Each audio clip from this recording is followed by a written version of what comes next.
intelligence motors, I mean machine learning, essentially. And for example, our very, very specific thematic at the moment is the sim to real. I mean, how to train a controller in a simulation. We use Mojoko typically, and how to transfer the controller and the method that the robot learned by itself, by himself. I have to say, it's okay, we're going to have to move on, but I have to say, they are the cutest robots that I have seen so far at VivaTech. I encourage everyone to come down to Robon and check out, play some soccer with these robots. This year's RoboCup is coming up in July, so we wish you guys and the team the best of luck. That's a competition I have to say I would love to see. But again, Upton, adorable robots. Do come down and kick the football around with them. Absolutely, Allison. Let him know as soon as this show is over, I will be heading my way to kick the ball and meet the robots. Thanks so much for bringing us that interview, Allison. Great to see you as always. All right, you are watching VivaTech News. We're just about 6 minutes into the beginning of day 2, and let's start our first VivaTech on set.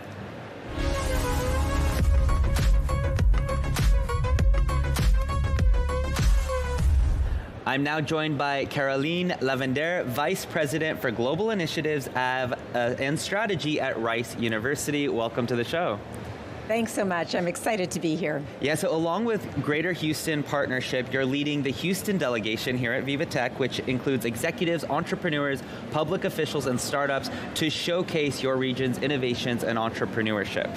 Absolutely, and we're really delighted to have such a strong team to represent Houston, the innovation of Houston, and of course Rice University is a top private university in the U.S., is an incubator for innovation and research in STEM and AI. Absolutely. So what are some of the goals in coming to VivaTech this year? So I brought a lot of startups from the university, faculty startups, student startups in the AI space. We have Rugged Robotics, we have Third AI. They're all here and they want to meet with venture, they want to meet with other startups, and they want to represent the university and the city. Absolutely. Talk to me about some of the projects underway at the Rice Global Paris Center. Yes, fantastic. So we've got students there this summer, and in the fall we have courses we're offering in STEM and across, humanities. We also have a lot of research conferences focused on intelligent AI, focused on synthetic biology and other fields. And so we bring hundreds of faculty throughout Europe and beyond to our campus. It's in a beautiful location in the Marais, and I invite you to come visit. Would love to, yeah. And what role do student exchanges play in Rice's international partnerships? So we are very committed to international research and education. From the beginning, the university has been in the world, engaging with the world, and this campus in Paris is the incubator for that for us in this part of the world. It's the first campus that we have established outside of Houston, Texas. Wow. So it's a really big step for the university, a century in the making, but just in time for all the exciting innovation that's represented here and other places too. Talk to me a little bit about that international perspective, because as an American myself, mostly we think about education pretty domestically. There's not a lot of thought in most programs about going and studying in other countries or partnerships in other countries. So it's quite innovative that Rice has done this. So talk to me a little bit about the importance of that in broadening perspectives for the students. Absolutely. Well, as you know, we live in an era that's global.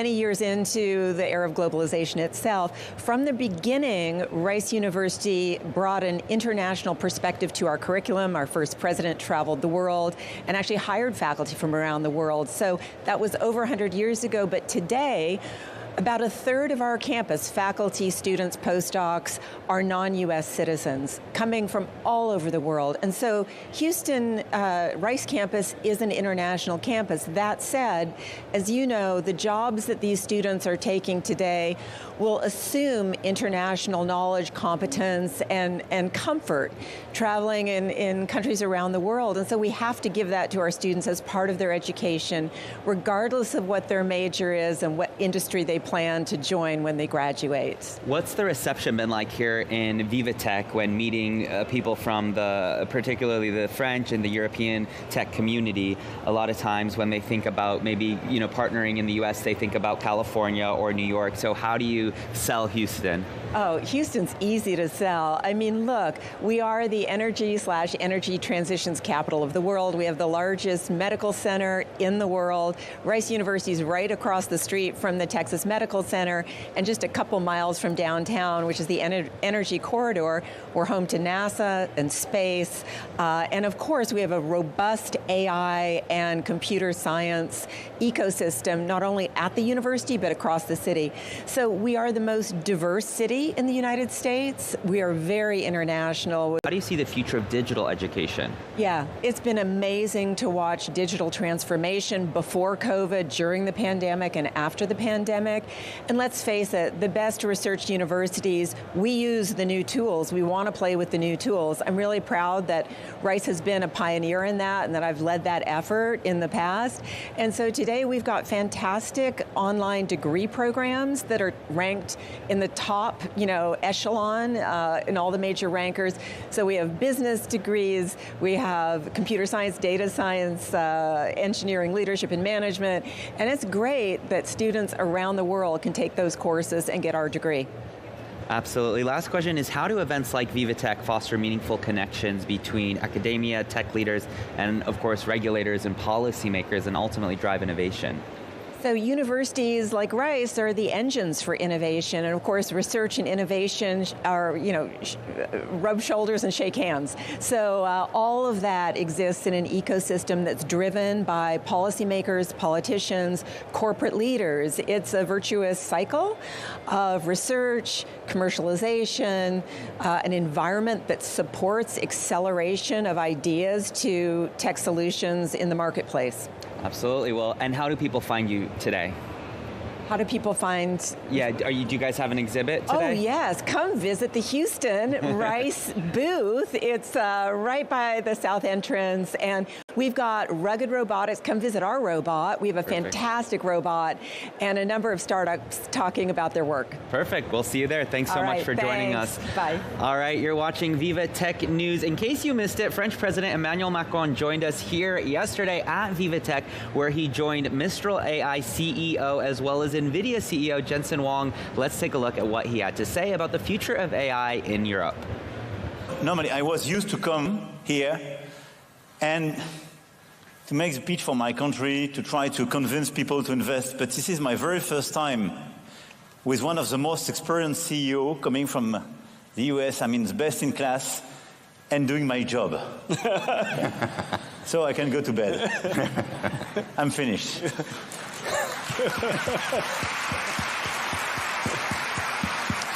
But honestly, what Jensen just told us is super important. And what is very important is that having the entire world, but the French ecosystem, hearing that, the fact that we have all these assets, talents, ecosystem, energy, infrastructure, and such a vivid ecosystem of startups, and Arthur is here obviously as a front runner with Mistral AI, and all these capacities. And he's totally right, this is our fight for sovereignty, for strategic autonomy, which is to say we want to keep that. We want our cloud, we want our data centers, we want our computing capacities, and we want all the services and infrastructures allowing us to preserve this intelligence, as you perfectly mentioned it, and the diversity. In fact, what we are. And I think the partnership announced today between NVIDIA and Mistral AI is, for me, an historical one. Ready?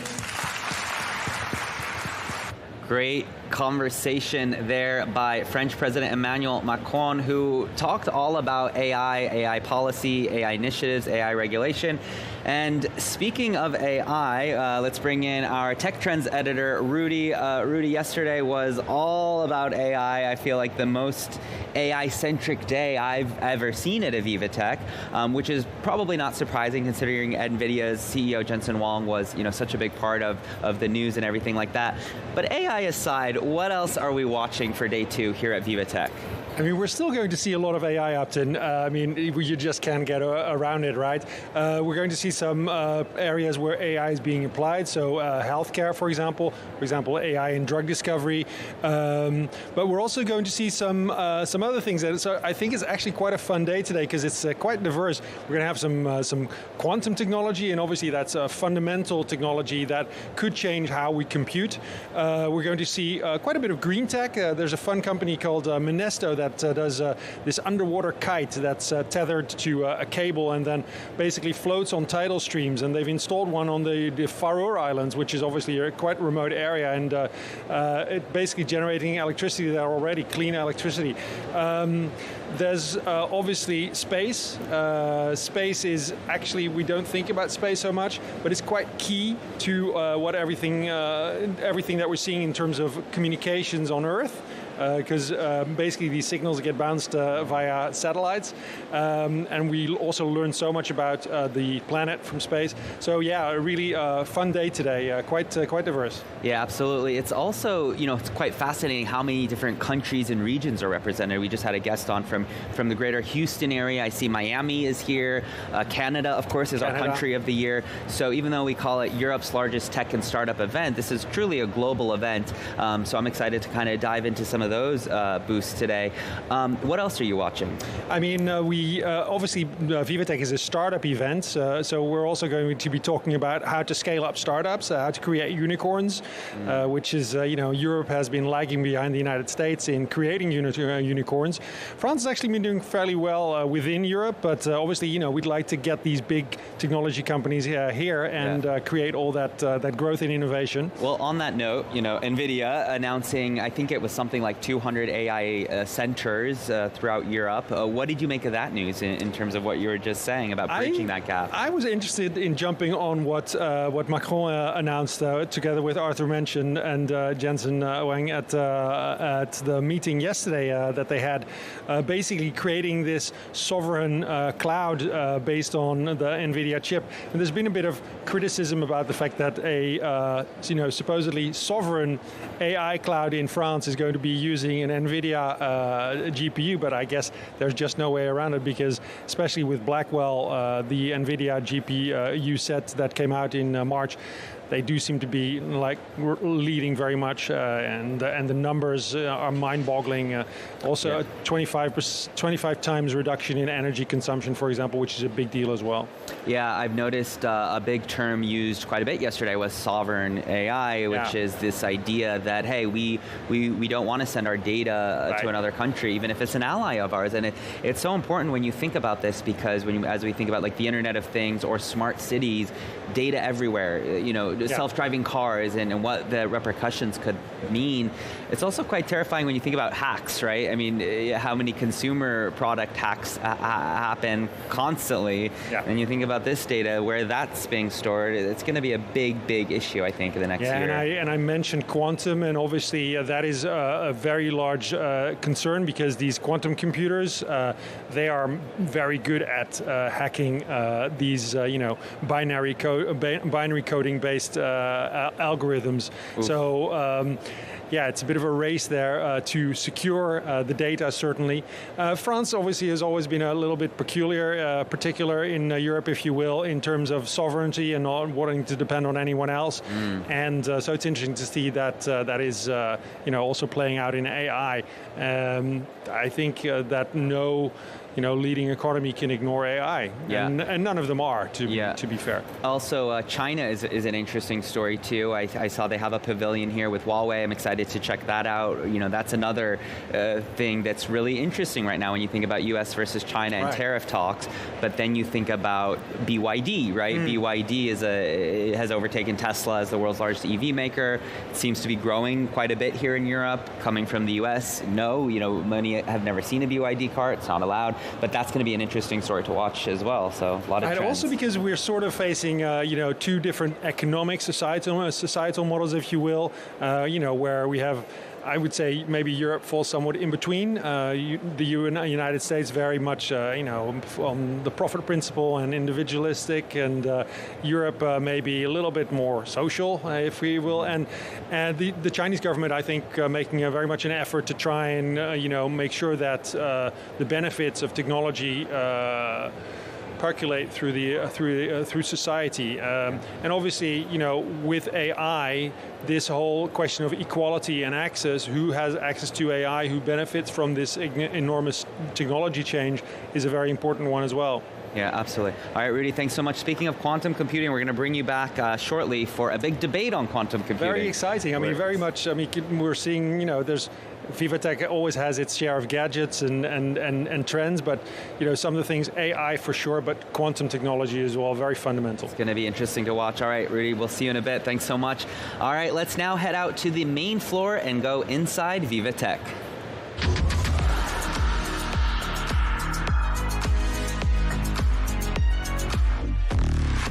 All right, we're now being joined by Simon. Simon, welcome. It's day 2. What can you share with us?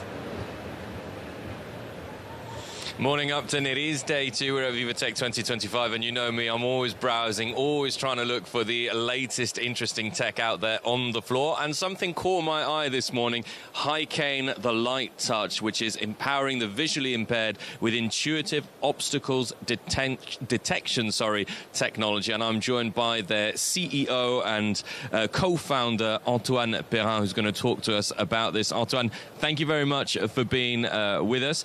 This is something I have old grandparents, so it's something that caught my eye. Talk to us about what your product is and why it's useful.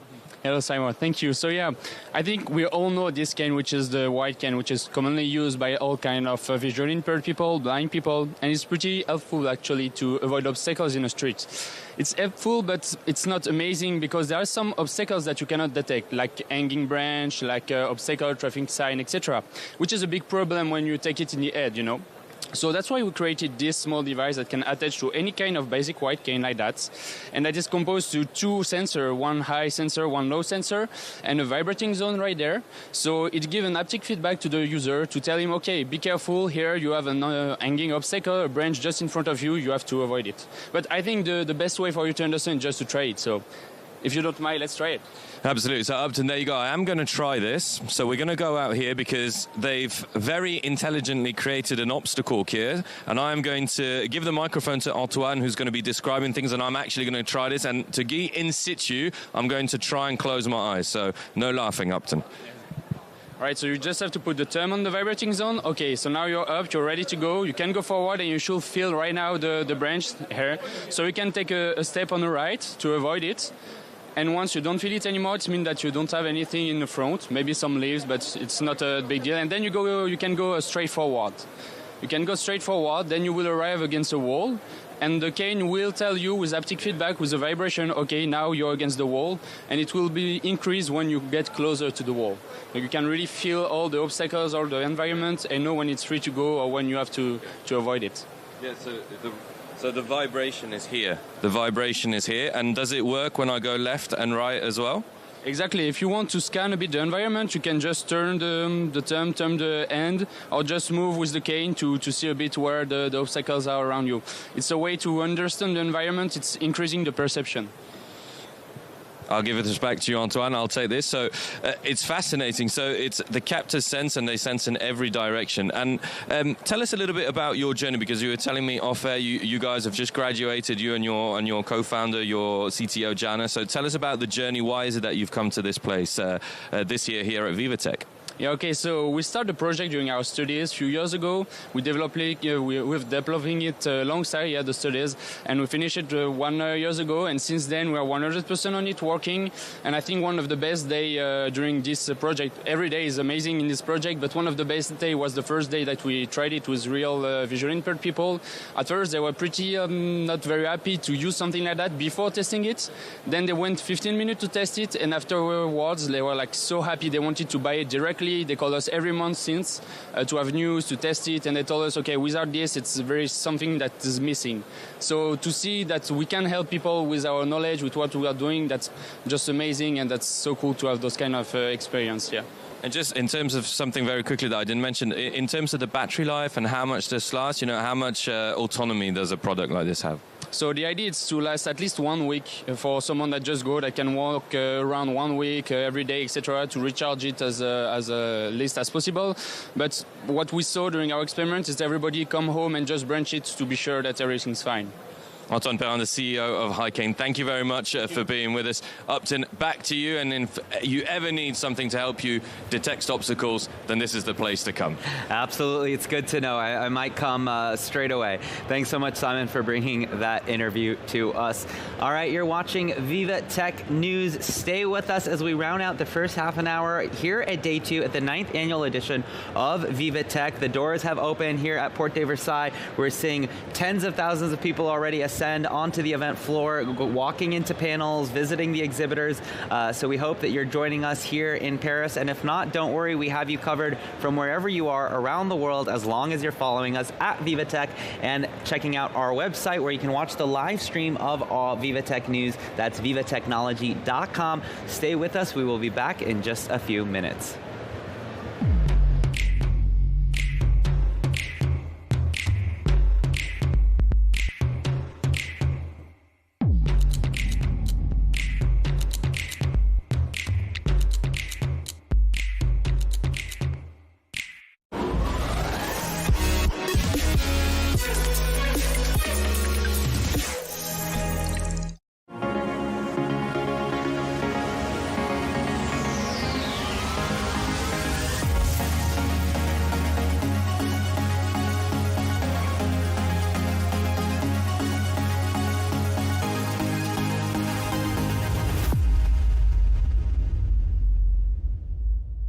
If you're neurodivergent, the internet can feel overwhelming. So we created the TD Accessibility Adapter, a free tool for all. It's nice to know that TD cares about something like this because it makes me feel like they care about me. Our focus is helping you focus. TD, ready for you. Only the ServiceNow platform puts AI agents to work across your company. They deal with the small stuff that bogs you down. Agents like secret agents? You know, I once played a secret agent. Oh, I missed that one. I heard you were great. I was great.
Explore the new frontiers of innovation at VivaTech. Witness the tech breakthroughs redefining what's possible. Scale faster, partner smarter, and see what's next for your business. Explore the innovations reshaping global politics. And champion sustainability, ethics, and inclusion. All at VivaTech 2025.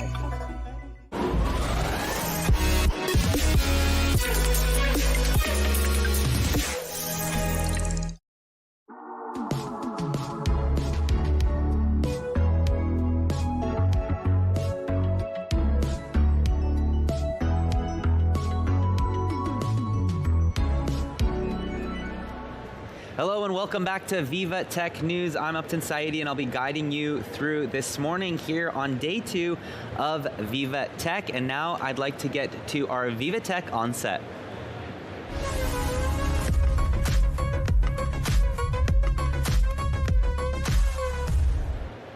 All right, I'd like to bring in Joe Hills, Head of Nurture at JCDecaux. Joe Hills has helped startups become standout brands through powerful outdoor campaigns. And since launching the program in 2016, you've supported over 500 startups worldwide, including a few that have become unicorns. Welcome to the show. Thank you very much. Good morning. So talk to me about what inspired the company to create the Nurture program and what gap were you aiming to fill in the startup ecosystem? So there were three main reasons really that we launched the program. The first one was there was a growing appetite amongst early stage businesses to want to use out-of-home advertising. But what we found was they often lack the resource to get the most from it can deliver. Also, a new breed of advertiser, VC-backed tech scale-ups, were beginning to invest really, really heavily into the medium. And so it made us realize if we created a bespoke solution that supported much earlier stage businesses, we'd meet some really promising high growth companies along the way. And the third reason is, whilst JCDecaux now operates in over 80 markets around the world, we actually remain a family-run business. We were founded by Jean-Claude Decaux when he was just 18 years old. And so we wanted to create something that reflects our entrepreneurial heritage and gives back to early stage businesses. And when it comes to the impact of the campaigns that we run, we see primary successes. For example, the way in which it impacts all aspects of the marketing funnel, from raising brand awareness right through to sales, and also secondary benefits. For example, investors writing checks and investing in businesses, or startups winning new listings at new retailers. And most recently, we had a report back from a startup that they received more CVs across their desks for current vacancies when their campaign was live. So there's a whole host of different ways in which we actually support and the impact that we have on the companies that come through Nurture. That's amazing. And startups often struggle to stand out. So how does Nurture help young brands establish a real presence in the public space? So we help in a practical way by providing all the resource and support needed to ensure they have a really positive experience of using out of home. So when it comes to artwork, for example, we advise on best practice to ensure their artwork gets cut through. And we've also invested in and built an incredible tool using a combination of AI, machine learning, and eye tracking technology. It's called Optics. And it enables them to A/B test their artwork before going live with it in the real world. We've also invested millions in data globally to understand where different people live, work, and go. And we use this data alongside what the startups know themselves about their target audience to produce really smart, strategic, targeted plans aligned to their target audience. Because we understand that budgets are limited, particularly for earlier stage businesses, we also match what they spend in media with us for the first 12 months. We do so without taking equity. And the final way in which we help is by providing access to our network of partners. We have a partnership with over 40 venture capital funds, for example, and we refer the most promising companies that we meet through to that network to help them with funding and to accelerate their growth. Amazing. And you've now expanded to more than a dozen countries. Have you noticed any regional difference in how startups approach brand building or even how outdoor media is received? So naturally there are some differences when it comes to what types of companies thrive and where they thrive. And it's important that the creative messaging is localized to ensure that it resonates. But on the whole, what we see is a lot of consistency when it comes to the approach to brand building, the reasons for doing it, and the impact it has on the companies that we're working with. Increasingly, what we're finding is that startups come to us reporting the fact that their cost per acquisition has gone up online, so they want to test other advertising channels. And out of home is typically the first port of call for a number of different reasons. Firstly, the production costs are much lower than shooting a TV ad, for example. Also, the trust that out of home builds is unrivaled. There's still the perception that if you're on a big billboard, that you're a credible business. Mm-hmm. That's one of the reasons why we've worked with Backmarket, for example, from when they were a team of just 30 people. Every single time they've launched in a new market, they've run out of home with us to shift consumer perception towards second-hand technology because of the fact it builds trust. And lastly, we can be extremely targeted thanks to data and the advances in programmatic digital out of home.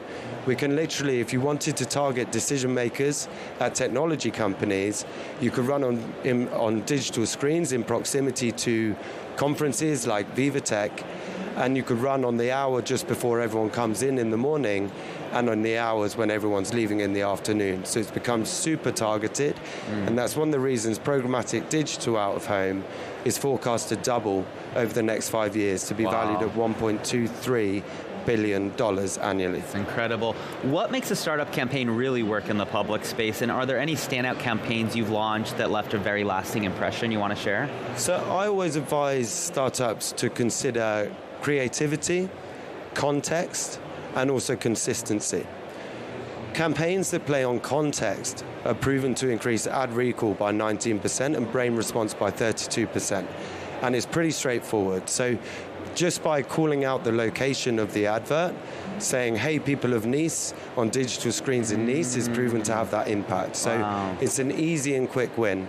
Creativity is crucial. The better the creative, the better the campaign will perform. So we've partnered with a creative agency called Orange Panther Collective, and they specialize in working with challenger brands to make sure the campaigns get cut through. And consistency is crucial too. Brand building doesn't happen overnight. Those that get the most from it put longer term measurement structures in place and look at the impact it has across the whole of their business. There's one campaign in particular that embodies all of these. It's a campaign we ran for a company called Butternut Box, which is a D2C premium pet food subscription service. And they ran a campaign with the hashtag Dogs Deserve Billboards, where they encouraged their customers to send in photos of their pets for the chance for their pets to feature on the billboards. Campaign went viral. There were lots of photos of dogs stood very proudly underneath their very own billboard. But it also helped them raise their brand awareness by 51%. Yeah. And they've continued to run campaigns implementing the same strategy, and they're now valued at $500 million. Wow. Finally, last question. The Nurture Startup Challenge at VivaTech brought in hundreds of applications. What made the winning startup stand out, and what does success look like for them post-campaign? So the first thing we were looking for, as you say, we had a record number of entries, some fantastic companies. But the first thing we were looking for was where there was a really natural fit, where out-of-home advertising could play a long-term role and have the maximum impact on the future growth of these businesses. For the same reason, we also looked at companies at the right stage, where they'd established product market fit, they had a strong brand identity, and were at that inflection point where they could push on to become scale-ups through the power of out-of-home. And in terms of the winners this year, we've got an amazing selection from Schrankel, who make smart fridges to make more nutritious meals for workplaces, to Magic AI, that have built an incredible AI-powered mirror, which acts like a at-home fitness trainer, personal trainer. And then we've got alcohol and caffeine alternatives from L Blend and Sherrico. And last but not least, there's a brilliant business called Vinamini that's one from the Netherlands that's on a mission to reduce food allergies in young children. So we're really excited to help this selection of companies. Hope we'll help them build fame and credibility, open doors to strategic partners and potential investors for them. Absolutely. Joe Hills, thank you so much for joining us. Appreciate your time. Thank you for having me. All right, you're watching VivaTech News. Let's now head out onto the main floor and go inside VivaTech.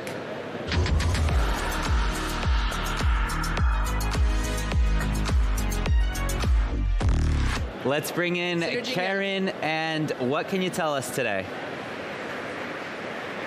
Well, I don't know, Uptim, did you have time to visit La Poste? You know, because they're funding a lot of new startup, and I'm taking you there. So I'm going to meet with Julien. Hello, how are you? I am very good, very exciting to be here today. So what is All Energy? All Energy, that's a French startup, industrial startup. We manufacture in France, very close to here, to Paris. Very smart, very intelligent batteries for the electrical network and for work sites. So what is the bold innovation you are presenting? Okay, the idea is to make the battery with the highest density as possible and the maximum power as we can. So the idea to do that is to use AI, so artificial intelligence, to maximize the potential of the batteries and to, do the best choice for the energy mix for a work site or a company or a warehouse or what you want. And so, what are the applications? Who would be your clients? Who are your clients already? Okay, we mostly dedicate to industrial sectors. So if you have, for instance, a big factory and you have, it's very important for you to have a high backup storage to make sure that your production line don't stop, or if you want to just save money because the electricity in Europe increased a lot, or if you have renewable energies like solar panel on your roof and you want to optimize the use of this solar panel or for electric vehicles or everything. So the battery do all the best choice using AI intelligence to save your money, have a good backup and everything. So what are you looking for this year at VivaTech? It's like new customers. What's your plan?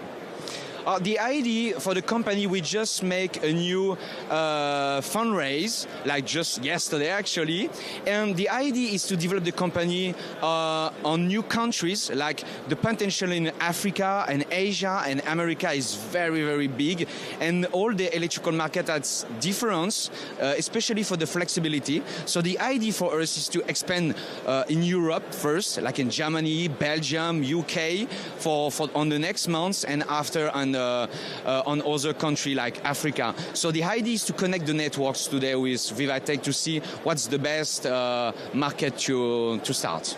And for you, as a founder, how does it, being in VivaTech and being there in the ecosystem of La Poste, how does it change the business? I think the company is at VivaTech every year since the company was born. So the company is 7 and we do all the VivaTech. So it's very important, event for us because we have a strong network, especially with big company. So last year we was with EDF, the major electrical company in France, and now we are with La Poste because we have business, very new innovation, especially for small battery this time with La Poste. So we would like to use the artificial intelligence to make better than like Chinese companies or other international companies like American companies. So we need the support of big groups to expand very fast our technology actually. Do you feel that there's a need, or French companies are eager to kind of have a to master the energy chain, something like that, not to depend for foreign investors or foreign companies for that? Yeah, on the previous year, especially after the COVID crisis, the electricity demand and price and cost increased a lot in France. So now in France, we know that it's very important in one part to save, the CO2 for the climate change. So we need to mix our energy to collect the maximum of renewable power that we can. So the battery is very useful for that. And on the other way, we want to save the climate, but the cost must stay competitive. That's very important, especially because there is other countries with a lot of, oil economy. But in France, we need, very low carbon, and in Europe, so the solar and the wind is very important for that. So the battery can it's the best mix to save money and save the planet, actually. Well, thank you so much. Wishing you a great VivaTech, and back to you, Uptim. Thank you so much, Karine. Great stuff there. Really appreciate that interview. And you're watching VivaTech News. This is VivaTech 2025, the 9th annual edition of Europe's largest startup and tech event. And let's go to VivaTech on set.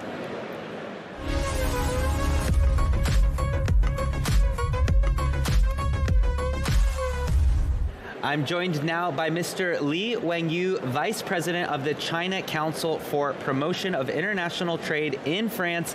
His presence at VivaTech underscores China's growing investment in cutting-edge tech and its commitment to global collaborations. Mr. Li plays a vital role in deepening trade and innovation ties between Beijing and global partners. Welcome to VivaTech. Thank you very much. So China is a major force in global tech innovation. How is CCPIT supporting Chinese companies and helping bridge connections, especially with international partners? Okay, thank you. Actually, CCPIT, the full name is the China Council for the Promotion of International Trade. It is China's largest trade and investment promotion organization, which was established in 1952. Since then, we devote ourselves to promote the trade and investment cooperation between China and other countries. We provide the following services. Firstly, we promote the trade and investment cooperation by organizing the exhibitions, seminars, B2B matchmakings, etc. Secondly, we provide commercial and legal services for companies all over the world, such as to issue the certification of origins, legal consulting, arbitration, intellectual property services, etc. And then we will organize Chinese companies to attend the multilateral business summit, such like under the framework of G20, APEC, BRICS, etc.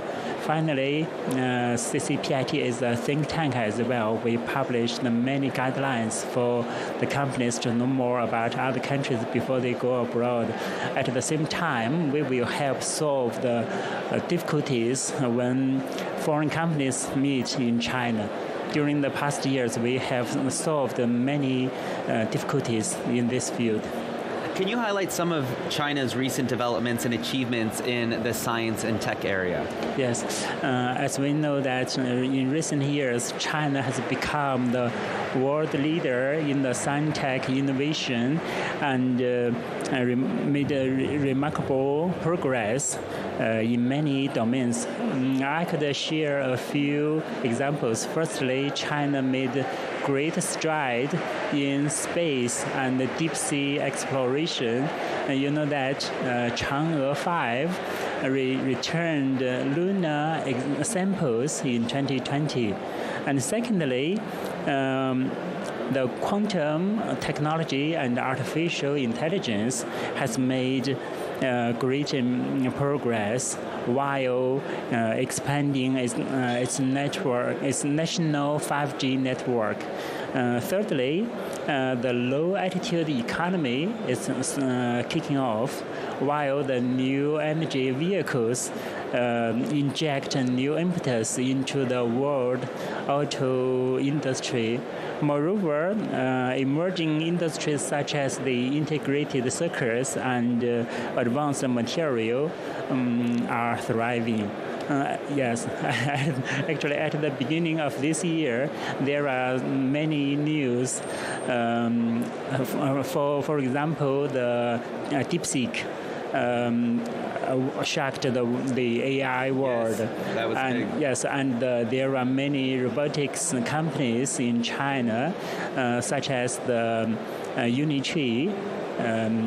They showcased in the VivaTech 2025 as well. You may find them. Yeah, absolutely. Talk to us about the China Pavilion here at VivaTech and what are the goals it aims to achieve? Okay. Actually, it's the first time for us to organize the China Pavilion in VivaTech. We are very glad we made it. There are many famous Chinese companies like Huawei, China Mobile International, China Unicom, Unitree, Dahua Technology, and Yingji Culture Media Technology, etc. Welcome to visit the China Pavilion, and you will know more about the true China. We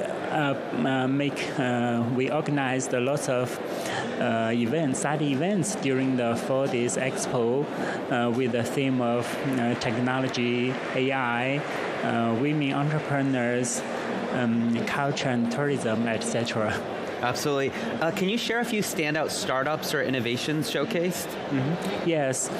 The China Pavilion attach great importance upon the cooperation, the ecosystems, and we invited many SMEs and startups to showcase in China Pavilion, which is in line with our philosophy and principles.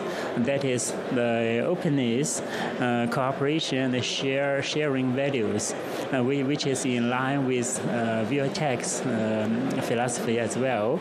Huawei invite 8 startups, French startups, in our pavilion to showcase their leading techniques and to foster a good ecosystems. And I'm very glad to share a news that there are 6 companies are selected after the challenge in the China Pavilion. Many of them are very, very good. They have good opportunities and solutions. One of them is the AI Stroke, which is the final winner. We provide a booth for them, for the company as well. Absolutely. Final question, what opportunities do you see for European and Chinese cooperation in fields like science, tech, and trade in the coming years? Okay, thank you so much. As we know that 2025 marks the 50th anniversary of the establishment of diplomatic relations between China and the European Union. Actually, there over the past half century, we have made lots of win-win results while benefiting the world. Speaking of the universities and the opportunities, I think firstly, China offers a vast market, the stable policy expectations, and secure environment. And China has a comprehensive industrial system, I think, which was conducive to the foreign organizations and companies. China has been, now is, and will continue to be an ideal, secure, and rewarding destination for foreign companies. Secondly, more and more Chinese companies are going into France and Europe. So I think we are not only develops in France and other European countries, but also bring China's technology, expertise, etc., and solutions to France and Europe, fostering mutual benefit. And especially speaking in the fields of science tech, I think we could jointly set up the research center to jointly advance forward. And finally, speaking of the trade cooperation, I think the trade operation was a cornerstone of the two parties. And with China being the EU's second largest partners, there is many space potential to cooperate, like the advanced manufacturing, the artificial intelligence, etc. Ultimately, respecting intellectual property and maintaining fair competition will be the key to unlocking long-term win-win partnerships. Together, we could jointly shape a more resilient, innovative, and sustainable global economy together we could bring tangible benefits to the lives of people in China, in France, in Europe, and beyond. Absolutely. Thank you so much. Yeah, thank you so much. Great interview, and we're excited to visit you at the China Pavilion. Okay, thank you so Take much. care. All right, you're watching VivaTech News. Take a look at what Jensen Huang, CEO of NVIDIA, had to say here yesterday at VivaTech. One of the most important systems, and it's taken us the longest to build because the software and the architecture is so complicated, is how to bring the AI native architecture and infuse it into the traditional enterprise IT system. This is our brand new RTX Pro server. This is an incredible system. This motherboard looks so simple, and yet on top of this motherboard are 8 Super NIC switches that connect 8 GPUs across a 200 gigabits per second state-of-the-art networking chip that then connects 8 of these GPUs and these Blackwell RTX Pro 6000 GPUs, brand new, just entered into production. 8 of these go into a server. Now, what makes it special? This server is the only server in the world that runs everything the world has ever written and everything NVIDIA has ever developed. It runs AI, Omniverse, RTX for video games, it runs Windows, it runs Linux, it runs Kubernetes in VMware. It runs basically everything. If you want to stream Windows desktop from a computer to your remote device, no problem. If you want to stream Omniverse, no problem. If you want to run your robotic stack, no problem. Just the QA of this particular machine is insane. The applications that it runs, basically universal. All right, you're watching VivaTech News. Stay with us because we will be back in just a couple minutes. But in the meantime, check us out online at vivatechnology.com and make sure you're following us on social media at VivaTech.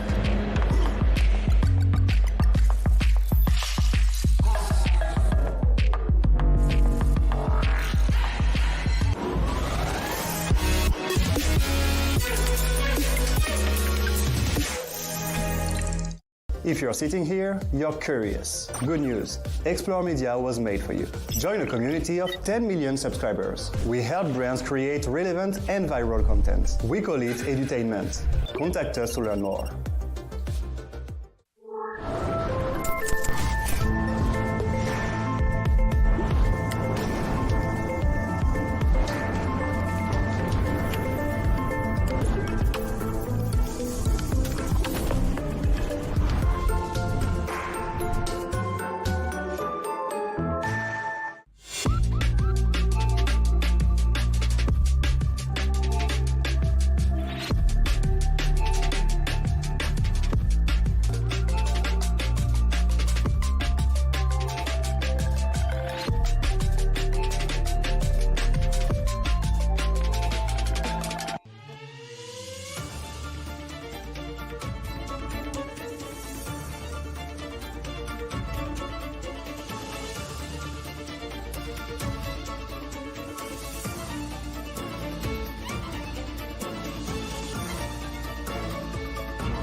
Bonjour, de margarita une pepperoni. Merci. Mais est-ce que vous pourriez revenir nous livrer demain, en fait?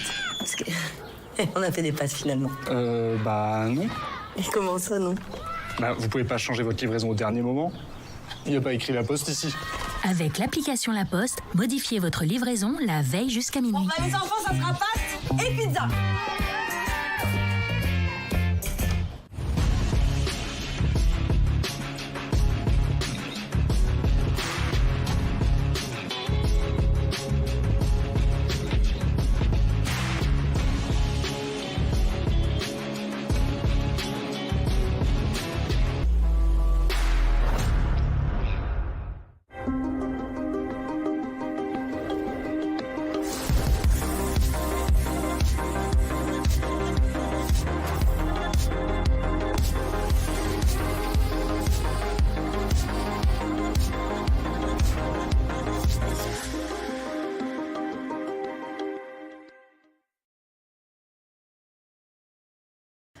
Elevate your leadership with VivaTech's Exec program.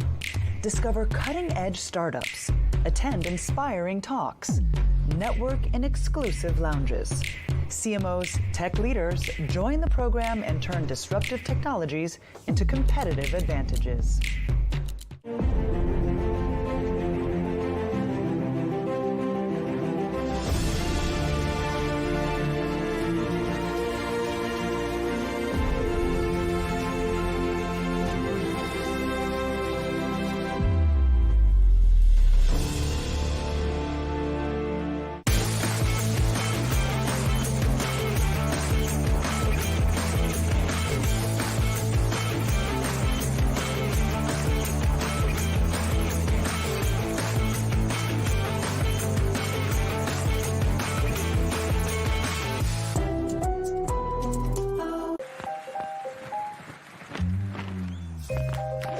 Not getting the results you expect? Don't use AI trained on any old data when you can use AI trained on your data. The AI built for business, IBM.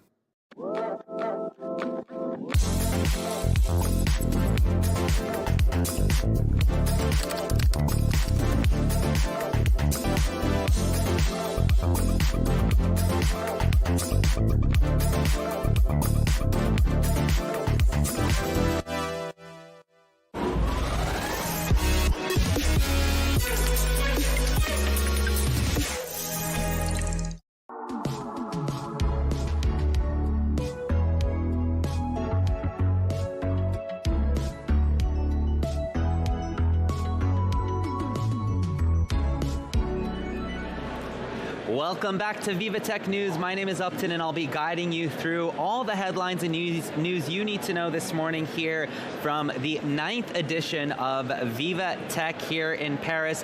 Whether you're coming and joining us in person at Porte de Versailles, we're excited to have you. We already have tens of thousands of people that have gathered here by 10 a.m. We have people lining up to go into panels. We have Maurice Levy here with us just next to me. We have people visiting the exhibitors. We have Canada, our country of the year. It's gearing up to be a very, very exciting day here at VivaTech.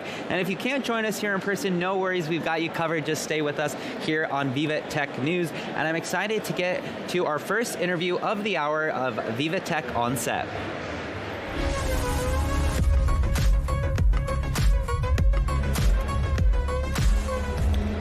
I'm now joined by Sasha Rubel, Head of AI Policy for EMEA of Amazon Web Services, AWS. You lead AI, so you're head of generative AI policy, and you're deeply committed to leveraging tech for societal good, playing a pivotal role in shaping policies that ensure the responsible and inclusive development of generative AI. Welcome back, Sasha. Good to see you. Good to see you. So I want to get right into it. As generative AI evolves rapidly, how can policymakers and tech leaders collaborate to ensure innovation is balanced with also responsible use, especially in diverse regions like Europe, Middle East, and Africa, which also have their own set of regulations and differences as well?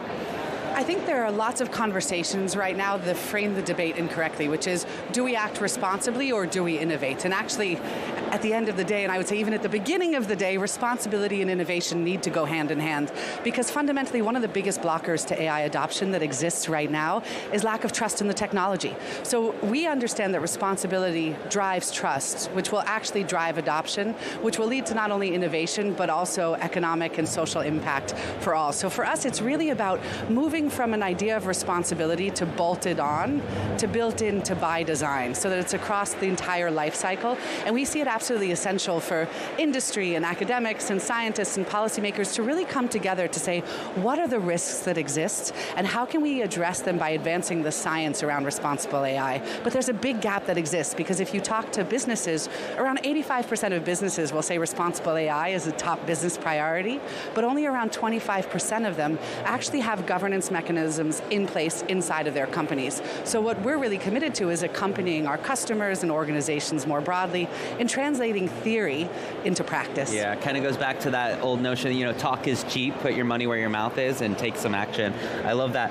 Let's focus on Europe because Amazon's latest commissioned report, Unlocking Europe's AI Potential, reveals an acceleration in AI adoption. The study is showing that 5 EU businesses adopt AI every single minute. So what's fueling this momentum? So that's one of my favorite statistics from this report, but just to kind of zoom out and contextualize that statistic, that means 3 million businesses adopted AI last year in the EU. Wow. When we put that in context historically, it's actually more than the rate of adoption of mobile phones in the early 2000s. So you really see the ways in which the access to AI is becoming democratized through different kinds of tools and availability of services. But we also, in this study that we commissioned, talked to businesses and citizens, and we actually found that more than 3/4 of businesses in the EU were convinced that AI would completely transform the ways in which they deliver value and think about building organizations or value propositions for customers in the EU and beyond. Absolutely. And the report also raises concerns about the emergence of a 2-tier AI economy. Can you elaborate a little bit on that?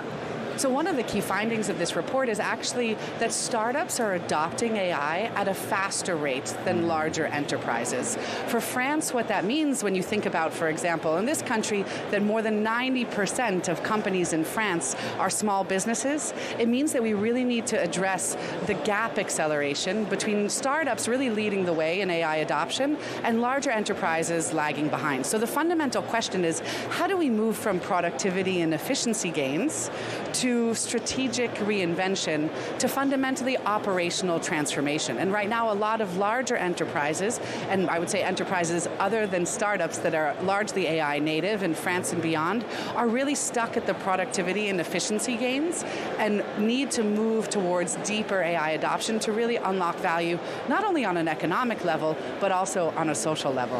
What are some of the other key blockers to AI adoption that you've found when you talk about so many companies needing and wanting AI? What are the kind of the challenges here? So one of the things that I love about VivaTech is that we as AWS, we get to listen to our customers, we get to highlight the work that our customers are doing, and when I've been talking to a lot of innovators and startups that are here at VivaTech, and it's also reflected in the report, they really share with me 3 key blockers that exist to AI adoption. And the first is skills. So particularly bigger companies are coming to us to say, look, we have the technology, we know the business challenge that we want to address, but we actually don't have people inside of the company that have the skills necessary to deploy it. And in France, for example, where I'm from, it can take up to 7 months to recruit someone with the digital skills necessary to deploy AI. So really focusing on skills building so that we're not just participating or consuming the technology, but actually positioning countries in Europe and beyond to be producers of this innovation to shape that revolution. But individuals are also, and employees specifically, saying we'd love to learn, but we don't have the time and the classes are expensive. And it's one of the reasons why we, among many others, have released a lot of classes around what AI is as a technology and what it's not in a free way that's self-paced. 2 other quick blockers that we hear that exist. One is the lack of regulatory certainty. So companies are coming to us and they're saying, understanding the interplay of legislation in Europe, there's more than 100 digital policy files. It's like understanding pieces of a puzzle that are constantly moving. And almost 70% of companies in the EU right now don't actually understand their obligations under the EU AI Act, and they spend 40% of their IT spend on compliance-related costs. So mainstreaming regulatory certainty and understanding is really important. There are initiatives underway, like the simplification at the level of the EU, that we're confident will also help innovators in Europe and beyond innovate, but also scale globally. And then lastly, innovation and investment. We really need to make sure that the government is leading and also promoting investment, both public and private, in the incredible innovators and innovations that exist in Europe, so they can be not only French or European champions, but also global champions. Absolutely. Final question here is, AWS is now urging European governments and policymakers to take immediate steps to unlock the full potential of AI. We saw, some big announcements just yesterday, but what are your key recommendations? So I'd say there are 3 top-level recommendations that are based on what we're hearing from what the innovators that we're working with need. The first is promoting a pro-innovation environment. Right now, there's a huge attention to what does Europe need to do in order to be competitive in the AI space. So the question of competitiveness is really linked to industrial policy, and that's where we see really the importance of regulatory frameworks that ensure protection of human rights, but also promote innovation is absolutely essential. So pro-innovation policies, first key recommendation. Second one, modernizing public sector technology, because fundamentally, when governments lead in AI adoption, it inspires trust in others, and it also encourages the private sector to accelerate adoption. So making sure that the public sector, and my 94-year-old father who was using a generative AI chatbot to understand his social services in France, that's really mainstream so that the government can deliver on their promise to be closer to citizens with the help of technology. And then lastly, accelerating AI adoption in the private sector, making sure that that 2-tier economy that we talked about earlier, that's addressed, and that companies and organizations of all sizes are empowered with the skills and the capacity and the tools necessary to adopt AI and unlock value for all. Amazing. Thank you so much, Sasha. Always learn so much from our conversations. Love talking with you, Upton. Thank you. Thanks so much. All right, you're watching VivaTech News. Let's head out now to the main floor and go inside VivaTech.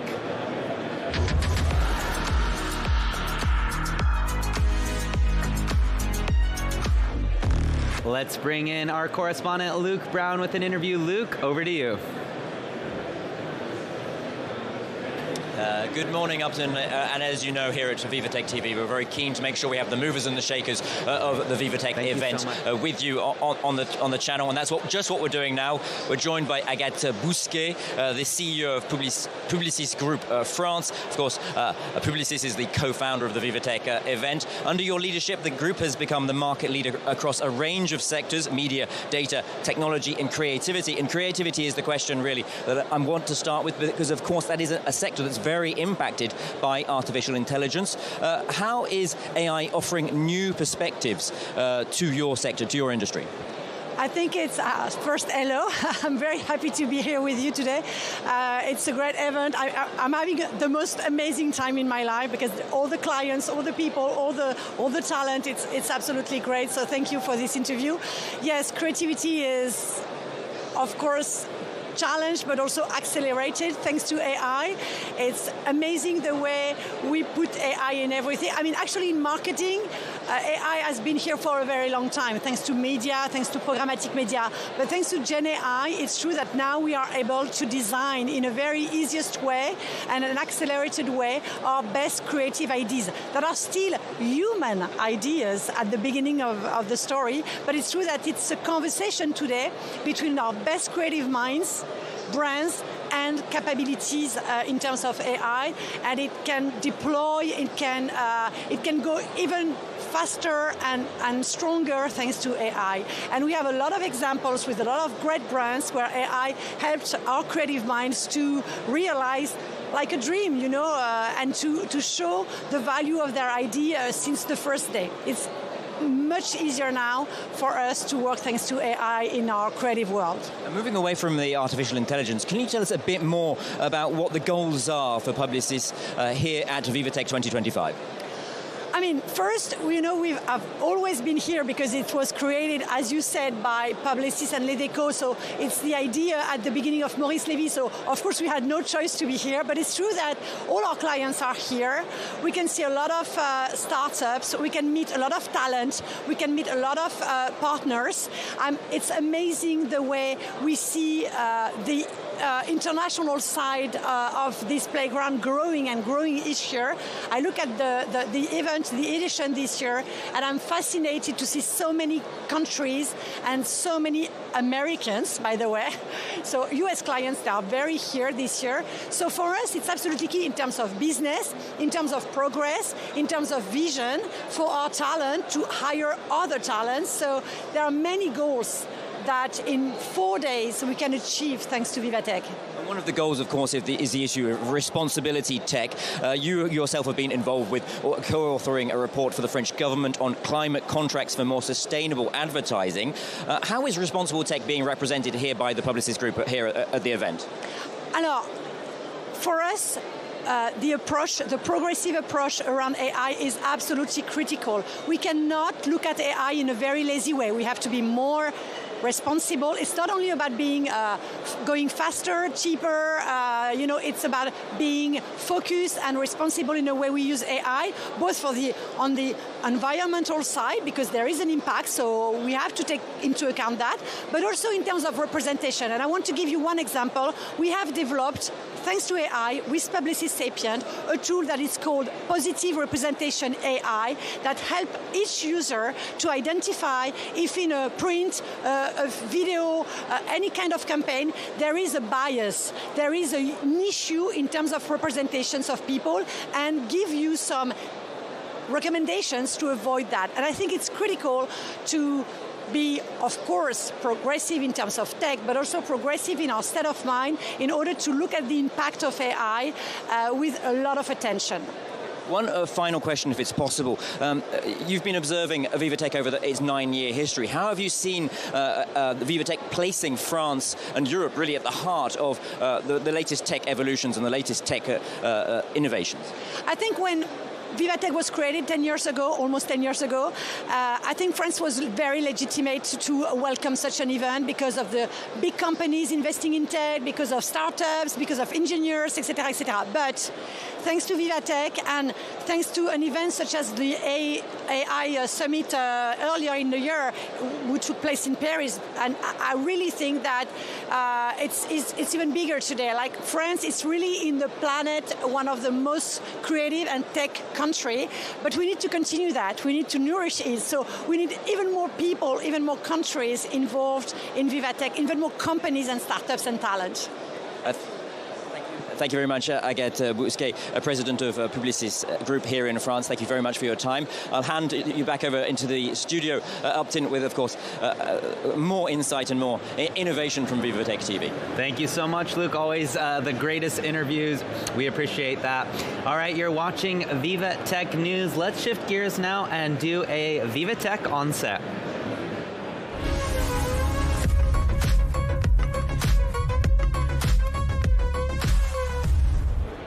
All right, I'm now joined by Berenice Ariasa, young entrepreneur passionate about science, innovation, and entrepreneurship, as well as CEO and CSO of Atmosphere, a startup dedicated to tackling the challenge of the century, of course, decarbonization. Welcome to the show. Thank you very much for having me. So talk to me about the main purpose of the business here.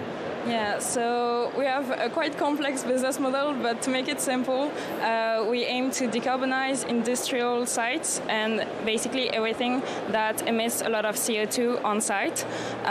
Thanks to our deep tech technology, which we are developing with experts in biotechnology in order to optimize photosynthesis and make it a much more efficient option, basically, to decarbonize. So we're creating sort of condensed forest. One of our modules, which fits in a regular shipping container, provides the same carbon sink capacity as 10,000 trees. Wow. So yeah, it's quite impressive. We're still early on our journey, but I hope that we can come to this event every year now and present it as it grows.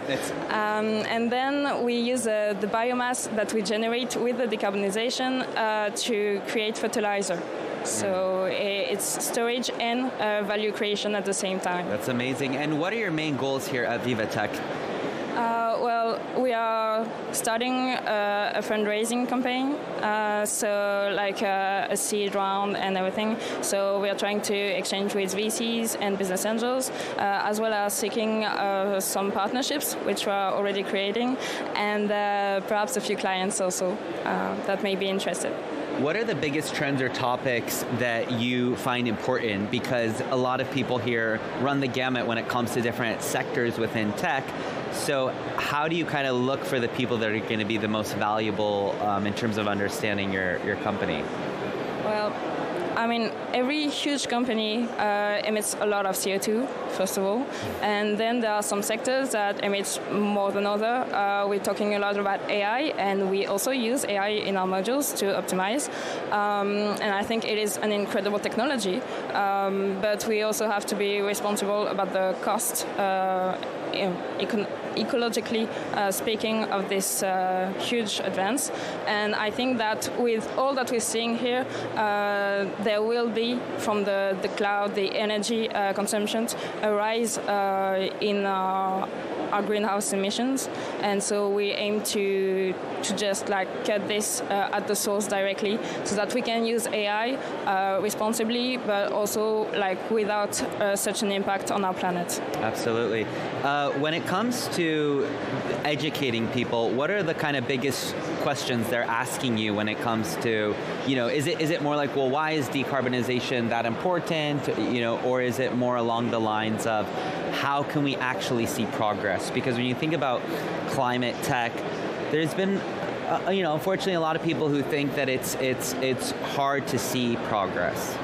Yeah. So, thankfully, I haven't had so many people like were skeptic about climate change, so they were like, oh, okay, we do need to do something. The IPCC is clear about this. We absolutely have to take carbon out of the atmosphere in addition to reducing our emissions if we want to reach net zero and just our climate goals as a whole. But yeah, the other part was... well, I guess we'll just go into the last question is how can people find and connect with you this week? Well, we'll be having a booth on the PwC company on Saturday, so you can find us there, and otherwise just contact me on the VivaTech app or on LinkedIn, Berenice Arias. Perfect. This way. All right, well, thank you so much for joining us, and best of luck. All right, you're watching VivaTech News. Let's head out to the main floor and go to Inside VivaTech.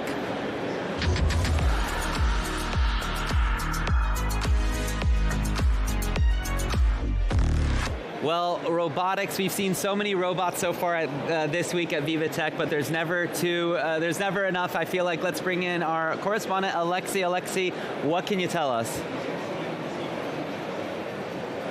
Well, yes, indeed, Upton, you're right. There's so many robots down here, and we're going to go with Logan Farrell today. We're going to go talking, of course, about robotics. So we are in Hall 1 at the entrance of VivaTech. So we are crossing the Atlantic, going to Houston, Texas with you. Logan, thank you so much for taking a little bit of time with us. First of all, one question for you. Why are you here? And there's a pretty interesting device over there. Could you tell me a little bit more about it? Of course, yeah. So we're here with Rugged Robotics, and we are construction automation. So we built a robot here that does layout for commercial construction. So what that is we take in a CAD model, and we print the blueprint directly onto the concrete floor. Full detailed information, and it helps speed the trades up, coordinated with all the different, plumbing, HVAC, drywall, to really improve the construction process. Where did this idea come from? Because you are the co-founder of Rugged Robotics. How did it came up in your mind to build this robotics? Because you were at the NASA before, so explain to me a little bit more the story behind it. Of course. So my co-founder's background is business and construction. He spent 7 years in the construction industry, got his MBA from MIT, did corporate consulting. So he kind of came up with I think this is a problem. And then my background is NASA, Rice Research, so really a product of the Houston ecosystem. And he said, hey, I think we could automate this. And I was like, I think you're right. So then we tried to do it, and here we are with a product that's working all over the U.S. and solving this problem. Beautiful. And so could you tell me a little bit more in details, how does it work, basically? Yeah. So we have the mobile platform is self-contained. There's no survey equipment, no nothing. We put these targets on known points on the space like any construction site has. It has 2 gimbals that look at the 2 targets to triangulate where it is, and it'll drive around plus minus 2 millimeter accuracy across a floor the size of VivaTech to lay out any and all information that the customer needs. Wow, beautiful.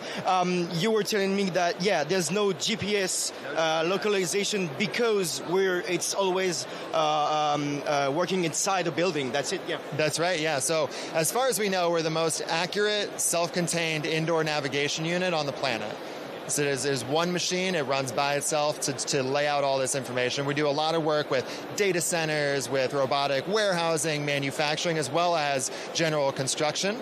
And laying out that equipment, we see 50% to 60% installation speed savings because the trades don't have to look at the drawings anymore. They just look at the floor. The floor tells them, build this here like this, and they can fly.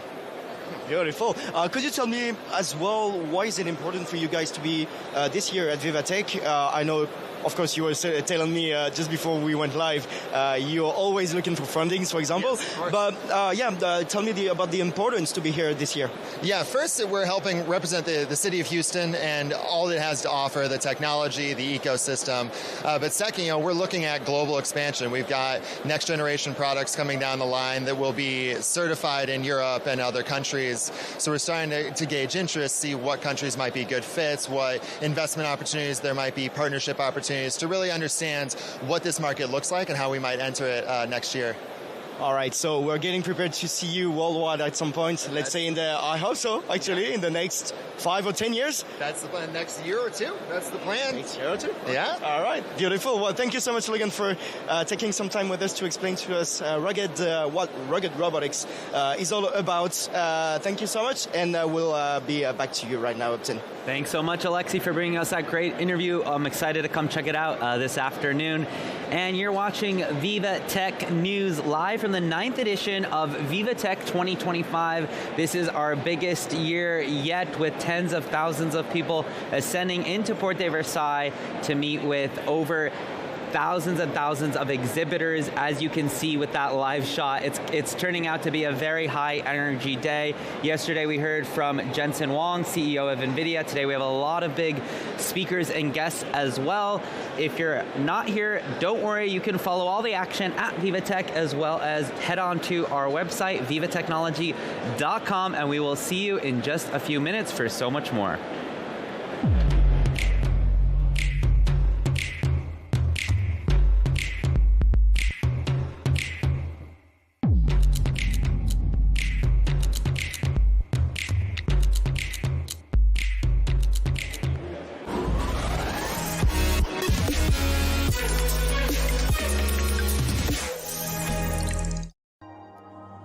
Scan badges, network, and do business. Use the interactive map to navigate the halls. Explore the VivaTech tech trails for a deeper immersion. Consult the program in real time and catch top sessions. Use the AI-powered navigator to create your personal experience.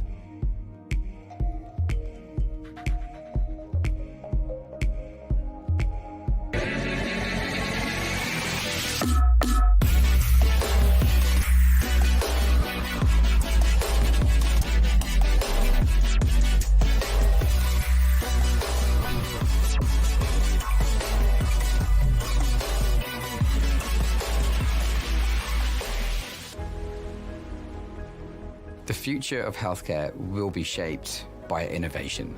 We see a very big potential future growth of this company, and we're trying to help them to make this potential come true.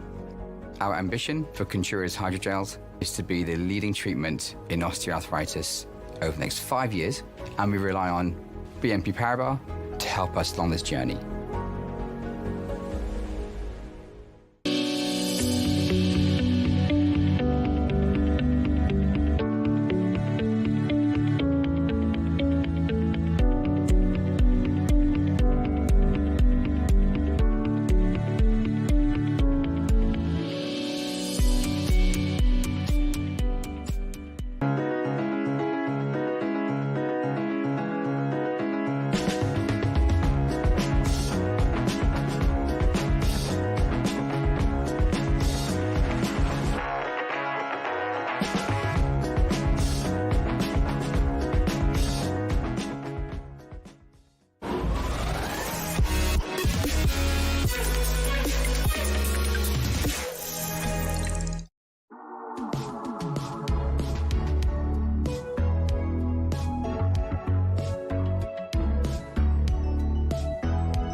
Welcome back to VivaTech 2025. You're watching VivaTech News, where we're bringing you inside all the action happening throughout the main floor and beyond. We're bringing you some of the biggest CEO interviews, and we have correspondents throughout the event live with all the action, talking to some of the biggest startups and so much more.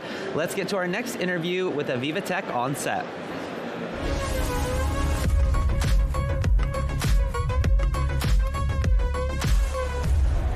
I'm excited to now be joined by Christophe Jacou-Bizenet, who is news director at Les Echos, France's leading business and financial newspaper. Good morning and welcome. Good morning, Kim. Good morning, everyone. So, in today's ultra-competitive media landscape, what do you believe allows a media brand to really stand out? Well, we have a singularity at Les Echos, which is to cover the economic situation and the economic of all the businesses. So we have a value, and I think in the new world of the multiplication of media, and we'll probably speak about, of course, AI and about social media, I think a legitimate brand and a historical brand like Les Echos can offer something very different from the others. And what new editorial formats or products do you find most promising for capturing audience attention, especially the younger generation? It's a very good question, because of course Les Echos is very, sometimes appear very boring, because it's a very serious newspaper about economy, about businesses, but about it helps industry. You make money, it's not boring. Yes. No, we make money because we have a singularity, but as we develop a new application in app, because Les Echos was very difficult to go into when you are 20, 25, when you just start working in a company, when you are a manager, and when you're going to be one of the leading of your industry, of your company. You need to learn about others. You need to learn about other industries about your competitors. So, but you used to go on Instagram or on Facebook. So we changed our application. We made an in-app which name is 6-8. It's like a radio show. You know that between 6 p.m. and 8 p.m. your application is going to be very different. It's like it's the same article from Les Echos, but in a different way of reading them, with new titles, new infography, new photo. We are very aggressive in the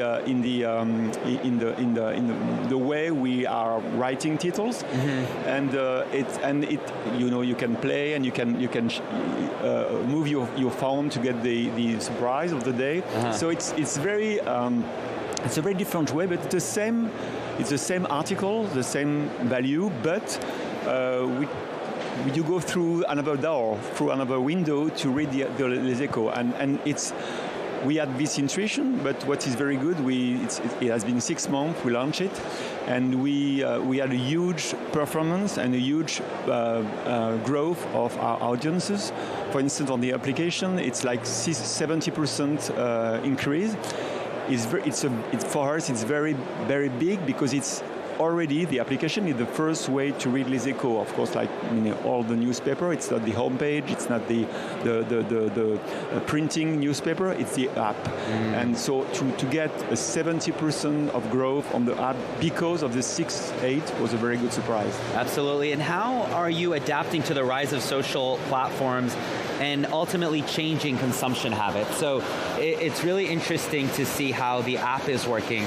How about dealing with all the other apps out there where these 20-year-olds are consuming content? Of course, we have specialized people, specialized journalists who are very good to post on Instagram or on LinkedIn. And it's other, I was speaking of doors or windows to go into the Les Echos. So Instagram or TikTok or WhatsApp, of course we have channels on WhatsApp, a very good way to get this audience. So it's very important. Video also is another very strategic issue for us, not to earn money, because we are not big enough to have a real value on the market, but video is very good to be known from this audience. Sometimes we get in the top 10 of YouTube in France. So for us, it's very good. It's a very good evolution. So that so we are using platforms and social media as window to get into our ecosystem. Absolutely. Is there still room for innovation in economic journalism, and what are specific challenges right now for this sector? I would say yes and no. No, because journalism is journalism. You have to get scoop and information. You have to be better than the others. You have to make your journalist on the field all the time. And that's very interesting because I think we can be helped with AI because I think in the last 10 years, we asked journalists to do things which was very important to be read, like making posts on Instagram or making posts on LinkedIn or Facebook, but that takes time. And this time you don't use it to go on the field and to bring back scoop and to make the headlines. So AI is going to, is helping us to do that, to do that instead of the journalists. For instance, we prompt a lot in Les Echos. We had a squad who spent weeks to prompt for the journalists. And now, if you have finished your article, you can ask the AI to make a LinkedIn or Instagram post instead of you. Wow. So that will take 10 seconds, and you, of course, will reread the LinkedIn post to be sure everything is okay. But before, it was taking you like 15 minutes to do it because every social media has its own language, its own rules. So you have to adapt your what you want to say to your public and to the social media environment. Yeah. So now the AI is doing it for our journalists. So now they can use again maybe 95% of the time to go on the field and to make their work. Wow. Final question here is, how should media outlets evolve to maintain public trust while adapting to platforms like AI and social media? That's a very tricky question. That's very difficult because that a lot of information is stolen by the AI and by the AI agent and the AI generative AI. So we have to fight, like we fight 10 years ago with the Google and Facebook to get earnings and to get money from the use of our information. When they're reading it all on their platform. So I said a lot of very positive things about AI earlier, but I should say more negative thing now. I mean, it's difficult, it's tough. We have to find a good relationship with the AI models, and I think we will. But we have to be strong because they're very big. They are very big. Facebook and Meta and all those people are very, very big companies. So, but I'm sure they understand the value of what we do, and I'm sure we can work together. Yeah. But we have to find agreement, and it's not ready yet. Absolutely. Well, thank you so much for joining us. Appreciate it, and we'll have a great experience here this week. You too. Bye-bye. All right, you're watching VivaTech News. This is live from VivaTech 2025. Let's head out now to a VivaTech on set.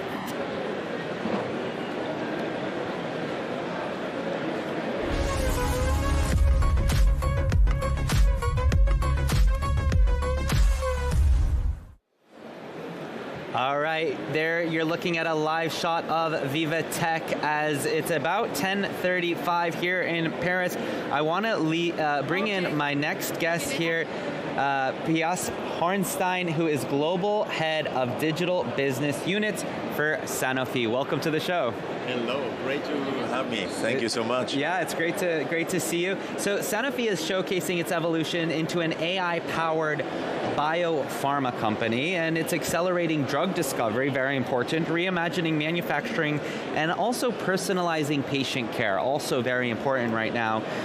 So let's get right into it. What distinguishes Sanofi's AI strategy from other pharmaceutical companies, and how is it planning to reshape drug discovery? You said it all, so in the question. So at the heart of what we do, it's all about chasing the miracle of science, meaning developing new medicines to resolve and improve people's lives. To do that, we need to do that better, faster, and deeper. Normally, if you develop a drug, it can take up to 12 years to actually come to an end product. So imagine if we could half, aspirationally, that time to 6-7 years. And to do that, we want to put AI in the hands of all our employees, powered by tech, powered by data at scale, powered by insights to make better decisions. So for example, in drug discovery, it's how can we identify faster more molecules who are potential solutions to specific diseases?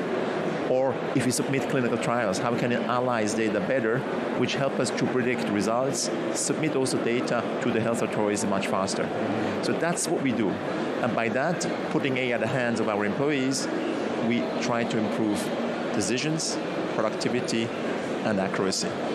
That's what we do here, and that's what we showcase here at VivaTech. It's incredible. And how does Sanofi collaborate and innovate with external partners to ultimately advance healthcare solutions? You see, innovation is not only taking place in Sanofi, it's also taking place outside of Sanofi. It's key. So we want to collaborate with the best inside, but also outside. For example, we are co-sponsor of Future for Care with 3 other companies, which is a European-based, Paris-based life science incubator, where we have 50-plus startups in the ecosystem of life science. With one of them, for example, we have developed a tool which helps us to identify rare diseases, very individual small-scale diseases which are very impactful for patients, to identify them better and faster. So that's the collaboration we bring outside into Sanofi and then scale across Europe and the world. Can you share some concrete examples of how Sanofi's partnerships are driving such innovation in healthcare right now? So for example, what we showcased this year at VivaTech, we unveil our collaboration with McLaren, the winning Formula One team now. And what we have in common with McLaren is the unit measure of time and the passion for speed and performance. So McLaren, together with us, we're helping to reshape how we do actually production in manufacturing supply to accelerate and improve the productivity of how we improve supply for medicines, which is so critical. And on the other hand, we also unveiled a partnership to really raise the awareness for meningitis, which is an underappreciated disease in the space of vaccines. And at this year's Le Mans race, you're going to see a McLaren car with the Defeat Meningitis awareness campaign from Sanofi. So very concretely, very exciting, with best-in-class players outside of pharma. Wow. Final question here. What can visitors expect at your booth this year? I walked by it. I'm planning to visit this afternoon. So what can we expect? So it's an incredible moment. First of all, it's a moment of pride for our teams, because we started to announce many things last year already on how we become an AI-powered at scale biopharma company. What you're going to see when you come to the booth, you're able to immerse in different experiences. For example, you're going to see the R&D section lab. How do our scientists advance science with AI at its core? You're going to go to manufacturing supply, where you're going to discover, for example, our digital twins for factories, and what is our vision to further improve supply chain across the world for biopharmaceutical drugs. And if you go to the employee empowerment section, you see what snackable AI means for our employees. 70,000 employees with AI in their fingertips, at the fingertips, in the pockets, with Sanofi Concierge or insight-driven tools like Play to take better decisions for the company. So you're able to experience them, visit them, and see that is reality at Sanofi. Absolutely. Well, thank you so much for joining us today. We're excited to visit you at the booth there. Thank you so much. Bye-bye. Have a nice day. Yeah, you as well. All right, you're watching VivaTech News. Let's head out now to the main floor and go inside VivaTech.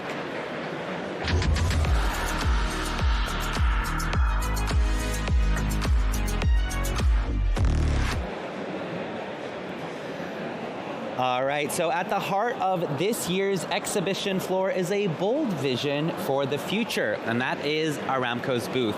So in just 7 zones, it tells the story of how one of the largest energy companies is advanced technology and innovation. And from AI to quantum to investment and partnerships, Aramco is absolutely refining what industrial transformation looks like. Take a look. Hello and good morning. I'm at the entrance of Hall 2, and if you're into bold innovation, there's really a booth that you should not miss. It's right there. It is the Aramco booth. It's huge, and as you see, it is separated into several zones, 7 exactly, and it showcases all the Kingdom of Saudi Arabia innovation. One of the biggest one is the Aramco Sail.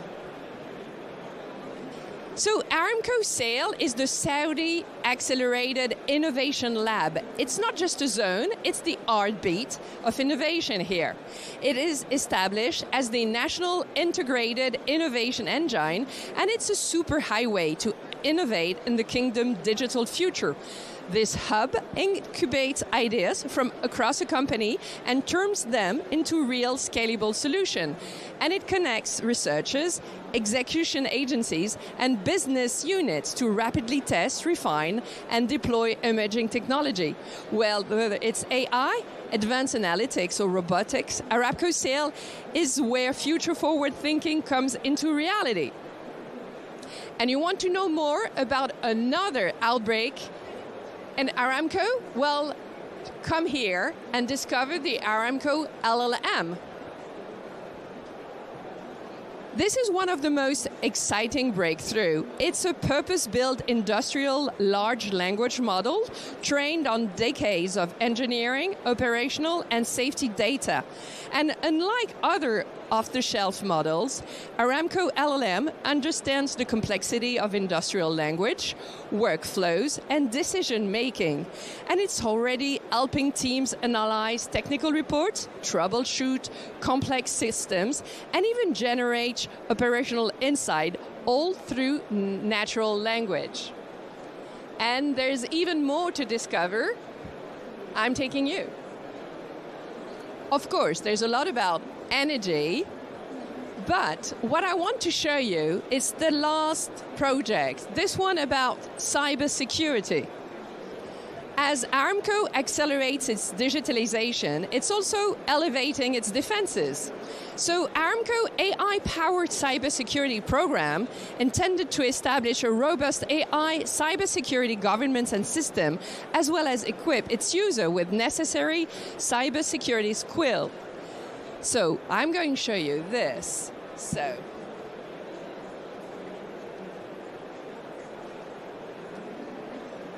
yes, good.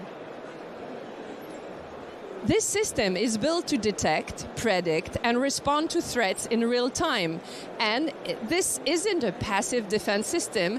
It is working as an intelligent shield.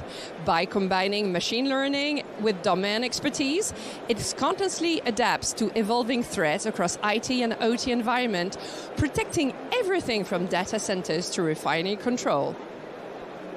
As you have seen, there's a lot to discover at the Aramco booth, so please go into the entrance of Hall 2, right behind the VivaTech big inflatable structure, and discover the Aramco booth.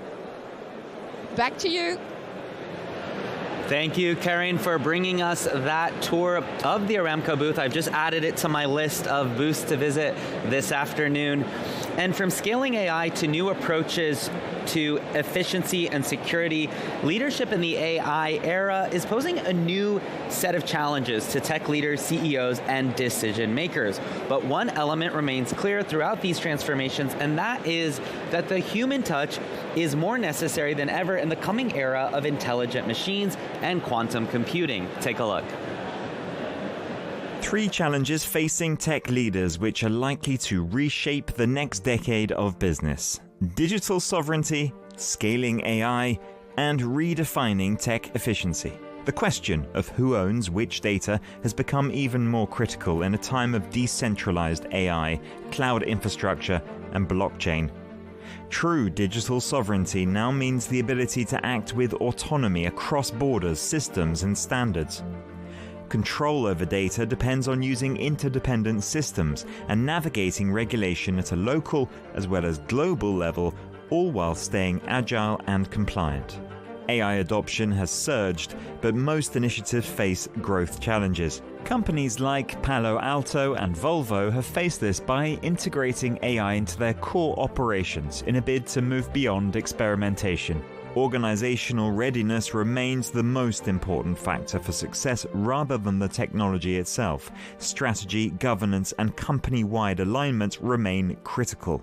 With the advent of quantum computing, readiness also means forcing leaders to rethink digital resilience. Efficiency is key in a cost-conscious and KPI-driven environment. Companies like Evolva and Cisco have understood this, setting the pace with technology that boosts productivity as well as supporting long-term sustainability in line with CSR targets. This year's VivaTech Tech Leaders program brings these challenges into focus through closed-door sessions, real-world case studies, and VIP discussions designed for immediate impact. This conference aims to be vital strategic planning sessions for the leaders shaping tomorrow's ever-changing business landscape. VivaTech also empowers marketing decision-makers with its dedicated CMO Summit. All right, let's now head out to the main floor here and go inside VivaTech.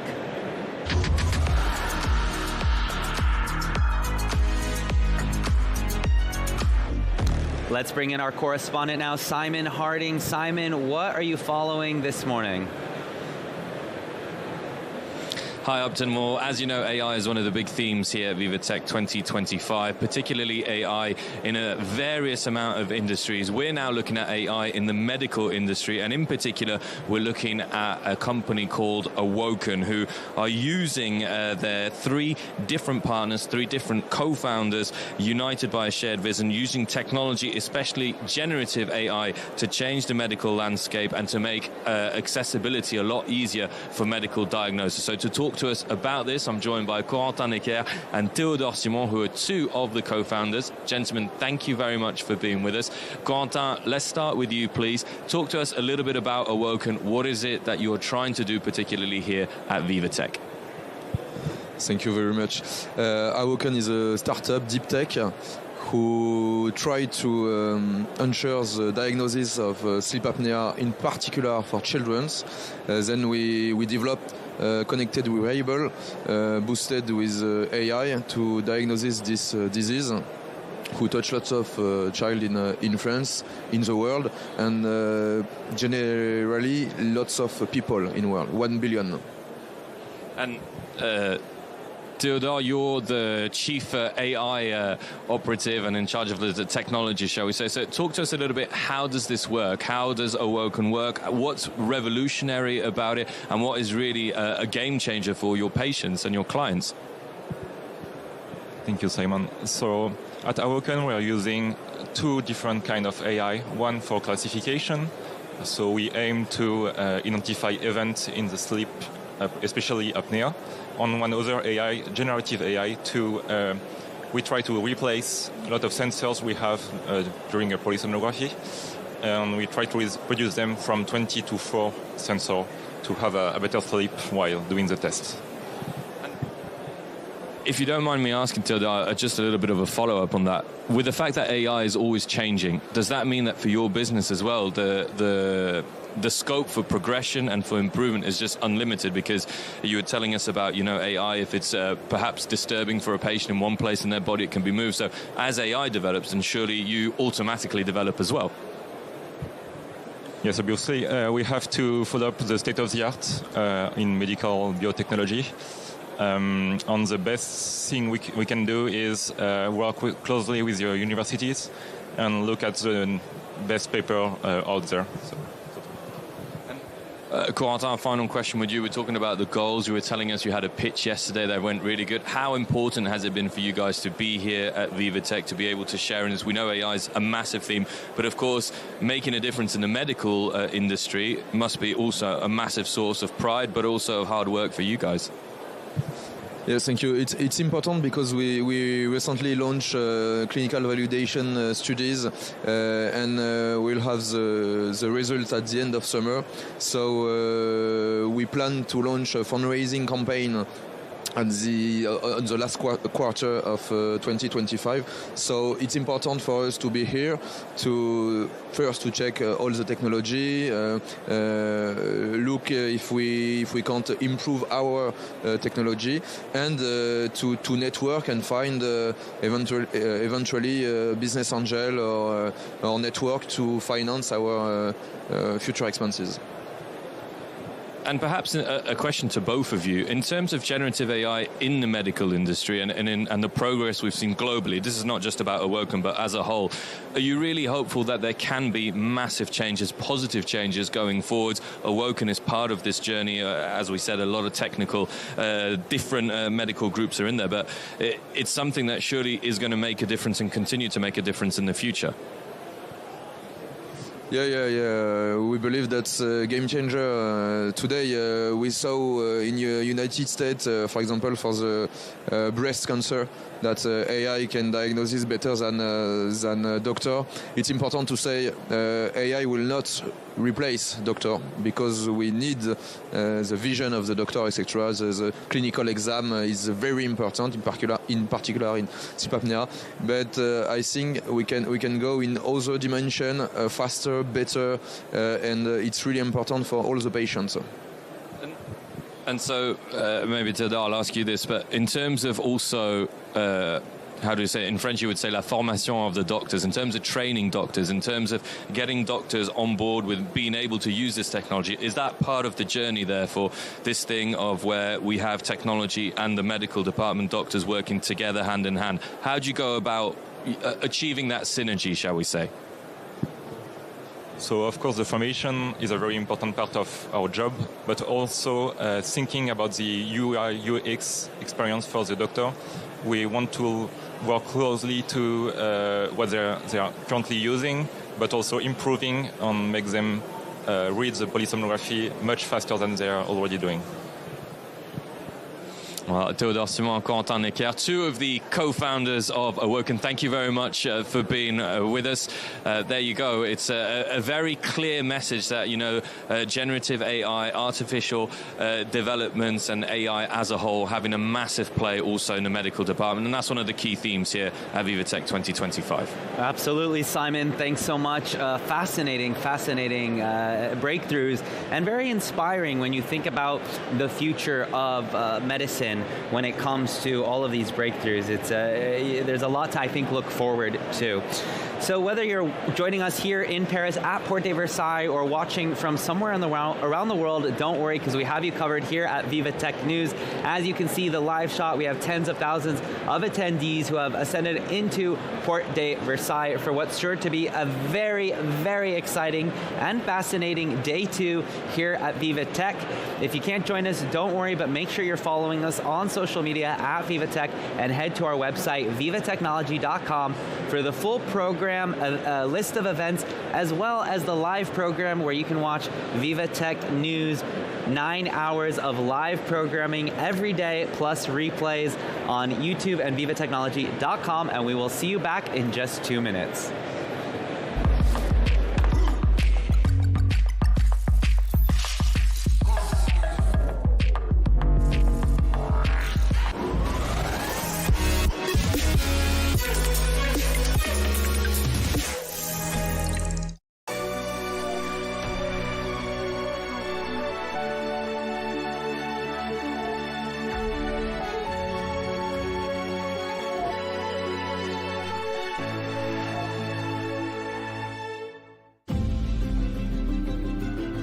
The automotive industry is going through an unprecedented period of change. We have been searching for a strategic partnership with a bank which would also support us in new projects. We've assembled people from both organizations, and we've worked with a true joint venture spirit, and that across 9 countries.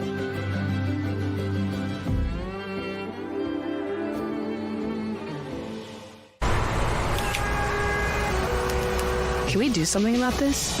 Sure thing. Let's combine the real and the digital worlds to make big changes for everyone. That's better.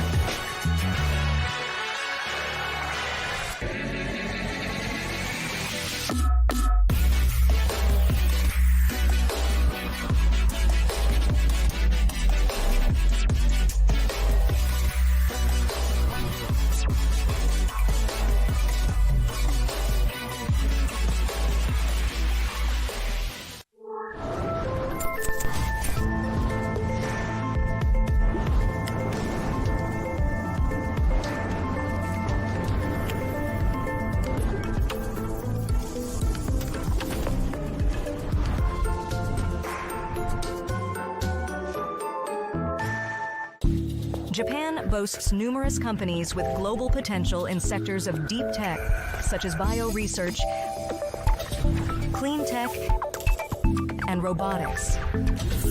Jetro and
Good morning and welcome back to VivaTech. You're watching VivaTech News, where we are covering you throughout the day for all the live action, meeting startups, executives, CEOs, you name it, we've got you covered with correspondents on the ground. We have over 130,000 attendees who have joined us here at Porte de Versailles for the 4 days of VivaTech. Lots of exciting announcements coming out of NVIDIA yesterday as they're planning to open more AI hubs throughout Europe. That was really exciting. We also heard from President Emmanuel Macron, as well as the CEO of Mistral AI, as well as NVIDIA's co-founder and CEO Jensen Huang. A lot of news happening and coming out of VivaTech. Today is day 2. We're looking forward to a lot of exciting panels and events here. And I want to get to my first interview of the hour. Let's do our VivaTech on set.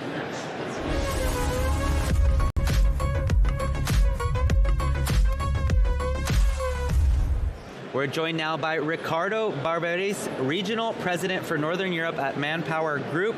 Since January 2025, he's also overseeing operations in France, the company's largest market in the region. And under his leadership in Manpower Group, he is driving an innovation strategy that merges cutting-edge tech with human potential. Welcome to VivaTech News. Happy to be here with you. Thank you. Oh, we just got to... Happy to be here with you. Yeah, we got so much energy and excitement here. So at Manpower Group, you say humans are the heroes and AI is their cape. Can you unpack that analogy for us? What exactly does that mean? It means that at Manpower Group we think that the technology will be a fantastic opportunity for the human to be even more powered and even more reinforced. And so it's a sort of augmentation rather than a replacement. And we see this already, and the first step of this in the last years and even today. There is an effect from wow to how. And so now we recognize that technology just for itself doesn't change the picture if it is not the human to drive. Interestingly enough, as Manpower Group, we have a research that shows that 60% of the CIOs wants to partner with the COO for implementing AI and new technology. So there is a new understanding, a better understanding that is not just a tool, but is really about something that can change the organization as long as the human will be at the center of everything. Absolutely, absolutely. And how is AI transforming the world of work right now? And not just for businesses, but for employees on the ground across different roles and regions? This is, I think, is more, you start to feel it in those days in VivaTech that we are just at the beginning of this journey. We think as Manpower Group that is clearly technology is do or deliver and then creating value. Do, it means do repetitive tasks, replace repetitive tasks, no brain activity. But more importantly, when you do something that you don't see clearly, and AI can help you to see insight that sometimes human miss.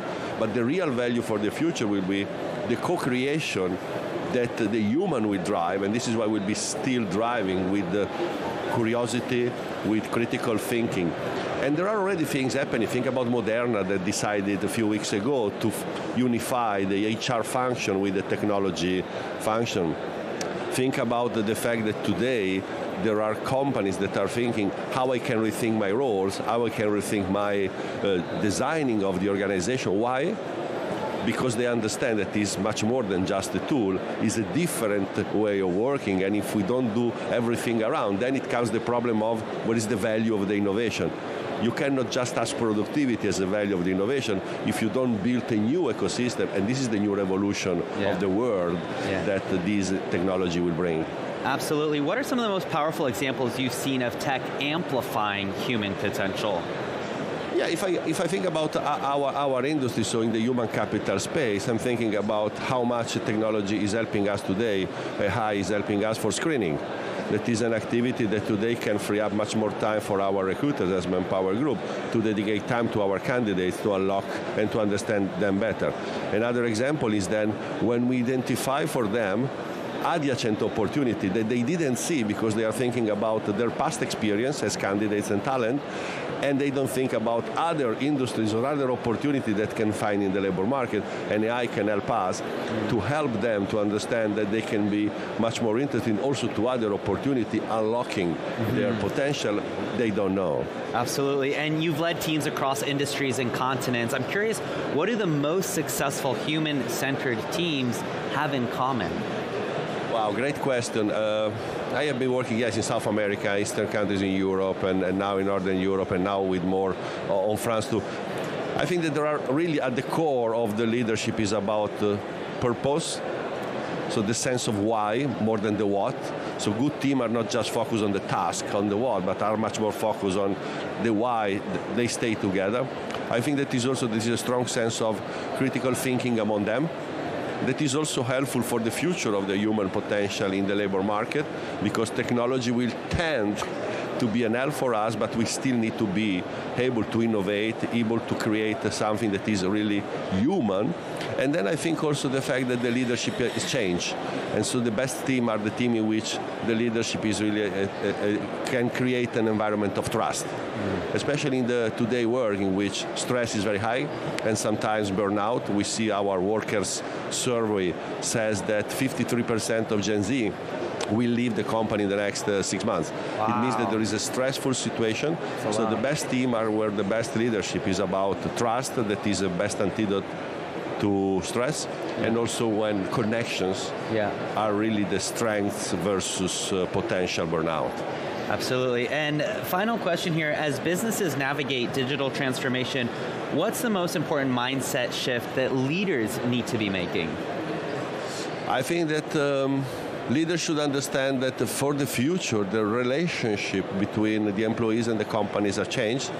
Maybe in my model was more about career, recognition, healthcare, and job security. For the future of the work, and the leaders have to remember this, it's much more about employees that will enter in the labor market thinking about meaningful job, seamless tech, work-life balance, health, safety. So I think that a leader has to be really first a caring leader, taking care of the people, and then together with the people do the mission, and not the other way around. Yeah, absolutely. Well, thank you so much for joining us. Always learn quite a bit from you, so thank you, and we'll see you throughout the week. My pleasure. All right, you're watching VivaTech News. Let's head now into our first debate. We're going to bring you a nice debate here at VivaTech. But first of all, if you're just joining us, it's 11:06 here in Paris. There you have a live shot of everyone who is joining us this week. In Paris, we're looking at 4 days at Europe's biggest startup and tech conference. One thing we're trying this year is called The Debate. They're really dynamic conversations, and we're going to have a really nice debate for you now.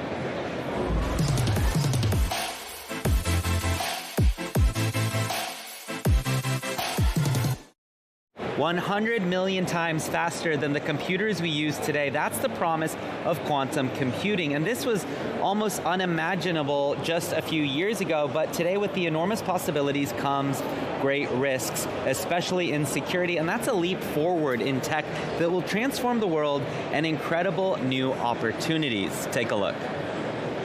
An incoming technical revolution unlocked by the power of quantum physics. Quantum computers process information using quantum bits, or qubits. IBM researchers say their calculations can be 100 million times faster than classical systems. Capabilities that seemed impossible only a few years ago are now finding real-world applications. Quantum computers can power new drug discovery, optimize AI, and break new horizons in material science. ZeroKey has used quantum power to develop a real-time location system for use in industry, offering unprecedented operational visibility of warehousing, automotive, and supply chain logistics. But this new computational power brings unprecedented security challenges. Without quantum-safe measures, current encryption protocols could be overrun by 2030. This scenario would threaten the global banking system, sensitive communications, and critical networks. Startups like Quanticore are already providing quantum-safe solutions against sophisticated cyber attacks, a critical area of innovation to keep an eye on. Increasing government investment reflects the high stakes. The European Union has so far committed €1 billion to quantum research. In March, China announced a vast government-backed fund into emerging technologies like quantum computing worth around $138 billion. In the US, the National Quantum Initiative Act allocated $1.2 billion of public funding towards this new technology. Companies like Alice and Bob, aiming to build the world's first universal quantum computer, could reshape our digital future. Quantum computing will transform our world, and the preparations are already in place for when it does. Quantum computing holds the promise to revolutionize industries from finance and pharmaceuticals to cybersecurity and AI. Now, many say the quantum era has already begun, but between the promise and reality lies major challenges. So how close are we to real-world applications, and what should tech leaders and policymakers be doing to prepare for a quantum future? I'm excited now to be joined by my esteemed panel for the debate. Let's start with our Tech Trends editor, Rudy. We also have Anshu Shrivastava, a professor at Rice University and founder of Third AI, a startup building scalable and energy-efficient AI systems. We're joined also by Nicholas Proust, Chief Operating Officer at Pascal, which builds quantum processors using neural atoms and works directly with industry partners on real-world applications. And of course, Annick Geniosis, COO at Quably, a French quantum startup developing scalable silicon-based quantum processors with a strong European footprint. Welcome to VivaTech News. Thank you. Thank you. So we're excited to have you. Anshu, why don't you lead us off here and talk about, your work focuses on scalable and efficient AI. So how do you see quantum fitting into this? And will it complement or disrupt AI development? No, that's I'm a big fan of scalability. So if you look at all the advances in AI, like you look at GPT 1, 2, and 3, the difference is the scale. So 1 was not even noticed, 2 was barely okay, it was competing with some of the models, not the best, and 3 stunned the world. So when we take an idea and really scale it to a different level, it changes the whole game. So AI is all about scalability. In fact, if you look at the next level of what will be GPT-5 and the next, there is a lot of community that is thinking that the next will be because of scalability. But to a next scale, so like trillions of scale, like lots of data and a whole bunch of things. And right now, what we are bottlenecked is computations and energy, right? As Sam Altman recently says that everything will now go back to being electron, right? So everything is about energy and compute. Now, what is exciting about quantum is obviously it is a fundamentally different way of looking at computations. So it offers something that the current systems are getting like bottleneck, right? I mean, it has plateaued. The scaling has come from hardware improvements like parallelism, but even that is not going further with Moore's law and the hardware limitations. So quantum is obviously a great promise. Now, however, as you mentioned, there is a huge challenge in making scalable quantum systems. I mean, I know there are a bunch of experts, they will definitely talk about it and would love to also hear what they feel about it. But like the stability of qubits, the scaling of systems, and even at this stage, I will assume that the state of quantum is going from experiments to early prototypes. So scaling is still a big issue for quantum systems. And I'm quite excited if we can make the scaling work. I think it will have huge implications in AI as well. For Nicholas, Pascal is already collaborating with enterprise partners. What are you learning about how companies are preparing to adopt quantum technologies? Yes, definitely. So maybe if we take a step back and we speak about quantum and the interest. So quantum is a new way to do high performance computing. It will be a third pillar. So you have CPUs, you have GPUs from NVIDIA, and you will have QPUs, quantum processing units. It's really important to understand that. And yesterday, Jensen Huang, during the opening of the GTC in Paris, spoke about quantum, saying that the inflection point is very close to where we are right now.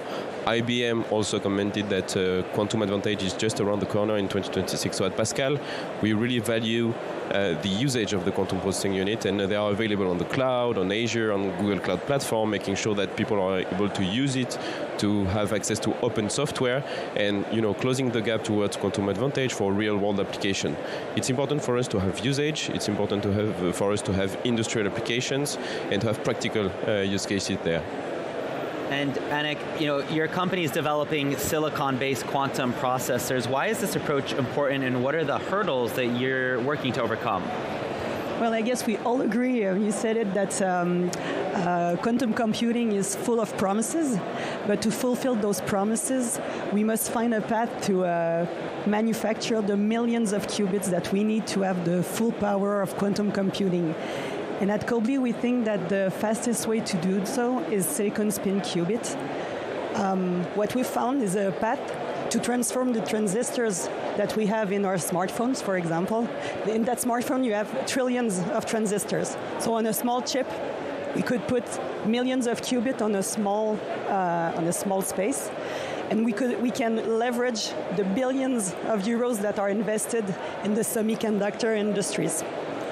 So today, what we've achieved is we've bridged the gap between quantum research and semiconductor industry. We have a partnership with ST Microelectronics to produce our chips. And our next challenge is now to transfer our technologies. So we've demonstrated all the quantum operations on academic fabs. Now we're transferring the technology to industrial fabs. And once we've done that, well, the road is open to a quantum computer. Absolutely. Rudy, you've been covering this for quite some time. What do you think? Where do you see this going? I think we need to take a step back because quantum is really very much about fundamental physics, which is interesting, but also creates some of the challenges, especially some of the ultra-low temperatures that are necessary for some of the technologies. I mean, there are multiple approaches to creating a qubit. We have two of the different approaches here. IBM uses a different approach again. So it'll be interesting to see whether these approaches can coexist, whether there will be a dominant technology, and mostly whether some of those very basic requirements, such as operating at 6 Kelvin, for example, for a neutral atom, can be overcome. So those are very interesting questions to answer, and that all of the panelists here are no doubt are looking at. So obviously, as we all know, there's a great promise here, and I would be little, so I come from the algorithm side and do machine learning, right? So even if we assume that most of the hardware challenges of qubit stability and all is solved, I think one major barrier that still remains is assuming everything is solved, still we don't have use cases or at least a proof of how it will scale up machine learning for that matter, right? I mean, or data operations or data distributions. There are some promises that maybe in the less data land, there are some ways to model it, but one of the main hurdle is also the existence of a real use case, especially in the world of AI and where I deal with, is going to be another challenge. So obviously the first set of challenge would be to create stable qubits at scale. And I think the second set of challenges, assuming the qubits and all that works out, what sort of algorithms and most importantly, what applications will it disrupt? So and it's a challenge because it's not okay to wait. I mean, you must work on those use cases, even if the hardware is not ready already. That's why we have emulators we can work on. We've launched our emulator on OVH Cloud this week. And it's important that end users work now on their use case to be ready when the hardware is ready. Yeah, I fully agree with this view. And on our side, for example, we have quantum processing units available working with 100 qubits deployed in data centers. Of course, it has not outperformed best classical means, but still you can use it, train your teams, and make sure that you are understanding what you will be able to do thanks to quantum computing. Of course, different hardware techs have different timelines, but still some are already delivering useful, not outperforming classical mean again, but useful quantum applications. So yeah, it's already working somehow, and the best way to capture the value, such as for AI, is to begin earlier than before the inflection curves will skyrocket. So while I may have sounded a little bit like a skeptic, right, all this quantum has all the skepticism, I think the way forward is what these guys are saying, is we need to be able to experiment more. So what machine learning and AI has taught up is like trial and error at scale is also a very powerful strategy. And so if quantum at all has to work, first some quantum systems must be available for people to try different ideas, and then we'll know which one will emerge. So right now, even though the field is very early, where we don't know what algorithms and what applications will be, one of the reasons of it also could be the belief that maybe even hardwares are a few years down the line. So when the hardwares come, we'll start thinking about algorithms and applications. But if some of these disruptors can show us that the hardware is available, then the algorithmists will jump in and say, okay, let's use this hardware. And I think when their creative juices started kicking in, they may be even able to figure out what is the killer application faster. So I do agree that yes, the progress requires thinking from all sides, because as I said it before, it's a fundamentally different way of computing. And right now, given that we have hit all the walls and we are like trying to explore any out-of-the-box solutions, quantum seems like it's a very promising one, for sure. Yes, I'd also like to add that quantum's not going to replace all computing, obviously, because for some problems, classical, 0-1 computing is still the most efficient. But definitely for optimization problems, quantum holds great promise. Beyond computing, there are already applications for quantum science in positioning, in communications, in cryptology. So beyond computing, quantum is definitely something that holds lots of promise for new applications.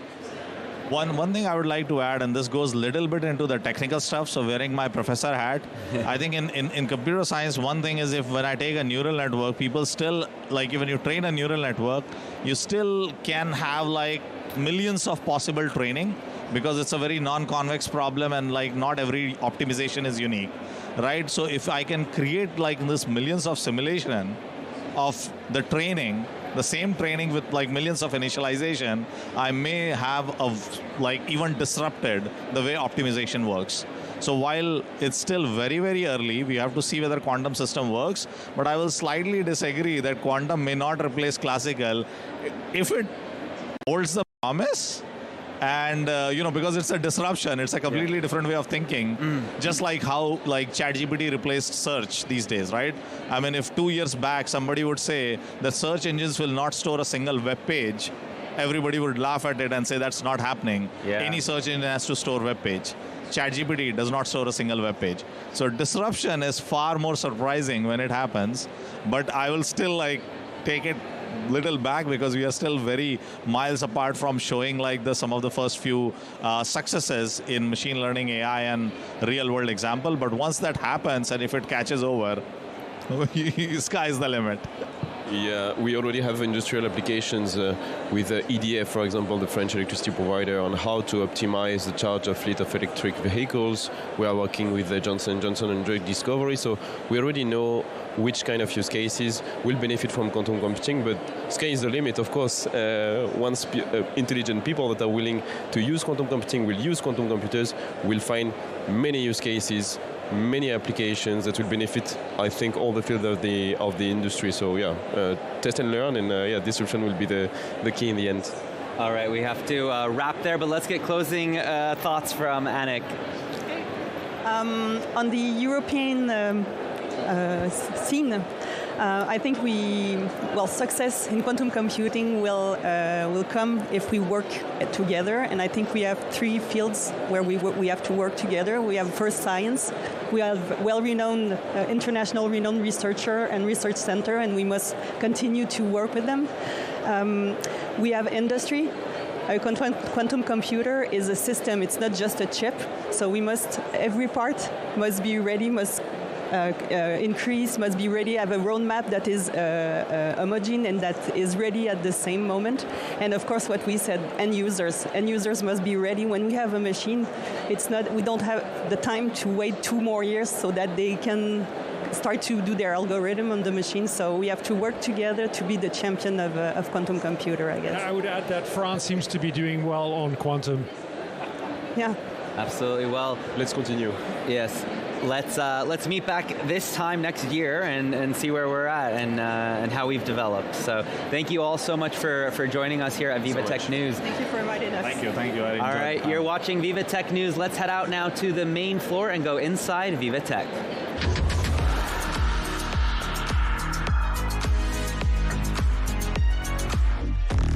All right, we're going to now bring in our reporter, Will, who is outside the main event. And Will, it looks like it's a beautiful day out there. On nearly time for lunch, not quite yet, but what can you tell us? That's right, Upton. I'll tell you what, I'm thirsty out here. So we have the main building where a lot of the action is taking place, but not all of it. You're now, good look now. behind me. What do you see? A bunch of people trying to eat, but they're not connected to water. Our next guest trying to change that. This is Cumulus, and I'm joined by Capucine Cognier. She's the head of business development in Europe. Hello to you, Capucine. This machine turns water from thin air. Can you tell us a little bit about the science behind it? Yes. Firstly, I'm going to serve you some water because clearly you're thirsty. What do we do at Cumulus? So the technology, we capture the air through the neck of the machine, which is here. We then condense it into water and then pass it through 4 different filters to make it pure water, mineralize it. So what you just drank is mineral water, just like the ones that you can buy in the supermarket. But we're not using plastic bottles. Yeah, and I confirm it tastes fine. It's very good. Now Cumulus was here 2 years ago. You had the French president stopping by, big premiere. What's new at VivaTech this year? So 2 years ago, we unveiled this machine, our very first machine. But this time, we're unveiling our new machine, the Box, which is linked to our water dispenser. Why did we create this? It's a direct answer to requests from our clients. It's modular and transportable. So for construction sites that are not connected to water or encampments or for the army, these are much more easy to transport.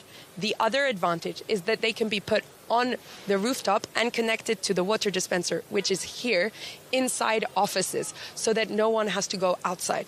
Becoming more practical. You mentioned your clients. Give us an idea of who your core clients are.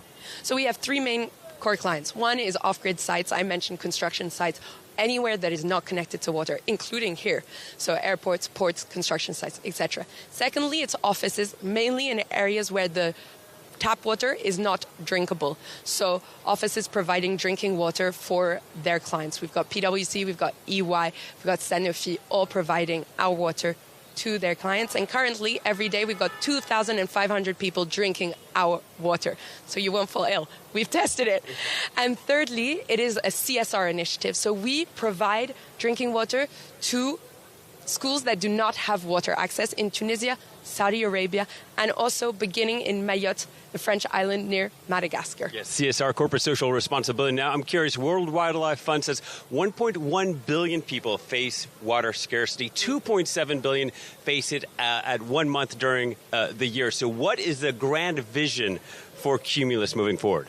Absolutely. And what I'd add is also a lot of people often think that this is only in the developing world. In Europe as well, enormous amounts of people are facing water scarcity. Our grand vision is to help end that. We need a variety of solutions, desalination or collecting water from rain is not enough. We need different types of solution, and so our solution is one of them. We are currently also developing a new product which can create 1,000 to 2,000 liters per day. This will be a drastic change from what we create now, which our maximum is at 300 liters for now when you connect 10 boxes to a water dispenser. Why are we doing this? It's for areas in emergency. So Mayotte is an example. A year ago, they had a hurricane, and there was a lot of access to water that was an infrastructure that was disintegrated. Festivals and events currently often they happen very far from the city and they use plastic bottles. And finally, for industrial use. All right, that's great. Capucine, thank you so much for your time. Upton, when I was growing up, I learned you couldn't turn thin air into anything. So this is one of the most inspiring guests we have at VivaTech this year and a regular appearance at VivaTech. Thank you very much. Back to you, Upton. Absolutely. Everything is changing, as we can see, and exciting times are ahead. Thanks so much for bringing us that interview. And you are watching VivaTech News. Stay with us. We will be back in just a couple minutes, and make sure you're following us online at VivaTech as well as our website, vivatechnology.com.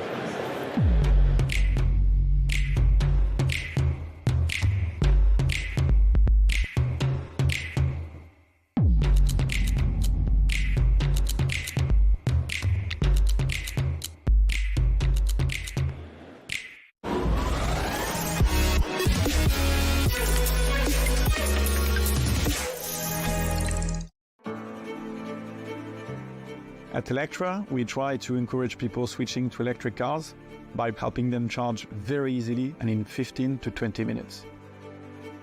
We recently advised Electra on a new fundraising with 304 million euros. It's a major milestone for Electra for the future years.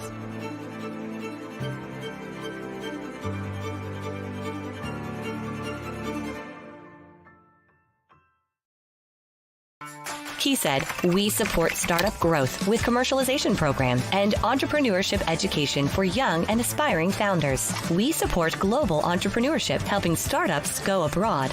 And we provide the essential infrastructure to bring ideas to life. Where imagination meets reality, this is KeySaid.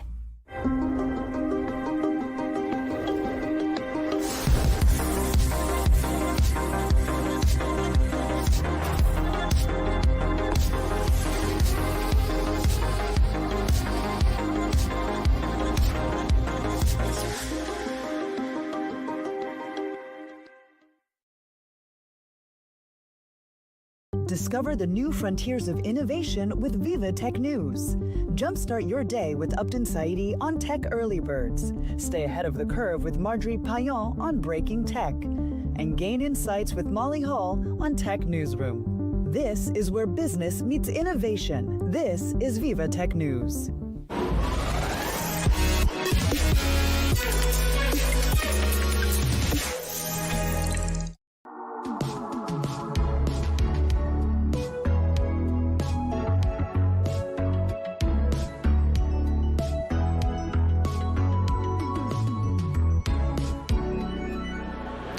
Welcome back to VivaTech News. You're looking at a live shot of day 2 of VivaTech here in Paris Porte de Versailles. And now let's get to our interview of the moment for VivaTech on set.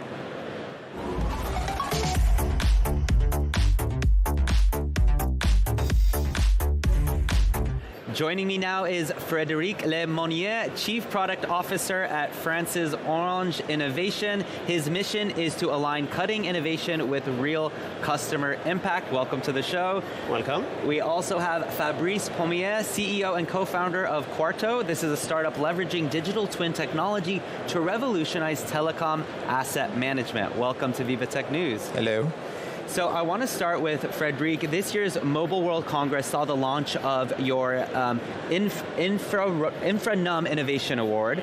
The winner was Quarto. Congratulations. The startup accelerated by Orange Fab. So what made Quarto stand out to you?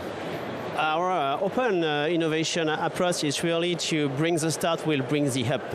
And really it's built on trust. And trust is very fabulous. And Quarto is very important to have that for us. Quarto was selected because it illustrates very well this motto, this principle, this partnership we want to create between Orange and startup, and their innovative approach of their product makes a difference. Absolutely. And Fabrice, Quarto has developed 3D digital twin solutions tailored to telecom infrastructure. So I'm curious, what specific challenges are you actually addressing, and what makes your tech such powerful tools for telecom site management? One of the key issues, in fact, in the telecom industry, when you deploy a network, for instance, a mobile network, is time. In fact, it takes from between 18 to 24 months to deploy like 5G antennas on some sites, and it's carbonized operations, taking time, costing a lot of money, involving a lot of stakeholders. So our technology is a collaborative tool where all these stakeholders can work together and accelerate deployment process, for instance. Absolutely. And can you tell us, each of you, how the collaboration is currently being implemented? We work with Fabrice to show the benefits of the product of Quarto to the different subsidiaries of Orange. We try to build a new partnership with Poland, with Belgium, and Middle East, facilitate global adoption of the product of Quarto. Mm-hmm. Yes, indeed. And we have been working for 2 years with the Orange Group, with one of the subsidiaries named Totem, in charge of infrastructure management in France, Spain. And they were attracted by our 3D and AI technologies, digital twin, to digitalize their assets, in fact. So we started this way with the Orange Group. How does this type of partnership fit with your broader innovation strategy right now? Yes. This partnership boosts operational efficiency and promotes decarbonation, aligning with our goal, with our objective of responsible innovation for the group. It's part of our broader effort to accelerate the adoption of advanced technological solutions to modernize our network. Working with startups like Quarto strengthen our capacity to deploy impactful solutions, fostering co-creation and enabling scalable growth. Okay, great. And you're currently in advanced discussions right now with Orange, Romania, as well as Slovakia. How are you tailoring Quarto's platform to meet the specific needs of these different markets? Yes, these are different markets. In fact, you have to understand each and every need. In fact, there are local requirements. For instance, local regulations makes the things a bit different. Also, that priorities are different from one country to another. In some countries, it will be more mobile deployment in large cities. In other cases, would be maybe more data centers. We also digitalize data centers, which is really a market which is booming.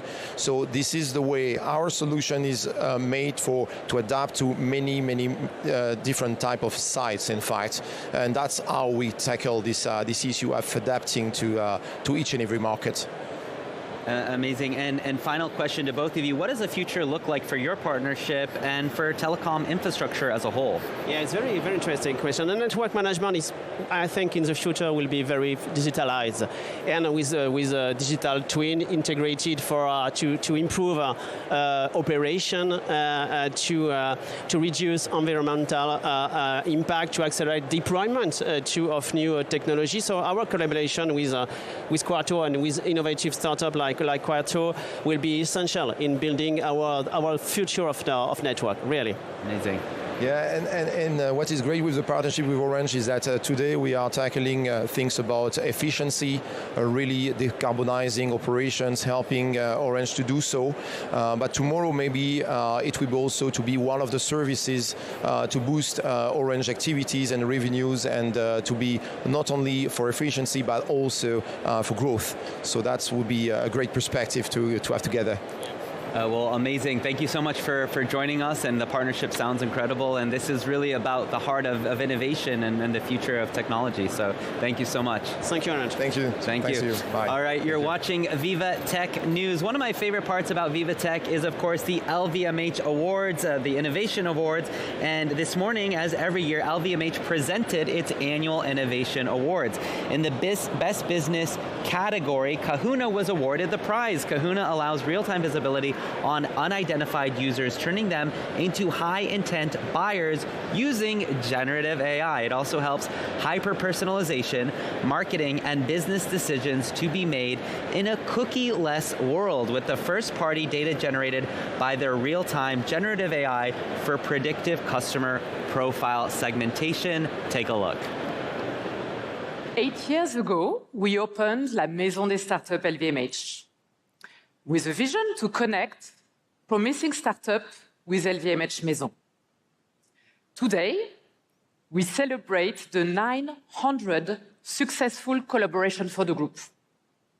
The winner of this year's Best Business Prize is a great illustration of this tangible but also very scalable impact. So the Best Business Prize goes to Kahuna with Gal Rapoport is making the online experience more personalized, even for anonymous unlocked customers. They use first-party data and real-time AI to profile visitors. Laetitia Gal Rapoport, Best Smile for this first award this morning. Thank you so much for insisting on setting new standards of hyper-personalization together, the innovation team, and for bringing us together for the La Maison de Startup. I want to say a special thank you for the amazing Dior team for a trustworthy, profound, and very transparent collaboration. We couldn't do it without you. You are true partners of ours. And lastly, I want to say thank you for the Kahuna team for an amazing journey. It's only day one for us. Thank you so much, everybody. Congratulations again, Kahuna. All right, and a big congratulations to the team there for winning that Innovation Award presented by LVMH. Let's head out now to the main floor for a live report.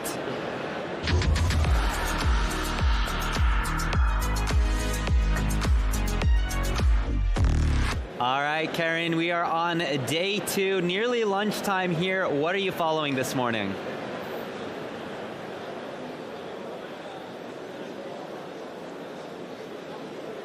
Hello. Hello. Yeah, so I'm at DocuSign, where I'm going to meet with Philippe Poutonnet, who is a VP Marketing for EMA. So, hello. Hi. So, is AI changing the way you help companies? Yeah, so hi everyone. Yes, we've basically been on this journey, over the last, I would just say, year, really, trying to really reshape the way we think about agreement management for our customers. So just to take a step back, DocuSign has been in business for 20 years. We're the inventor of the e-signature business. And over the year, we've basically moving from a pure just e-signature solution to a full platform for companies to really create, commit, and manage all their agreements. That's the first thing. And AI really is helping our customers do many things. Extract a lot of data from a lot of their contract and agreement, and really finding all those very important things that sometimes you might miss. Let me give you an example. Sometimes you have those very dreaded auto-renewal that you don't know where they're coming from.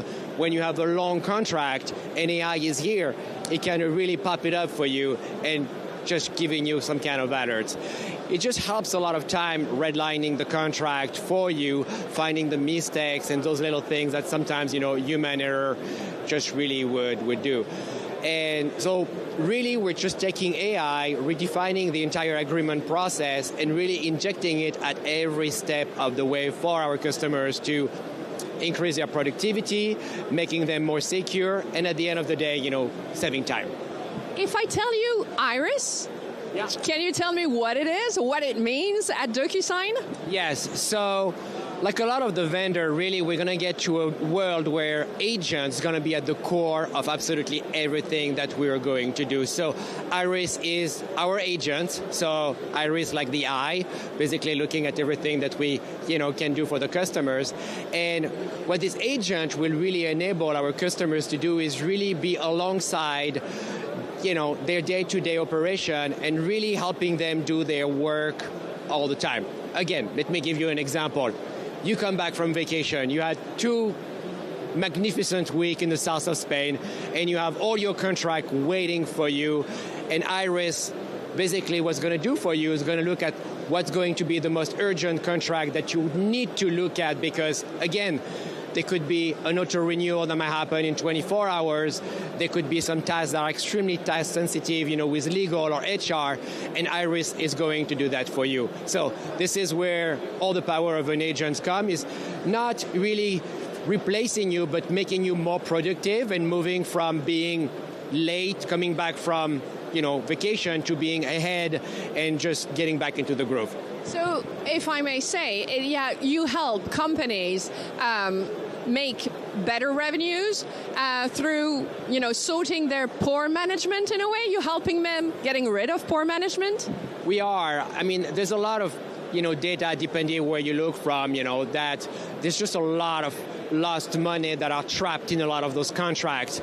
We basically ran a study. There's apparently $2 trillion globally that are lost in those contracts. I think in Europe is just a little bit under $1 trillion. So that's really what we're trying to do. We're trying to help them extract some of that value that sits in those contracts and just bringing it to them. But you also have to understand, specifically for Europe, trust is also extremely important, for companies. And, we're working with 100% of the CAC 40 company here, and they work with us because of the trust that we just built for them. AI is also at the core of that, is how can we actually bring that trust to them in a more easy to consume way. What is your vision of the future of work? Oh, that's a great question. It's a work really where we get more productive. We remove a lot of those tedious tasks, and really from every aspect of your work, whether it is, productivity, whether it is security and trust, whether it is, any other aspect, we have AI really be your companion along the way and just helping you out, with everything you do. But really right now, it's really the beginning on how we're going to revolutionize, the entire agreement management, and we couldn't be more excited to be here today. Okay, we are in day 2 of VivaTech 2025. How do you sense? I mean, did you get already good conversation, bold innovation you could come across? The energy here is absolutely amazing. This is my first year, by the way, at VivaTech. Everybody was extremely excited. I made the way from the US. I'm actually based in the US. And I just could not be more thrilled about the quality of the conversation that we're having today with some of our partners, with some of our customers, and some of the prospects and people that are coming here, every day. So really, really excited about, being here. Please come and visit us. We'd love to answer any of your questions that you may have. And one final question, because it's your first one, what are you going to, maybe if you have some time to sneak away from the DocuSign booth, what will you be going to see and to listen to maybe? I want to basically meet as many people as possible. I'm generally going to trade shows or conferences that really have only vendors. It's really exciting to see a full ecosystem, of vendors, but also, retailers like LVMH, and which is also our customers. We're excited to see them and really talk with them. So the broad ecosystem for me, stepping away from the vendors, is also very, very exciting. Well, thank you very much, and enjoy VivaTech. Thank you very much. Thank you. Back to you, Optim. Thank you, Karen, for that great interview. Always learn so much from your interviews. Well, every year you know that VivaTech has a country of the year, and this country is no other than Canada. Let's learn more about what made Canada so special this year. A global AI powerhouse, home to 10% of the world's top-tier AI researchers and high concentration of tech talent, and also VivaTech's Country of the Year. Canadian venture capital investment hit $7.8 billion in 2024, up 10% from the previous year. This surge has produced 31 unicorns, or startups each valued at over $1 billion. In 2023, Canada ranked 5th in global AI research, development and economy, and 3rd in the G7 nations. The Pan-Canadian AI strategy has invested $125 million into retaining and attracting top AI researchers. The Vector Institute, Mila and Ami have formed a research triangle driving innovation across the country. Canada's world-class research institutes have been bolstered by strong government investment. The country's business-led AI global innovation cluster Scale AI acts as a central tech hub, offering funding, guidance, and a collaborative, like-minded community for small and medium-sized businesses. Canada's tech boom is producing global standards in areas like AI, cybersecurity, and digital finance. There are more than 1.4 million Canadian tech workers, with the digital economy contributing around 7.5% of the country's national GDP.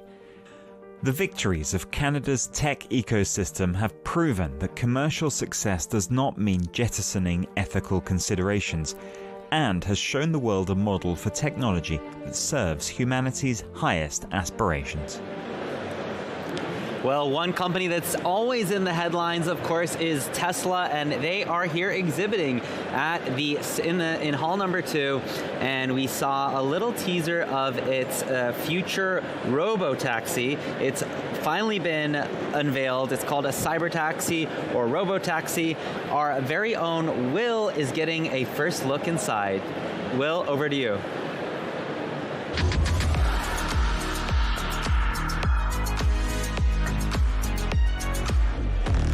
Let's learn all about the future of where Tesla may be headed. Take a look. Last year, VivaTech hosted France's first unveiling of the Cybertruck. This year, it's the Cybercab, a first of its kind for Tesla, the first two-seater. It's fully self-driving, and the car manufacturer hopes it will be a game changer. Priced into Tesla's valuation are two significant developments: the robo-taxi service, which is rolling out this year, they hope, and the Cybercab. That's the name of this car, the Cybercab. It's a two-seater, fully self-driving, no pedals, no steering wheel. On the front, we have that light bar. On the rear, we have the light bar. And look here. There's no spot to put a charging cable. That's because, like our cell phones more and more, this is going to charge via induction. They're going to have a car that pulls over a charging pad and it'll charge wirelessly. That's the future for this fully self-driving vehicle. Now, the challenges that remain for Tesla are twofold. First of all, to get this approved by different governments. They need regulations and governments to respond to full self-driving vehicles. Secondly, it's robo-taxi service, and that's for any Tesla that is self-driving. It be a Model X, a Model Y, a Model 3, or a Model S. If it's fully self-driving, people who own these vehicles can then lease them out as a taxi and use those services. So Tesla's really counting on government to make way and accommodate them and change regulations, because the future, the way Tesla sees it, is full self-driving. And that's what they're hoping for, and that's what the markets are counting on as well. Now, in Teslas, we're used to minimalist interior, but this takes it to another level. Look at this, the dash. There's no buttons. We have this massive 20.5-inch screen. I'm 183 centimeters tall, or 6 foot, and I have plenty of room. It's two-seaters. There's no buttons except for these two physical buttons to lower the windows. Otherwise, everything is done by the screen. We don't even have door handles. When we choose our destination, the doors come down and lock automatically. The seats are large, they're more like a lounge seat, very comfortable and plenty of space to relax. We can watch movies or do other things because after all, we're not driving. There's no steering wheel, there's no pedals, it's full self-driving. It is going to be taking us a while to get used to seeing cars without a steering wheel. That definitely confusing to the brain, but thank you, Will, for bringing us inside the future of robo-taxis and the future of Tesla. We are just about to round out the end of Tech Early Birds here, your morning dose of all the tech news you need here to get your day started, and you're looking at a live shot of VivaTech Day 2. We're expecting a massive event this year. We're talking about over 165,000 attendees, more than 13,000 startups, more than 3,000 exhibitors, and over 3,000 investors.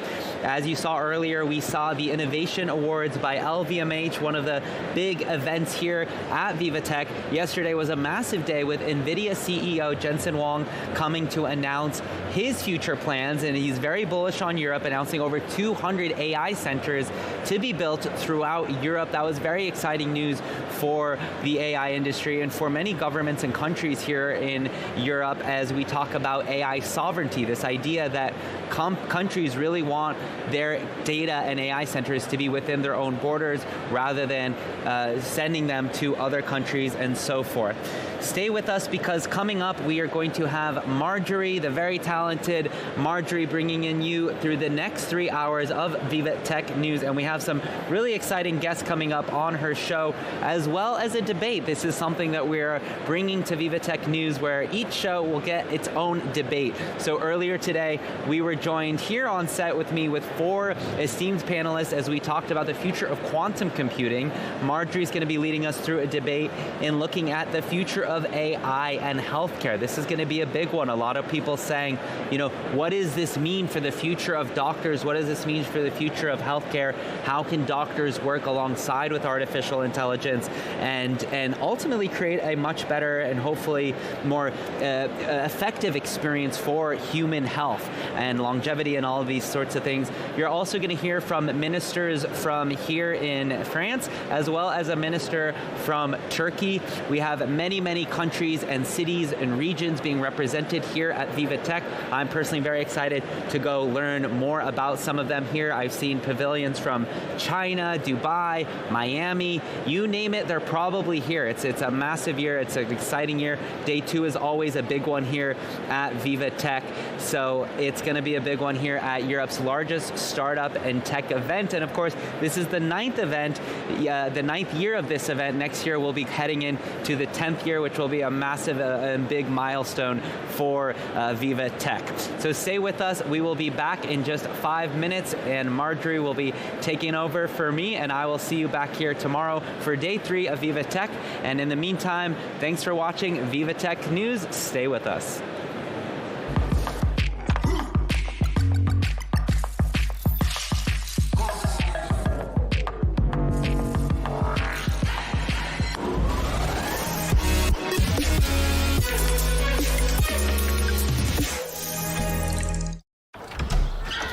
Bonjour, de Margarita une pepperoni. Merci, mais est-ce que vous pourriez revenir nous livrer demain en fait? Parce que on a fait des passes finalement. Bah non. Et comment ça non? Bah vous pouvez pas changer votre livraison au dernier moment. Il n'y a pas écrit La Poste ici.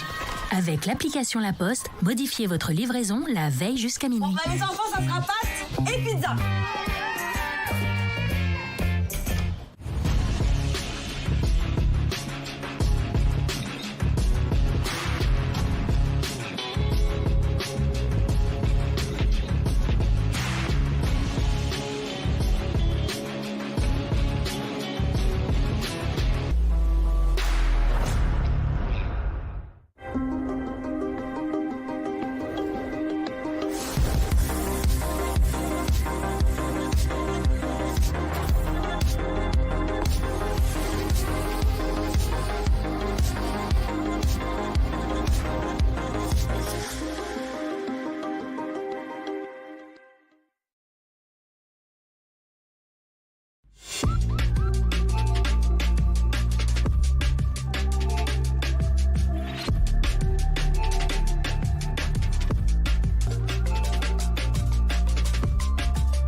The future of healthcare will be shaped by innovation.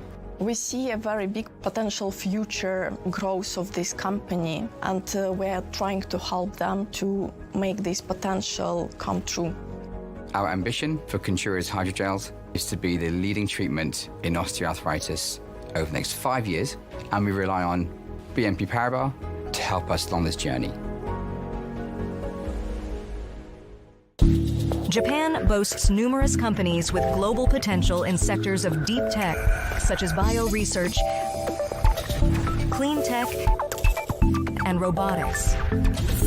JETRO endorses these outstanding businesses and supports their collaborations with international partners. Talk to JETRO first.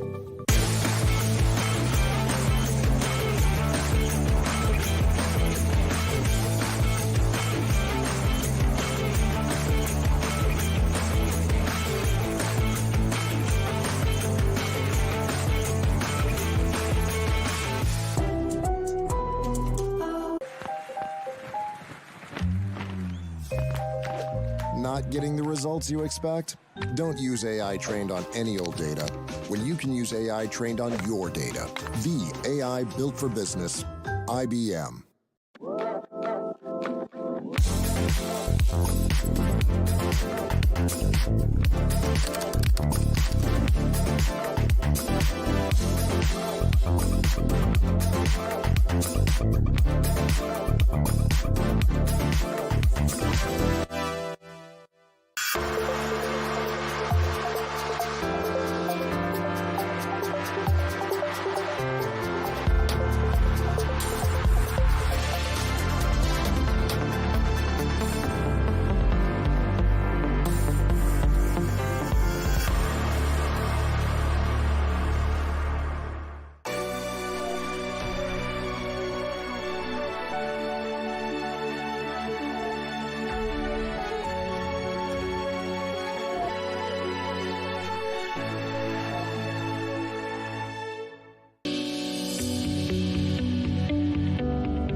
Elevate your leadership with VivaTech's Exec program. Discover cutting-edge startups, attend inspiring talks, network in exclusive lounges. CMOs, tech leaders join the program and turn disruptive technologies into competitive advantages.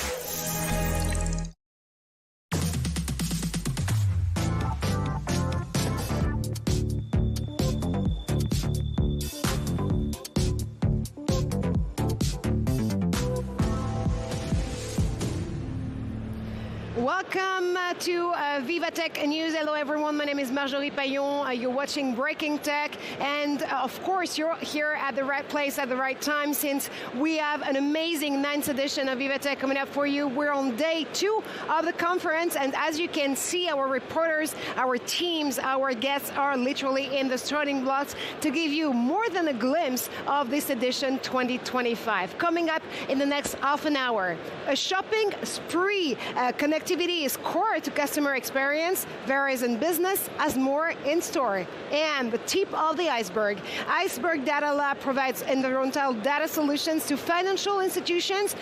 They're next on VivaTech On Set.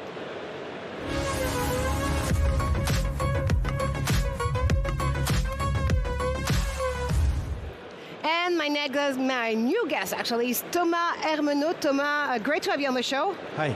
So Iceberg Data Lab mixes and matches assessment tools to provide environmental data solution. Am I correct? Yes, correct. Thank you so much. So can you actually give us some background on the idea that led you to Iceberg Data Lab? So Iceberg, we are an independent European green fintech. We provide environmental data to financial institutions so they are able to measure the impact of their portfolio, of their investment on the environment. So we have designed a proprietary model that enables us to calculate precisely the impact of more than 8,000 companies on the environment. So that means, for example, what is the impact of Total Energies on global warming, or the impact of IKEA on deforestation, or the impact of Kraft Foods on biodiversity. Those are the questions we are able to answer. And of course, there's a challenge nowadays when it comes to measuring one sector's or one company's carbon footprint. What happens if you lack of environmental data? Then you just call Iceberg Data Lab, because you guys are here to help them. So there's no such thing as lacking data nowadays. The issue is totally the opposite. If anything, there is too much data. And banks, investment funds, they face company-reported data, sustainability reports, government database, NGO open source database on climate, on biodiversity. Where we come in is helping our clients to understand that data. With a strong scientific approach, we standardize it, and we make it simple and transparent enough for them to use it in a meaningful way.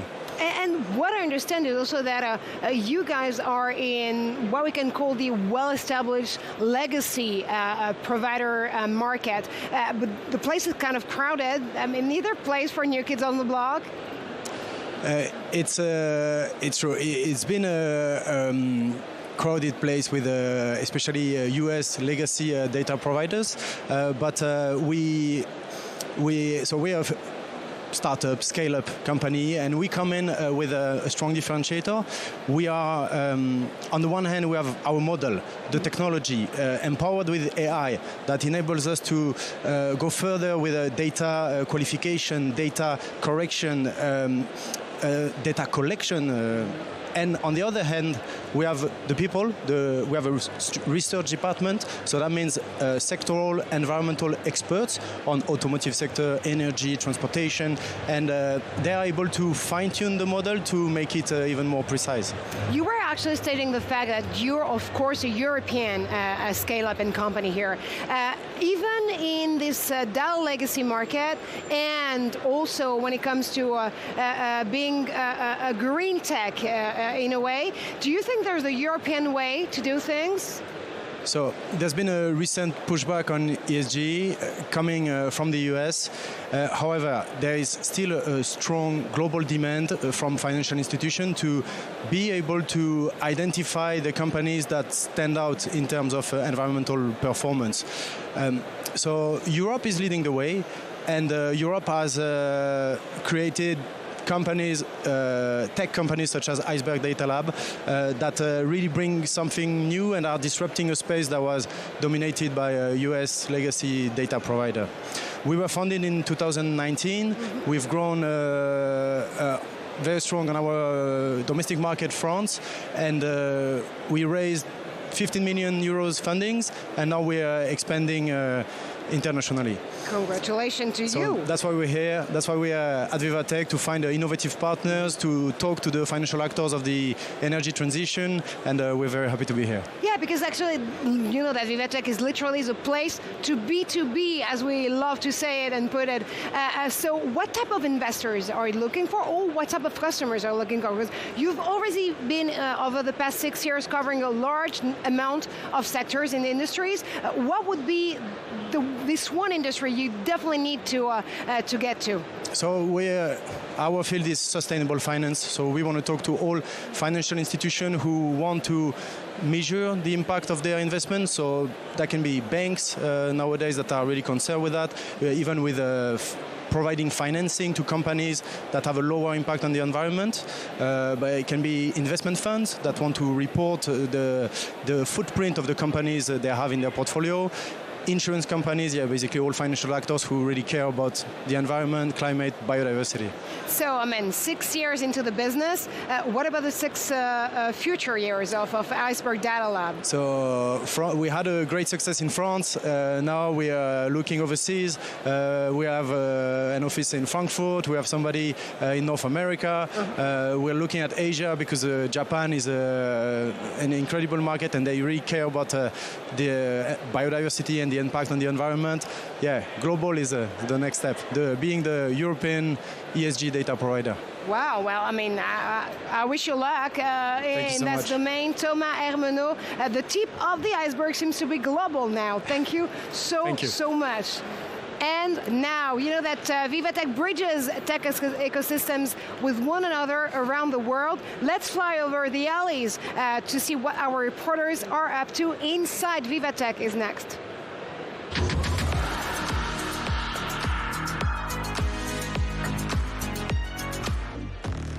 And Alison Sargent was earlier with a guest or with a new technology, a piece of technology that she has in store for us. Let's take a listen and take a look to what she put her hands on. Well, health is one of the big themes at this year's VivaTech, and I'm here with Katrina Herman from With Things. They make all kinds of connected devices to monitor cardiovascular health. We're going to be testing one of their big devices, a smart scale, in just a moment. But first, Katrina, tell us a little bit more about the company. Yeah, absolutely. So With Things is a French connected health company that exists since 15 years, and we have a whole suite of connected health devices, ranging from smart scales, smart watches, a product that goes under your mattress to track your sleep cycles and detect sleep apnea. And all the products sync data via Wi-Fi or Bluetooth to our free With Things app, where you can see all your trends over time, get personalized recommendations, and also send data to your doctor if necessary. Okay, well, let's give the scale a try. I know this is one of the best products, one of the best sellers, an award-winning scale. I've already taken off my shoes, so I'm all ready. Katrina, I'm going to let you hold the microphone and talk about what we're doing. Yeah, absolutely. So this is Body Scan. It's our top-of-the-line smart scale, but in fact, it's actually way more than a smart scale. It's a connected health station that you can use from the comfort of your home. So step on the scale and pull the handle and place your thumbs on the sensors on top of the handle, exactly like this, and we're going to stay like this for 90 seconds, and in 90 seconds, you get a full, complete health scan. So the three main features of Body Scan, it does a segmental body composition analysis. So this means that the handle is sending a current through your arms, and we're able to detect body fat and muscle mass in 5 zones in your body. So in your arms, your torso, and your legs. So if you have a health goal of gaining muscle in your torso or losing fat in your left arm, left leg, right leg, it's more efficient to achieve those health goals with a segmental body composition analysis that Body Scan provides. Additionally, what you're doing right now is a 30-second 6-lead ECG measurement. So Body Scan has CE clearance to detect atrial fibrillation, or AFib, which is the most common form of heart arrhythmia, via the 6-lead ECG that's embedded in the scale. So AFib is a silent killer, so to have, and it leads to heart attacks and strokes, to have a smart scale that is able to do a 30-second ECG from the comfort of your home to detect a normal sinus rhythm, a normal heart rhythm, or AFib is a game changer. Additionally, the third feature is called vascular age. So your vascular age is 38, and I believe your chronological age, your biological age is 37. So that's absolutely super. So it means the age of your arteries are healthy, are in line with your biological age. Perfect. I have to say, I had a baby 6 months ago, so I hear that ages you. So that's my excuse for being a year older, but it's, pretty good, 38. And can you talk about who's already using these devices and some of the impact that they've already had on health? Oh, yeah. So we have millions of users worldwide in Europe, Asia, Australia, New Zealand, India, and our products are used to prevent the onset of a health condition or to monitor an existing health condition. So I mentioned before we had that 6-lead ECG. We have FDA clearance in the US and CE clearance in Europe to detect certain health conditions like atrial fibrillation in our scale. So for us, we're all about prevention and preventing the onset of a condition. So we have millions of users that come to us and say, thank you so much for providing us with a connected health product that we can use from the comfort of their home to detect a health condition. So all we want to do is to improve the quality of people's lives by providing them with products that they would already use in your day-to-day life, but loading those products with more added medical and health features. Another product that you have that's very popular is the watch. Maybe you could just show us that quite briefly. Absolutely. So I'm wearing a ScanWatch Nova Brilliant. It's actually a new watch in our ScanWatch range. We launched it this past November, and it has a diver watch design. So as you can see, it's a beautiful watch. It has an analog design, but it's more so than that. It's a connected health product. So it's a watch that can do take a 1-lead ECG to detect AFib or atrial fibrillation, and we have that CE clearance to do that. Additionally, we can also measure your blood oxygen, your heart rate, your workouts, your activity. If you wear it to sleep, it could track your sleep cycles, and at the end of the night, it will provide you a sleep score. So I can show you my sleep score right here from last night. So not too amazing. It is VivaTech week. It's, none of us are getting that much sleep. That's true. Additionally, it also does your body temperature difference, and it tracks your menstrual cycles for women. And so on top of that, besides the beautiful design, it's also really qualitative. So we have a 30-day battery life that's rechargeable in all of our ScanWatch, and a water resistance of 100 meters for ScanWatch Nova Brilliant, but for our ScanWatch 2, it's 50 meters. So in general, you'll see across the Withings ecosystem that our products are attractive because they're designed in France, easy to use, have long battery lives because we want to facilitate that more users can track their health over the long term. And what about the price, just briefly? Yeah, so with Body Scan, our connected health station, the MSRP is 400 euros, but especially for VivaTech, we have a 15% discount on our booth. And so instead of 400 euros, you would pay 340 euros. And same for the watches as well. So all of our products, we have a 15% discount just for VivaTech. Okay, Katrina, thank you again so much for showing us those products. So if you're interested in getting some connected health devices, I recommend that you come down to the Withings booth here at VivaTech. And we definitely will, Alison. Thank you so much for your reporting. Now, what about some window shopping? As technology are reshaping the way we buy, connectivity is core to a hybrid customer experience. Well, Verizon Business has more in store.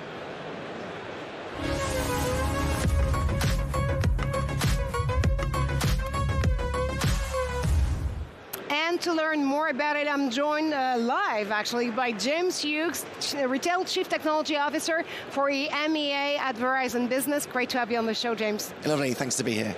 So you're at the forefront of transforming retail through innovation and emerging technologies, of course. But we have to say the retail experience is evolving quite rapidly nowadays. How do you see immersive technologies, for instance, such as AR, VR, reshaping customer experience? Because now we're definitely living at an hybrid time. So we can think of AR and VR both in the digital world and space and also in the retail space. Yeah, no, definitely.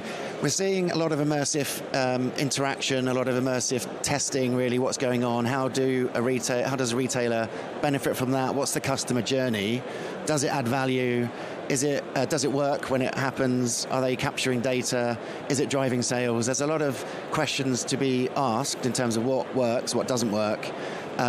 But all of that requires, it sounds a bit boring, but great infrastructure. Yeah. If you want to do an AR experience and you want to follow a character in the store as part of a retail media campaign, then if that doesn't work, you're going to have disappointed customers, and that can't happen. Well, I mean, I guess everything starts with connectivity, right? It's everything. Yeah, well, whether it's a colleague in the store with a device that's trying to do an online order picking, or you have a customer in the store trying to look at the latest pair of sneakers or trainers, or even browsing products for what's for dinner or what's for dinner tonight. If they want to use their phone and phone home, I quite often do it myself. I get to the supermarket, I forget something, I try and phone my wife, and I can't get through. There's no connectivity in the store. It's a very frustrating experience. So you are literally one of the main, pivot of the experience. It can be seamless just because Verizon is here to provide connectivity, right? Well, yeah. I mean, it's about bringing it all together. So retailers have lots of challenges and lots of opportunities. And what we're seeing at the moment is a big push in digital. As you mentioned, the physical and the digital space. There's lots of stuff you can do online, but you can't do a lot of that stuff in store. And it is driving more investment into that store experience, and that's bringing things together. So we're helping retailers bring that together so that they're not spending money twice. The operational and the experiential technologies come together to deliver that experience. But on to this regard, what innovative methods are you the more excited about for transforming the customer experience in retail? Yeah, so we're focusing at the moment, or one of the things I'm focusing on is in grocery, for example, up to 20% of a store worker's time is spent taking a customer to an item in the store. And we've all been there. I've been there, certainly myself. There's something on the shopping list you can't find, and it's frustrating walking around trying to find it. So we've worked out how could we solve that, and we have a way to do that. We've got it demoing in the London hub. We're working with a major customer at the moment in terms of what are the operational uses of that, because if we could reduce that 20% by 7 or 8%, that's a big difference in payroll saving for that retailer. And then they start to capture the data. I mean, what's trending? People are coming in asking for certain products. Is it trending on TikTok? Is it trending on Instagram? They can then start to use that data in a meaningful way. And that is very important. Again, we're highlighting the fact that connectivity is crucial to that seamless experience. But how can you ensure your customers that you are, well, the retailers, by the way, you are going to ensure for them a secure and scalable infrastructure? Well, that's a good question, because in our world, lots of people say they can do it, but the reality is... They can't? They can, but there's different ways you do it. Okay. For example, I mean, to take a slight, left off field, I'm a cyclist, so I could buy the exact same bike that someone in the Tour de France would cycle, but I don't cycle it like the guy that cycles in the Tour de France. So, we are very good at what we do. We spend a lot of time and money and investment in the network and making it secure. We were one of the, a large portion of the world's internet travels over Verizon's network. So we see a lot of these bad actors, a lot of the threats coming through before anybody else, and it helps us protect our customers. But ultimately, if you can't scale something, you can't get the business benefit from it. And because we do these things globally, that's why we work with a lot of global enterprises, because we can allow that to happen anywhere in the world, Asia, Europe, North America, and that gives our customers a lot of ease. Sound reassuring. Now, if we look ahead for a second, of course, there's a lot of emerging technologies out there. Yeah. And as we put it earlier, the customer experience has never been more hybrid as before or ever. What type of technology do you think will accelerate this trend in the near future? Because we have to get this seamless experience, again, either in the physical or digital world. Yeah, it's a great question. I mean, I look at something like Walmart Realm. I don't know if you see Walmart Realm. It's their kind of investment into the future of online. It's an immersive space.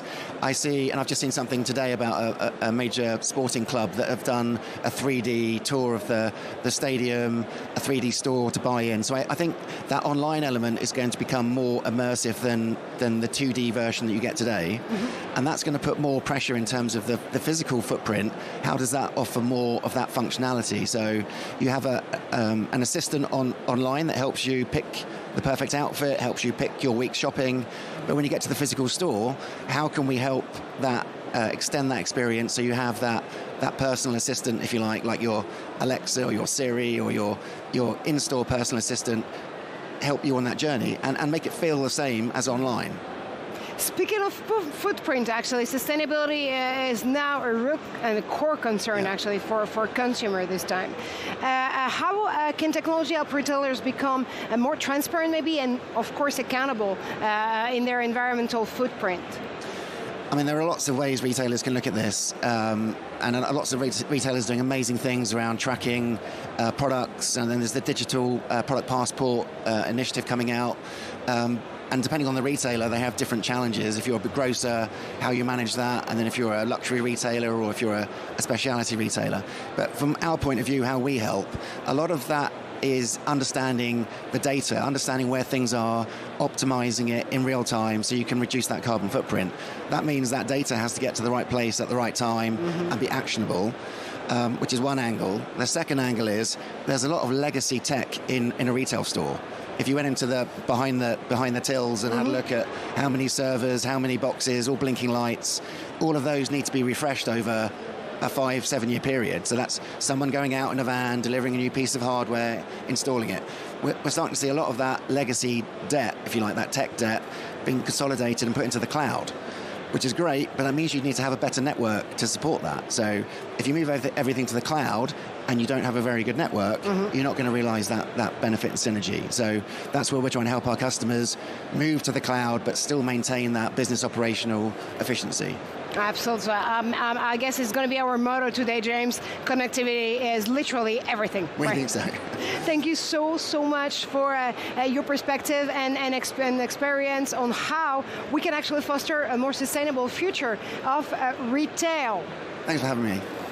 And now, as you know, solar panels glow flexible. We're going to recharge with some Inside VivaTech reporting.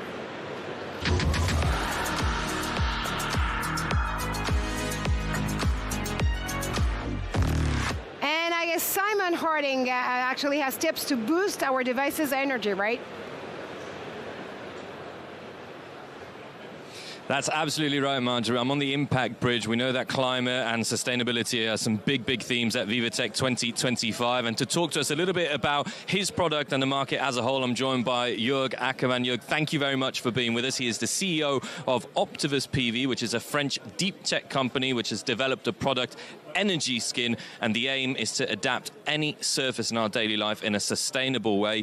Jörg, once again, thank you for being with us. Talk to us about your product, which is what you're holding in your hand. Yeah, thank you very much, Simon, first for this nice introduction. So we're Optivus PV, we're a deep tech company, and we spent 10 years to produce this new product. It's called Energy Skin. This is a completely flexible, lightweight solar cell. It's not even looking like a solar cell. It's colorful, it's powerful. We can change any shape, and it's fully recyclable.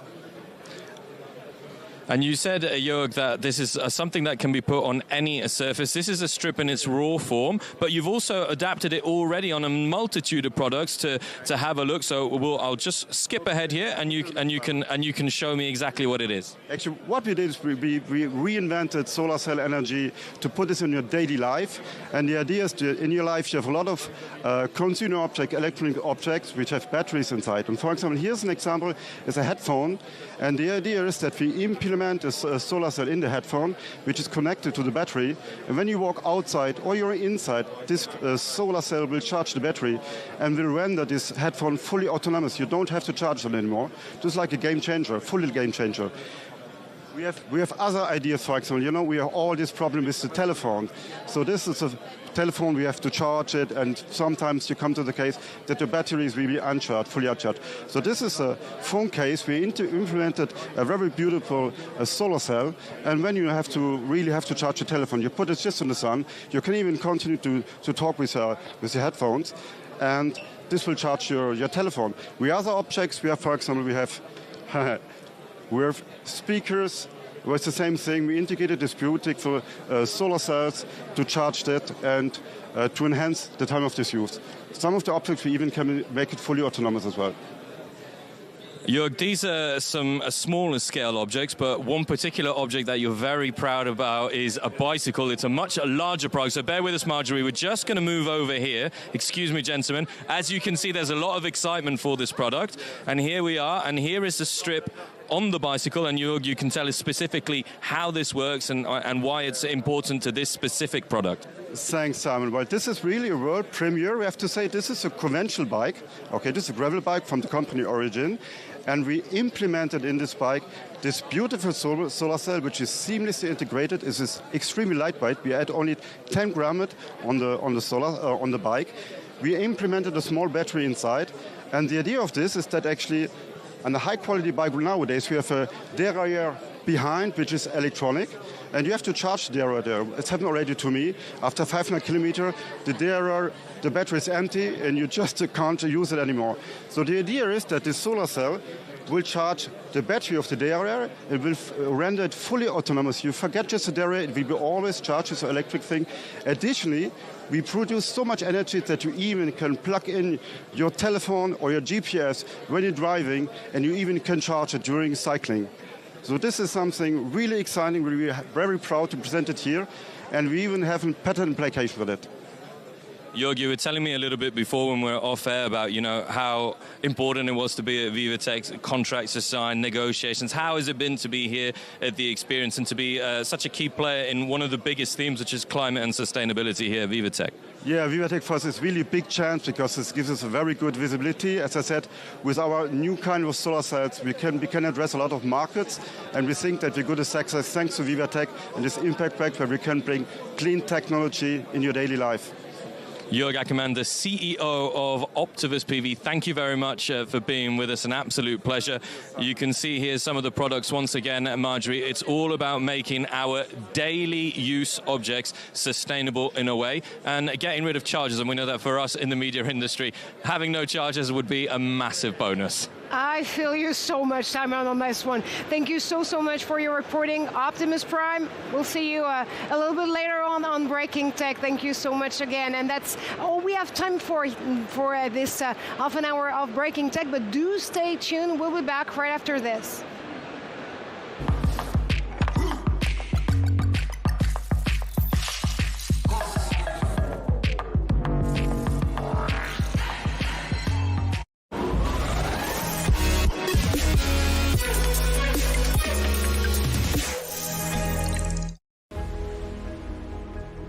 The future of healthcare will be shaped by innovation.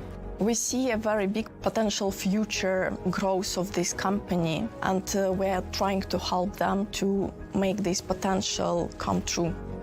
Our ambition for Contura's hydrogels is to be the leading treatment in osteoarthritis over the next 5 years, and we rely on BNP Paribas to help us along this journey.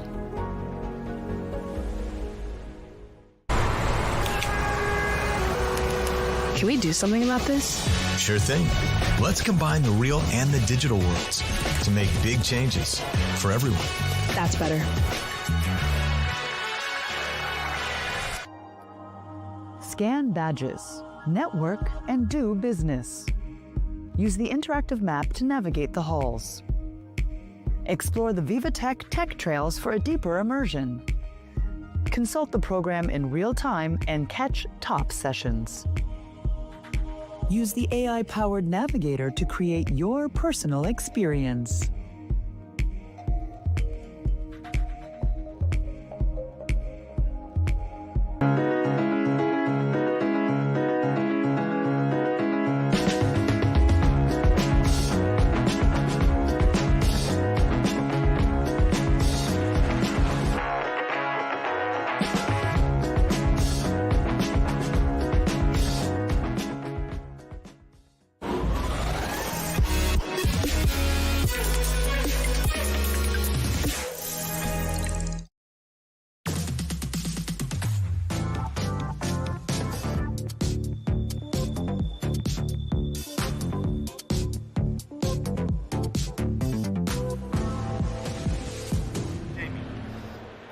Welcome to VivaTech News, and you're watching Breaking Tech. Of course, I'm Marjorie Payon. Coming up, Canada.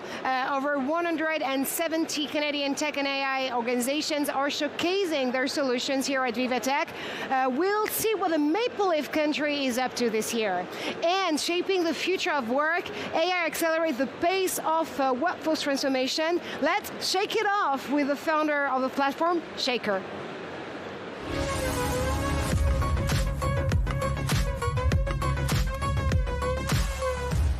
And this founder is you, Jamie Castillo. You're, of course, the founder, but also CRO of the AI powered platform Shaker. I'm sure AI is a radical shift in the way we work, actually, but we can take the human expertise out of the equation, right?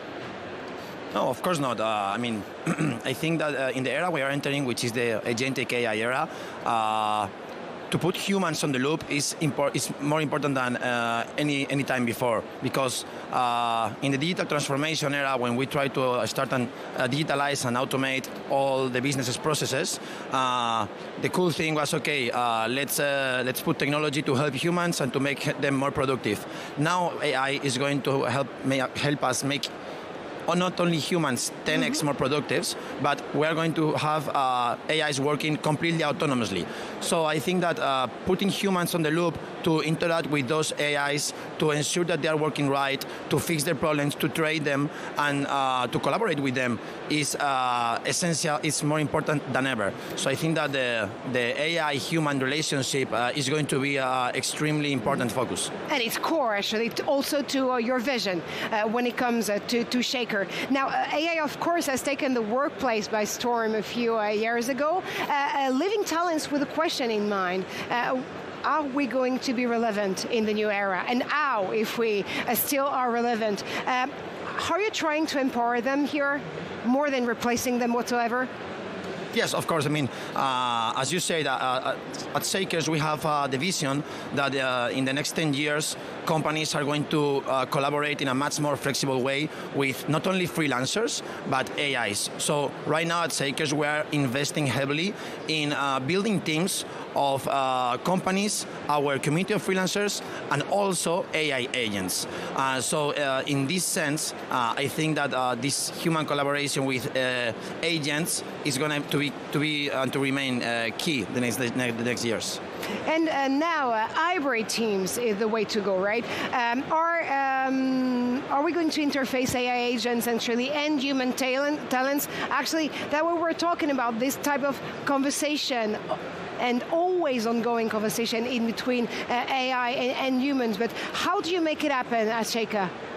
Well, I mean, right now at Shakers, hundreds of projects are being done every month, right? And new projects and new companies, small, medium, but lately a lot of bigger companies are coming to us, like enterprise, and they want to invest heavily on understanding, okay, how can we, the more traditional rigid structures, accommodate not only freelancers to our pool of workforce, which is like the main thing we do at Shakers, but also these AI agents, right? Because these enterprises are envisioning a future in which they are going to have in their chart orgs inside workers, freelancers, and AI agents by their own, with their own job roles, job descriptions, budgets, and stuff, right? So it's a really interesting time, and it's really cool to see that large enterprises are willing and understanding that they have to invest, they have to innovate, they have to experiment, so they're willing to also failure, because innovation only comes with failure, right? So to see large... And that's good, actually. It's amazing, but we have to break this mindset of, okay, we are big corpo, we cannot make a move that doesn't bring ROI. This is wrong. This is not only the responsibility of the innovation department. Now this innovation department has to be able to embed in every department and in every person of every company, every large company.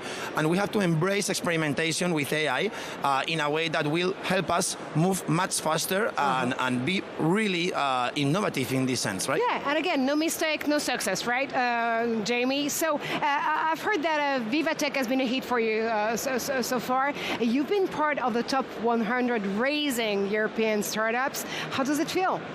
I mean, it feels amazing to hear, for real. Yesterday I was talking to a girl, which is a journalist from Spain, and she was like, hey, I'm pretty amazed that this is the first year that the Spanish companies are actually at VivaTech, right? So I think for the Spanish startup ecosystem, VivaTech was one of the biggest unknowns in Europe, right? And I had this thought, and it was true. This is the first year that the Spanish startups and scale-ups are coming here. We, as one of the 5 scale-ups that were chosen in the 100 Rising Stars, have been living an amazing experience at VivaTech. You are super polite guys. You have organized for us like really cool keynotes. I've met amazing people. I'm hallucinating of the enormous traction this event has, how many people there is, like genuine interest on innovation, on AI, on startups, and how you guys at VivaTech are taking care of me as a Spanish scale-up. Wow. It's super cool. Next year, I promise I will not be here alone. I will come with the team. Well, my God, Jamie, you're the best ambassador of VivaTech ever.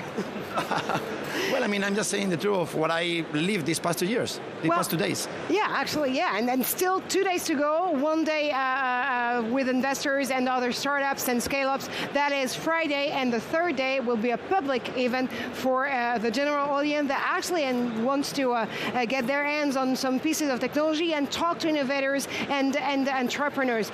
What's on your map and radar for the year to come? Well, I mean, as it's public information, 2 weeks ago we announced our Series A 14 million round. Wow. Actually, the lead investor was Partech, which is the biggest VC here at France. And yesterday, Julia here from Partech was here with me in a keynote. And actually, we were talking, okay, what are we going to do with this 14 million Series A round, right? So basically, we're going to focus the next 3 years on, first of all, expanding our model to Europe. We want to be becoming a pan-European company. Right now, we are opening to whole Europe markets, focusing on Portugal, Italy, UK, and starting to do some things also in France. And we want to be able to match our community, which are the best IT and product freelancers of Europe, not only with Spanish companies, but with companies around all Europe, because our community is really eager to work with European companies, and so we are building this an amazing community which we are going to try to expand and land around Europe. And then second of all, we are going to keep investing heavily on product and innovation. Okay. As I was telling you, we are building like not only a marketplace for freelancers, for the best freelancers in Europe, but also we are starting to include some of the best AI agents that are developers agents to help companies not only build teams with freelancers, but mix of freelancers and AI to build their projects and their products. So this is like the main focus for us. The workplace is definitely going to be hybrid. Thank you so much, Jamie Castillo from Shaker. And now, as you know it, guys, Canada is VivaTech Country of Honor this year. So more than 500 delegates from over 170 Canadian tech and AI organizations are showcasing their solutions. Well, our next guest is one of these gems in AI in Canada.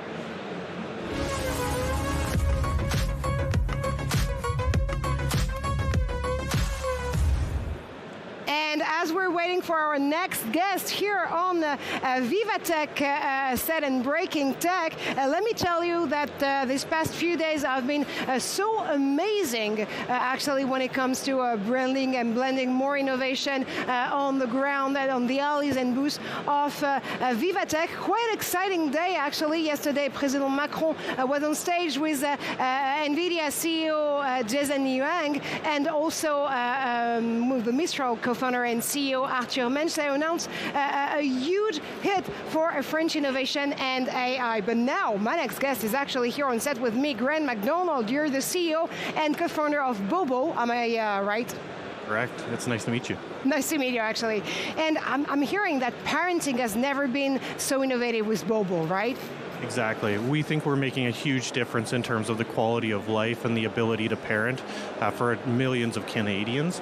We've stretched our platform across Canada and got to see and meet thousands of Canadian parents and really trying to change the difference of how we raise our kids in Canada and hopefully globally.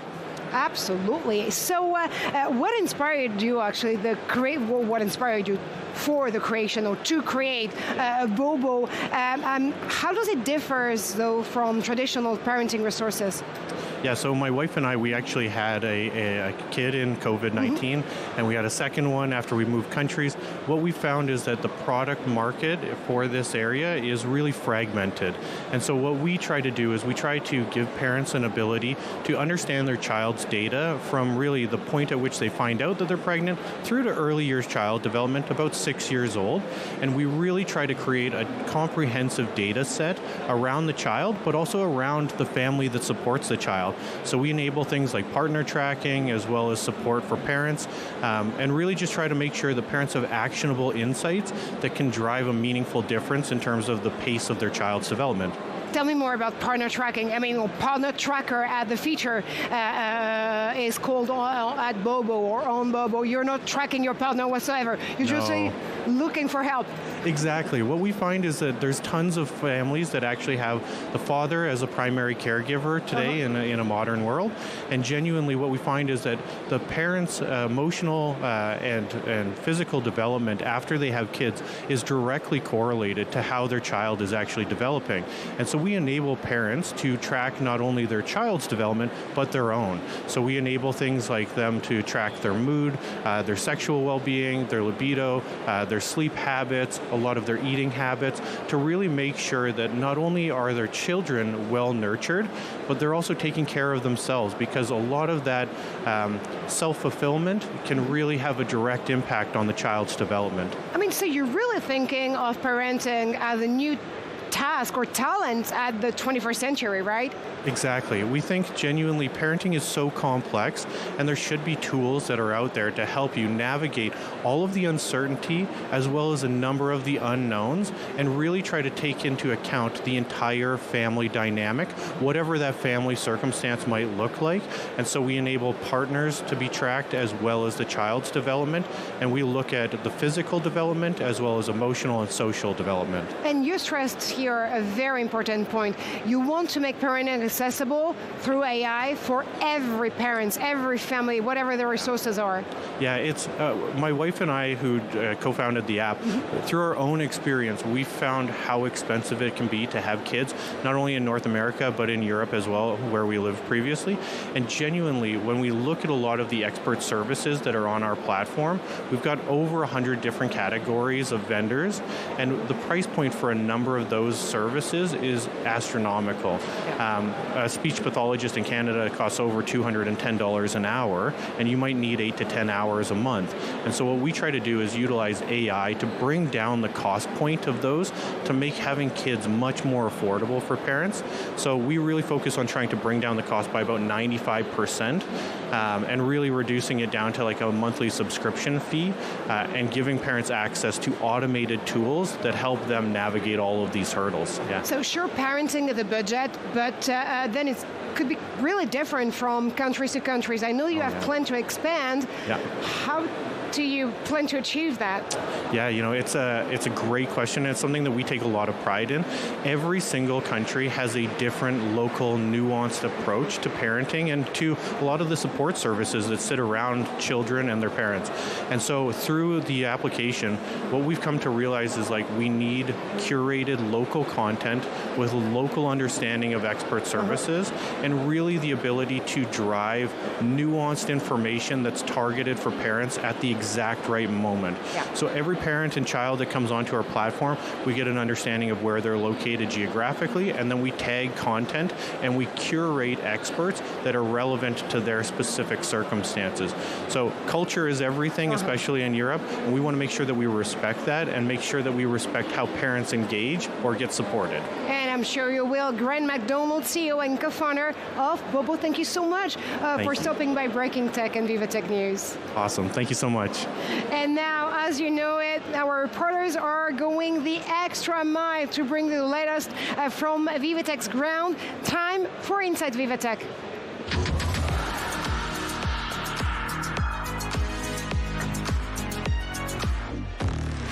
And Will Hildebrand is actually live for us from the ground of VivaTech. Will, what's on your radar at this hour? Hi, Marjorie. We're going to have a quick discussion about the global startup landscape. Joining me is Stefan Kuster, a managing partner at Genome. Hello to you, Stefan. First question I just want to ask you. First time at VivaTech, how's it going so far? First time at VivaTech. First time we are bringing the Global Startup Ecosystem Report to VivaTech. Enormous energy, fantastic, and very topical because Paris is emerging as this AI ecosystem leader in Europe, so we couldn't be in a better space today. Yeah, and I want to dive into that report. It's very interesting. Usually it reveals cities, trends, strategies shaping the startup ecosystem. This time, though, you've been publishing the report for 13 years, I believe. This time, though, it's the first time you incorporated the strength of AI startup activity. Why was that important?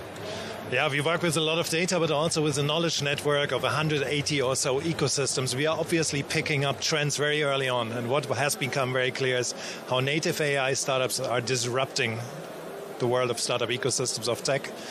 And for us, in our research, it's important to incorporate the aspect of AI. It's so disruptive. It's going to be so valuable, so important to incorporate it properly into our rankings without losing, and you mentioned it, 13 years of history, comparisons that are possible to policymakers, without disrupting those too much. So we've incorporated a little percentage of native AI as a concept into our rankings as a factor to better reflect what's happening in what quite probably is the most important trend of our time. And it's always difficult to develop a global picture like this, but if you can give us an idea of what regions or ecosystems are standing out in terms of this AI transformation.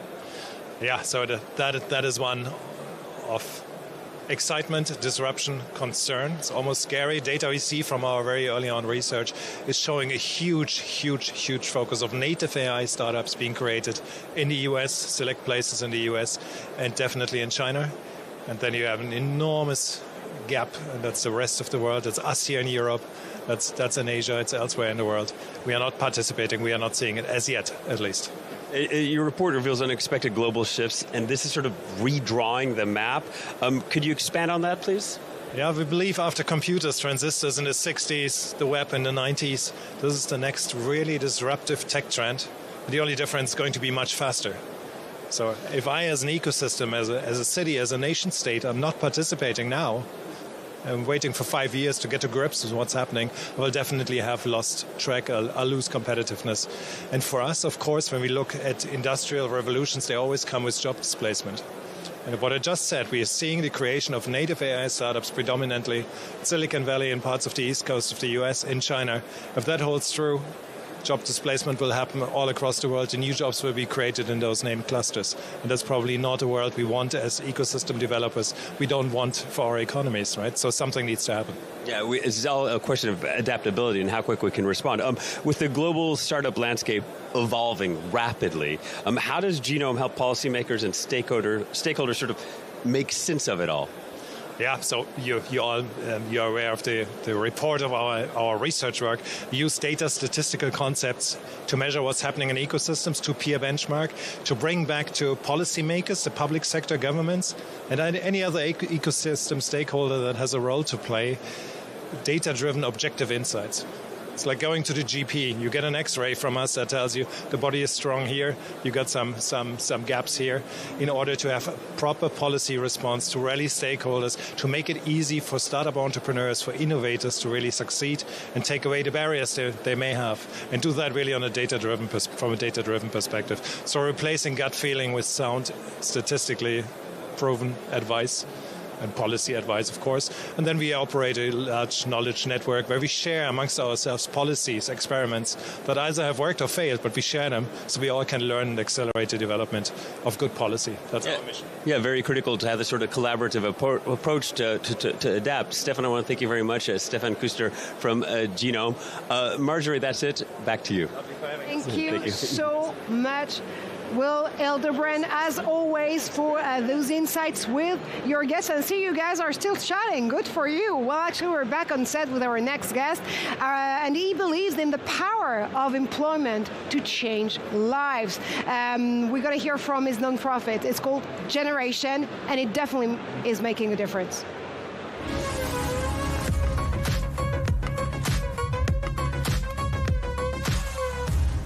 And this amazing guest, actually truly amazing, is Min Wei Lai, your Europe CEO for Generation. Again, it's a non-profit, but you are definitely on a mission with this NGO. It's solving today's job market challenges. What concrete problems are you tackling here?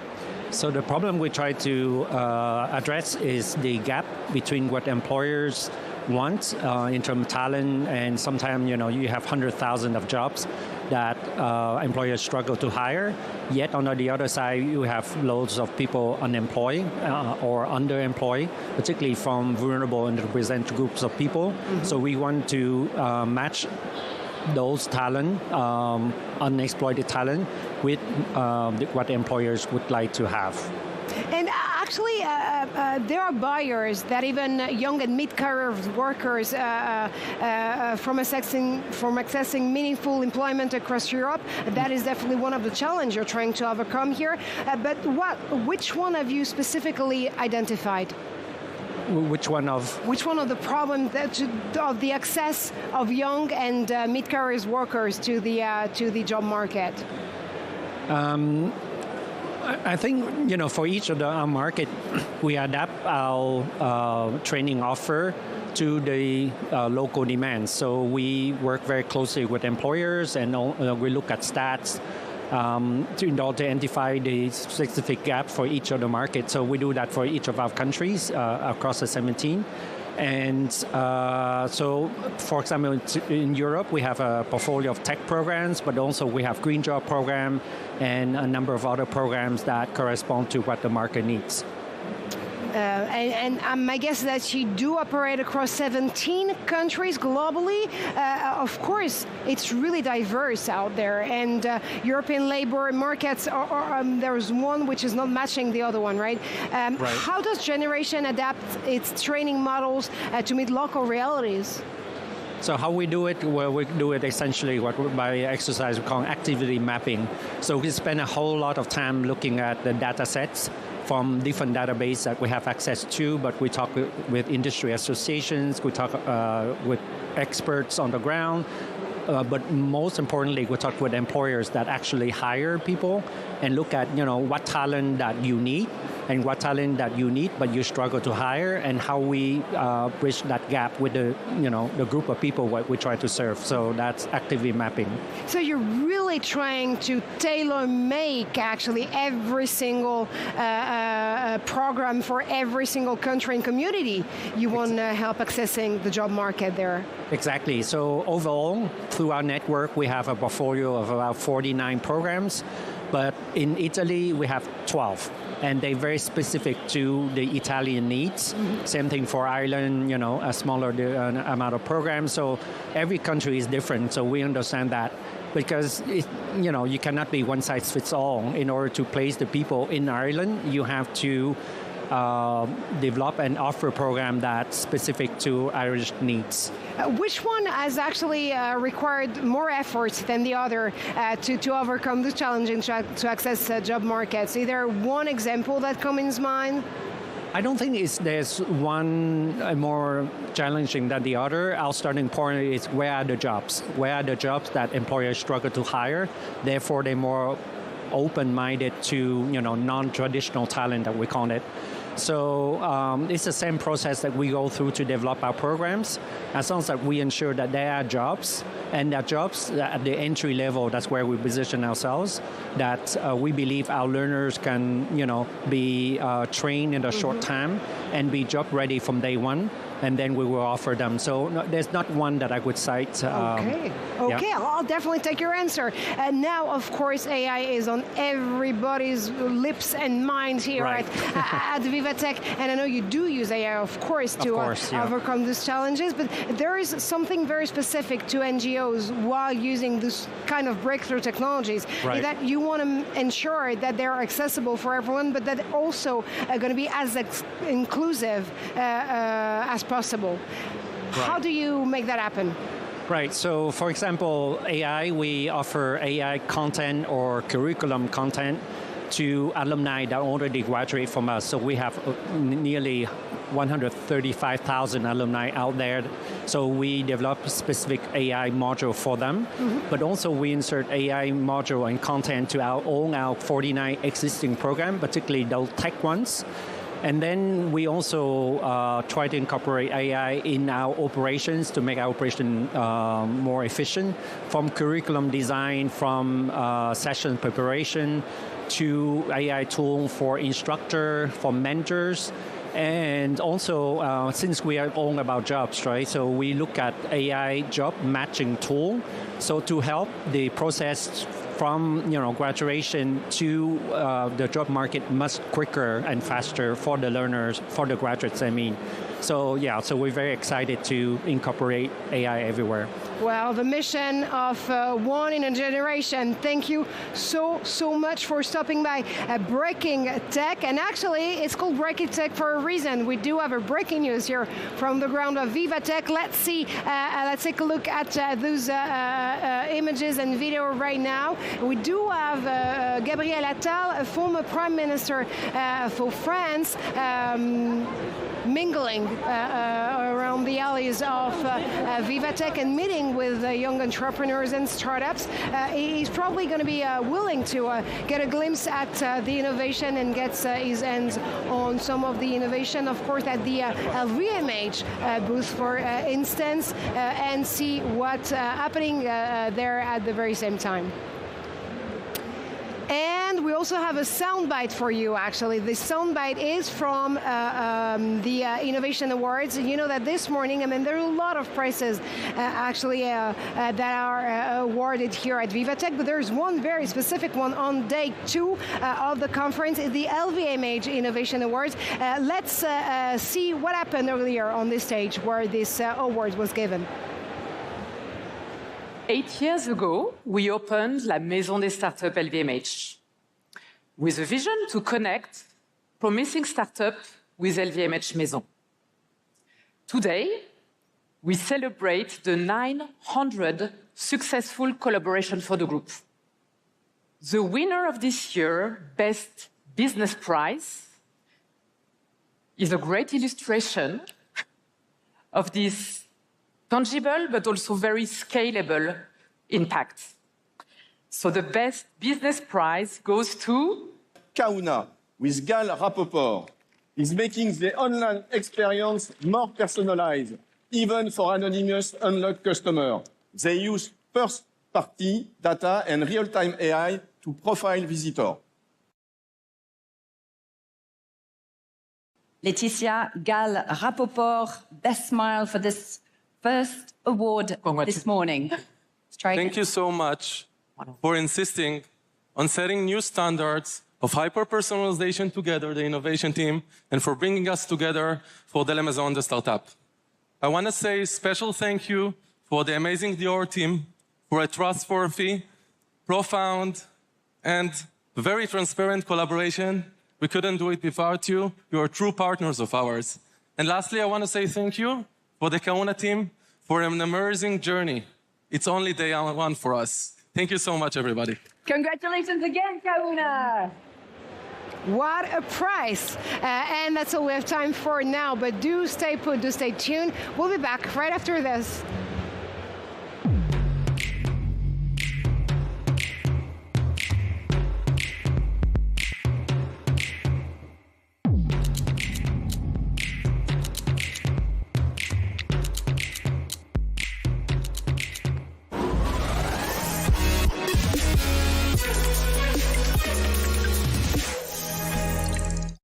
Elevate your leadership with VivaTech's Exec program. Discover cutting-edge startups, attend inspiring talks, network in exclusive lounges. CMOs, tech leaders join the program and turn disruptive technologies into competitive advantages.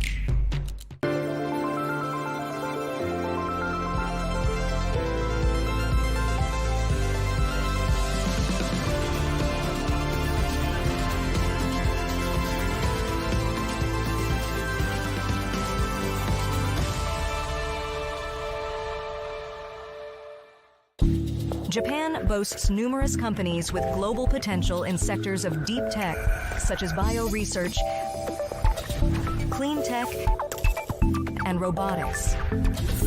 Jetro endorses these outstanding businesses and supports their collaborations with international partners. Talk to Jetro first.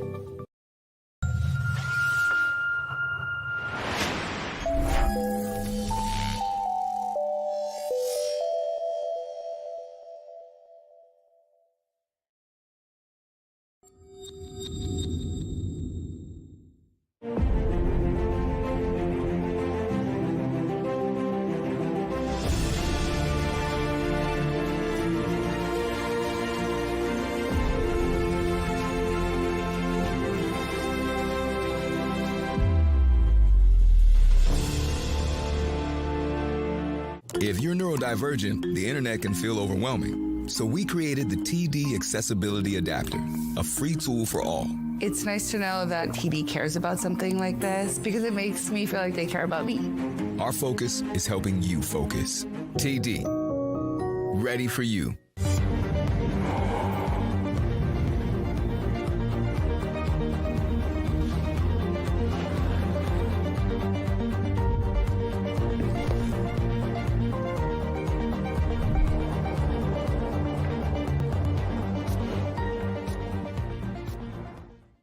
Explore the new frontiers of innovation at VivaTech. Witness the tech breakthroughs redefining what's possible. Scale faster, partner smarter, and see what's next for your business. Explore the innovations reshaping global politics. And champion sustainability, ethics, and inclusion. All at VivaTech 2025.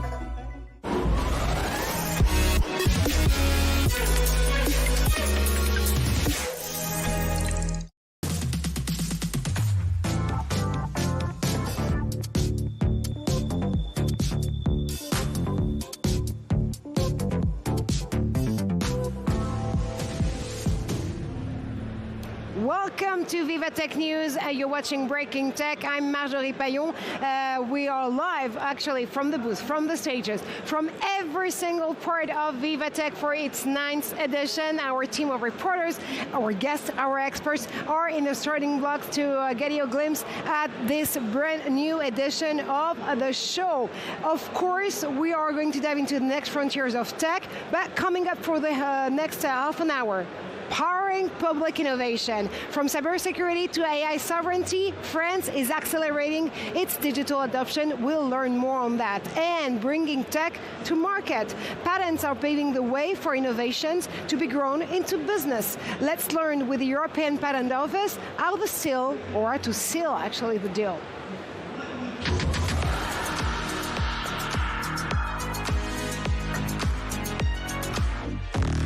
And to learn how to seal the deal, actually carrying the book, is live with his guest, with her guest actually, not his.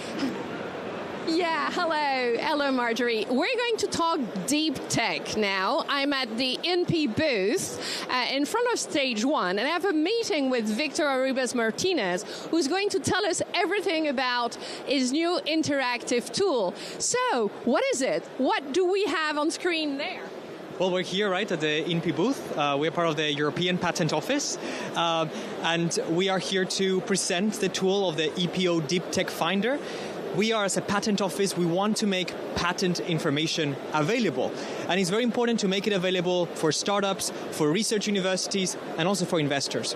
This is why we created this tool. It's a tool that you don't need to know anything about IP. You can just use it. You'll see. It's basically a map. Let's go here and have a look. It's a map of Europe, where you will find all of the startups, all of the universities, and investors that are associated with European patent applications.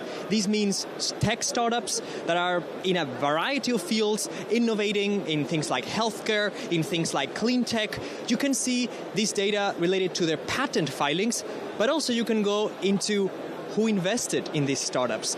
So the beauty of this tool is that you can see and search for investors and startups in a very specific field. So let's say I choose France. Let's go to France.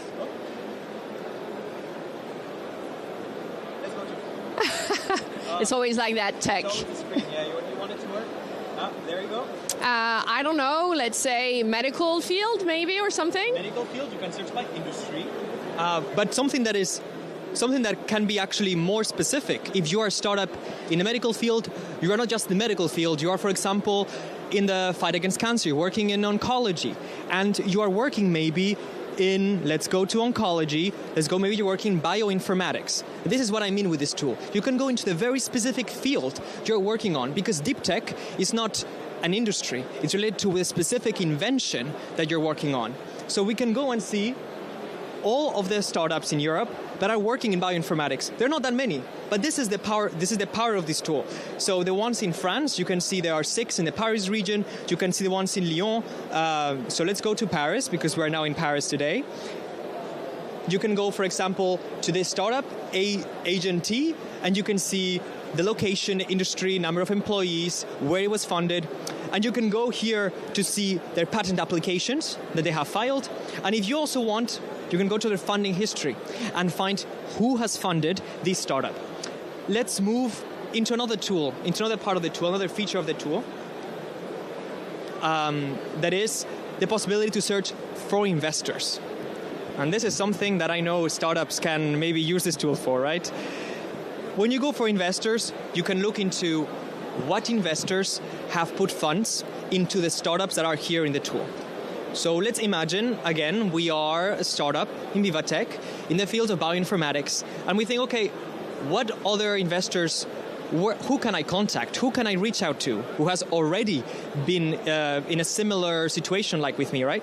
So you can go and you can search a list of the investors that have already participated and supported startups in this field. So in this case, you have, in France in this case, you have Eurostar semi-program, AIT Health, BP France, the EIB, but then you also have more private funds that you can see here and connect to the startups they have invested. Thank you so much. And I understood that if we want to know more, you have a masterclass this afternoon right here. At what time? 4? 3 o'clock. So 3 o'clock here at the ENPI booth to know more about this great tool. Thank you so much. Back to you, Marjorie. Well, thank you so much, Karine. I'll definitely go to that booth when I'm done with the Breaking Tech. We're live till 3 p.m. and then you're going to have another session with my colleague Molly. Of course, she's wonderful, and she'll bring on more news and more innovation live from VivaTech till 3 p.m. We're live every single day for you. We're going to move on to Luke Brown and his guest now.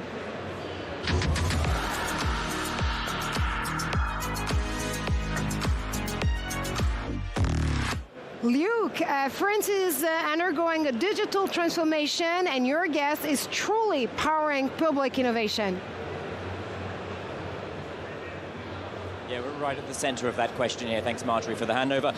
We are right now taking a look at how the French state is making the digital leap. Of course, that is key here at VivaTech 2025. The big challenge for nations and for countries is really to provide an integrated solution across all of the various different ministries. And to discuss that, we're joined by Stephanie Scher. Thank you very much for being with us today. Hello. And you are the French Interministerial Director of Digital Affairs, that's DINUM. That's the French government agency responsible for the state's digital transformation, strategy and implementation. So really, you're very much at the center of those affairs. What strategies are being used to spread successful digital initiatives across multiple public agencies? That must be a huge challenge. First, I would like to say that successful products requires to hear the need of the users. And it's exactly what we conduct in DINUM with all the IT director in the state to be able to accelerate our transition towards agile method. I will take an example. For example, France Connect, which gains the confidence of 40 million citizens, was built with this method. Our challenge today is to do the same for professionals, and that's why we take the same method to build ProConnect, single sign-on for professionals. Tomorrow, that will help farmers, but also unemployed people to access with single sign-on and more easily all the digital system that can be used in those programs.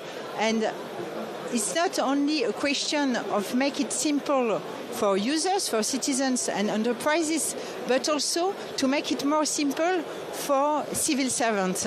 Because civil servants have an IT environment that can be complex with different IT tools.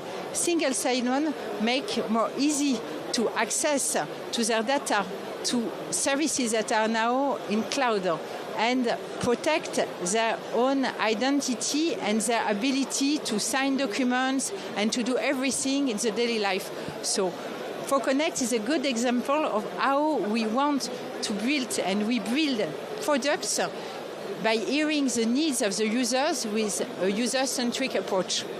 And here at VivaTech 2025, we can't ignore the geopolitics at the moment, and the question of tech sovereignty is key and has been key over the past few months. What are France's current priorities in developing those sovereign tools, and how is your agency working with both the French and the European Union ecosystem to achieve that sovereignty, to ensure that there is a tech sovereignty here in France and here in Europe?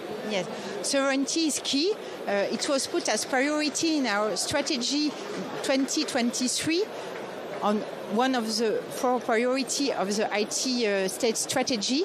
And I would like to explain what is sovereignty for a state like France. First, it's immunity against extraterritorial law. It's very important because we cannot accept that a foreign state has access to note or email of civil servants. So, first things. Second things, we need also strategic autonomy to have the choice of the tool and not be linked to just a solution, solutions that will dominate the market. That's why we need alternative. We need to help building those alternatives, but we need also competencies, because if you don't have the tech competencies inside the state, you are not able to see what are the alternatives in technology that are possible.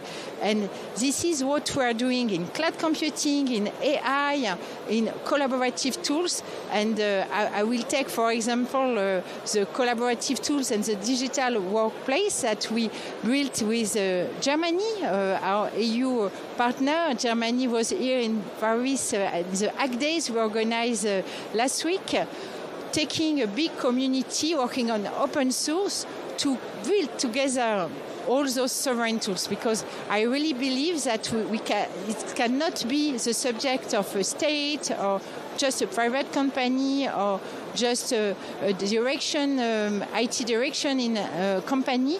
It has to be something that is shared with shared investment, and open source software gives the opportunity to work together. It was what we show in those Hack Days in Paris with 300 people and 17 countries last week. It's not just a question of tech sovereignty, there is also the question of cyber security that's very important here at VivaTech 2025. How is DINUM and the French state really evolving in the landscape of cyber security? Yes, it's not a breaking news to say that threat is ever increasing. And we have our cybersecurity agency, ANSSI, that is warning about that and giving tools to improve. And we work together by helping the public administration to secure with products like Mon Service Sécurisé or Je Clique ou Pas, to give some new possibility to secure all the services. But I believe also that IT security is permanent attitude.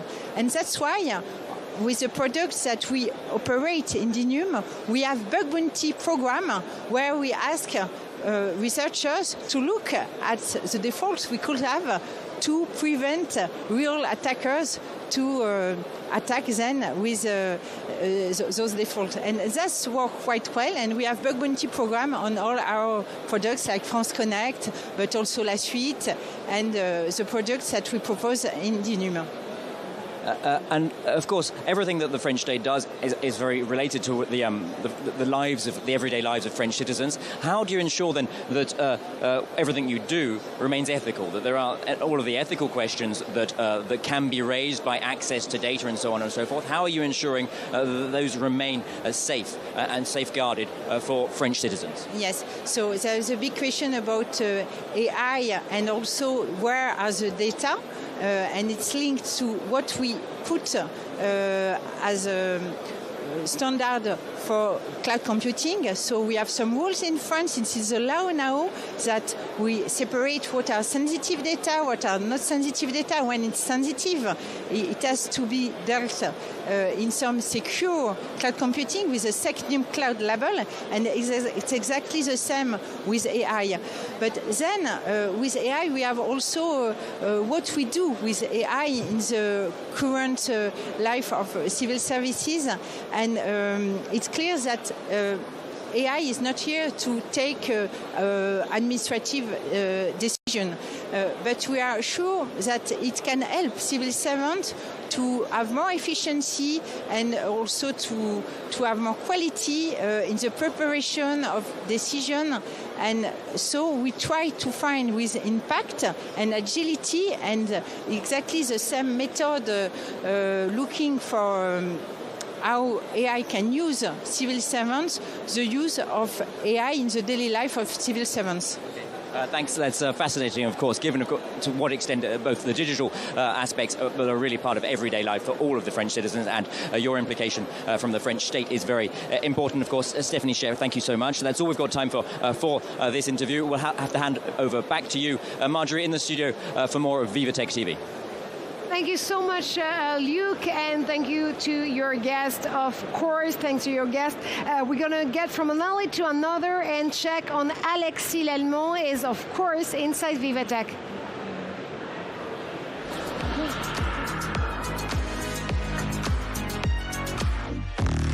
And Alexis, you're joining us live with your next guest.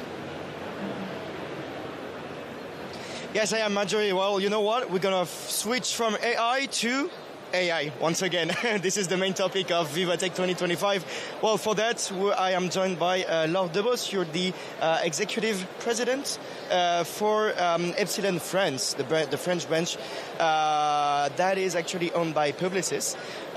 So this company is actually focusing on verbatim analysis, image-to-text conversion, but also you are creating some engaging taglines and also ensuring data anonymity.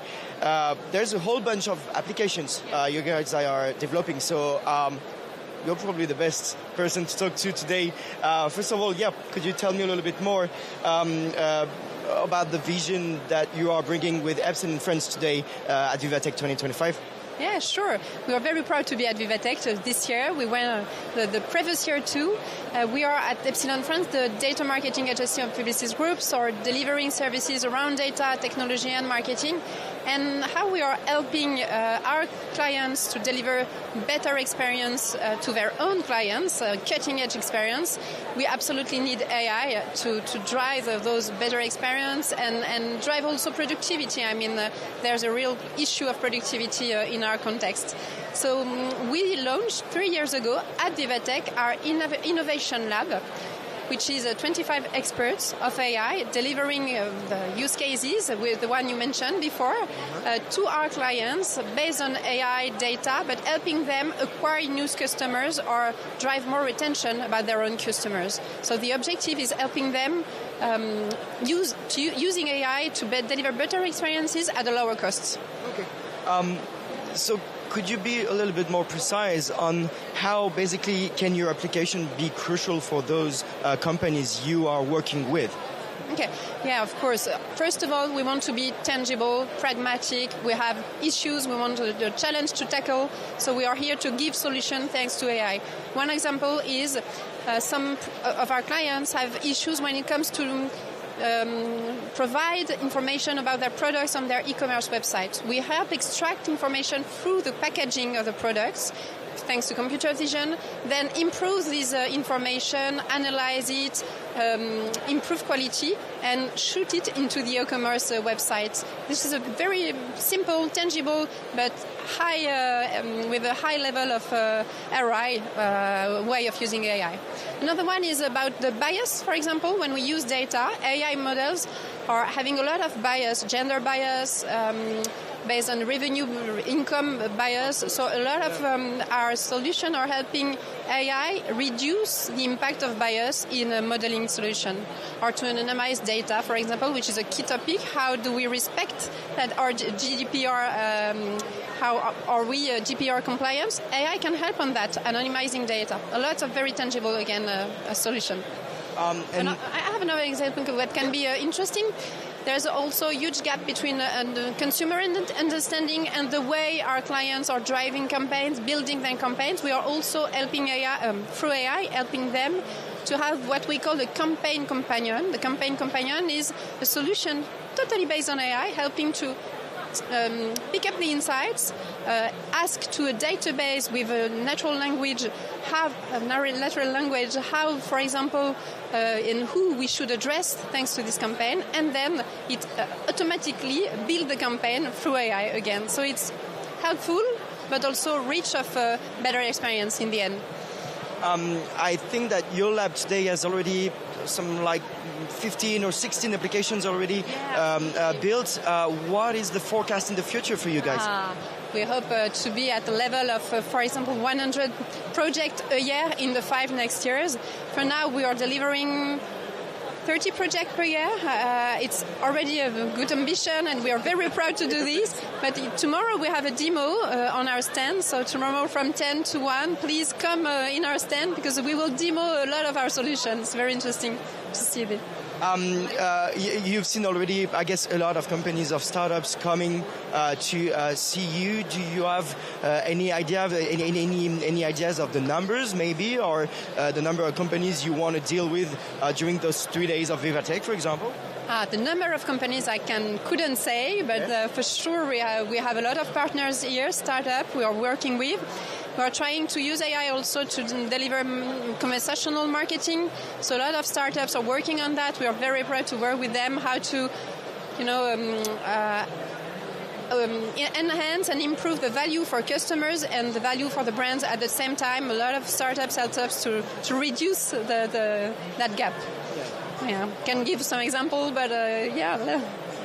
Okay, well, beautiful. Well, thank you so much, Laure, for all those details. And the appointment is taken for tomorrow, we were saying? Tomorrow, yes, and there's an event at 2 about conversational marketing here in 40 minutes, something like that. Okay, nice. I won't be there, but I guess a lot of people will be there for that. Okay, beautiful. Thank you so much. We're back to you now, Marjorie. Well, actually, Alexis, if you need more time, please just stay put until 2, and then this fabulous panel there on the Epsilon booth, and we'll definitely be happy to have you afterwards on the show. Again, thank you so much for your reporting. Now, Tech Manchester is short for Turing Innovation Catalyst. Let's see how it is up to the legacy of the father of modern computing.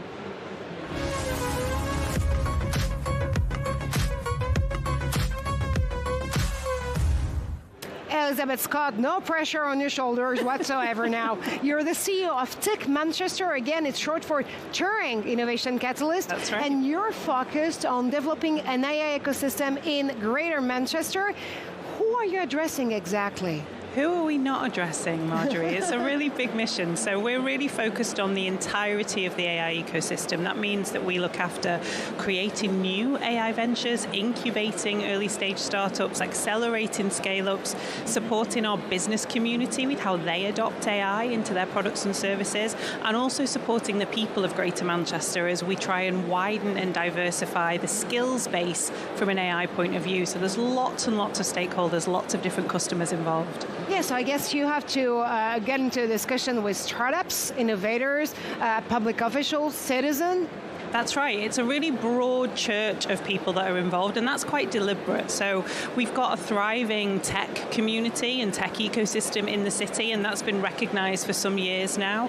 But we did some work about 2.5 years ago to really think about what would Manchester's response be from an AI perspective, and really assessing what are the fantastic assets and ingredients that we've got to make this next wave of growth accessible. So we've recognized our universities and research institutions are incredible. Our investors, our innovators, our entrepreneurs are incredible. What we didn't have was someone who was knitting all of that together and really proactively going after the growth that we know that AI can bring for the city region. And probably make those stakeholders realize they're an ecosystem too, at their own scale. Speaking of scale, what is the right scale to harness the power of AI? I know you're working on the city or region scale, but it is more local and more efficient in a way? I think the local focus has real benefits in terms of being able to bespoke something that really works for your region. So in terms of scale, we are local in that we're a city region, but we are the biggest city region outside of London. So our current AI ecosystem is worth about $4.2 billion today, and we expect that to be worth about $15 billion by 2035. So it's small enough to get your arms around around, but not so small as to be insignificant. And the global connectivity that a city like Manchester has already got gives us real reach in terms of how we grow that ecosystem. And to be honest, there's a lot of noise around AI, believe it or not. But what does it change really in terms of local economical growth? So we are super focused at TIC Manchester on really practical applications of AI. So we're not interested in the esoteric, theoretical, maybe AI could do this, maybe AI could change this. What we're focused on is solutions that can change people's lives now. So we've got innovators, we've got entrepreneurs that are working on sustainability. So how do you improve the way in which renewables infrastructure can be put in the sea? How do you improve the sustainability of retail and fashion supply chains? How do you improve mental health outcomes for young people? So really practical solutions that are anchored in the problems that we see at a local level, but also at a national and international level. Is there any example you'd like to share on how one of your citizens of Manchester or the greater Manchester or one startup actually identified a new solution to match or patch actually another problem thanks to AI, while like having this constant discussion with your brand new AI ecosystem? Have they been able to identify new solutions to bring to the market just by discussing the importance of AI on their communities? Yeah, absolutely. And we've seen the most, the fastest movement where we've really focused on verticals where people have really deep knowledge, and then AI is almost the cherry on the cake. So one of my favorite examples is one of our startups is a business called New Wave. That was founded last February by a PhD student who was working on the predictability of nearshore wave patterns. So this is a whole PhD thesis.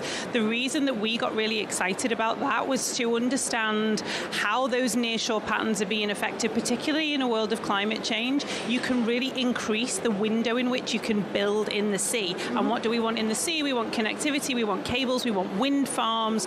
So the impact that she's been able to have on that industry in less than a year and a half has been incredible. She's raised 2 rounds, she's got 10 people. We are cheering her on from the sidelines now that we've created that venture together. Well, AI that can actually make some concrete realization is always telling more than 100 words. Thank you so much, Elizabeth, for stopping by Breaking Tech. And now, as you know, at more than 13,000 startups and scale-ups are featured at VivaTech.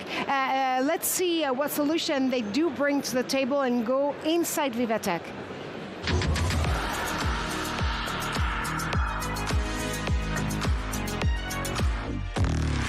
Alison Sargent awaits. Reuse is the new normal, isn't it?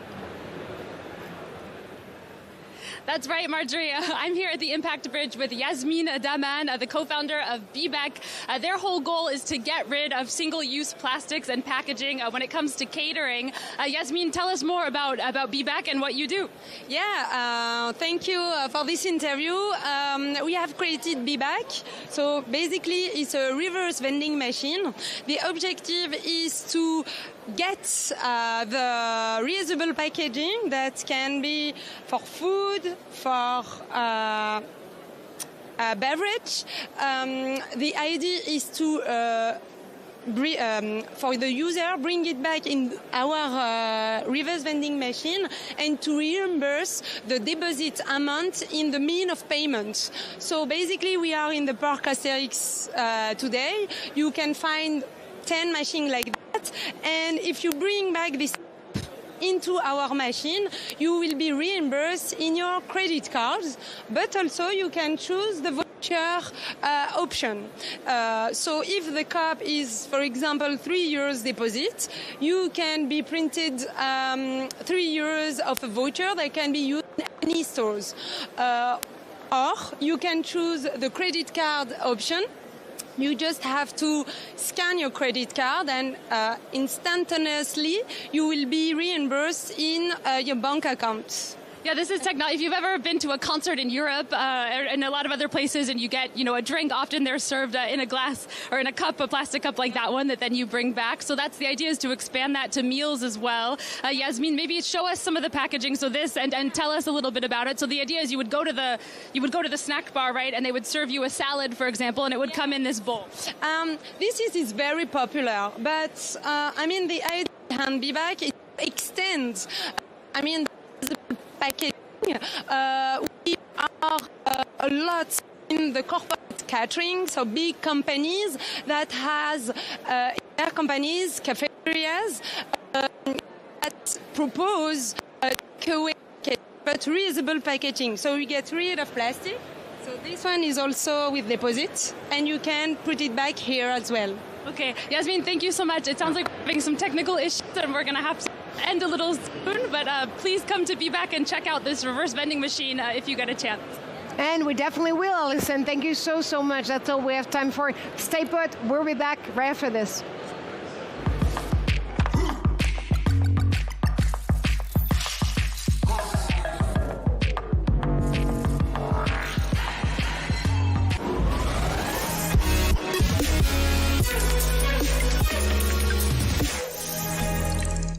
If you're sitting here, you're curious. Good news, Explore Media was made for you. Join a community of 10 million subscribers. We help brands create relevant and viral content. We call it edutainment. Contact us to learn more.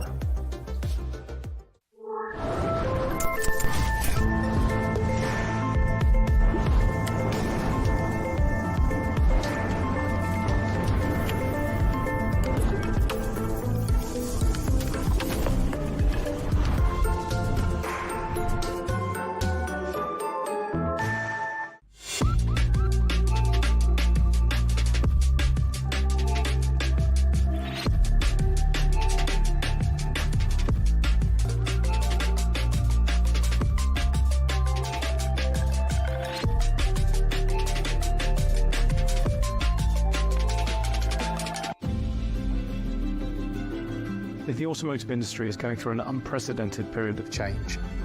We have been searching for a strategic partnership with a bank which would also support us in new projects. We've assembled people from both organizations, and we've worked with a true joint venture spirit, and that across 9 countries.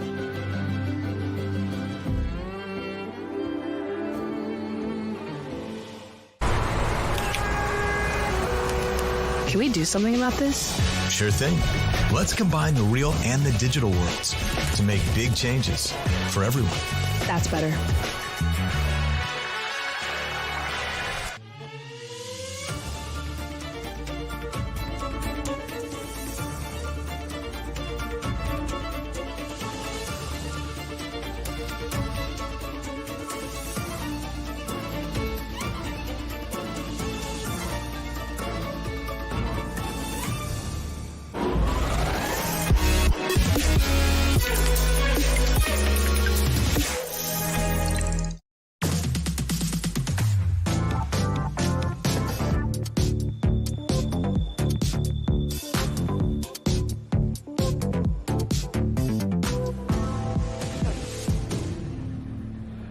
Welcome to VivaTech News. You're back on Breaking Tech. I'm still Marjorie Payon.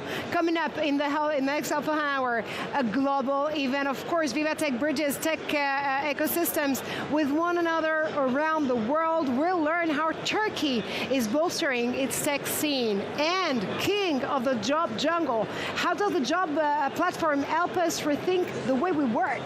We'll see how a tech-powered employer branding can make a difference to attract talents.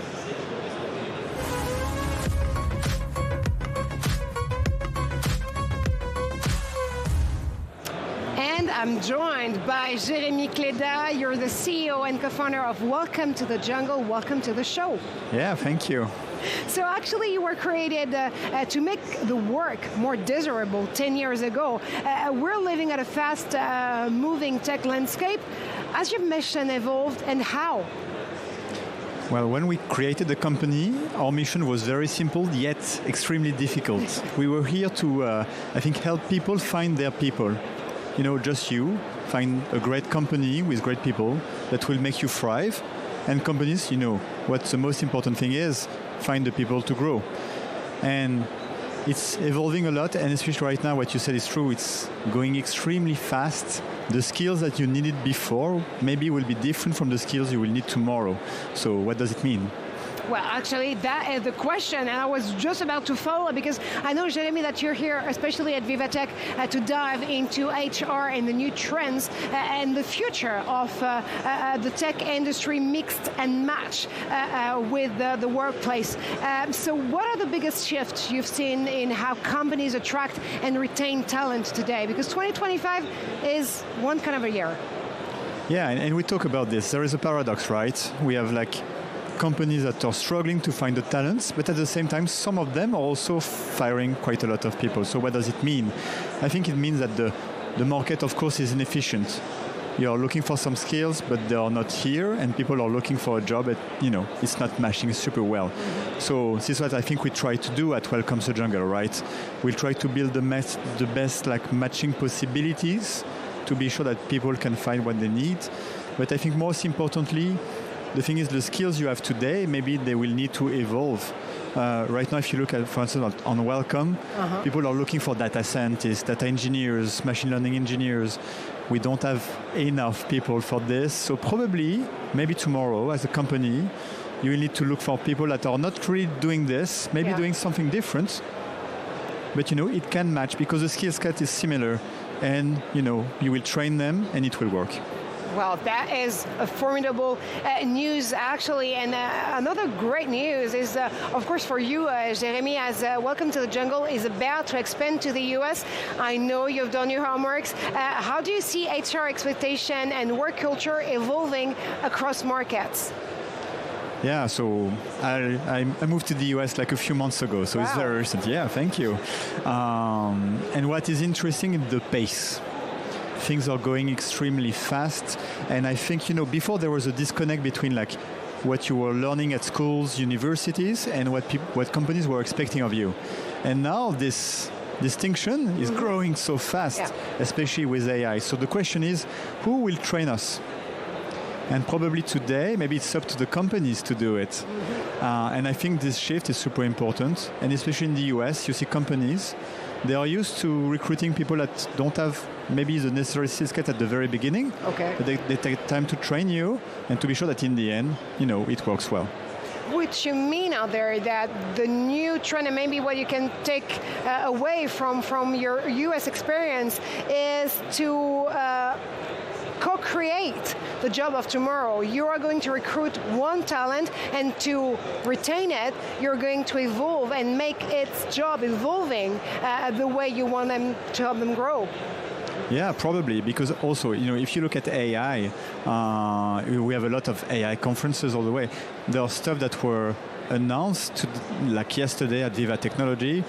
They are real news, and the world was different 2 months ago, and so probably what you're learning today won't be relevant in 6 months and so on. So now it's an ongoing thing, and I think the companies that will have a great success, are the ones that will say, all right, we're going to train you on this, and in 6 months again, and in 6 months again, because we need to stay up to date, we need to stay relevant. Well, life is a constant lesson, isn't it? Yeah, exactly. Thank you so much, Jeremy. Well, good luck with Welcome to the Jungle to the U.S., of course, market. And now you know that, of course, Canada is the country of honor this year at VivaTech. Canadian startups are patching AI to family life. Inside VivaTech is next and has more on this story.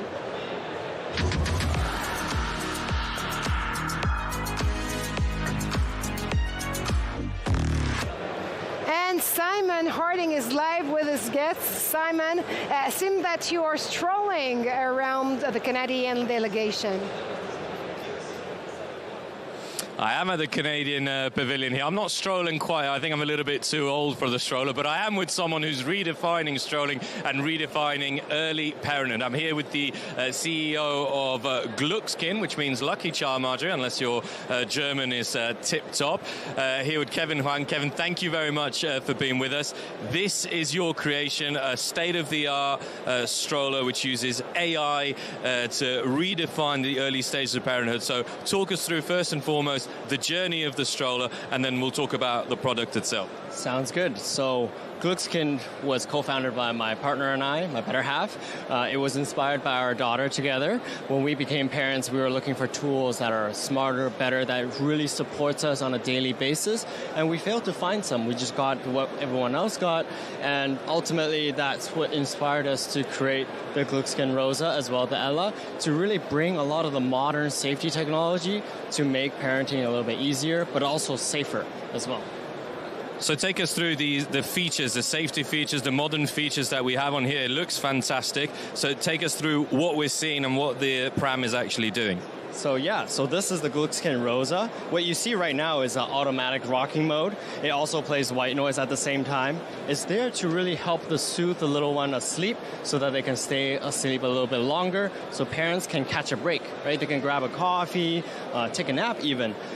We're here to build all these features to give parents an extra set of eyes and hands while they're out and about and at home. It's got power assist so that uphills become effortless. Grandma can take groceries and the baby up the steepest hills in San Fran.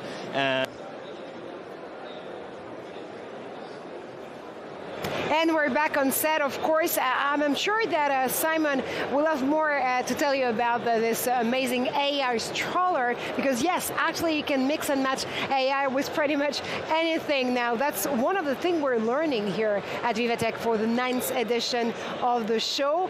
It's actually quite extraordinary to see how AI is on everyone's minds and lips here at the conference, but also very much in the hands of consumers and users, because that's what basically VivaTech stands for, putting technology in the hands of consumers and also of everyone that want to access those pieces of technology. Now, you know that a lot is happening at the conference, actually, and there's a lot going on stages, there's a lot going on in the booths and alleys, and earlier today, we actually had some great news from one of the partners of the conferences. We'll hear about them a little bit earlier, and we'll see what they're up to. And actually, I'm joined now by one of our guests. I told you as we are seeing what's happening at the conference here that VivaTech is truly international,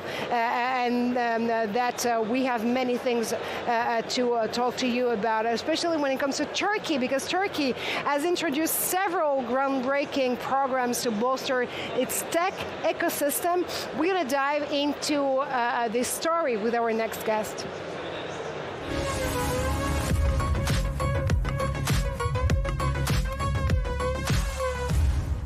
And this guest is actually the Ministry of Industry and Technology for Turkey, Mr. Sadullah Uzun. Good afternoon to you. It's great to have you on the show. You're General Director at the National Technology and Turkey's Ministry of Industry and Technology, to be more accurate. So now, Turkey is showcasing its prominent innovation here at VivaTech. How does Turkey support its startups in reaching global markets? Thank you very much for having me. First of all, I'm glad to be here. You know, the entrepreneurial spirit is all over the place, and we are happy to be a part of that. In Turkey, we have a technology strategy named National Technology Initiative. The aim of this strategy is to have a technological independency of the country, and we are planning to aiming to make Turkey a producer instead of the consumer.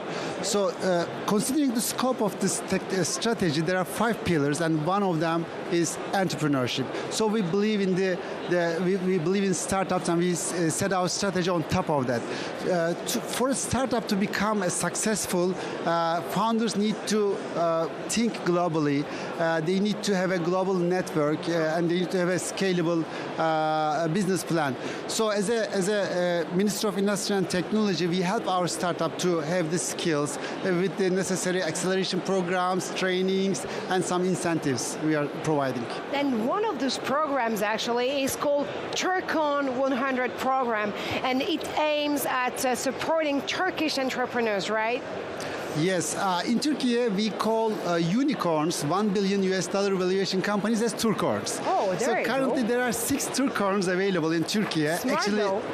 thank you. 2 of them are decacorns. There are 6 Turkorns available, and we have just announced our 2030 strategy of industry and technology, and we have a very ambitious target to reach 100 Turkorns until the end of 2030. So we have 5 years to end up with 100 Turkorns. This That's is quite very a challenge.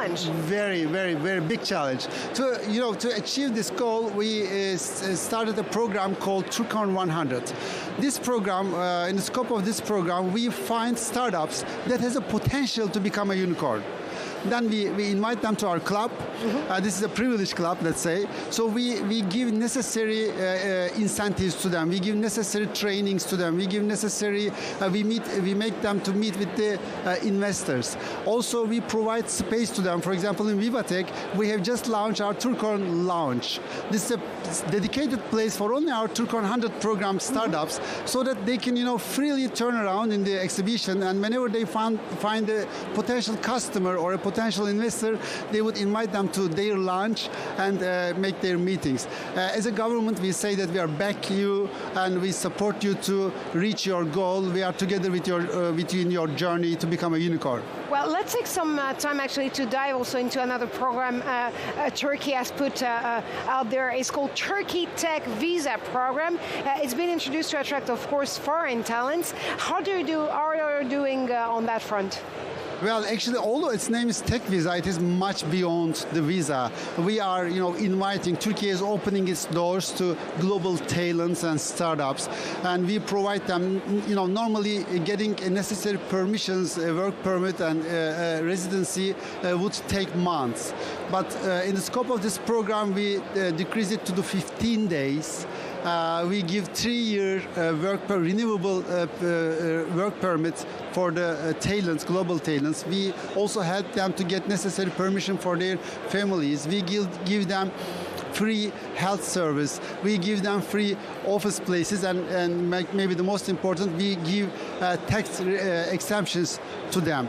It is only to invite them to Turkey, because we believe the innovation is something it becomes together and it is global. So we need to convince them to come to Turkey to enhance this. From local strengths to global innovation. Thank you so much for stopping by Breaking Tech and VivaTech News. Thank you so much, Sarah. Thank you very much. And now we are going to fly over the booth analysis and be joined live by William Hildebrand.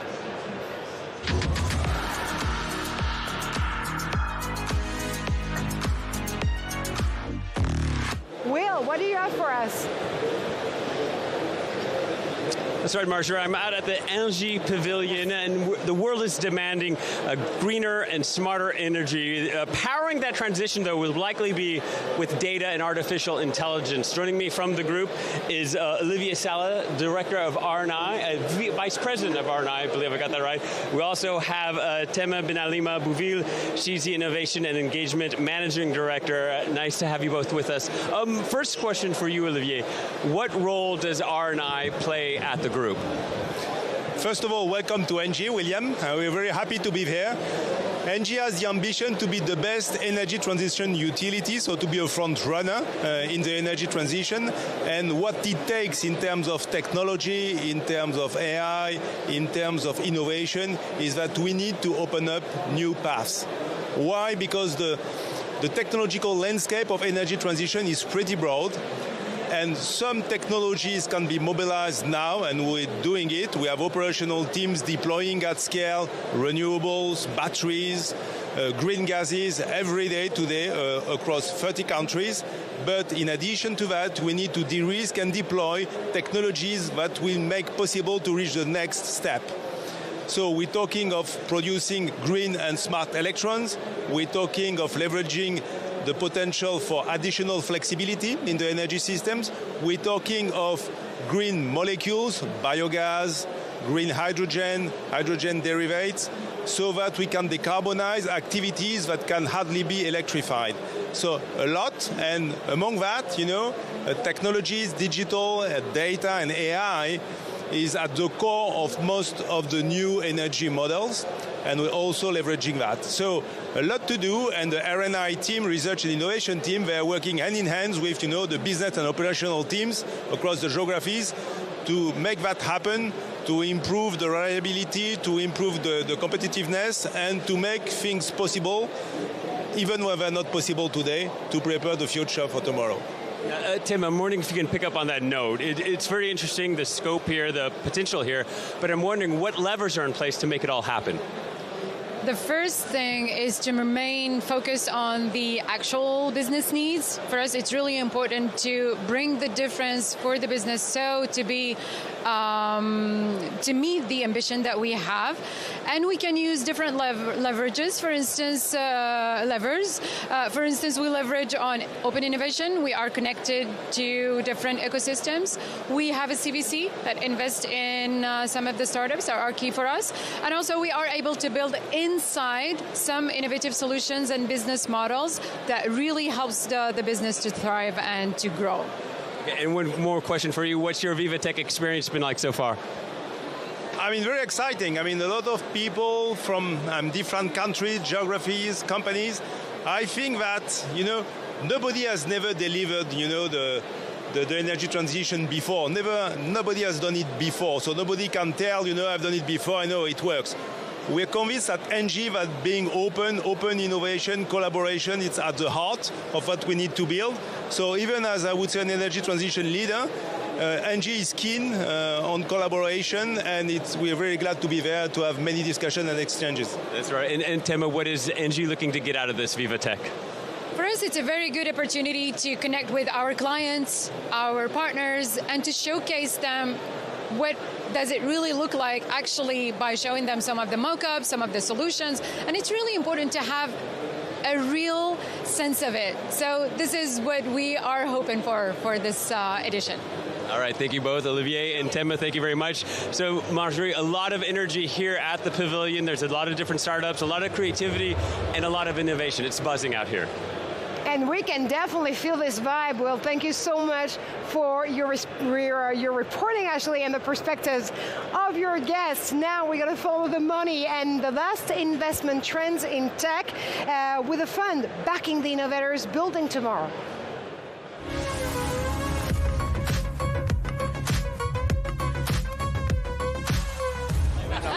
And my next guest is Samantha Gerusalemi. Great to have you on the show, Samantha. Thank you. You're a partner at Elia Partners, and you do know the tech ecosystem by heart. Elia now has been backing European scale-ups from seed to IPO for the past 20 years. What's the secret to spot and nurture the companies that we met tomorrow?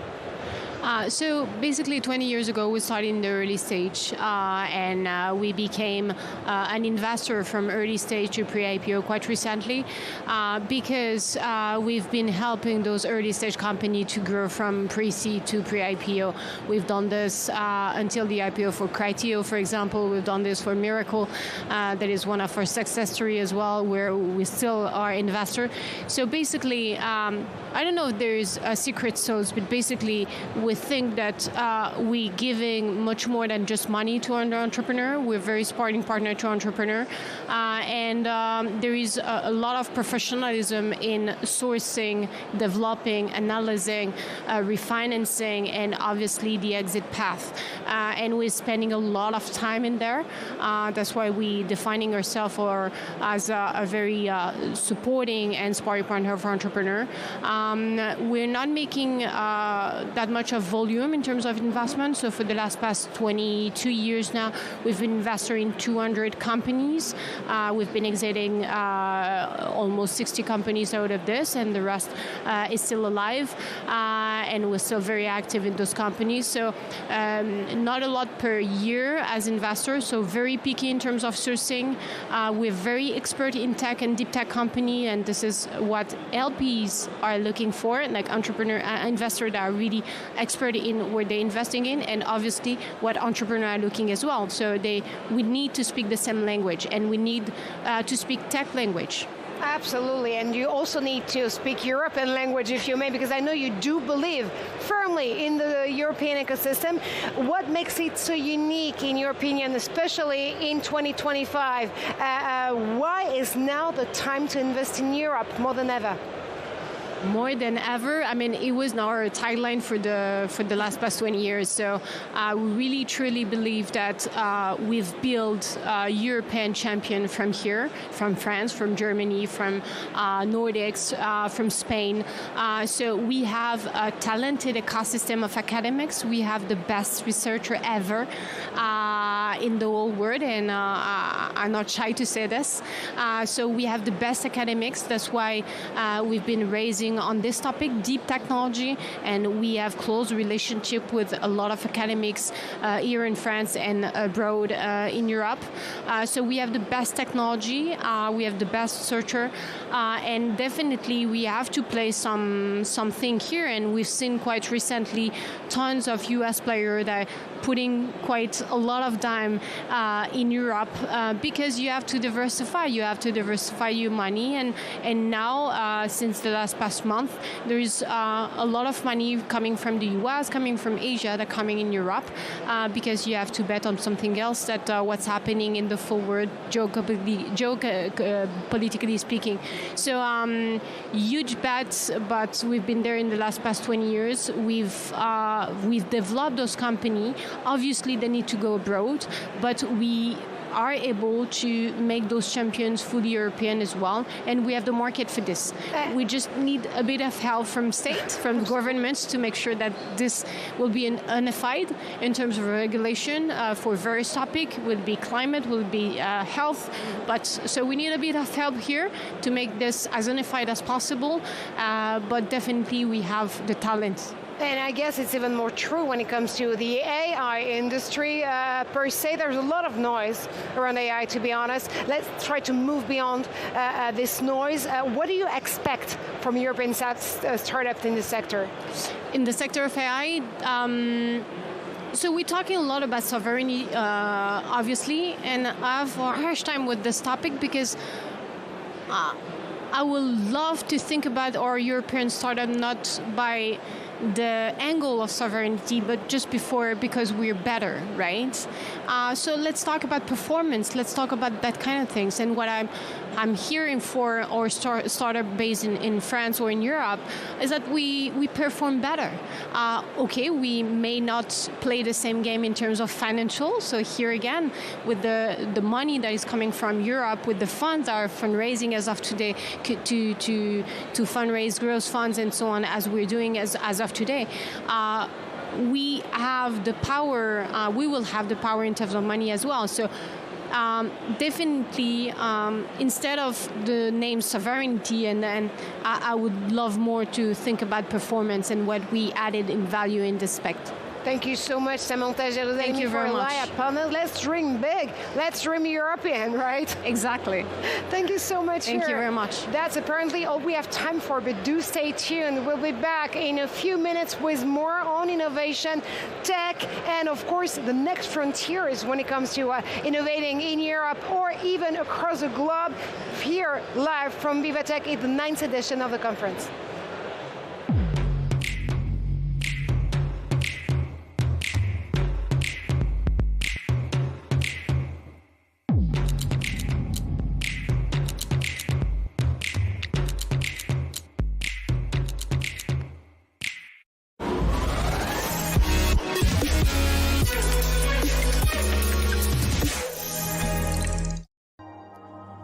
Scan badges, network, and do business. Use the interactive map to navigate the halls. Explore the VivaTech tech trails for a deeper immersion. Consult the program in real time and catch top sessions. Use the AI-powered navigator to create your personal experience.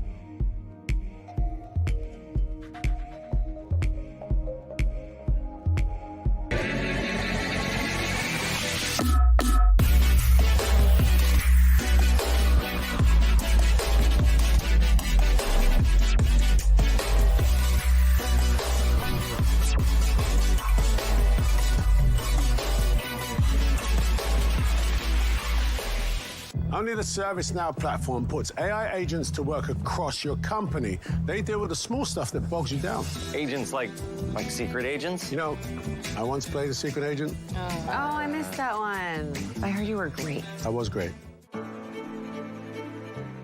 At Electra, we try to encourage people switching to electric cars by helping them charge very easily and in 15 to 20 minutes. We recently advised Electra on a new fundraising with 304 million euros. It's a major milestone for Electra for the future years.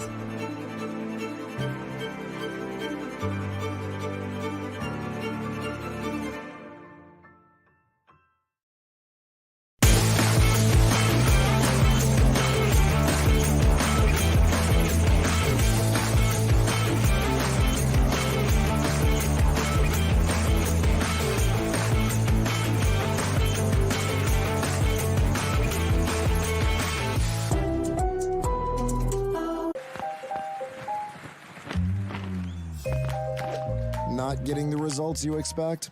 Don't use AI trained on any old data when you can use AI trained on your data. The AI built for business, IBM.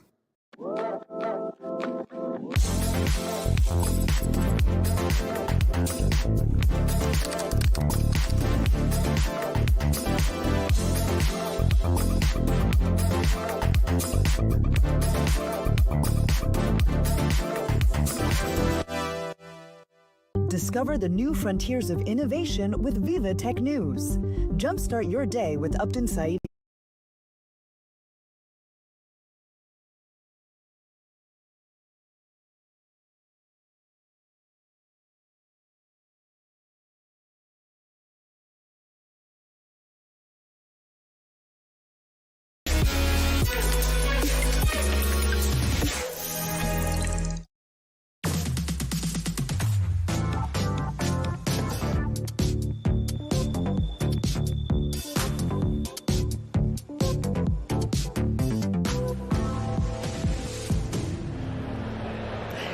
Welcome to VivaTech News. Breaking Tech is definitely back for another hour. I'm Marjorie Payon, live from Paris, here with our team of reporters, experts, and guests. Of course, we are ready to bring you the latest on innovation and trends, live from VivaTech 9th edition this year. Coming up, an AI Day, Take the Doctor Away. We'll mix and match perspective on our debate segment about AI and the breakthrough in medicine it can actually make happen. And decarbonizing tomorrow, what is the role of carbon removal today? Our reporter sits with Cure8, the startup which makes carbon credit a reality.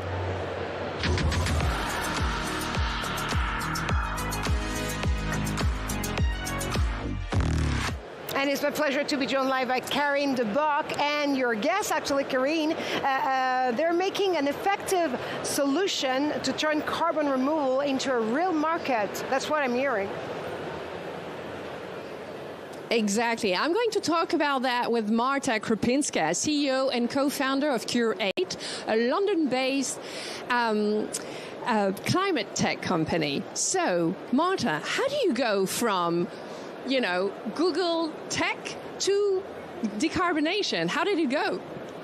Thank you. Thanks so much for having me. So actually, my background, I started in fintech. It was always for me using technology to solve big societal problems, and I sort of started with 2 companies that made money cheaper for people that didn't have it. I sold 2 companies, was hired by Google to lead Google for Startups in the UK, and frankly, it's the only job I ever had working for somebody else rather than me, and it was the best job in the world, the coolest company in the world, and my job was to help advance startups in Europe with Google's people, products, and money. Now, I left the best job in the world because I heard of an industry that is an absolutely critical pathway to stop climate change. In 2020, I heard for the first time that it's possible to remove carbon dioxide from the atmosphere. And if I'm honest, I've been becoming really a cynic. Our economy is so much based on emitting carbon that I wasn't believing that it's possible to stop climate change. But in fact, it turns out that there are these different methods in which we can actively remove carbon from the atmosphere in trees, in soils, or using these sky hoovers that suck in air and separate CO2 and put it deep on the ground. And it was the first time that I felt hope that climate change can actually be stopped. Can you tell us more about how it is working, actually? Indeed. So there are about 20 to 100 projects globally that remove carbon. And ways in which we can remove carbon are really very different. They start from one end of the spectrum, which is more nature-based, and then engineered. So a very basic example is trees, right? Their bodies are made out of carbon, but then they can burn in, especially with climate change being as it is, this is a big risk. We can store carbon in soils. You can burn biomass in low oxygen environments and turn it into this really carbon-rich charcoal that can be used as fertilizer, or you can grind up certain kinds of rock that speed up sequestration of carbon. You can do it in oceans, and again, you can do it using machines. We have so much amazing software, hardware, science, and finance. Now, Curate exists to help corporates take the right decisions with regards to what does quality look like, where do I find the right credits, and how do I finance them. So we also work with banks to provide much needed low-cost capital for the carbon removal projects. You were talking about companies. Who are your clients now?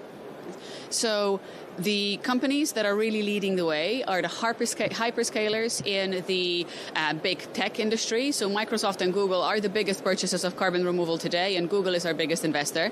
Now, we're largely working with hard-to-abate sectors. British Airways, Standard Chartered, Coca-Cola. You're thinking about companies that have a real critical threat to their future ability to run their business if they don't decarbonize. So aviation is a great example. As much as 1/3 of net zero in aviation is going to come from carbon removal, alongside things like sustainable aviation fuel or lower carbon planes. So with British Airways, we've done the largest transaction in the UK and the largest aviation portfolio purchase globally. Would you say that carbon removal is like the space race of the 21st century? I absolutely think it is. It requires collaboration across software, hardware, finance, and science. The reason why we call it the space race of the 21st century is we're currently on track to lose 1/4 of our global GDP because of climate change. We cannot just decarbonize anymore. We unfortunately left it too late. The one thing that we can do to stay below 1.5 degrees increase from pre-industrial levels is to be removing about 25% of global annual emissions by 2050. And if we continue doing what we're doing at Curate and with our industry partners, we believe we can get there. What are you waiting for from this edition of VivaTech? Having more people getting interested in that, or knowing more, meeting new people? I think it really starts with education. Education breeds confidence. Again, my background is in financial technology. It's really all about trust. A great opportunity at an event like VivaTech is we have a panel just in a few minutes with another venture capital partner that invests in carbon removal. We need to talk about the opportunity in the science and the technology. We need to talk about the commercial opportunities for companies that are getting involved early because they align it with their business models. They can make more money and attract more clients by becoming net zero sooner. And really it is about creating enthusiasm about this emerging trillion-dollar industry that not only can stop climate change, but can also create super high-quality, innovative jobs all around the world. Would you say that the company globally needs to be more ambitious, or do they need to be more informed about what carbon removals enables? I think it's really about both. So, a lot of events like this or being able to talk to you helps with education. Increasingly, global rule setters as well as governments are imposing net zero regulation and are recommending that corporates start buying carbon removal today. And again, it's carbon removal as opposed to carbon offset. So traditionally, for about 25 years, we've had carbon avoidance, so you could pay for protecting trees or moving to solar. All of this is really important. But now the education really has to be about technologies that actively sequester carbon from the atmosphere. So if I emit a ton of carbon and I pay you to switch on your direct air capture machine that removes a ton of carbon, then the delta is zero. So carbon removal is really the net in net zero. That education is really, really key. And then it's about leaning on corporates that are seeing the benefit of getting involved early. And they can negotiate better prices, better access to the best projects globally, and they can find new business models where they can offer it to their clients. And this is why we're working a lot with the banking sector with consulting. Would you have a technique that you discovered, a carbon removal technique that you just discovered that is like, okay, you didn't know about, that was really surprised you? I suppose it's probably harder for me to be surprised at this point because, we've been working on this for more than 3 years. But some of the methods that I think are incredibly exciting, really, it's about super high tech and really basic work in the community. So let me tell you about some of the ones that I think are very powerful. We work with a project called Carboneers. They're in the state of Odisha in eastern India, the poorest state in India. And there are teams of all women in places where there was no economic activity before. And they take rice husks and other bio-waste that otherwise would leave to rot, and carbon would go up into the sky again. And they burn them in these artisanal kilns. They produce biochar. From the production of biochar, they can make money that then helps them feed their families and economically develop their region. And also they can use the biochar as fertilizer as well. So that's one end. On the other end, you have those methods where, for instance, silicate rock or basalt rock can be ground up a little bit like when you make coffee. You grind up the beans to be able to make a stronger brew, right? So we can take this particular type of rock, we can grind it up into really small pieces and spread it on fields. That increases the pH of the soil, so it means that the yield of the soils is better, but also it speeds up a naturally occurring process that sequesters carbon. That is called enhanced rock weathering, and it's really fantastic. It can be applied in most places around the world, and again, creates additional benefits, social and biodiversity, as well as removes carbon. Thank you so much. Perfect. Thank you. That was it. That's definitely it. Thank you so much, Karine. And thanks to your guests for these perspectives. Now, it's time for a debate that will get the discussion going for sure. How far can AI take breakthroughs in medicine, actually? We're going to find out now.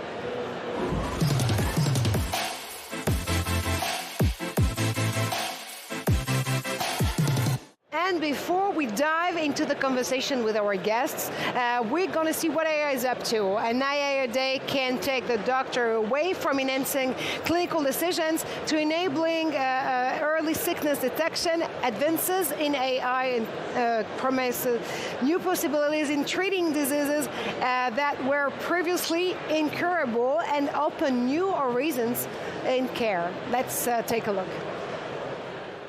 Radical advances in how we prevent, diagnose and treat disease, all driven by artificial intelligence technology. According to Fortune Business Insights, the global market for AI-assisted medicine is projected to be worth around 450 billion euros by 2032. This phenomenal growth is being driven by an urgent need to find more efficient medical solutions in aging societies. In diagnostic medicine, technological advances in AI are already saving lives. French company Boggio aims to harness AI to create devices that will bring healthcare costs down through preventive measures rather than curative. Drug discovery is also being accelerated through machine learning. Akemia uses AI to test millions of potential drug compounds in days rather than years. Their platform recently identified a promising treatment for Parkinson's disease that's now entering clinical trials. A patient's genomic data can now be analyzed alongside millions of clinical records to recommend personalized treatment plans. In cancer care, this approach has seen response rates improving by up to 30% in some studies. Mental health care is also experiencing its own AI moment. Emabot has developed an AI system that can detect subtle changes in speech patterns and facial expressions indicating depression or anxiety. For all these advances, AI cannot replace doctors. Real potential in the healthcare sector lies in the areas where human expertise can combine with AI's analytical power to provide solutions that are smart, preventative, and fast, but also compassionate. So how how exactly is AI empowering medicine? Let's find out with our panel. Of course, they do have an answer for each of these questions. Felix Lorenzen, you're the CEO of AI Health Solutions. Your company is brand new, that's what I understand, but it still aims at helping us manage health over a lifetime throughout continuous diagnostic and a digital twin. We'll dive into it in a few seconds. Fanny Jolin, you're CEO and co-founder of Oracle. It's a Gustave Roussy Institute spin-off, and you're focused on accelerating oncology from cancer research to drug development. You're definitely betting on machine learning to do so. And Rudy Rutenberg, my favorite designated victim and tech trend editor here at VivaTech News. Great to have you on the show, the three of us, because we're going to dive into this question. And I know that you guys are coming from very different backgrounds, but you do have a common mission, which is definitely placing AI at the core of the way we do experience healthcare. How come, Felix? Good question. So first of all, I'm not a trained doctor. I started it because I had a personal story. It's my whole life, everyone always told me I'm healthy, but nobody really looked into it. And I turned 30, still nobody really looked into it. And at one point I said, wait a minute, let's do it. So I started on my own, a couple of preventive tests. My doctors asked me if I'm looking for problems or why the heck am I actually doing it. The result was that my doctor called me at the end after a blood test and said, Felix, if your skin turns yellow, you have to go to hospital immediately because you're at risk of liver failure. Oh, wow. So my whole liver values are just through the roof. And that moment obviously changed everything, right? So I finally understood myself as well that care is reactive, but it should be preventive. And from that moment on, I became somewhat obsessed. So how do we build a system that doesn't wait? And AI, at the end of the day, is the only way to scale it to everyone, to millions of people, right? And so the mission, the fact that you're speaking from experience, of course, preventing is everything, Fanny. But when it comes to oncology, you have to first put a diagnostic on with your patient and then get to the cure. So it's a different type of story out there. Sure. So I think in oncology, the challenge is to really increase the therapeutic arsenal against cancer, because today we have the ambition to deliver personalized medicine to patients, but we only have like 200 drugs in the clinic, and we have 30 million new patients every year. So we need to increase the number of drugs. And unfortunately, the drug development is really inefficient, and in the end, there's only 5% of anti-cancer drugs that will reach the patients. So I believe there's a momentum through AI, generative AI, but also in doing biology at scale, which is what we also address at Oracle, which make it the right time to launch the startup.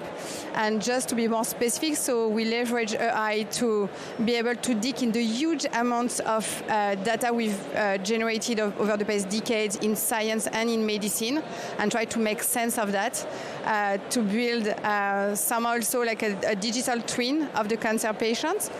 We also leverage AI and machine learning and deep learning to do biology at scale. So what is important here is that data and AI is not sufficient to do good predictions. So we've proved that biological insights are complex, and actually you need biological specimen to bring those biological data into the play if you want to do good prediction. So AI can help in different means. Then it can enable automation of robotics to be able to handle so many biological specimens. And it's also finally the way to interpret biological information and encode them into data that can be used together with medical data, molecular data for the prediction. And finally, of course, generative AI and AI regression model are used at Oracle to predict patient responses. Well, Oracle is definitely what it means. What you see is what you get. It's definitely an oracle for patient and for practitioners too when it comes to oncology. Rudy, I mean, the example of Fanny and Felix here are pretty amazing, if I may, because it just reminds us that, of course, there is a lot of noise around AI, but you can achieve very practical things through AI and through its usage. I'm going to take a step back from AI and just go to technology and what it's done for healthcare, because obviously you can approach healthcare from the technology side or go from the healthcare side to the technology side, and both are valid, right? And both have produced value for patients and for investors, sometimes also important. But I think one of the things is that costs just have gone down so tremendously as technology has advanced. And I've mentioned this example before, but the decoding of the first genome in 2001, $450,000. For that same amount, we can now decode 1.4 billion genomes. That's the sort of scale that we're talking about, and we're seeing that sequencing is beating Moore's law. And I think certainly for some of the work in oncology is really important. I was listening to a panel this morning where someone was talking that the future, maybe not in the next 5 years, maybe already within 10 years, is going to be an autonomous drug development suite. I guess that's what you're trying to achieve out there when it comes to the specifics of oncology, Fanny, isn't it? Yes. So our goal is to really build a technology that we call the predictive engine at Oracle that is able to predict the response of a given patient to a given drug that he never received. And that's what we can do because we are at the intersection of the data and the biology, and we use AI to do those predictions. And why it's important, so at Oracle we are not trying to treat patients, we are trying to work with drug developers like big pharma or pharmatech to increase the success rate of launching a new drug. So by predicting the response of the patient, we can anticipate the result of clinical trial, which is the biggest step of attrition and where like most of the drug actually fail to perform and they end up to the trash rather than meeting the patient that will respond to them in the clinic. So we really want to outsmart the odds in drug development by leveraging AI and biology. Well, outsmarting, Google on. I'll just jump into that because there was a figure mentioned this morning by Mathilde Stroom from BioOptimus, who mentioned that there's been 21 drugs that are out of phase 1 that were AI developed already. So, and their success rate has been 80 to 90% compared to 50 to 70% for non-AI developed. So it does seem that there is an efficiency gain using AI. So yes, AI works. If it's actually the question out there, Felix, if you're actually giving me the power as a user and as a potential patient to be able to monitor my entire healthcare throughout my life cycle, then you're giving me gold, basically. How does it work when Rudy was also tackling the question of making healthcare more accessible and inclusive for everyone? There are many angles to this, right? So the first one is, how do I get access to my medical data, right? Because many people just don't have it. Like we all wear now any kind of wearable, so we have at least something, which is a good first development, which is cool. This is, however, just lifestyle, right? Then we talk about what happened, what do we do for more serious cases? Taking my example, going back to this, right? So most people, in the end of the day, if we're also honest to ourselves, believe they are healthy until it's too late, until they break, until they walk against the wall, and we just have to cure from that moment on.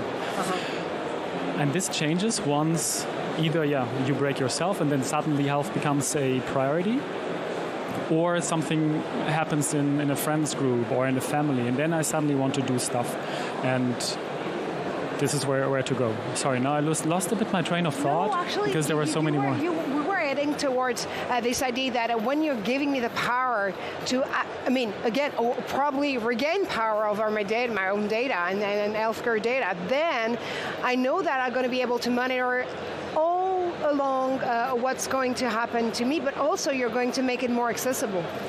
Yes. So it's about access, but it's also about financial access. Yes, exactly. So when we just talk about access, we have the medical deserts. Just this morning I've been on a stage and we had just a chat after that one guy lives in a 40,000 citizens village and they have one doctor. So access to this one doctor, and it's in France, right? So this one doctor is basically not available. So what we can do then is, the question becomes is, how can we scale that, right? How can we basically not necessarily just scale the system, but also scale the doctor to some extent? Similarly to how do we scale engineers, right? We give them the right tools. And then we come very quickly into hardware. How can we place autonomous doctor offices, or in the best case around the globe, right? Where you just go in, you click on a couple of buttons, you give your information, all your data is suddenly available, you update your data, and so let's call it digital twin is going to be updated as well. And from that moment on, we can put AI on top. We obviously have to have a doctor there as well for all kind of medical recommendations as well, and go from there, right? And so, of course, there's definitely the question of being able first to see an healthcare professional and get access to an healthcare professional, but there's also this idea that we have to avoid as much as possible a two-tier society when it comes to using AI to empower medicine. Yeah. No, I think it's important to understand that when you take drug development, the inefficiency of that process costs a lot to patient and society, because you're paying, of course, for the drug that you're receiving because of your disease, but you're also paying for all the drugs that fail, actually, because the pharma need to catch up with those costs. So based on our calculation, if you increase by the process, we should be able to deliver anti-cancer drug that cost twice less than they cost currently, which is a way to preserve a fair access to health. Mm-hmm. How do we mitigate that risk, actually? Again, this two-tier society, I know it sounds like pretty impressive and massive, put it this way, but yeah, we have to prevent that risk. Yeah, I have two points to make about that. One about what Felix said. Something that's been a key theme at this year's edition of VivaTech is agentic AI. So basically, rather than having an all-encompassing model, you'll have much smaller models that will focus on a specific function. So you can definitely see in healthcare, imagine having your own little personal healthcare helper that would keep track of you, for example, through wearables. One of the issues that still remains with the current genetics database is that it's very biased. We know that AI models depend on the data that they get fed. Right now, more than 85%, I was just looking in Nature again at the numbers, still more than 85% of the genetic data that is available for databases to dig into is basically Western men and women. But do you also think, and I'm opening the question to all of you, of course, but that is also linked to the very specific of health data themselves. Of course, it's like nitroglycerin in a way. In various different countries, especially in France here, we have CNIL, the regulator, which is very keen on protecting this type of data from any type of businesses that is willing to make profit out of it. So do you think it's the more difficulties we see in that sector is because of the nature of the health data themselves? Yes, but we're seeing some solutions to that as well. Federated learning, where basically the data stays within the silo, but still gets the model is able to learn at a central point.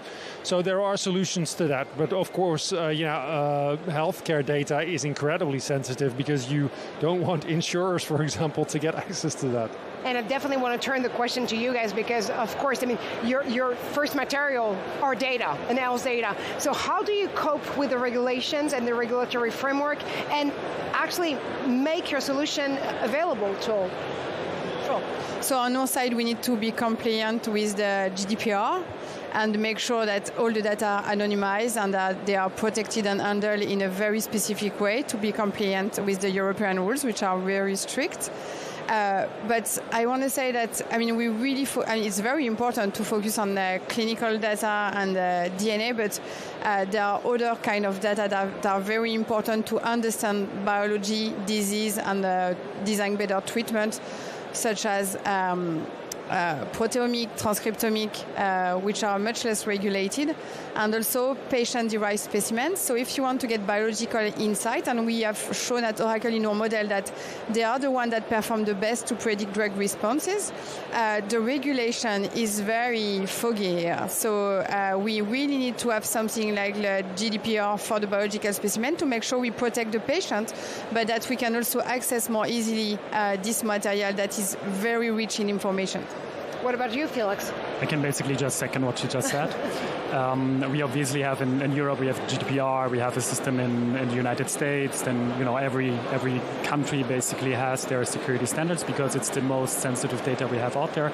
We all saw the case of 23andMe, right, which is now up for sale, and everyone hopes please don't sell it to anyone. This is just shouldn't be a case. So this can just not happen.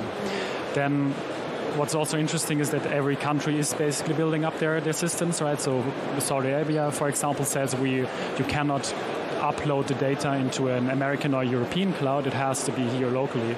So you have to also, the moment you go into different countries, also adapt to theirs, which makes it obviously more complex, but I totally understand it because I also don't want to have my data sold to XYZ out there, right, and monetize it or do whatever is possible. So overall, the question out there is to get to a more personalized medicine, tailor-made in a way.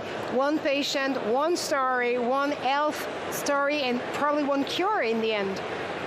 Yeah. So just to go back to oncology, I think the urgency is really to develop the number of drugs we have to treat cancer and to fill the gap between the number of cancer patients with the increasing incidence and the number of drugs we can prescribe. We need to resolve combinatorial therapy. Probably one of the keys to be able to find the right mix of anti-cancer drug at the right time for the right patients. Are we going to cure cancer? I don't know. What I envision rather is that we can probably make it a chronic disease, like any other chronic disease, just to make sure that we have the right treatment for the patient to just make sure that he lives with the cancer in the best way as possible. AI changing things for good. Thank you so much, Fanny, Felix, and of course, Rudy for stopping by Breaking Tech and debating with us. That's all we have time for, but do stay tuned, do stay put. We'll be back right after this.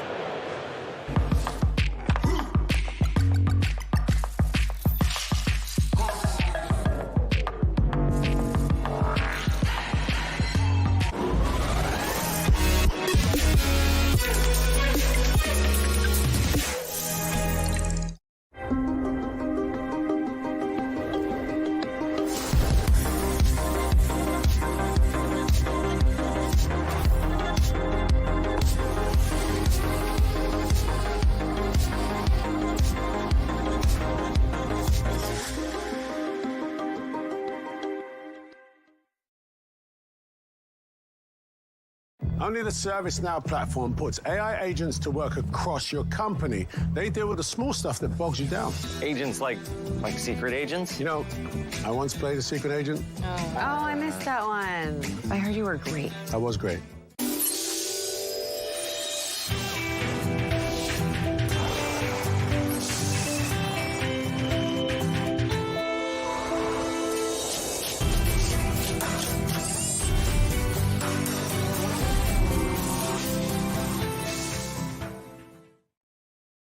Explore the new frontiers of innovation at VivaTech. Witness the tech breakthroughs redefining what's possible. Scale faster, partner smarter, and see what's next for your business. Explore the innovations reshaping global politics. And champion sustainability, ethics, and inclusion. All at VivaTech 2025.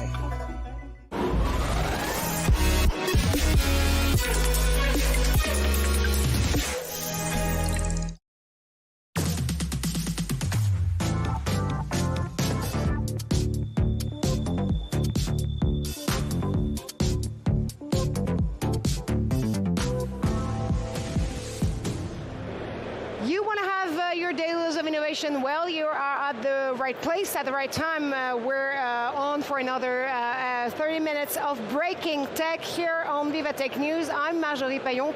Coming up, fueling the companies of tomorrow, early stage investors will reveal their secrets to identify the startups that can grow into game changers. And you know that VivaTech is the place to be.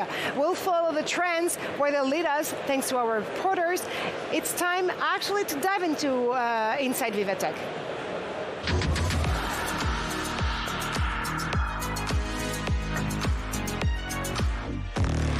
And yes, Yes, talents are needed more than ever in the tech sector.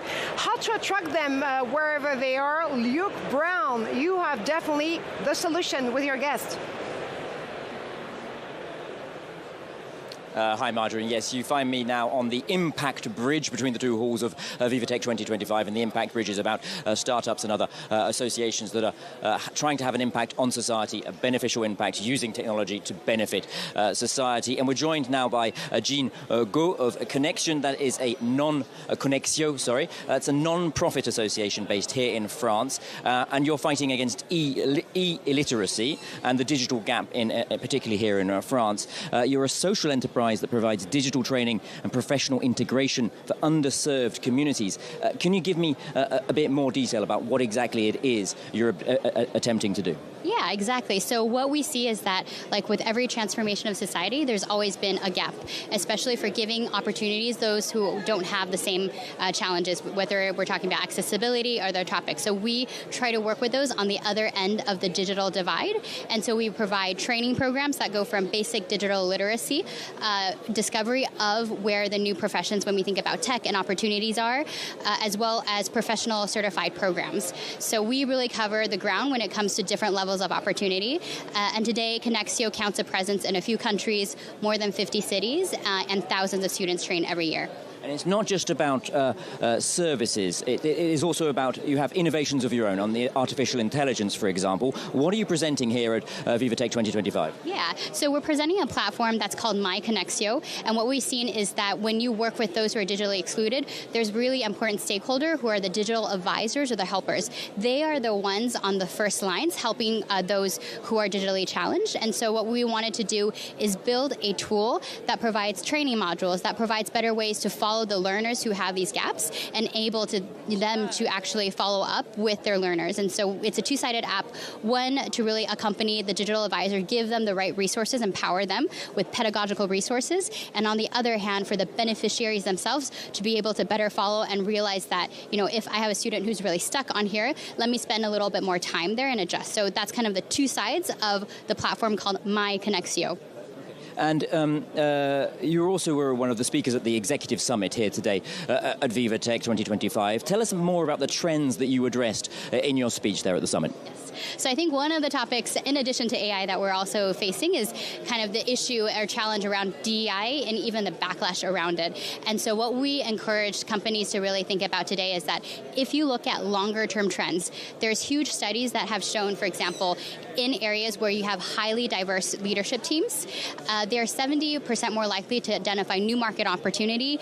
They are 36% likely to have better profitability compared to those that rank in lower quartile for ethnic and gender diversity. So we see the real economic benefits, but we also know that in the future, when we think about Gen Z, Gen Alpha, they really care about companies who have a track record of DEI. So I think our message was, yes, there are certain changes in the immediate, but if you look at longer-term horizon trends, we're still going to need to improve our diversity and inclusivity. And over the past 8 years since the creation of Connexio, you've helped 12,000 people here in France. Just how big, tell me a bit more about the background motivation for you yourself. How big is the digital gap here in France, for example, and how important is it to address? Yeah, so when we're talking about the digital inclusion, you have different numbers, but we're looking at about 13 million people. If you take the population, that's 1 out of 5, 1 out of 6, have it. What's interesting is that we talk about digital inclusion in terms of access to the actual devices, connectivity, but most important where the gaps are is with the actual mastery of tools. You can, and I think I would say in terms of criteria, it's not only by age. We have youth who maybe master social media tools super well, but don't master the professional usages of all these kind of job platforms and other things. We have folks maybe who went through masters and other programs, for example, journalists, other professions, but they come back and realize, I don't have the current tools today with regard to AI or just agile tools to really master the labor market. And so what we want to show is that, yes, digital inclusion is a huge issue in France in terms of sheer volume of people, but also diversity of people. A lot of what you've been talking about is the situation here in France. You're based in Paris itself, but you're not only operating in France. Tell us more about the operations you've got in 2 or 3 African countries. Are the objectives and the challenges similar in those countries? I would say when it comes to skills and matching skills for labor market, it is similar. However, in some of these countries, we're facing youth unemployment rates as high as 60%. So those are just really challenging. And so instead of looking for companies or partnership opportunities locally, as we do in France, we look actually abroad. And so we actually help our students there connect to online freelance platforms, and we directly impact source companies that provide longer-term economic opportunities. And so we have students who are very talented, do anything from maybe basic data analysis to market research and other things, and we actually send them to work and compete globally. Jean Go of Connexio, the co-founder of Connexio, thank you so much for taking the time to explain the details really of that. Your non-profit association is really interesting to see the efforts being put into fighting e-illiteracy here in France and further afield. I'll hand back over to you, Marjorie, in the studio from here on the Impact Bridge. Back over to you at VivaTech. Well, impact is everything, and indeed, tech is really for good here at VivaTech. You know what is even better than tech for good? Green, because green is good, of course. And this year, VivaTech inaugurates the Tech for Change Award. Since the rise of AI has brought the need for fresh solutions to climate efforts, well, we're going to see what these initiative responses from the tech world to the global challenge are. Let's take a look. Facing up to climate change with lines of code and the power of intelligent machinery. From ocean preservation to energy management, technology is increasingly playing a greater role in our push for sustainability. Japanese startup Ocean Eyes uses AI to model marine ecosystems in real time. Their platform can track fish populations, predict overfishing risks, and help conservation efforts with increased accuracy. When it comes to maximizing energy efficiency, companies like Tinentel have developed tech that can radically reduce energy consumption using self-regulating systems. The aim is that this in turn will bring down sustainable energy costs and usher in unprecedented efficiency. Meanwhile, green tech has also transformed some methods of agriculture. AI drone systems can now monitor crop health, optimize irrigation, and crucially, reduce precious water consumption in drought-stricken areas. Urban environments are also benefiting from technological progress. Barcelona was one of the first cities to bring in digital systems to monitor everything from traffic flow to irrigation and building energy consumption.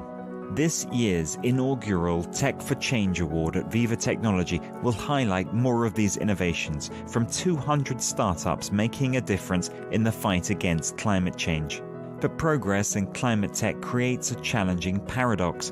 AI systems themselves consume considerable energy, with data centers leaving massive carbon footprints. Innovative solutions have been presented by companies like Sweep, who use their Pioneer Carbon Management platform to help companies track and reduce their environmental impact. Promising climate solutions in tech all successfully integrate innovation, efficiency, and sustainability. And now we're going to follow the money and fuel innovation. We are going to talk to two great investors and see how startups can get funded at very early stages.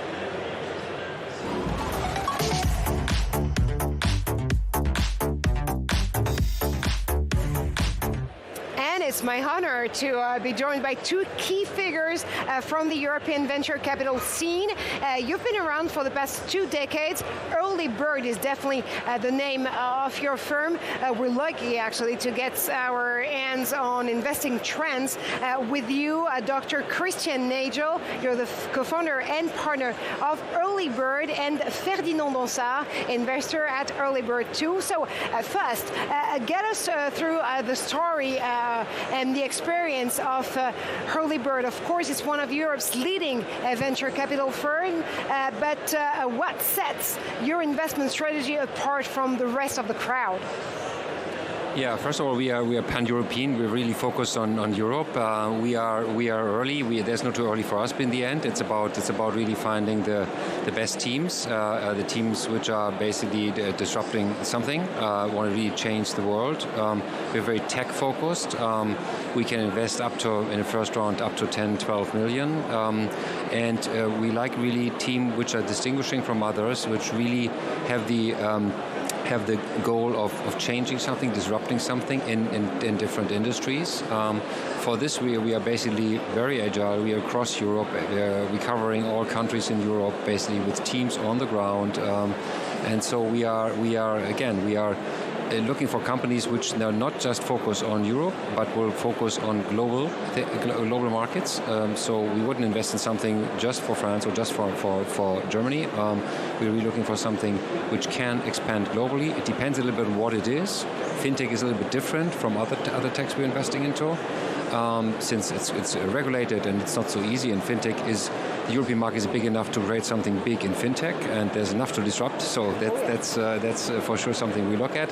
It's different if you have typical enterprise SaaS. There, obviously, the US market is very important, and we support companies also basically to enter the US market. Yeah, so what I understand that you're really focusing on every single project to turn them into growing businesses and thriving businesses all along the value chain and the way. Now, the earlier the better, of course, but you've backed so many startups at early stages. I'm wondering what are the key indicators you are looking at when identifying a potential game changer? What would be the very first thing you would say, yeah, this startup had the potential to grow massively globally? I think in the first place, team is and will always be the most important aspect you need to analyze when it comes to early stage investing. And a part of the team, it's also while you analyze their capabilities, you will talk a lot about product differentiation, go-to-market strategy, but it's basically giving you an opportunity to see into their thinking, how they are thinking about the future and how they will long-term differentiate in markets, basically out-competing others and continuously building a moat over time. And in the end, I think we're always looking for highly innovative products with a higher product differentiation. So that's probably part of the core DNA at Early Bird, that it's a very innovative company itself. Otherwise, they wouldn't be around for almost 30 years. I think it's hard to survive in an industry for 30 years if you're not innovating yourself and trying out new things, trial and error. And I think we look for highly technically differentiated products across sectors that are actually creating lock-in effects, either backward-looking or forward-looking.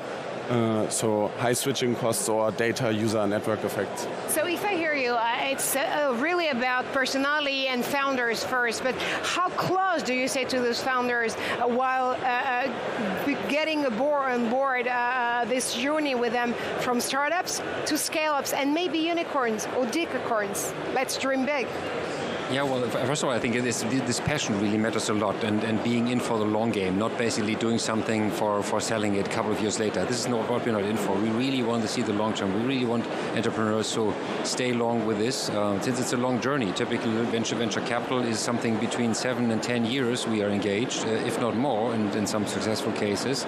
So that's why, and we want the founders even stay when we left. So when the company was sold, they probably would like the founders to still stay and build further. So that's really what we want to see, and we support them on their journey basically. And it's a lot of in terms of being able to sell not just the product, also the company to future investors, because we invest early, others come maybe later. So that's a very important thing to also attract the companies in the further round and attract investors to it, and also attract talent to the company, because you only can build the company if you build a company, meaning you have to hire people and to attract the best talent out there. That's the main task, obviously, of the core team in which we invest initially. Now, please drive us backstage, because there's a lot of speculations about investors, and like a lot of founders or entrepreneurs or innovators will say, okay, let's put some buzzwords into our pitch, like AI for some reason, like blockchain, like crypto, like whatever is a trendy topic of the moment actually in tech. Can you actually worm your way beyond and behind those buzzwords and really get to the reality of the solution they're offering to the market, and if it's really going to disrupt something? I mean, in the end, we are investing across, let's take AI as an example. That's also something I personally cover at Earlybird, making it easier for everybody now. But we have been investing across the entire AI stack, actually from AI hardware infrastructure up to the application layer. And then obviously, I think all of our investments, our last 12 investments, were all in AI across the stack. And then there's like different things you are looking for depending on at which layer in the stack you are. For example, at the foundational model, you want to have modalities with data scarcity where you need to find new and smart workarounds how you can actually train a foundational model. Middleware layer, you have to have very critical key companies where the foundational model providers are not going up the stack and sort of rationalizing away your startup. And then at the application layer, I think usually we are looking for more verticalized plays which are deeply integrating into existing workflows, especially in hard to unlock industries with, for example, skilled labor shortages in construction, industrial tech, and so on and so forth. Speaking from experience, thank you so much, gentlemen, for stopping by VivaTech and Breaking Tech. Now that we know everything about the way you're taking actually very early stages businesses into growing and thriving global companies, we want to switch to one of our reporters actually, because a lot is happening here on the ground at VivaTech. We are more and more aware actually that mental health is everything from handling a challenging day-to-day life to fighting cancer. Tech-powered tool can help supporting one's state of mind. Well, Alexis Lallemont has more on the story.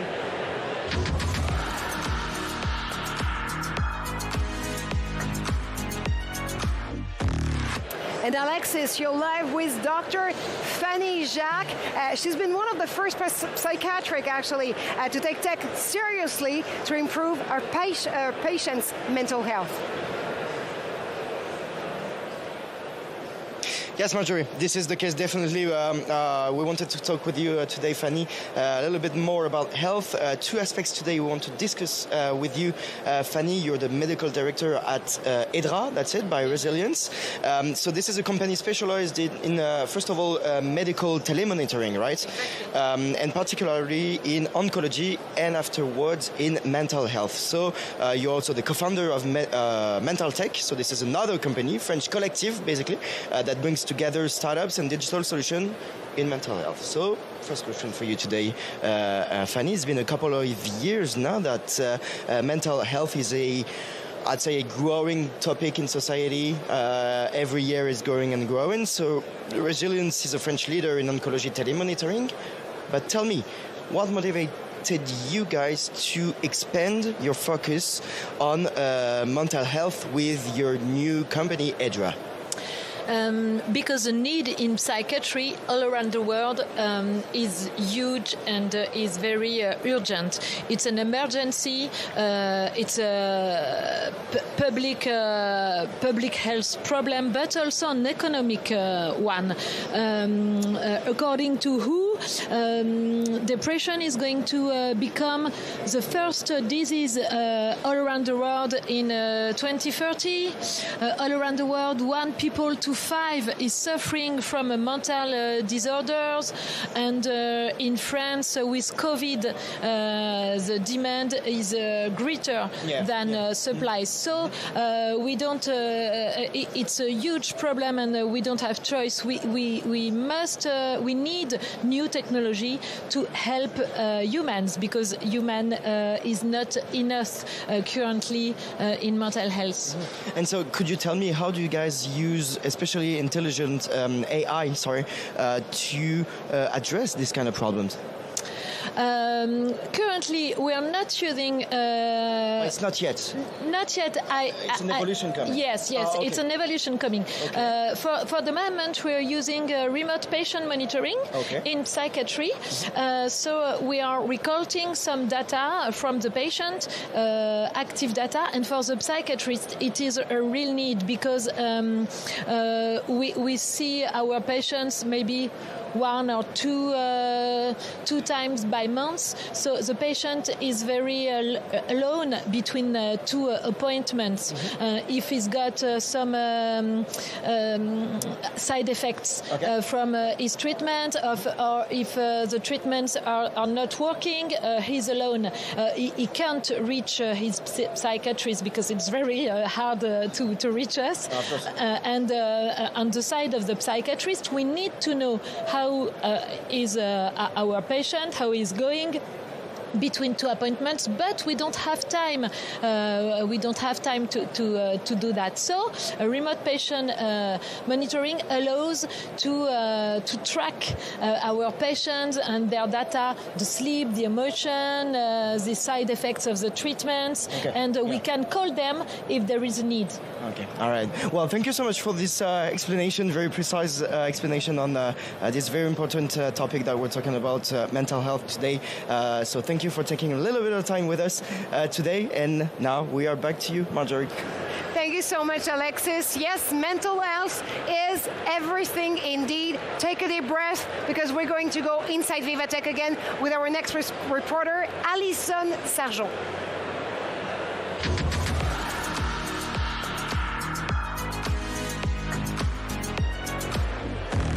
And Alison has some pretty impressive reporting with our next guest. I'm here at the Viva Lounge, co-hosted by EY, or Ernst & Young, and I'm with Joe Deppa, who is the Global Innovation Officer at EY, leading the firm's strategy for data, AI, and disruptive technology. Joe, hello. Thank you for joining us. Absolutely. So there's a lot of hype around AI these days. Tell us how EY is cutting through all of that hype and really setting realistic expectations. Absolutely. Now we're seeing some companies that have cut through the hype and are already seeing value from AI. And what they're doing is three things. One is they're truly using what we call AI-ready data. So if you think about AI, you have to power AI with data. And so having high-quality data is really critical. The second thing is they are trusting the AI and the system. So putting a responsible AI framework in place is really important. We had a global survey that we did around responsible AI, and we saw that only 1/3 of the companies today have truly set up a responsible AI orchestration layer, and that's really, really critical for the future of AI and data. And the third is what I call the innovation muscle.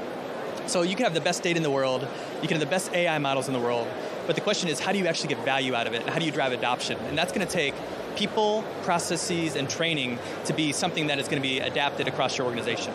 You talked about AI-ready data. You manage the data of over 50% of Fortune 500 companies. How do you go about adopting that data so that it is AI-ready?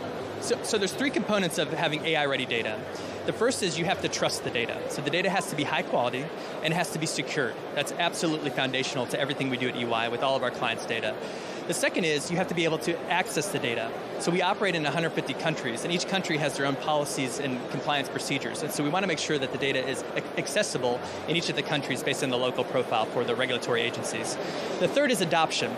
So with the trust and with the compliance protocols in place, now we need to get adoption through that data, and that requires training and continued monitoring of that data to ensure that it's high quality.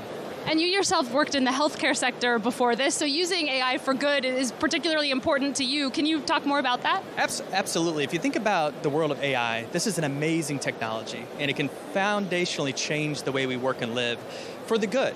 And so what I'm really passionate about is making sure that we're leveraging AI for good things. For me, I'm passionate about healthcare, in particular precision medicine.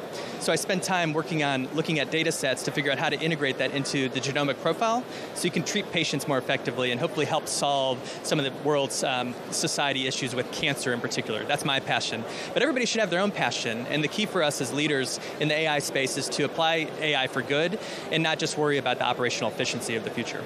And can you talk a bit about how EY is already using generative AI internally, and about how your clients are adopting it as well across their different sectors? Absolutely. So we do something called EY Client Zero, which means that we have 400,000 people around the globe, and we operate in 150 countries or more. And so one of the things that we try to do is any AI technology, we want to make sure we try it on ourselves first. So we use it within our own data sets and within our own employee base to make sure that it's high quality, it's trusted, and something that we can leverage with our clients. We call it EY Client Zero because that becomes the first place that we test things. One of the things I've learned at this event is that there's so many different tools, so many different technologies, and what our clients are asking for is what's real, what's not, how should I focus? I don't know where to start. And so this allows us to focus on a few key technologies that matter that's going to move the needle for them. As you mentioned, VivaTech, so many incredible technologies on display here. What are some of the things that are most exciting to you? I tell you, one of the things that I'm hearing a lot about from our clients is robotics and physical AI, and I think that's going to be something that we see more and more of. We do something where we monitor the venture capital spend, and we look at the data from venture capital spend. Not surprising, I'm a data guy, so I'm looking at the data, and I see that physical AI and robotics is becoming very, very popular for venture capitalists, which tells me that that's where the world is going to start to head to. The second thing that I'm seeing is quantum. Quantum computing is also becoming important for technology. So I think those two things are going to be something that we see more of in the future. All right, definitely something to check out. Joe Deppa, thank you so much. Again, that's Joe Deppa, the Global Chief Innovation Officer at EY or Ernst & Young. Do come and say hello to them. They are down here at the Viva Lounge of VivaTech. And we will listen, of course. That's it for Breaking Tech. Thanks for watching. I'll be back tomorrow with more news, more innovation. Same place, same platform at noon for an exciting day 3 at VivaTech. Tech Newsroom is next with reporters, with guests, with experts, of course. Stay tuned for the outstanding Molly Hall.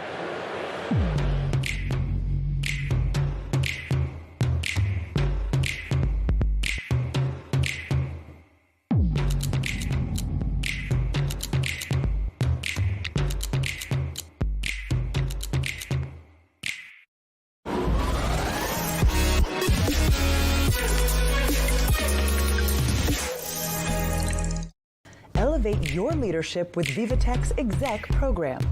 Discover cutting-edge startups. Attend inspiring talks. Network in exclusive lounges. CMOs, tech leaders, join the program and turn disruptive technologies into competitive advantages.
Hello and welcome to Tech Newsroom. I'm Molly Hall. You're joining us here live on day 2 of Viva Technology. Well, this is certainly Europe's largest startup and tech event, and we're broadcasting live here from Paris, coming from the center of VivaTech 2025. Well, now we're going to be taking the pulse of the day, this with the latest announcements, the newest tech disruptions, all of this as we explore the new frontiers of innovation.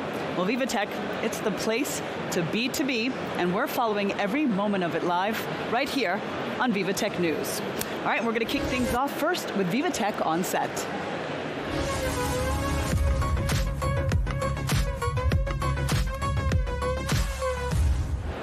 And it's my pleasure to welcome Rachel Delacour, the CEO and co-founder of Sweep. Now that, of course, is an AI-driven sustainability data management platform that's really working to transform how global companies approach ESG and carbon management. Rachel, welcome to the show. Thank you for having me.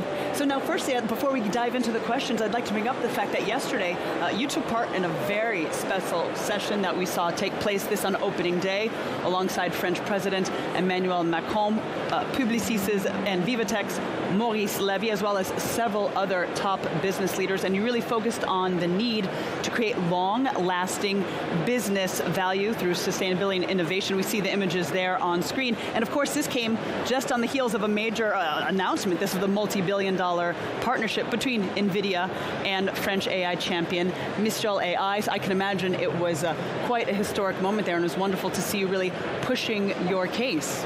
Yeah, and it's what's absolutely interesting for me, for you as well as a citizen, is to understand that a president wants to have that kind of CEO running a tech sustainability, company alongside, the AI technologies, because this is where is the value. This is, on a finite planet. Yeah, there will be winner, losers, and the president is glad that we are working with large French international accounts to make sure they are lasting forever. Indeed. So now, I'd like to ask you, let's get down to business here. When we see markets that are really increasing in terms of volatility, right? We've seen that globally. How are companies reacting? Are they pulling back on their sustainability commitments? What we are seeing is that despite all what is said, in the news, etc., sustainability is smart business, and many companies have already understood that, and it's at the core of their the way they are leveraging, growth, the way they are, sustainability and growth. This is the recipe for long-lasting companies. So they are telling us that, hey, Rachel, we can't waste 4 years of data collections, on when it comes to ESG and carbon data, because we don't know about any kind of overcorrection, through time. So we just need, it's sustainability smart business. You can't have only just financial data,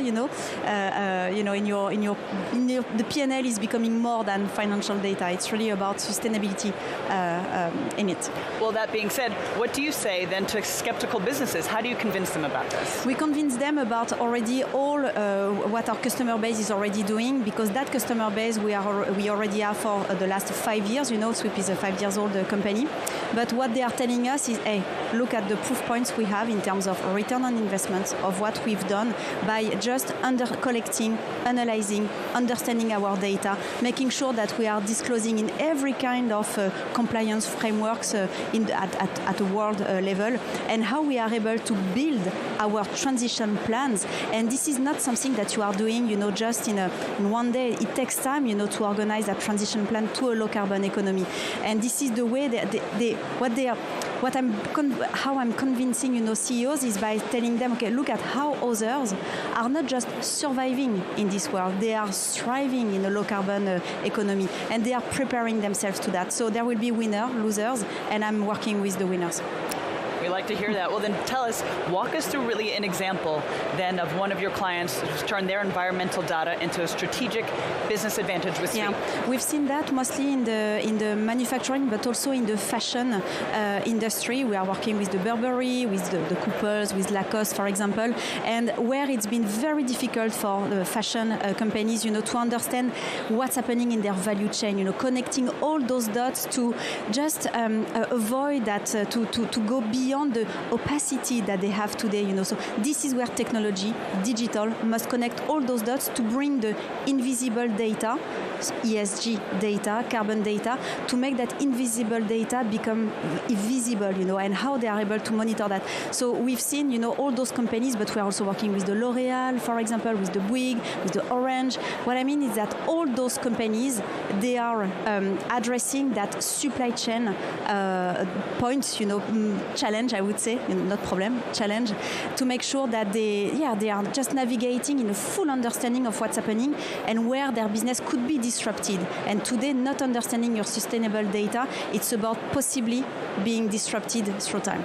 Well, I'd like to ask you, how does Sweep help your clients? How do you manage them to really work on their sustainability across thousands of suppliers and partners? Yeah, we have a strong DNA of business. It's really about business intelligence, meeting sustainability challenges. We come from that world of data with my co-founders, my first core engineering team. The SaaS business intelligence, is really meeting sustainability now. And at the core of Sweep, there is this ability to really, we have strong capabilities in terms of data handling from the early beginning of data collections. We are able, for specialists, to embrace the 20 versions of SAP. Oh, wow, it should be super complex. Not at all. This is where innovation is working to mask that complexity from the collection, from the connection, the interconnection of all different data systems, information systems from your value chain. This is, we must trust today technology to accelerate on sustainability, because at the end of the day, this is how companies will win.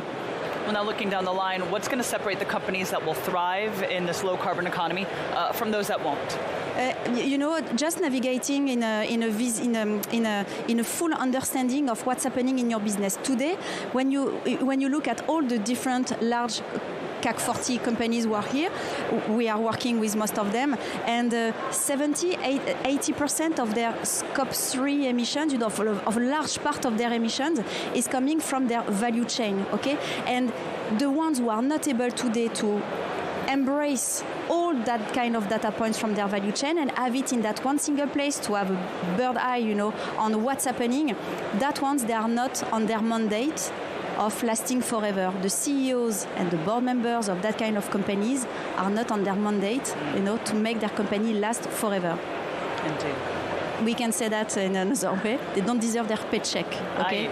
All right. Indeed. So just really putting it down on the line. They are putting their company at risk if sustainable data are not at least as important as financial data today. All right, we are in 2025. We know the sense of history. We know the urgency. There's no way to just avoid that. No, exactly. Indeed, putting your head in the sand. Of course. It's a bad management decision to not think about that.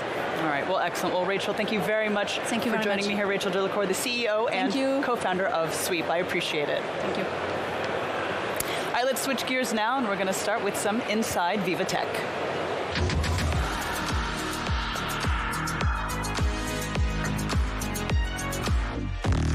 And I believe we can cross to Allison Sargent, who's standing by for us. Allison. Hi, Molly. I'm here with Mathieu Chabanel, the chairman and CEO of SNCF Réseau, France's national rail network. Now, Mathieu, if you live in France, pretty much everyone knows what the SNCF is, but tell us more about what SNCF Réseau does.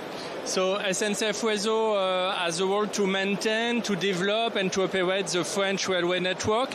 That means 15,000 trains per day in complete safety on a 28,000 kilometer networks.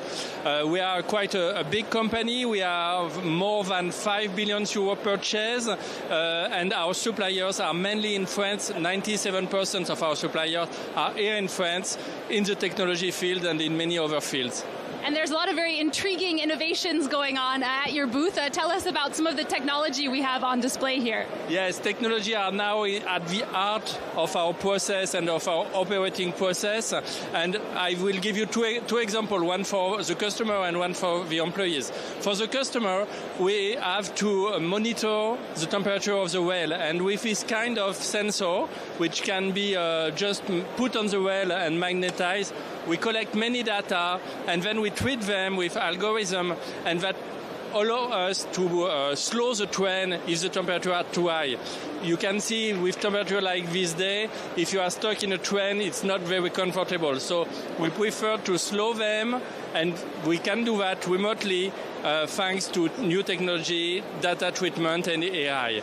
And another example for our employee with this backpack, which is an exoskeleton backpack, we can lighten the load carried by our employee. A 10 kilograms load will have the same feeling than a 6 kilogram load. So you see, it's very important for the work of our 30,000 employees who are running along the tracks. Yeah, it's all about the comfort of employees and passengers. Is there anything else on this mannequin behind us that you need to show off? Yes, on this mannequin we have many technology like this monitoring cask, which with virtual reality allow us to give advice to the operator remotely. So, as you see, for SNCF Réseau, it's not only technology, but it's also about people. Absolutely, all about the comfort of your passengers and your employees. And then the big buzzword, of course, these days is artificial intelligence. What is SNCF Réseau doing in terms of AI? Intelligence artificial are at the heart of our process. For example, classical intelligent artificial. We're going to let you have a drink of water, which is we're all about your comfort as well. Classical intelligent classical AI, for example, for this sensor to treat the data. But we also use Gen AI in order to have information, in order to repair, and to be more efficient. All right, Mathieu Chavanel, thank you again so much. Lots to see. He's the chairman and CEO of the SNCF Réseau. That's the network that's France's national railway network. Do come down to their stand if you have a moment. Lots of very exciting technology on display here. Allison, thank you very much for that. We're going to stay now on the exhibit floor, and we're going to cross to our Simon Harding, who's standing by with our next guest. Simon, what do you got? Hi, Molly. I'm here with Sophie Moulignot, who's the Acceleration Program Director at Total Energy, Acceleration Program in Power and Renewable Energies for Total Energy. Sophie, thank you very much for being with us. You've got a wonderful stand here. Could you tell us a little bit more about the Total Energies On program, what is its mission and its goals? Yes, of course. So, okay. As you know, Total Energy is a multi-energy company. It means that we are accelerating in power and also renewable activities. And it's a big challenge because we need to go fast in order to implement them and be able also to serve our customers. So for that, we are not doing it alone. And that's why we have created the acceleration program in 22 in order to work with startups and help them to accelerate and also help us to accelerate with their innovative solutions. You say working with startups, you work very closely with startups at Station F. How does that acceleration process work, and what kind of collaboration do we see between you and these startups? Yes, it's a close relation. In fact, the program acceleration, it's a 6 months journey, okay? So from the onboarding to the exit for us. We propose this to these startups to be able to make true experimentations, so in real life of their solution. It means that if they are working on the predictive maintenance for turbine, they will be able to test it on our turbines, on our true plants. If they are proposing solutions about flexibility for end customers, households, they will be able to test it with true real customers. So, for example, every 6 months, we accelerate 10 startups, and we know that we will be able to offer them 10 experimentations at least. Sometimes it's 2 or 3 per startups. So it's really dynamic, and we are proud of that because sometimes it's not the case in every program. We also offer them to have a desk in Station F, at Station F, if they want, but it's not an obligation. If they want to try to work from elsewhere, they can also. And it's important for us that they can also work everywhere because our scope is international. So we can accelerate French startups, but European and also American or Brazilian. And last but not least, they also benefit from a mentorship with HEC Incubator. So if they have any question concerning their development, their scaling, etc., legal, financial, they also can benefit from the HEC Incubator. And we can see that there are many startups here. Can you tell us a little bit about some of the startups here, Sophie, but also maybe some of the themes as well that you're touching upon with these startups? So we choose startups that are working on the value chain of power. Okay, so from the production to the retail. So, for example, on the production part, renewable, we have startups just behind working on maintenance, predictive maintenance. We also have startups that are helping asset managers to find, in fact, the good information within all the documents, contracts they can have. So enhanced by AI, of course, LLM, etc. So you see, every time there is a use case really precise about that.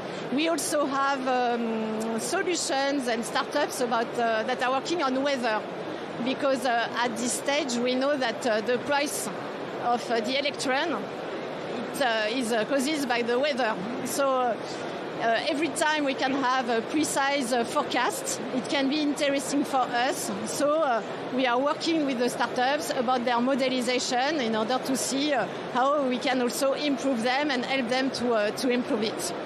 We also have startups working on modelization of contracts, long-term contracts, flexibility. We hear a lot about that.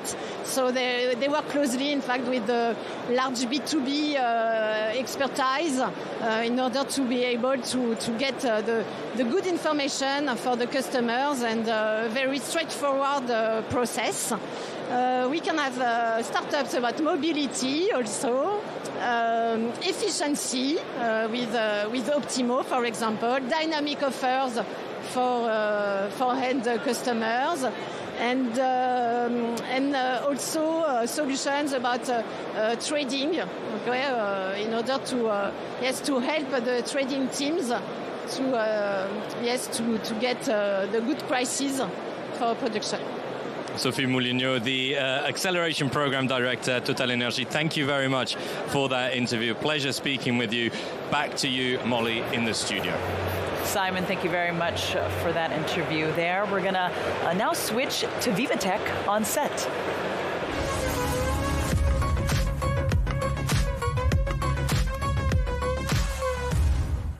So let's talk about empowering delivery logistics. And for that, I'm joined on set by Jean-Yves Gade, the CEO of Colissimo. Of course, that's the parcel delivery giant at France's La Poste Group. Welcome, Jean-Yves. Thanks for joining me here. Thank you. Good afternoon. Yes, indeed. A wonderful afternoon here on this day 2 of VivaTech 2025. I'd like to ask you, tell us a bit about why have data and AI become such strategic priorities for Colissimo today? As you know, maybe Colissimo is the French leader of parcel delivery in France. We serve the e-commerce, and this is a fast-moving and evolving market.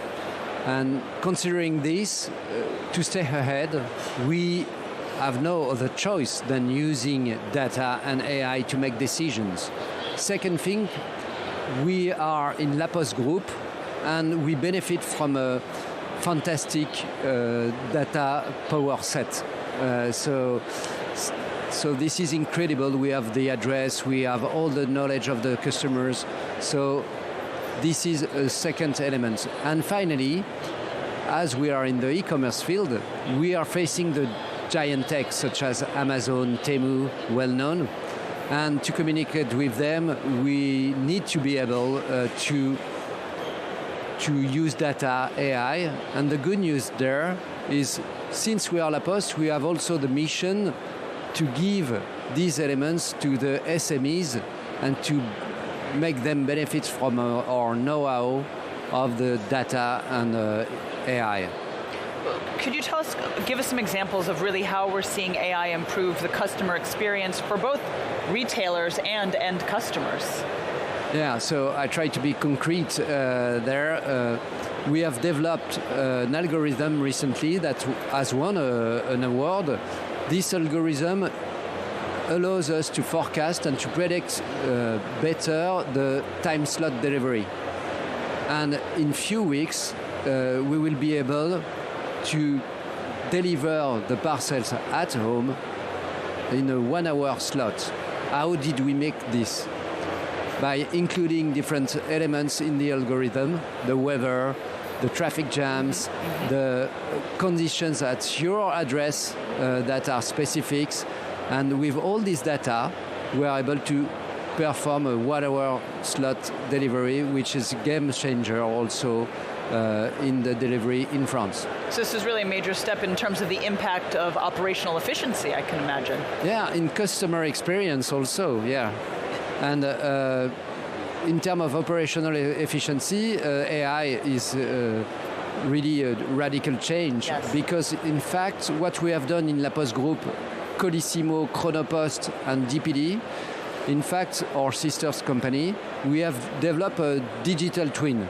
You know, we have modeled internally with ProBias. ProBias is an internal company of data scientists, AI specialists. We have modeled our network, and this network has been optimized. So it reduces CO2 emission, but also cost and a better planning of the round trips of delivery. So then tell us, what would you say is next for Colissimo? Colissimo is part of La Poste Group. Our ambition at La Poste Group in terms of data and AI is to become the leader of the sovereign digital. Wonderful.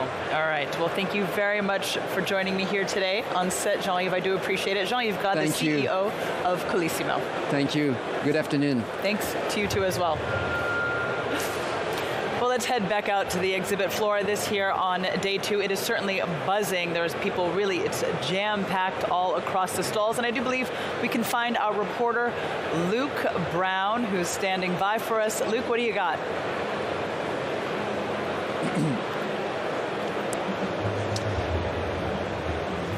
Yeah, hi Molly, I'm really happy. I don't know about you, I'm really excited about this one. I'm a bit of a geography nerd, a bit of a solar system and space travel nerd, and what we've got here is a real great example of what we can see here at VivaTech 2025. We're joined by Philippe Voltaire, the CEO of Atmosphere, and you've got a pretty special object here with you today that you're presenting. Tell us a bit more about Aura. All right, so this is a globe, as you can see. The specialty is that it's interactive. You can touch it. It has many, many contents. It's meant for educations and other type of markets. And it's also immersive. You have a sound system. So if I can show you a little bit what you can do with that. So that's Venus, right? That gives you an idea. But we have many, many other applications that we have. Hundreds of them, actually. You can see, for example, if we go to science, then let me go you through. This is the history of all the earthquake throughout 100 years on Earth, and you can see all the dots that appear, and that's a way in education to show that the fault lines are all around the Earth, and it gives you the exact shape of the continental. So that's for education. But you have other applications which you can have. For example, we have something like, let me go back to, we have a lot of interactive games. This is a snake, you know. I can have 2 fingers, I can have 3 fingers, and we can all play around, you know, and we have many games like that. But beyond the gameplay itself, what kind of market are you aiming for with this? It is still an educational tool, correct? The first thing is educational, okay? The second thing is also we use it in museums, aquariums, and theme parks. It's edutainment. At the same time, it's education in a fun way, in an entertaining way. And we also use it for events like that because it attracts attention, and you can display branding products through an original way, which attracts attention. You were telling us about the attention that it provides. It is much more attractive for all of the people around here, but what exactly are you looking for here at VivaTech? I'm looking for all the people who want to display and tell a story in a way that is new, novel, and interactive, where people can share that. Because as you can see, this shape enables people to sit around it. It's not like a flat screen where we are all like that looking at a flat screen. It's something that we all share in common. So it's a share of knowledge that these shapes enables as well. One final example, I'm going to hand back over to the studio, but we've seen some of the games, we've also seen different planets. It is really a very tactile, a very interactive process. I'll hand back over to you in the studio, Molly, but Pierre, the cameraman, is going to give us a couple more examples of what it's capable of.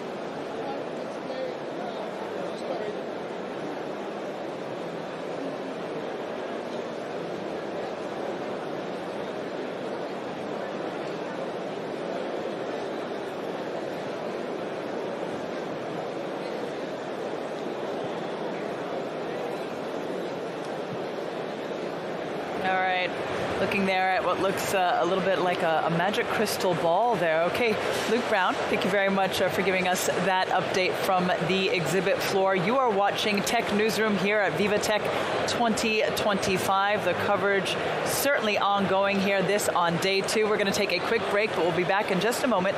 Do stay with us.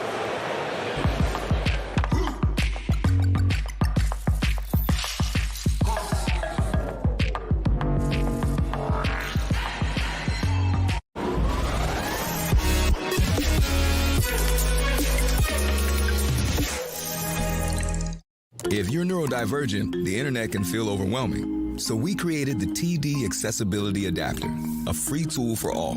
It's nice to know that TD cares about something like this because it makes me feel like they care about me. Our focus is helping you focus. TD, ready for you.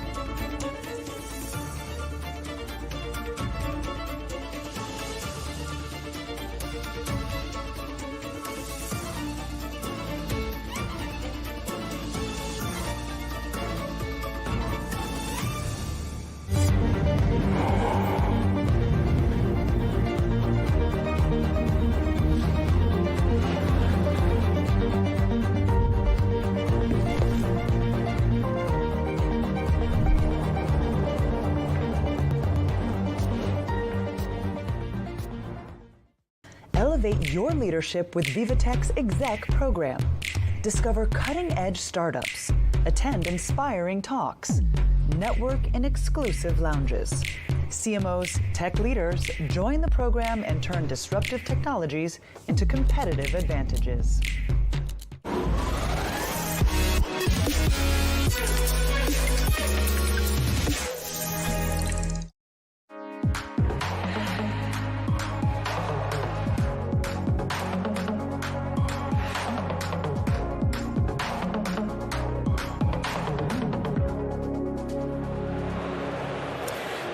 And welcome back to Tech Newsroom. I'm Molly Hall, coming to you live from the 9th edition of Viva Technology, Europe's biggest startup and tech event. Well, we're in day 2, and certainly all across the exhibit floor, as you can see there, we've got a thriving ecosystem that's bringing together tech startups, investors, and corporate partners. Well, they're all out there connecting and engaging, inspiring one another, and being inspired. This all in a bid to get business done, because VivaTech is indeed the place to B2B. All right, well, we're going to start now with Inside VivaTech.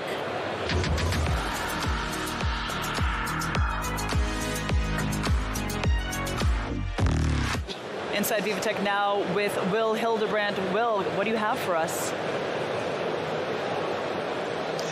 Hi, Molly. Yeah, so I'm on the floor here, and I think there's a lot of discussions about what's next for smart cities. And one way we can discuss that is what's the future of urban mobility. That's why I'm here at the pavilion of RATP for our non-Francophone audience. That is RATP. It's the world's third largest public transportation operator. And with me is Gilles Tauzon. He's the Chief Innovation Officer for the group under Tauzon. He's been harnessing emerging technologies for RATP, trying to improve the life of its employees, of commuters, of travelers, and of course of the cities in which RATP is present. Hello to you, Gilles. We're about midway through 2025. I was wondering if you could give us a little idea of what your strategies are moving forward. We have three priorities for innovation, which are improving the experience of our passengers, enhancing the quality of life of our staff, and aiming for industrial performance, with all of that being in the tackling in the climate change stake. Yeah. And now another question we have is when you look at RATP, you want to engage with startups, you want to engage with industrial partners. How do you spur innovation? Different ways. First of all, we have approximately a little less than 200 partnerships each year with startups and big companies, and half of it is with startups. What we do is we belong to the ecosystem.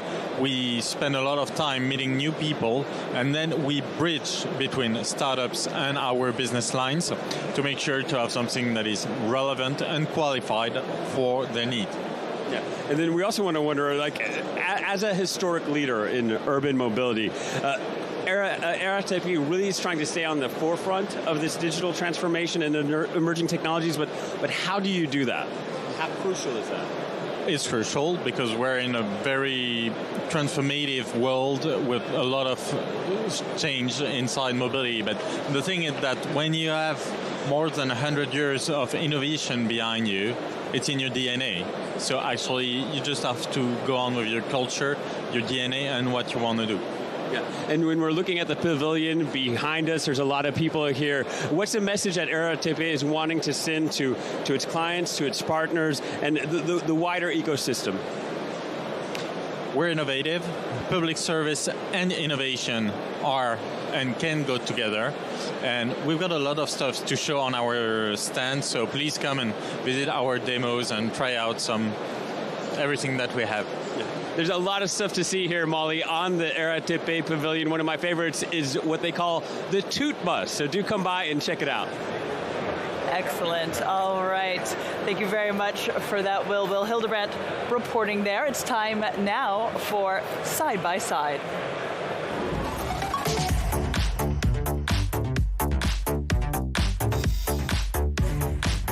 All right, well, now we're going to highlight the power of research and digital innovation, this to address real-world challenges. And joining me to discuss this is Francis Leblanc, Associate VP for Research at the Université de Menton. Thank you very much for joining me, Francis. Thank you. And we're also indeed joined by Frédéric Douard, the North American Industry Sales Director at Dassault Systems. Hi, Molly. All right. Well, gentlemen, let's jump right in. And so now you've just announced, I understand, here at VivaTech, a major collaboration, this involving digital twins. Can you give us a preview of what this project really involves? So the digital twin will be a 1,000 kilometer square representation of the southeast region of New Brunswick, where we will help policymakers support their decision on the densification project, which means that we need not only to have the city of Dieppe, Moncton partnering with us, but also Université de Moncton, of course, Collège communautaire du Nouveau-Brunswick, as well as the Commission des services régionaux du Sud-Est that include also 10 other cities, which makes it very unique that we were able to mobilize such a large ecosystem to work together to solve that issue. Indeed, would you like to chime in? Do you have anything to add to that? Yes, this project is particularly interesting for the university because it lets us work with our partners, our community partners, so our students can work on real life projects.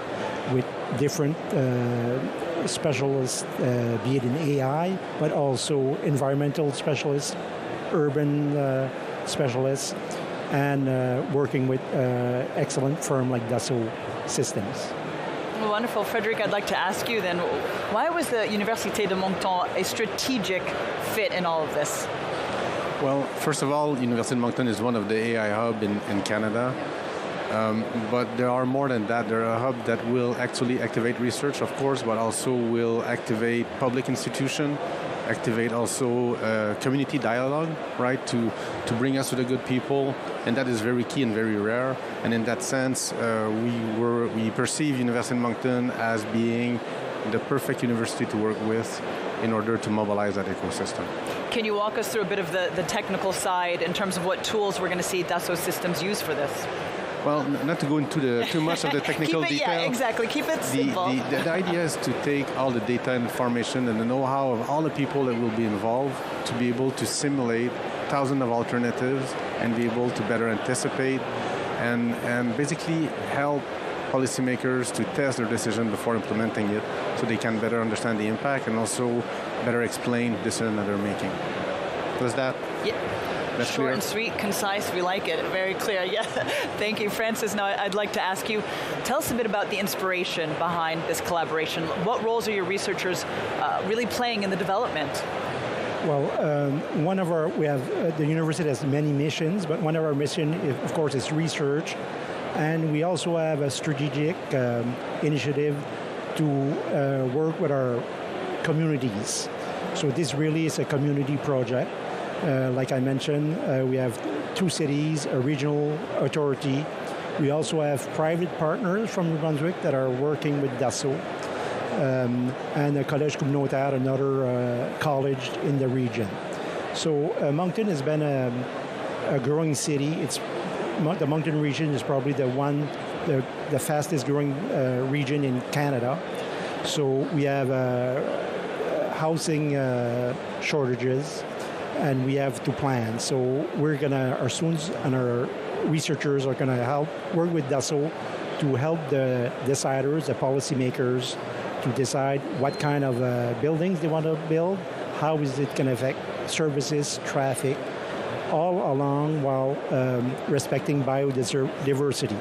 Because outside of Moncton, we have a corridor where the moose, the deer, go from Nova Scotia to New Brunswick, which is 2 provinces, and so we have to preserve that wildlife. Yeah, indeed, you're touching upon what I'd like to ask you next, the fact that this project touches on 2 really pressing themes, urban densification and biodiversity, this with creation of a wildlife corridor that you just mentioned. So tell us about what kinds of data that we're going to see that's going to be gathered locally to balance the 2.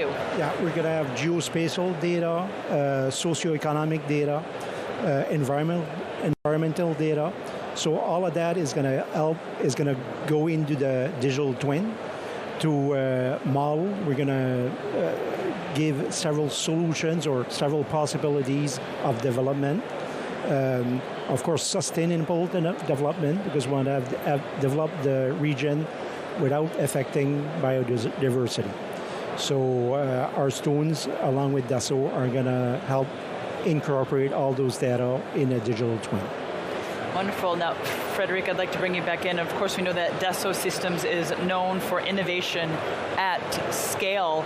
How do you see digital twins becoming tools for policymakers? Well, to come back to the idea of simulating and analyzing,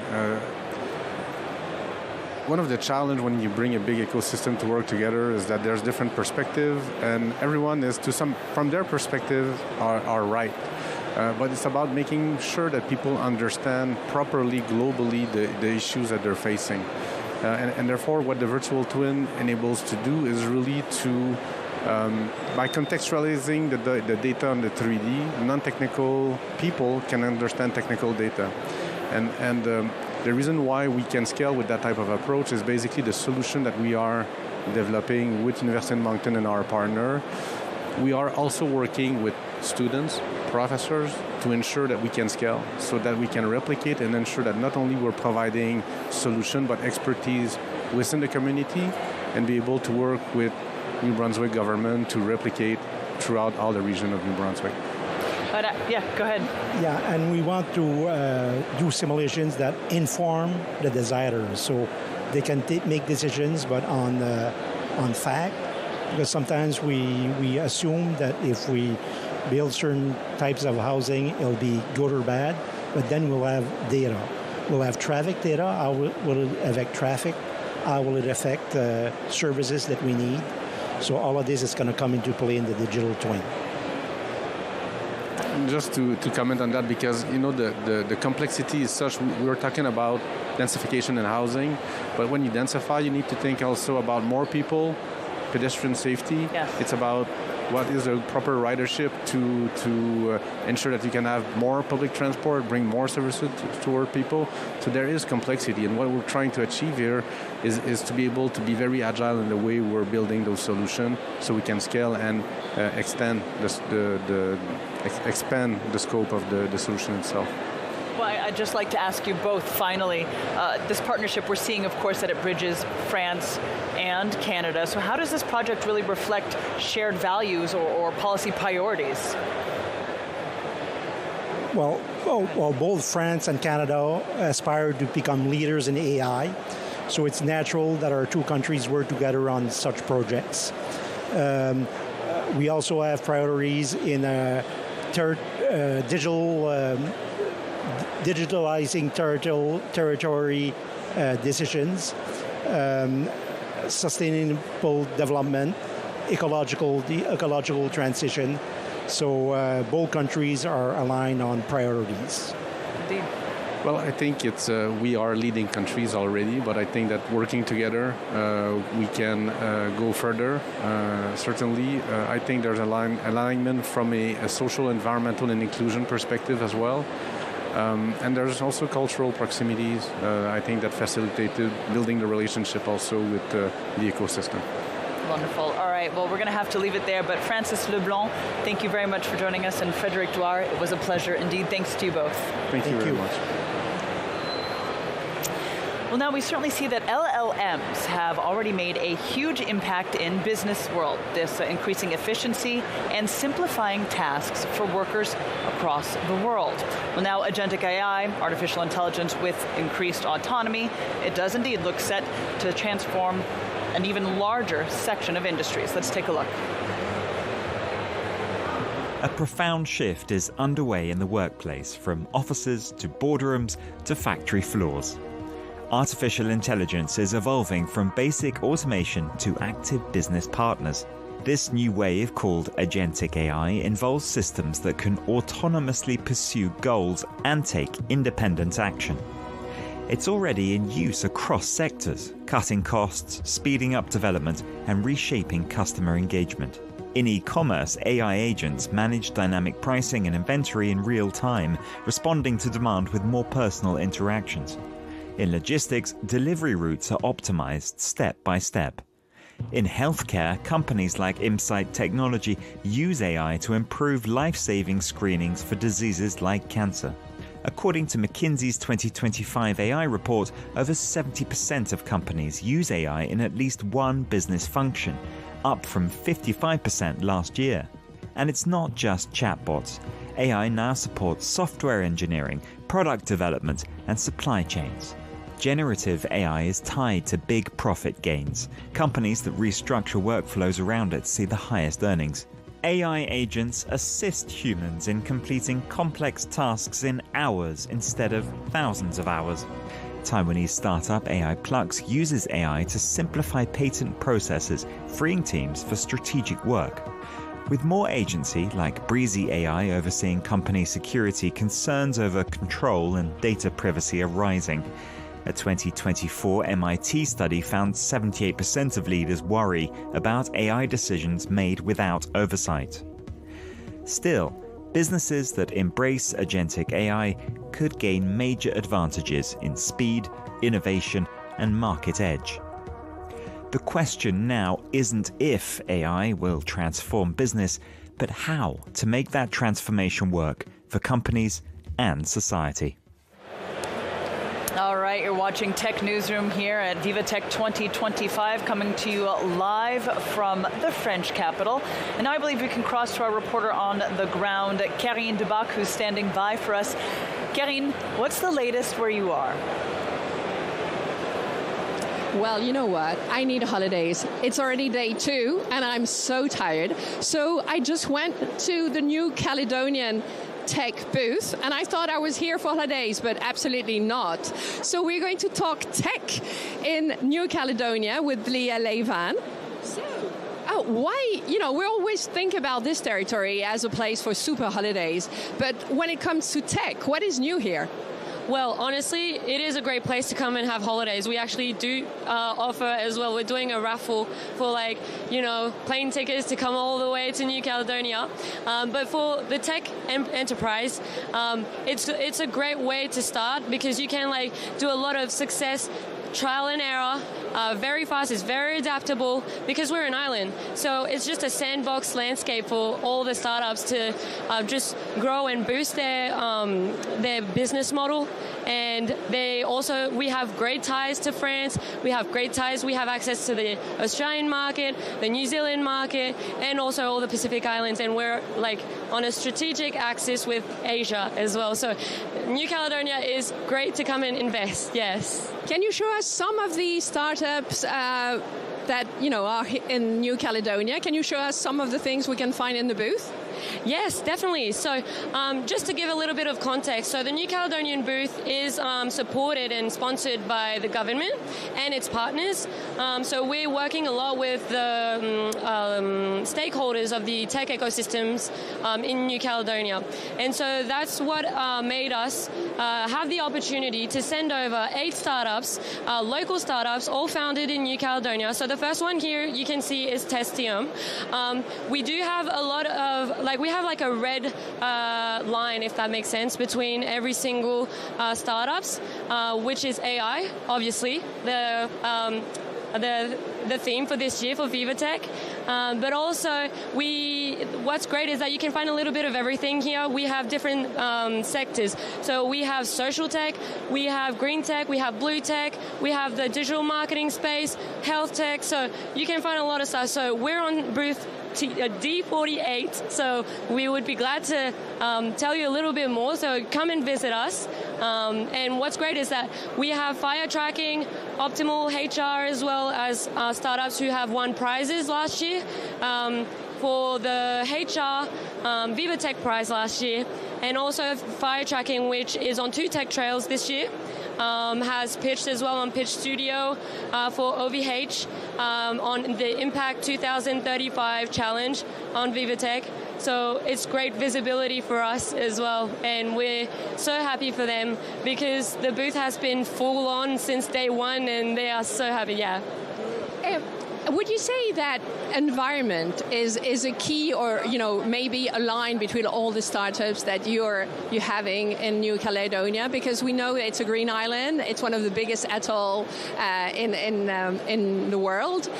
Would you say that there's a specific maybe concern about that also in the ecotech? Yes, definitely. We do have a lot of green tech and also low tech. So we didn't bring them here because it's also very high tech here. We do have a big space in green tech with the agricultural, conservation of the marine biodiversity. Our oceans are really important to us, and also the mountains and everything that's green. So yes, we are actually let's say VivaTech expects us to bring green tech and ocean tech, so you can find those here. Would you say, could you give us 5 arguments for people who have no clue what New Caledonia is or where it is? Would you say, 3 clues to attract them to your booth and to investment in New Caledonia? Well, firstly, we're really nice people in New Caledonia. We're very generous, very welcoming.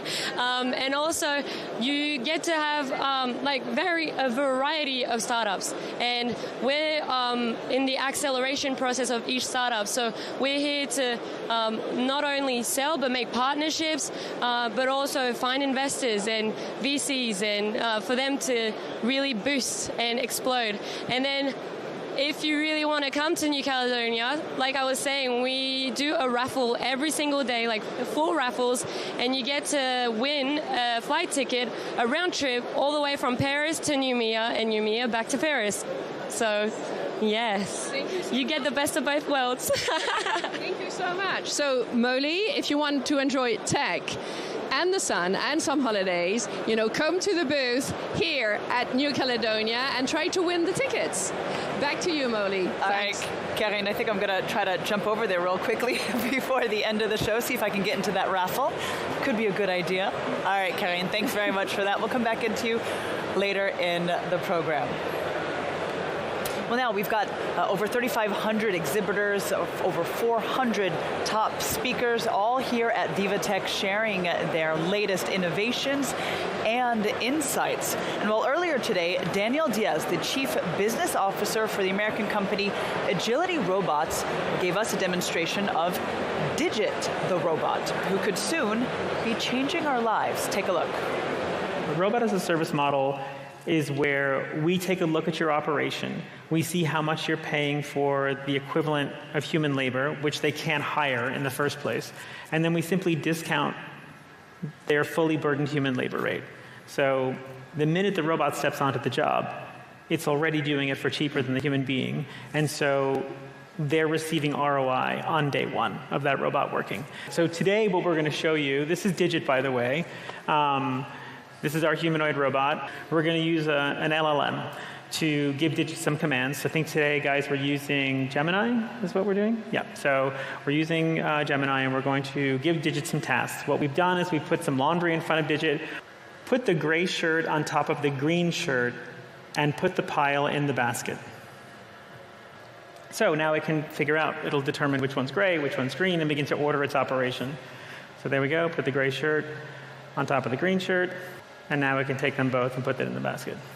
That's great. So that's Digit. So this is these are very basic tasks, but if you look up at what the robot is doing, it is like in factories. And so right now we're doing all this bulk material handling where we're moving these big bins around. But the next step for Digit is to start sorting small materials, begin putting different orders together in these totes, then sending them along. And so really thinking about automating a lot of what happens in these factories and in these warehouses so that Digit can take on these highly repetitive physical jobs, and people can start being deployed to do more interesting things, managing fleets of robots, managing the software, doing remote operations of these robots. There'll be a whole slew of digital jobs that'll be created once we begin to deploy these things en masse. And so again, it's a shift in the labor market. All right, you're watching VivaTech News 2025 right here in Tech Newsroom. There you see the latest of the exhibit floor. This here in Hall 1, coming to you live from VivaTech. This on day 2 of what we're seeing, and it certainly is just buzzing crowds. We're going to take a look now at one latest report on what we're seeing from the tech industry. Our era of increased human and machine collaboration has entered a new phase with the entry of cobots into the workplace. In the process, they are reshaping how we think about work, safety, and productivity. According to ABI research, the global market for these intelligent machines is projected to reach around $7 billion by 2030. With movements and agility that resemble and often surpass the capabilities of living beings, modern cobots are adaptive and designed to work alongside their human collaborators. In manufacturing, these machines can handle repetitive, dangerous, or physically demanding tasks with unprecedented precision. Companies using this type of AI-powered robot have reported up to 85% fewer workplace injuries, particularly in high-risk environments. One of the current world leaders in a human-robotic collaborative workforce is Amazon. The global supply company have filled their warehouses with the cutting edge of robotic artificial technology, claiming that it increases their operational efficiency by 25%. One major problem around using robotic assistants has long been how the machines discern between different objects, a critical issue in the Amazon supply chain. But machine learning, where the general AI algorithm is updated each time a robot handles a new object, has gone some way to solving this in the warehouses. Meanwhile, agriculture has been experiencing its own robotic revolution. Autonomous robots can now plant, monitor, and harvest crops for optimized yields with minimal human intervention, even in extreme conditions. A world where the line between quality human and machine work becomes increasingly blurred. All right, that report there by Josh Vardy. You're watching Tech Newsroom, and we are certainly taking the pulse of day 2. And from my vantage point, as I look out across the hall exhibit floor, I can see over 3,500 exhibitors, over 13,000 startups from all over the world, representing some 174 countries here. This as they're all here together exploring and sharing cutting-edge hardware, software, and solutions that are working to transform business. Now, whether people are looking for new tech or looking for inspiration, or perhaps possibly even the next strategic partner, it's all taking place here at VivaTech in Paris, the heart of the French capital, because indeed it is where business meets innovation. You're watching Tech Newsroom live from Paris. We're going to take a quick break, but we'll be right back. Stay with us.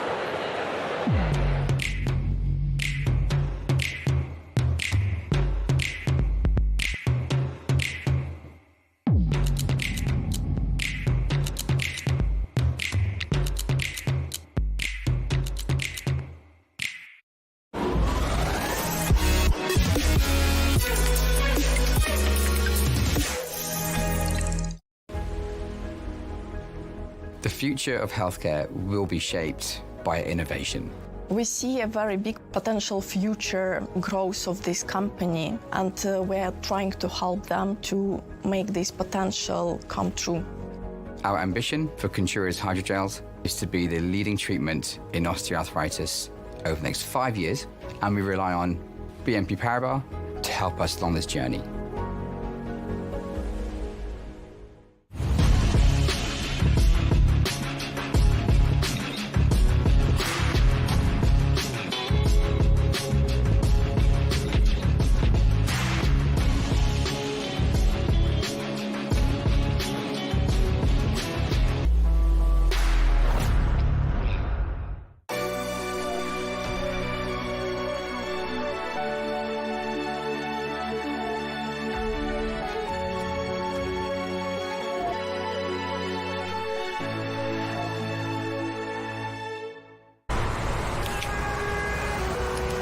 Can we do something about this? Sure thing. Let's combine the real and the digital worlds to make big changes for everyone. That's better.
If you're sitting here, you're curious. Good news, Explore Media was made for you. Join a community of 10 million subscribers. We help brands create relevant and viral content. We call it edutainment.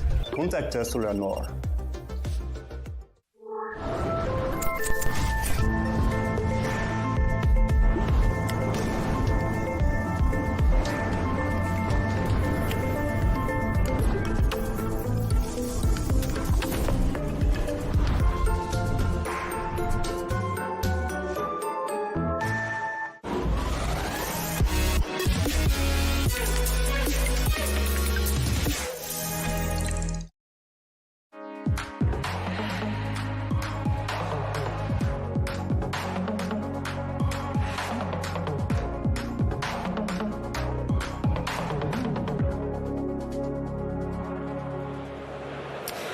watching VivaTech News, coming to you live from Paris at the heart of VivaTech, Europe's largest startup and tech event. I'm Molly Hall, and thanks for joining us here in Tech Newsroom. Well, we're bringing you live interviews and highlights from all across the exhibit floor, and we're going to start right here with VivaTech on set.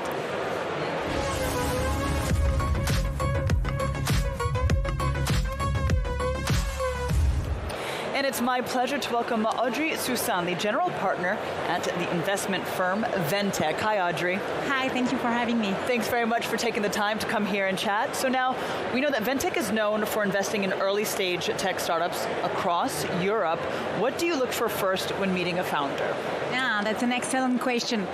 Well, I would say that we have different strategies at VivaTech, and within the firm, we could invest either because a founder has a great vision, but not so much traction, but such a great vision, and maybe, he already built so much in the past related to this vision that it makes so much sense for us to invest.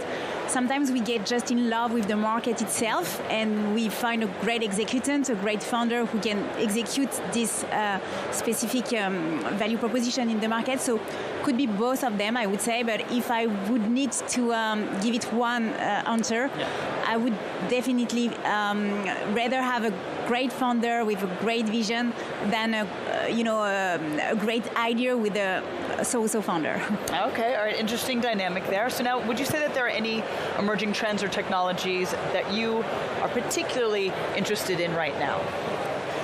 Yeah, well, you can't speak about trend without speaking about Gen AI right now, so it feels very stupid to say because of course everyone knows it today. Indeed. But maybe I want to share a few stories about that. I'm seeing maybe 6 entrepreneurs every day, 6 different entrepreneurs every day pitching me.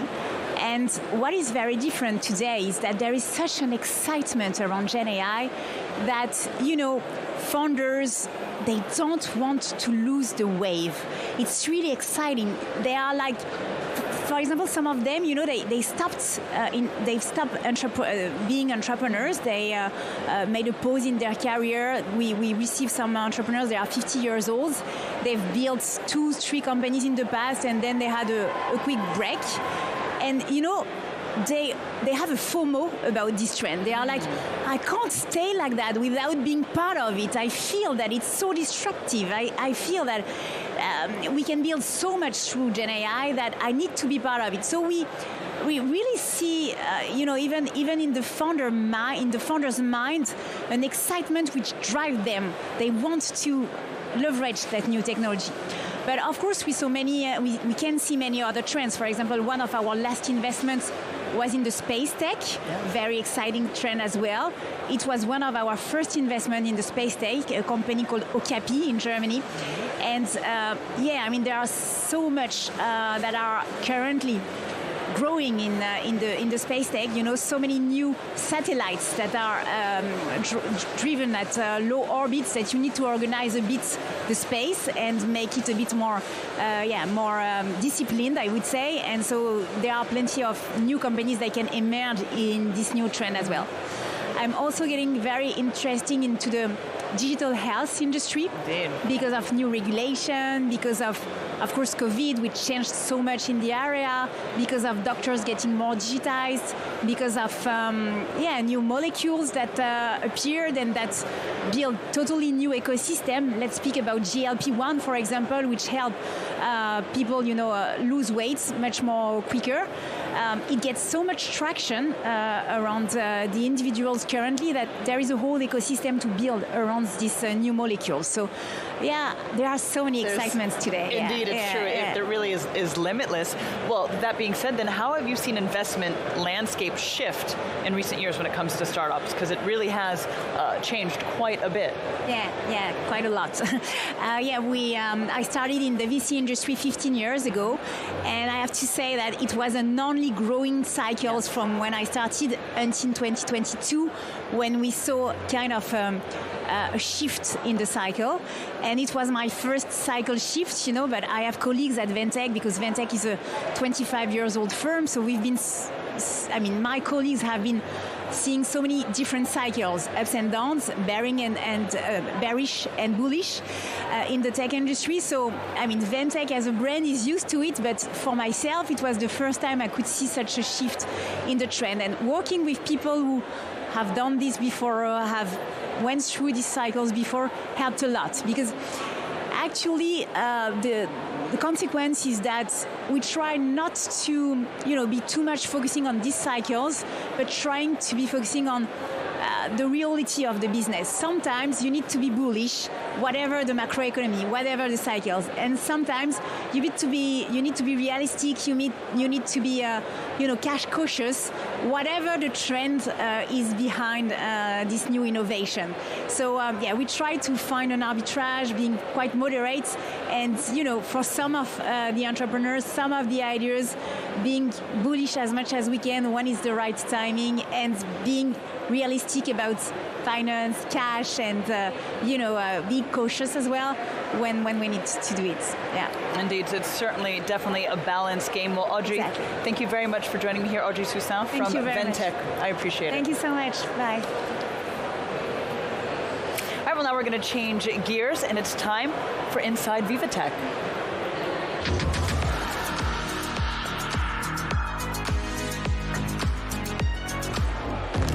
And I do believe we can cross live now to Luke Brown, who's standing by. Luke, what do you got for us?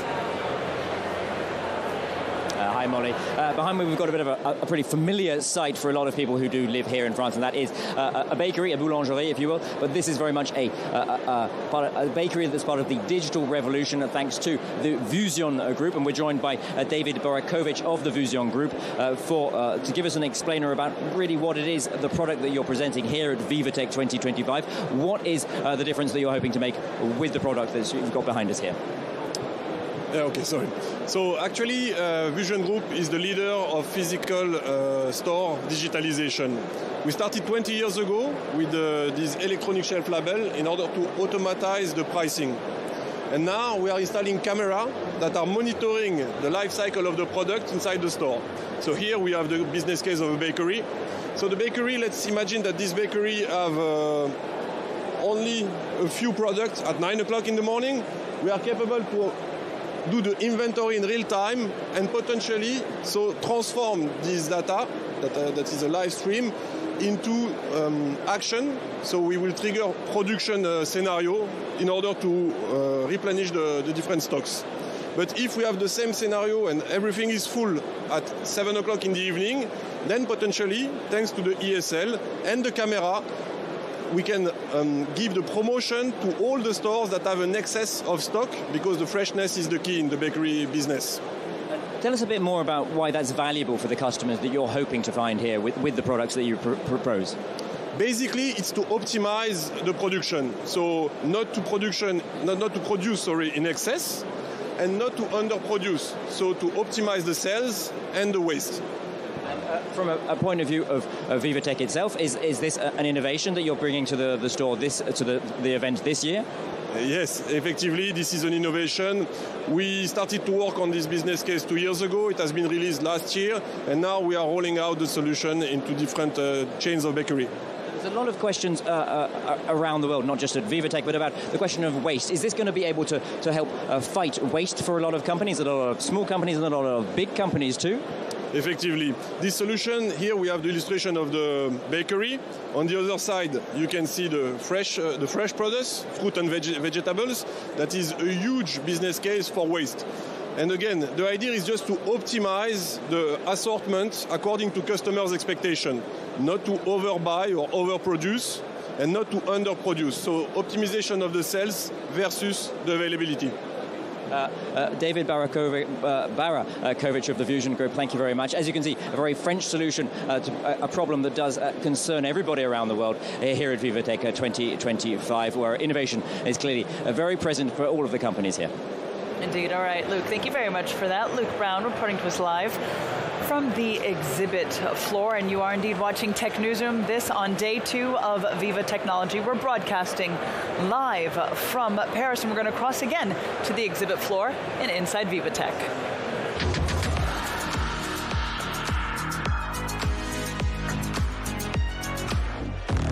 All right. right, let's see if we can cross now to Alexis Lallemand, who's standing by for us with our next guest. Alexis, I'm handing things over to you. Yeah, Molly, well, we are on BNP Paribas, the bank company is back here like every year, I guess, in VivaTech. So this is a massive booth that we have over here, just on the entrance of hall number 1. And I was supposed to be talking with Florent Garcia, but there's a replacement. So I am with Alexandra Rouchon-Levy. You are the head executive of the Y, is that correct? Yeah, so Y Paris. So, well, maybe first of all, could you just tell me what does Y stands for, and basically what's happening down here? So Y stands for We Are Innovation. Okay. So when you enter the House of Innovation, this is the what we tried to build today on this booth. I mean, yesterday, you enter the House of Innovation. So you will see every room, garage, kitchen, library, every room we selected startups to fit the rooms. Okay, so it's basically a house that you have over here. It's a house. Okay, all right. So can you maybe explain to us more specifically the experience that you're offering to the people coming to VivaTech this year? Why is it important to go through this whole house to discover every startups that are here? Well, we try to select startups that fit into your daily use. Yeah. So in the kitchen you will find Cumulus, for instance, and you will find water coming from the air. Water coming from the air. Okay, all right. So that goes with my second question, basically. Water coming from the air. Sorry. It's a startup called Cumulus, I guess. So they are over here, and everybody's stopping by their little booth over there. Could you tell me more about Cumulus and what they are doing over here? Yeah, Cumulus is amazing. So it's a Franco-Tunisian startup, and so they invented a machine that turns the air into water through filters, and in the end it's drinking water, 30 liters a day. Yeah, the machine can make. So they have this machine in everywhere in the world, actually. Some in Tunisia, in Spain, in Italy, south of France. It's already on the market. It is already on the market. Yeah. And it's right now they are trying to make a contract with the French government to help Mayotte to have this kind of machine in schools. Yeah. Amazing. So this is why there is a special meeting with Florent and François Bayrou, or should I not talk about that right now? No. Florent is not dealing with this. Okay. Cumulus is taking care of it. Okay. And the president directly. And the president. Okay. All right. Well, beautiful. Could you tell me also, beyond the experience itself, why supports startups all year long, basically? So what kind of resources and opportunities as well does BNP Paribas offer to tech entrepreneurs through its all innovation programs? Yeah, we have this disposal. It's been created 10 years ago. Okay. But even though we deal with startups since 15 years ago, I would say, 10 years ago we decided to build this disposal called We Are Innovation. And it has 3 pillars. The first one is to bank startups. So we have relationship managers that are experts in startups, and they bank today almost 5,000 startups in France. That's huge. 100 relationship managers take care of them, and it's a real setup for the startups. Like they have cash managers, they have private banking consoles, they have everything they need, all the advices they need, and it's very important for them. Okay, so it's a real strategy of BNP Paribas, right? Of course. Then the second pillar is investing. So we invest in startups directly with the bank's funds, or indirectly, because since we are LP in 50 funds, 50 VCs. So this disposal made us invest in 1,000 startups so far. And the third pillar is the Y Paris, the acceleration program, where we accelerate startups. where we are right now. Okay, beautiful. Of course, yeah, sure. Okay, or maybe if I do have a couple of seconds for the last question for you, maybe you could tell me a little bit more, as well as the for your position in why you wanted to tell me a little bit about the story behind it. Yeah, well, the Why Paris has been created 10 years ago also. We are located in Paris Center, Grand Boulevard. And we have a building. It works like a co-working space. So every startups have their own offices. They rent the desks. But we offer a program for 2 years. And the idea is to take them from a seed round and take them to Series A. So we have 2 years to do that. And during those 2 years, we're going to coach them, mentor, help them get financed, help them with everything they need, and so that they can leave us successfully. And I'm sure it's already a success over there. It is a success, actually. Yeah. We can just wish you all the best for basically the next day of VivaTech. You're going to be here tomorrow as well? Yes, as well. Yeah. Come visit us.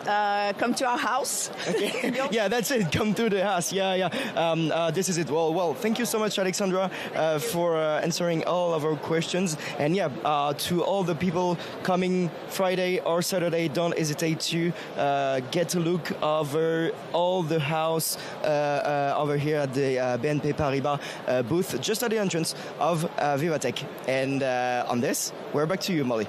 All right, Alexi, thank you very much for that update there, coming from BNP. All right, well, we're going to bring things back on set now with VivaTech on set.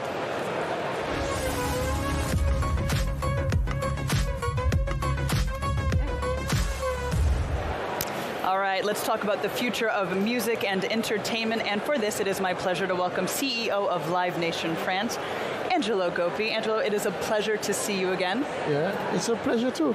It was nice to do the small lineup. It was great. It did a lot of action because we received a lot of messages like, oh, you're going to be in VivaTech, it's incredible. We start the pitch for the Startup Challenge, and we have 120 people for this, so it was great. So I'm sure the interview will be fantastic.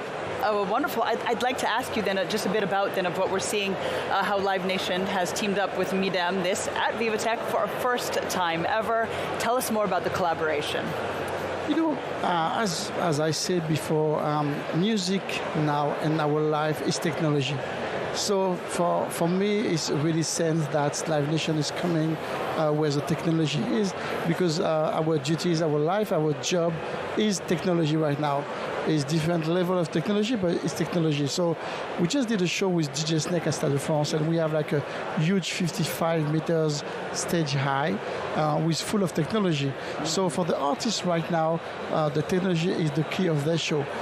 When you see DJ Snake, when you see Coldplay, when you get Beyonce and the incredible video she has on stage, immersive is now 100% of any show. So in terms of artists and concert, we are technology and we're doing technology. So this is why we are here, to talk with the people.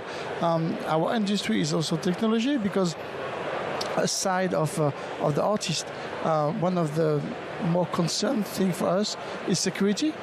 And security is also technology. We have now some tools. When we're doing festival, we have a screen where we can see people on the screen, and where there are two concentrated in one place, which more than is legal, you can send people, you can describe them, and then it's it's more safety. Yeah. So the security is now 100% also technology. And our business, which is music business, is not only artists, is also security and safety. So all of this together, when you're working with an artist to propose him some new show, you have lights, live and sound now. I would not say it's full of technology, because it's more than this. You can have some lights now, can move alone with the music, which was not the case before. You have the sound, which is an incredible technology. This is what we're doing tonight at Viva Night with The Blaze. It's a 360 technology. And so the immersive sound is part of the show right now. So artists, sound, light, video, security it's where we are right now. So for me, it's natural to be at VivaTech because I think there won't be music right now without technology. So it's not a contradiction between what is the music and the technology. I think for the future, technology and music, it's end-to-end, naturally. Well, I'd like to ask you a bit about ways that we're seeing Live Nation make live events more accessible. What's being done there? I think it's more than more accessible. We did a pitch for the Stop to Play challenges, and we received 110 people subscribe for the challenges in 2 weeks. And they came, and they will come for the 3 days to pitch about the ideas they have.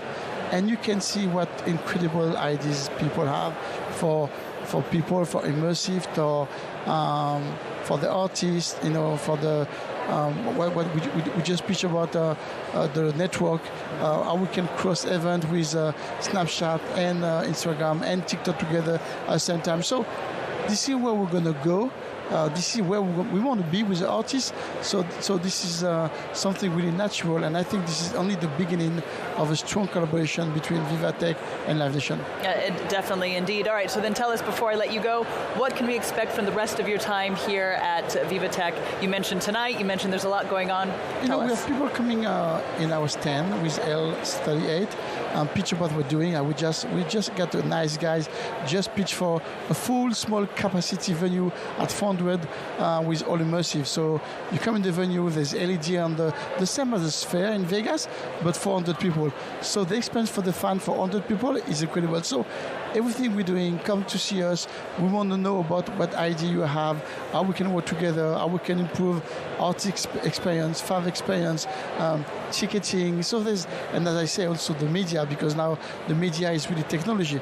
Because where we're coming from right now, we are great promoter. Maybe we're the biggest and the best promoter in the world. But technology and the music and the platform changed our lives in 10 years. So now we have all the joy. Can do a concert. We just sold out with Bad Bunny, which is reggaeton. We're doing K-pop in 1 month with 2 stadiums, 180,000 people for 2 days, times 2 weekends. So all of this now can happen because of technology, and I think this is only the beginning. So we have a lot of things going to come in the next year, and we can work together with everybody gets some idea. And our roles as Live Nation, it gives visibility to all these people to work as a platform, or in France, or Europe, or in the US. Indeed. All right. Well, Angelo, thank you so much for joining me here on set and sharing with us your perspective. I appreciate it. Thanks, Molly. Be well. See you next time. All right. Well, it's time now for Inside VivaTech.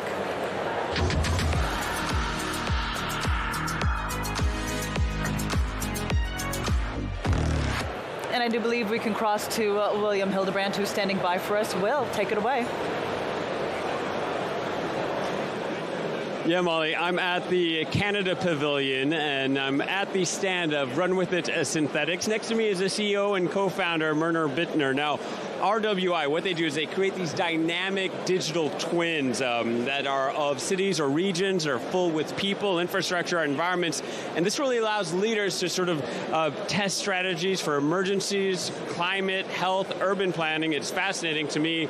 It's a domain I'm kind of discovering. Myrna is here to tell us more about it.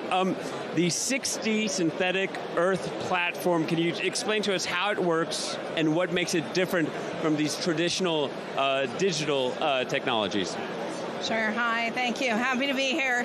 So when we say 6D, we focus on 6 dimensions, and we started in a different sector than most digital twins are focused on an object or asset-oriented world and the physical world, whereas we started in the modeling living systems world. And the reason why we did this and built this out of generative and agentic AI was because people need to experience things that haven't happened yet.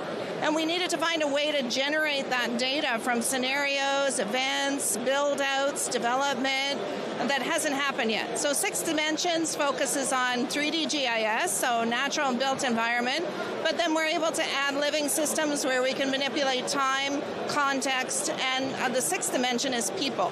Yeah, and this is fascinating. I was wondering if you could give us some examples of real-world challenges that RWI has used to help a government or organization solve. Sure. So one of them is that, like many cities, they're growing. and there's a rapid need to develop. There's incredible burden for affordable housing. There's a need for infrastructure and an understanding of transportation, and all of these things are connected. And so we worked with one group of cities who are planning on doubling. They're actually ahead of their growth plan, and they needed to do so in a very coordinated way. So there was 14 cities. They got together. We synthesized their environment for them, and they began to run scenarios, everything from land use and soil planning to consumption and energy consumption, how new populations might live differently with different densities, how they might access transportation differently, even all the way down to what does that mean for workforce and its relationship to industry, post-secondary institutes, programming and growth.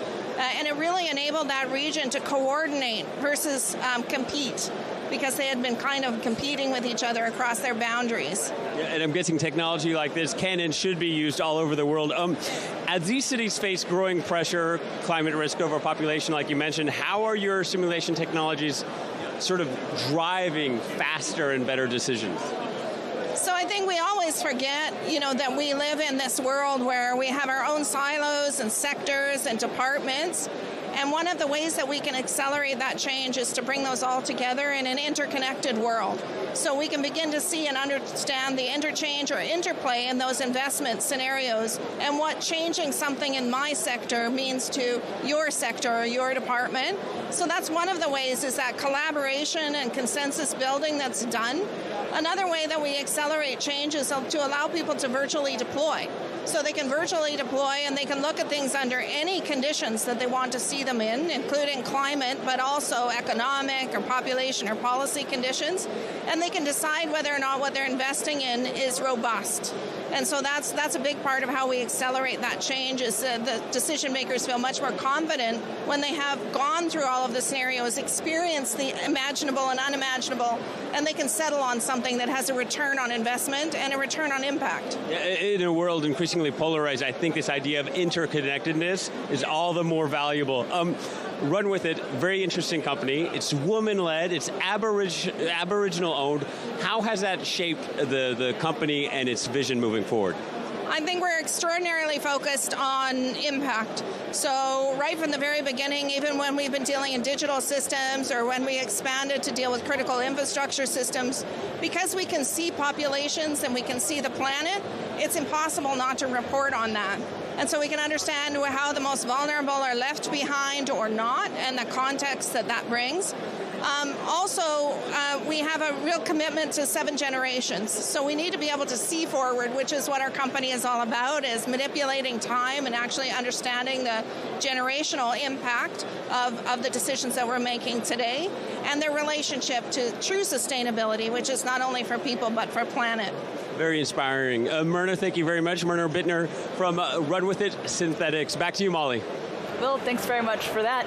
You're watching VivaTech News here on day 2 of Viva Technology 2025. We're going to take a quick break. Tech Newsroom continues. Stay tuned.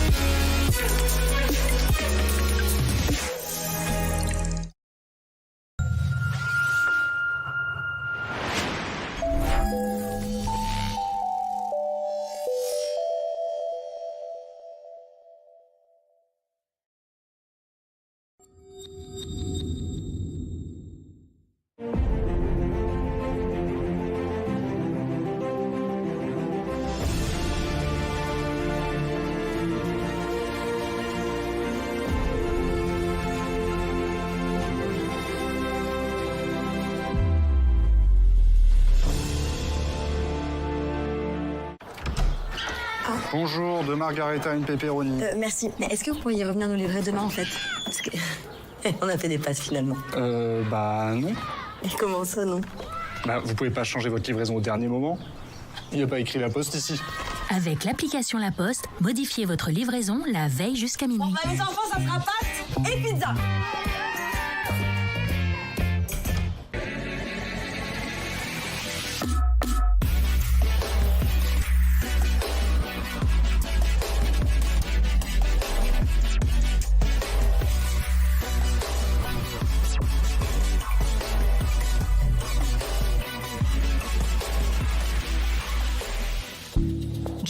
boasts numerous companies with global potential in sectors of deep tech, such as bioresearch, clean tech, and robotics. Jetro endorses these outstanding businesses and supports their collaborations with international partners. Talk to Jetro first.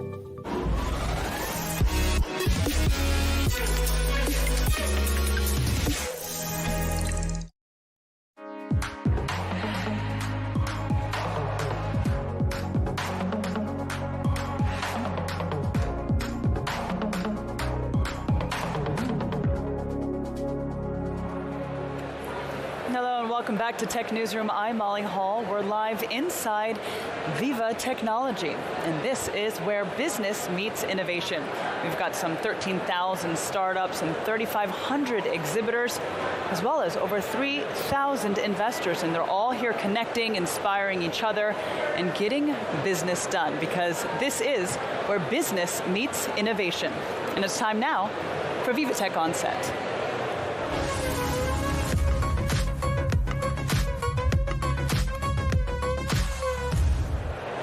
Well, I'm joined now by Natalie Gosset, VP of Identity and Biometric Solutions at Thales. Thank you very much for joining me, Natalie. Thank you for having me. So let's start with VivaTech. What is Thales showcasing this year?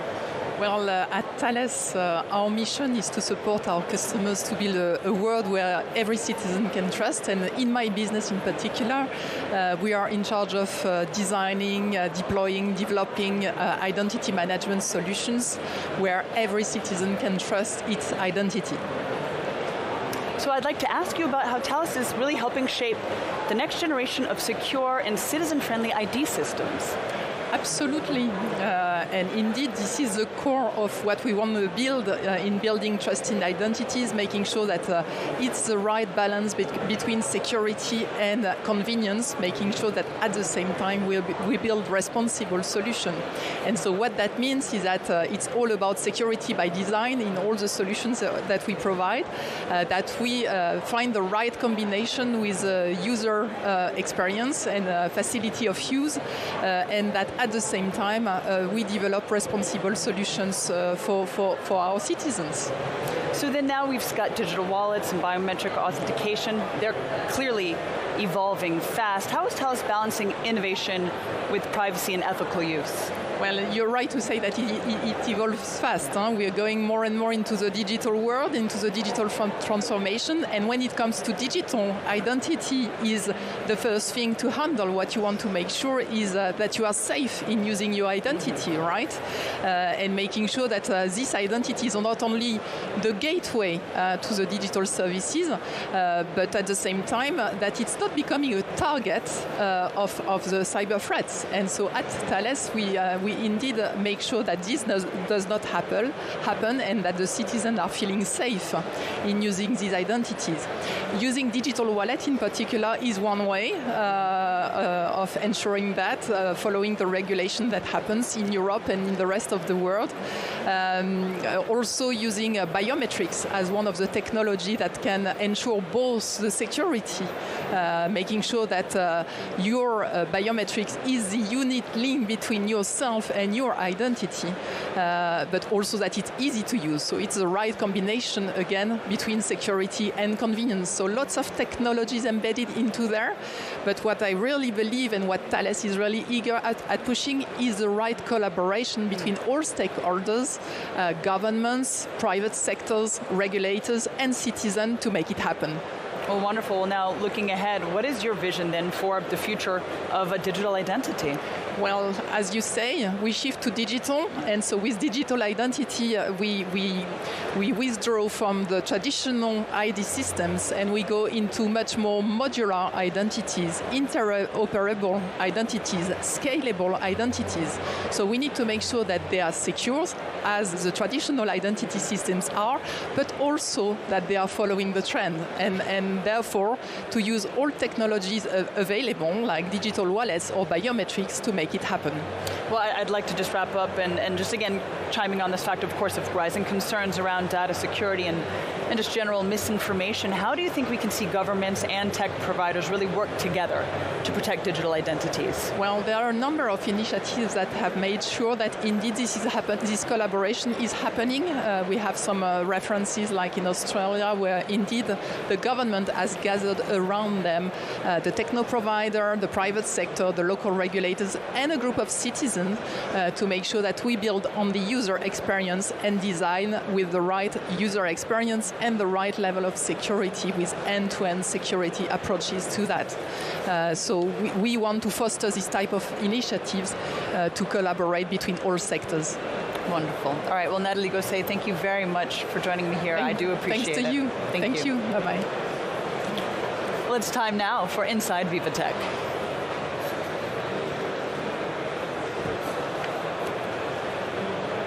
And I believe for that, we can cross to our reporter, Allison Sargent, who's standing by for us. Let's see, do we have our connection set up with Allison? All right, Allison, I can see you now. So if you can hear me, take it away. A startup that works. Holly, I'm going to tell you guys about a startup that works to protect people from something that I have to say is one of my worst nightmares, identity theft. I'm here with Philippe Conté. He is the CEO of ID Protect. Philippe, can you talk about the very personal story that led you to create your company? Back in 2017, I was victim of identity theft. So he lost a document, reported stolen, and changed it.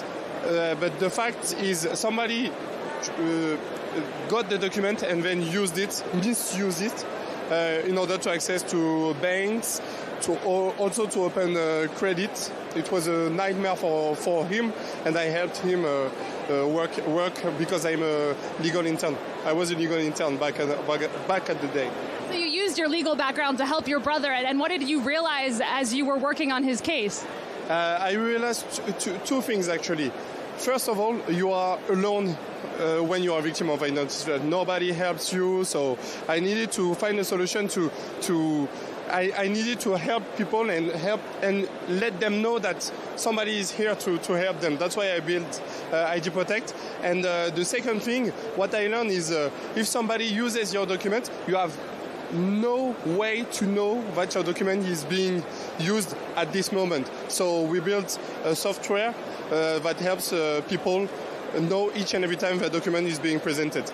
And so can you talk a bit more about how that technology works? You were explaining to me that people sign up for ID Protect, they upload their documents, and then what happens?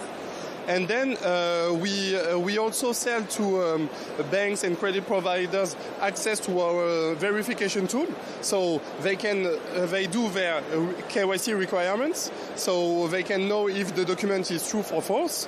And then, if your document is inside our database, then we can send you a notification in real time so that you can authorize the usage of your document. So ID Protect, from what I've understood, relies on that network. Basically, you upload your IDs, and then if someone tries to use your ID at a bank, for example, that is part of your network, you get an alert. But if they try and use it at a bank that's not part of your network, you can't help them. So your goal at VivaTech is to expand that network. Yeah, of course, it's to expand that network, is to build partnership with banks and credit providers, which our solution helps them also, because each and every time there's an identity theft, it means that a fraudster used the document to access to their credit, to access to their services. And the thing is that our solution helps both of them. And can you talk about how ID Protect, is it already helping people? I mean, as things are now, what's your success been like? Yeah, we have helped more than 10,000 victims of identity theft. And also, right now, our database gathered 1,200,000 documents to protect. It looks like you've helped more than 3,000 people. You've prevented more than 3,000 identity theft instances as well. Yeah. And how is AI changing, digital security?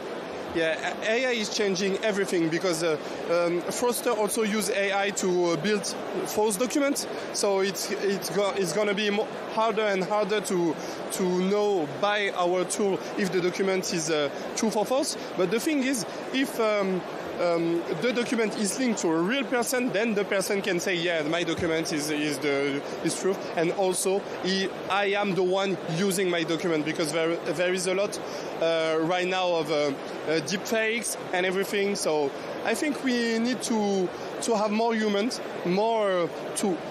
I think we need to build tools that help citizens do their own protection. Your network, you're based in France. Is your network currently based in France, or can people outside of France sign up for ID Protect? People outside ID Protect can sign up to our solution because the documents are built the same way in 258 countries. So it works on every document, like passport, ID card, also on driving licenses. And as of today, our network is 150 companies across Europe. Can you talk a bit more about your experience at VivaTech, your goals, and if you're getting closer to reaching them? That's my first year where I'm an exhibitor at VivaTech. That's really awesome. You know, when you are an entrepreneur, VivaTech is just like Disneyland.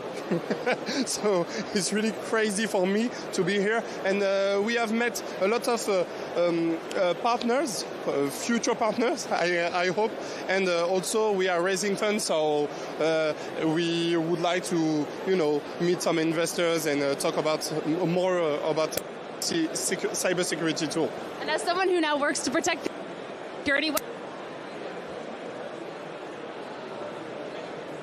signing ID Protect, and what I can do also is don't send your documents without protecting them. Also by it's called a filigrane in France. You have a mark on your document so that the person you are sending your document to cannot use it without you knowing it. All right, there you have it. Tips for avoiding identity theft. I find it reassuring to know that there are companies like ID Protect that exist. Thank you so much, Philippe Conté. That's Philippe Conté, the CEO of ID Protect. Thank you. Very, very important in this day and age. Alison, thank you very much for that. We are continuing now with Inside VivaTech.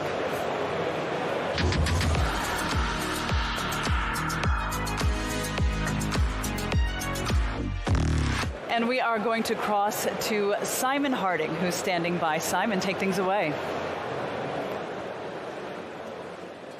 Hi, Molly. How are you doing? One of the main themes at VivaTech 2025 has been artificial intelligence, and also how it goes hand in hand with cybersecurity. Security as a whole is one of the big themes here this year as well. And to speak to us a little bit more in depth about this topic as a whole, I'm joined now by Duncan Jones, the head of cybersecurity at Quantinuum.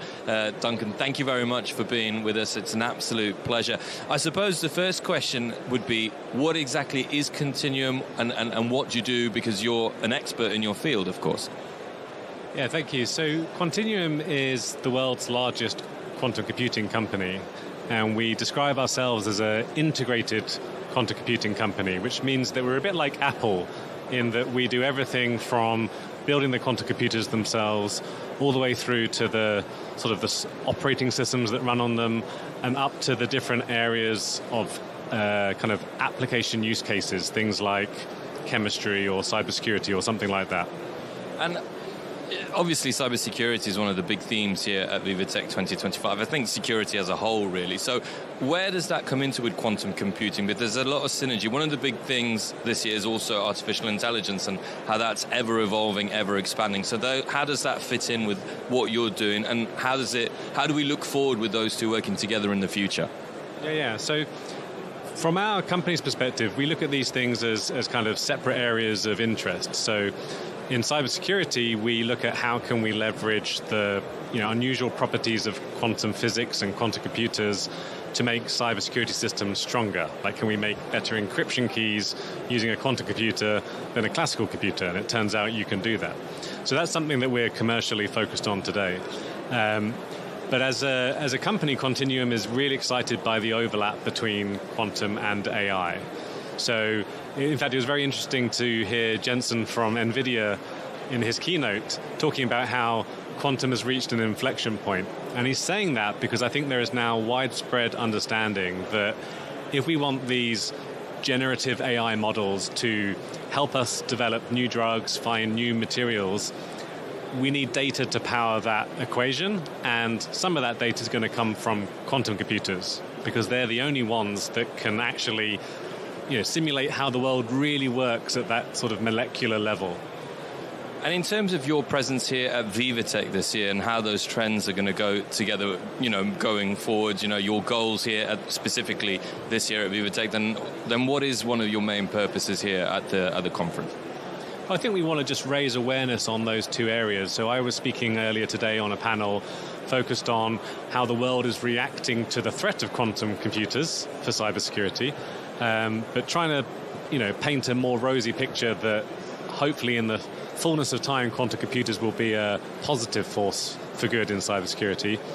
And we're going to be, another of my colleagues is speaking tomorrow, and there we're going to be really trying to drive home this message of, there is no future of meaningful AI in areas like chemistry without pairing it with quantum. And in fact, Quantinuum is one of the founding partners in NVIDIA's new quantum accelerated research center. So we're already starting to see the major players coming together to build solutions around these technologies. And do you feel that the time to do that is really now? Are we early? Are we a little bit late in terms of that journey? Or is this really the right moment to start developing this, as of course AI develops, and which is one of the themes we were discussing a little bit earlier on? Yeah, as time passes, our quantum computers become ever more powerful. And in fact, for the last 5 years, we've been increasing their power 10 times every year. So year on year, 10 times more powerful than the year before. But the reason now is the time to get engaged is because it takes time to build your workflows around new technology like quantum plus AI. So we're starting to work now with organizations who are putting those building blocks in place so that as the more powerful machines emerge in the next sort of, couple of years, 2-3 years, they're ready to take advantage of them. And I think basically the people who don't move now will be at a severe disadvantage and wish they had in a few years' time. In terms of making that movement, what would you say, the biggest challenges to that? Because there's a lot of talk, obviously, about how, in terms of the security, the criminality is also evolving with the times. It's getting more intelligent. So how do we combat that, shall we say? Well, I think the answer is to bake in important things like security and sort of ethical behavior into how we develop these systems, from the ground up. So at Quantinuum, where we've been focusing is making sure that our customers can trust our systems, trust them with their most sensitive data. And as we look ahead to the sort of use cases that will emerge when you combine quantum and AI, there's steps that we can take to make sure that these tools are used for good and not for evil. Yeah. Duncan Jones, the head of cybersecurity at Quantinuum. Thank you very much for speaking to us here at VivaTech News. Thank you. Well, there you go, Molly. One of the big focuses here at VivaTech 2025, cybersecurity, artificial intelligence, of course, and Quantinuum showing exactly how there is synergy between those two very key fields here. Indeed. All right, Simon, thank you very much for that. Simon Harding reporting there. Well, now, its use has become a reflex for millions of patients here in France, in Italy, Germany, and in the Netherlands. French Doctolib is an online medical appointment booking service. And its CEO and co-founder, Stanislas Nilo-Chateau, explains how technology and AI will reinvent the work of health professionals, but also the role of patients in the coming years. Today, patients, they have a problem. They have an opaque patient journey. They need to go to see a doctor. They have an appointment in 15 minutes. Everything is decided tomorrow. Patient will be more expert, more autonomous. Tomorrow, patient will have access to unlimited medical knowledge, clinical assistant, in order to help you to prevent a health problem, to detect a health problem, but also in order to help them to adhere to a treatment, to guide them. So for sure, AI and technology is a revolution on how we transform patient into an expert and an autonomous player of their own health. And for health professionals, it's as radical as it is for patients. As you all know, Health professionals, they have deteriorating working conditions over the past decades. And her job at Doctolib, her job as an AI expert technologist is to help health professionals, to help health professionals to have 0 minutes of administrative tasks, of financial tasks, of repetitive tasks. And yes, AI and technology can transform that, can help health professionals to focus only on their vocation, providing care. And yes, AI and technology can help, as you said, health professionals to have unlimited access to medical knowledge, more and better patient data, but also clinical assistants to provide care differently, to provide better care. Well, that there was the CEO and co-founder of Doctolib speaking earlier today. You're watching Tech Newsroom, and it's time now for VivaTech On Set.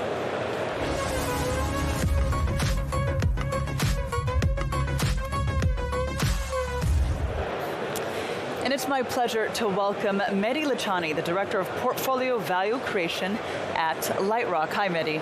Hi, how are you? I'm doing really well. Thanks so much for joining me here. I'd like to ask you first, tell us a bit about Lightrock. Yeah, of course. So we are a global impact platform. Impact means we back tech-enabled companies that have a societal impact, so either social or environmental. Think about climate, education, healthcare, or financial inclusion. So we back companies across the world, and we usually invest Series B to pre-IPO. We have about over 160 companies.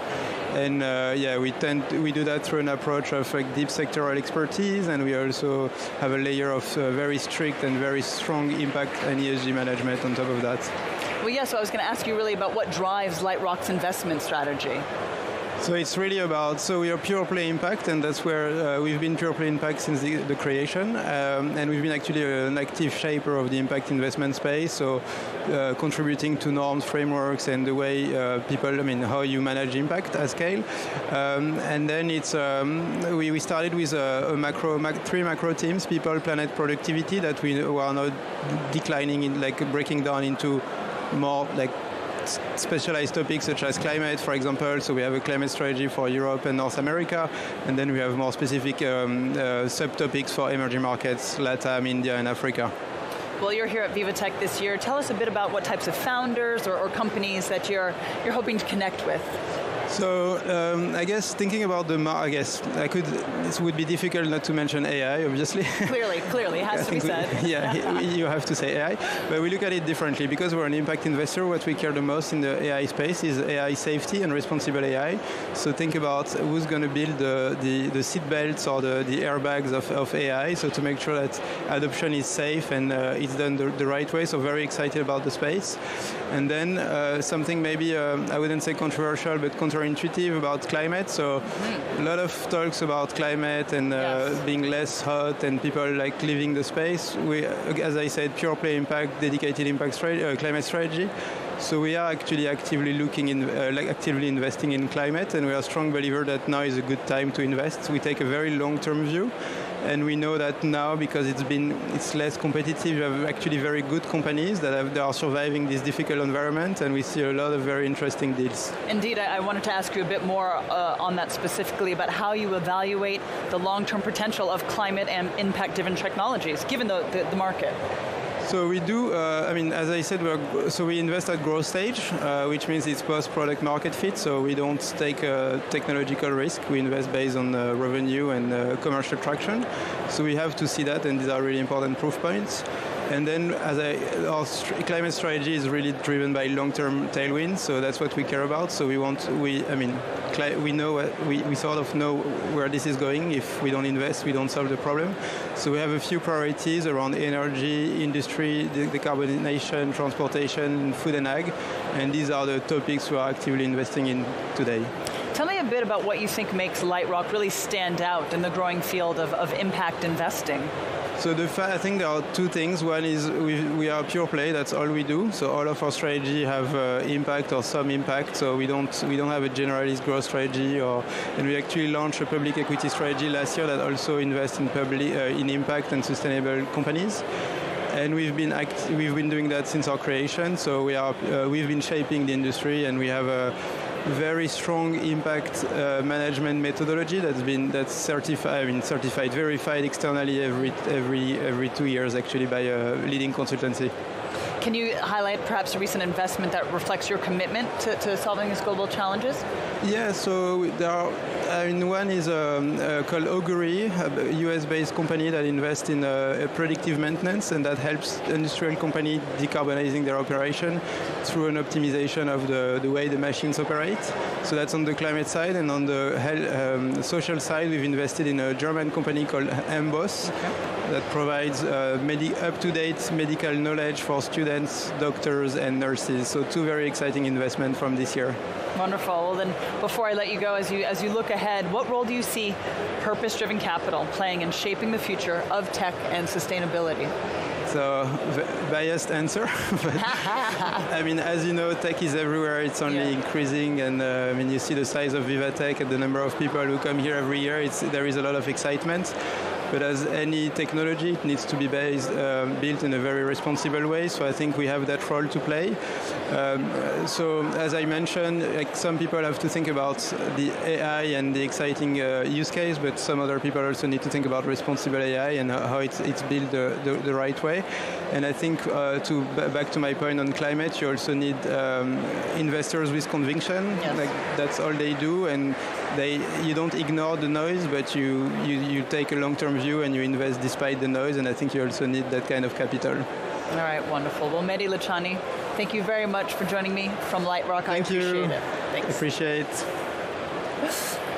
You're watching VivaTech News, and Tech Newsroom will be coming back right quickly. We're going to take a quick break, so stay with us.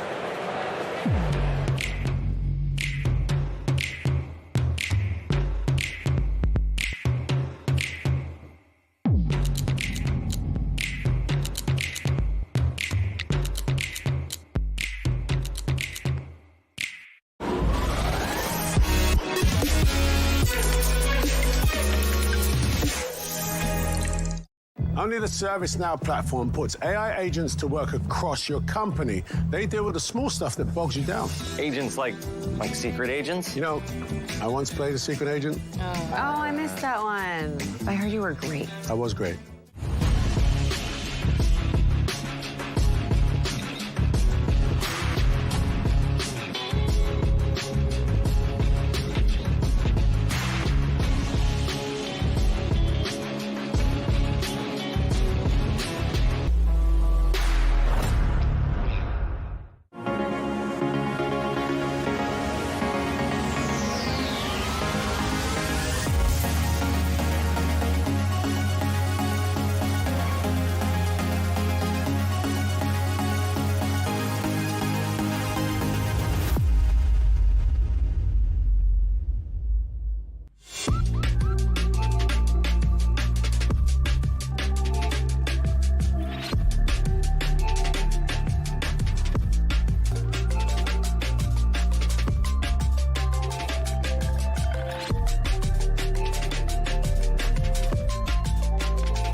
He said, we support startup growth with commercialization programs and entrepreneurship education for young and aspiring founders. We support global entrepreneurship, helping startups go abroad.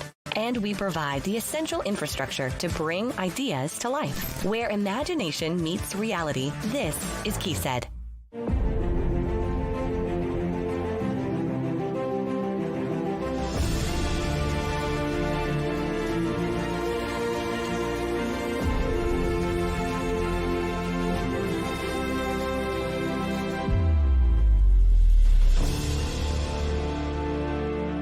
Explore the new frontiers of innovation at VivaTech. Witness the tech breakthroughs redefining what's possible. Scale faster, partner smarter, and see what's next for your business. Explore the innovations reshaping global politics. And champion sustainability, ethics, and inclusion. All at VivaTech 2025.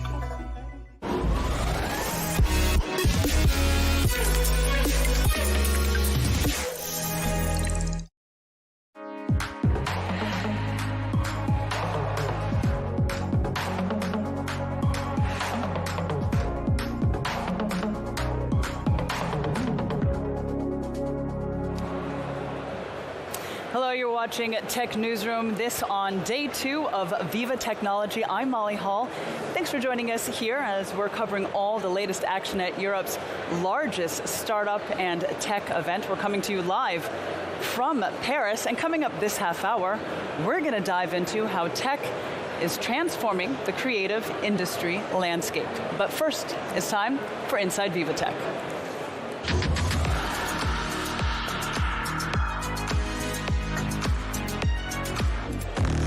All right, and we're going to cross live now to Luke Brown, who's standing by for us. Luke.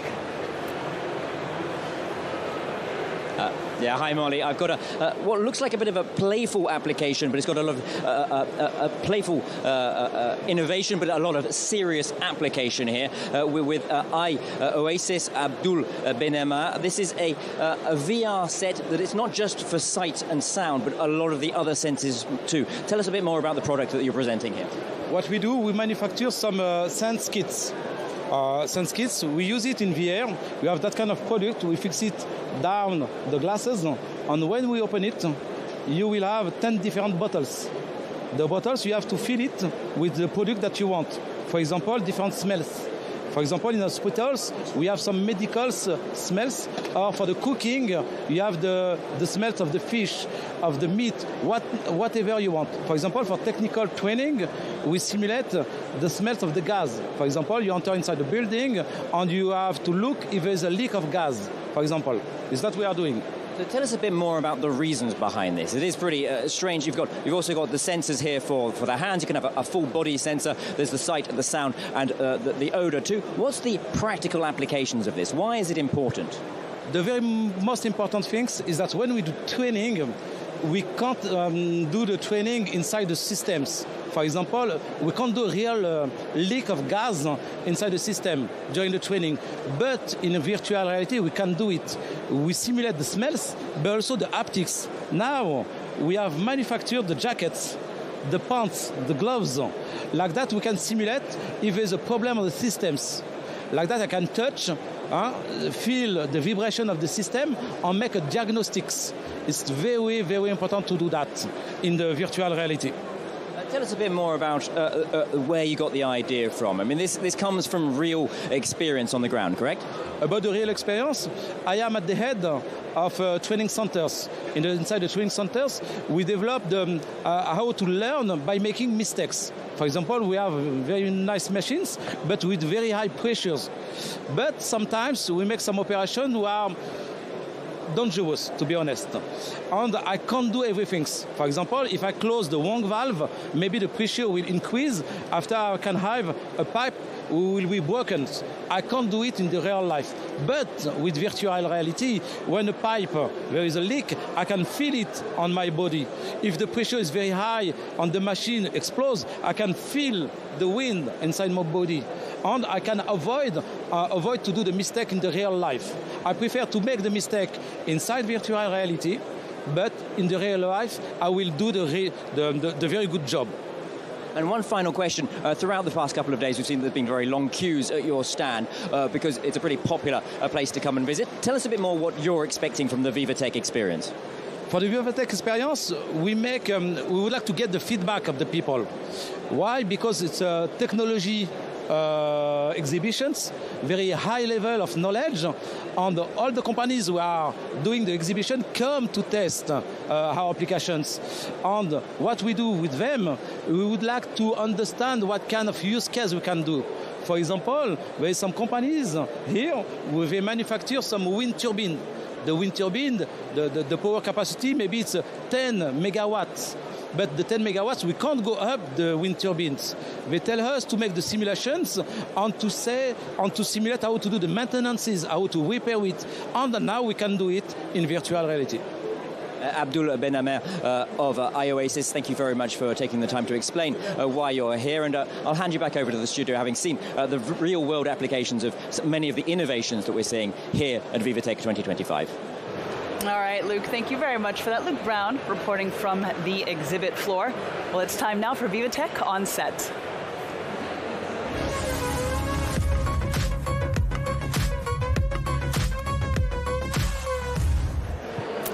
Well, it's my pleasure to welcome Maurice Levy, the visionary who transformed Publicis Group into a global communications powerhouse, and of course, the co-founder and president of our very own Viva Technology. Maurice, it's good to see you again. Thanks for joining me. It's a pleasure to be here for a lot of reasons, and you are doing a great job, and I'm extremely pleased to have that moment with you.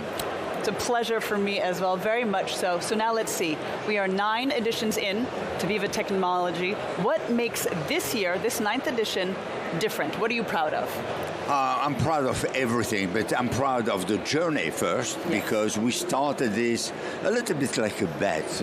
Nobody believed that this will last, and it started in 2016, so we had the very first edition at that time, and year after year, everything is different, everything is the same, but different, and everything is bigger, and everything is more enjoyable.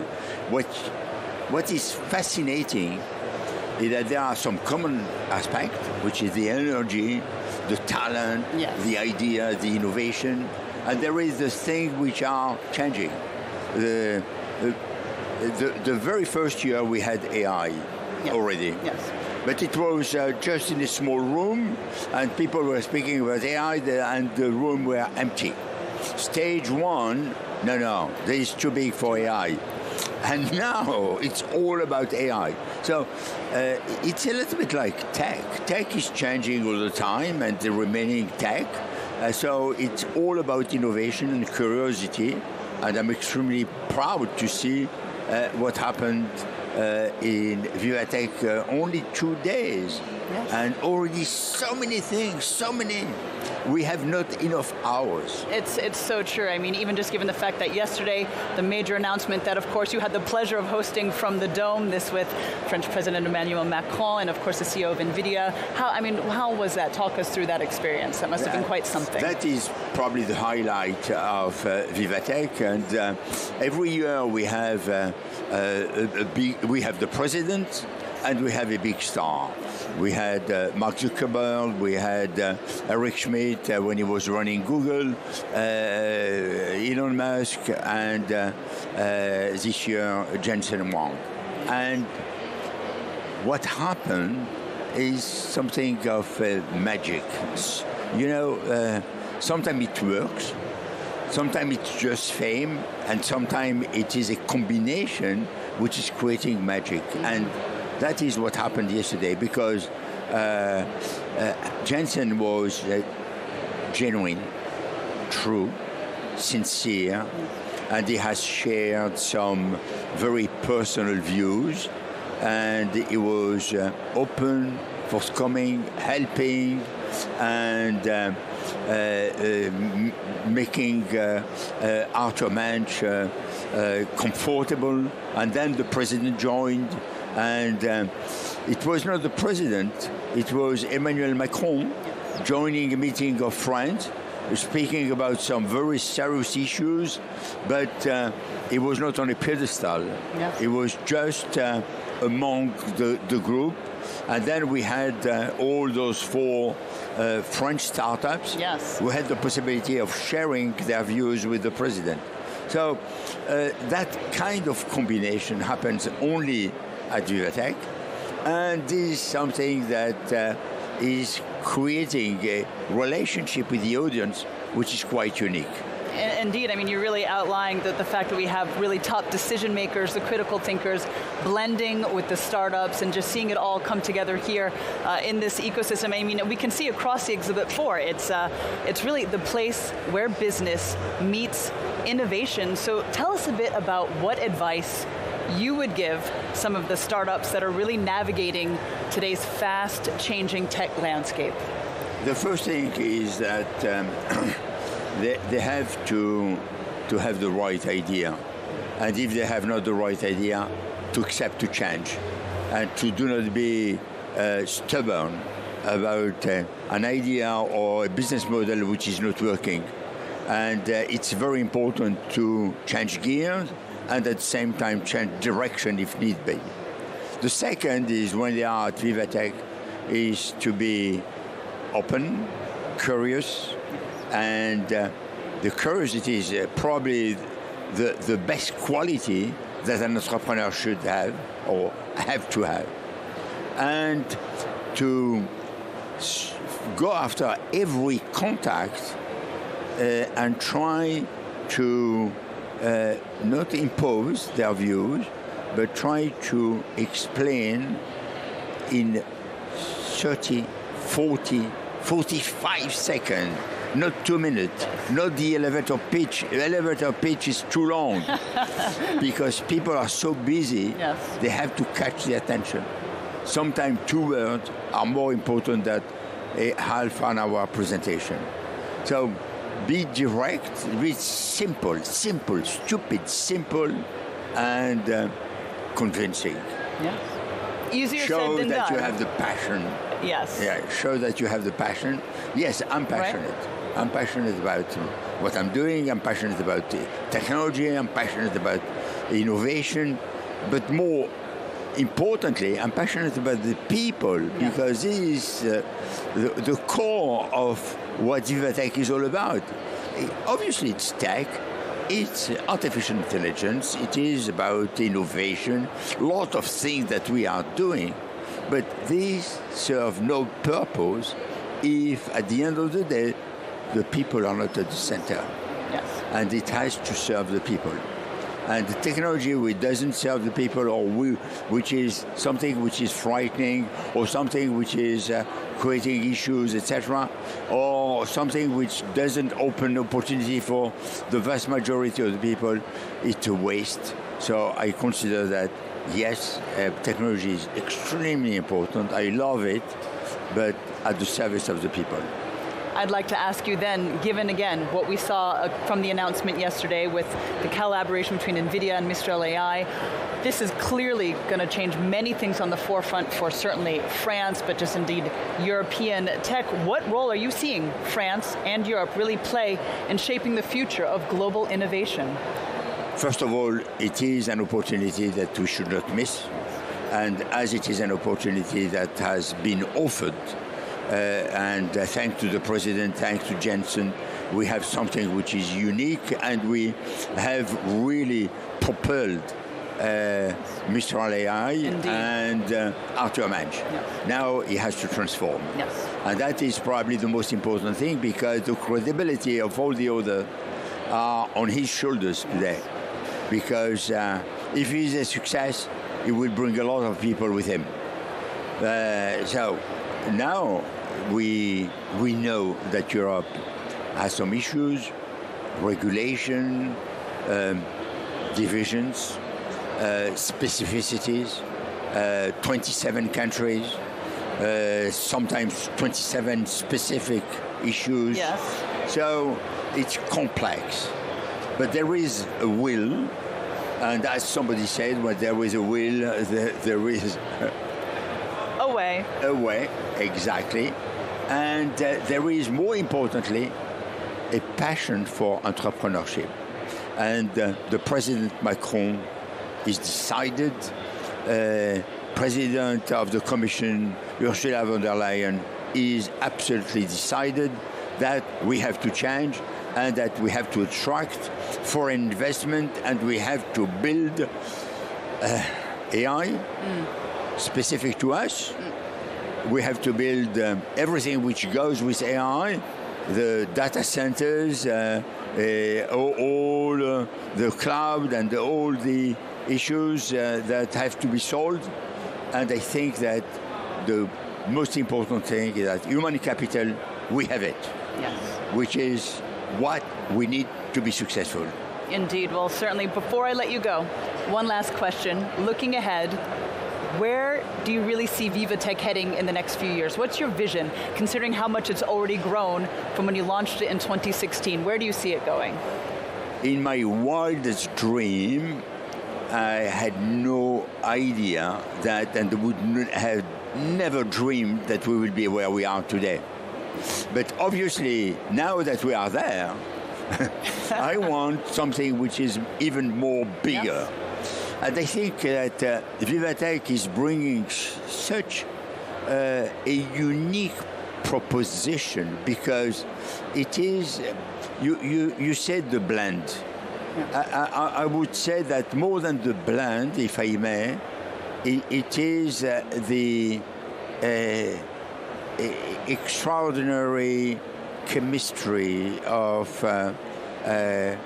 innovation, human approach, technology, startups, large corp, investors, all this unique, I would say simply ecosystem, global ecosystem is there, and we can take it to the next level. And I believe that we will have the alchemy Indeed. that will transform all this into the future. Wonderful. All right, well, we're going to have to leave it at that, unfortunately. But Maurice Levy, thank you very much for joining me here. Thank you. I appreciate it. I know that you have other people to see, and I would like to thank you because you are doing a great job. Thank you. I appreciate that. All right. Thank you. Be well. Look forward to seeing you next time. Thanks, Maurice. Thank you. All right, well, indeed, the news does continue here on Tech Newsroom, and we're going to dive next into the shifting landscape of creative industries. That's in the VivaTech debate.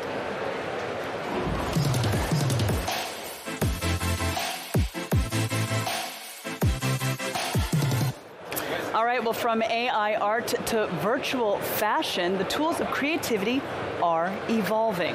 Advances are also being made in how artists can protect themselves and their original work. Take a look. From music to film, fashion to design, advances in artificial intelligence technology have been pushing creative industries into a new era of innovation. According to Grand View Research, the global market for AI in media and entertainment is expected to surpass $99 billion by 2030. Over 60% of creative professionals say they now use AI tools to enhance their work. Filmmakers are using it in everything from script writing to post-production. Directors can now summon up digital effects using machine learning that would have cost millions just a few years ago. Similar leaps are happening in music, where artists can now collaborate with AI to compose arrangements, master tracks, and even generate entirely new sounds. That's only on the recording side. Live experiences and concerts are also starting to benefit from advances in augmented reality. Both visual and audio elements come together in the gaming industry, which is now larger than both the film and music industry combined.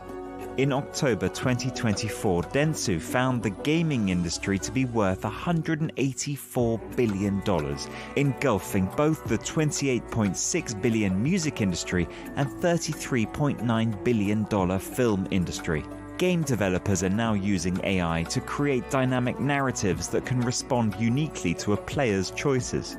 Blockchain technology, smart contracts, and non-fungible tokens, or NFTs, have all given artists new tools in protecting and monetizing their work.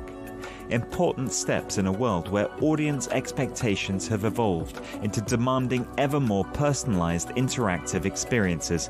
A world of creativity that is more dynamic, accessible, and boundless than ever before.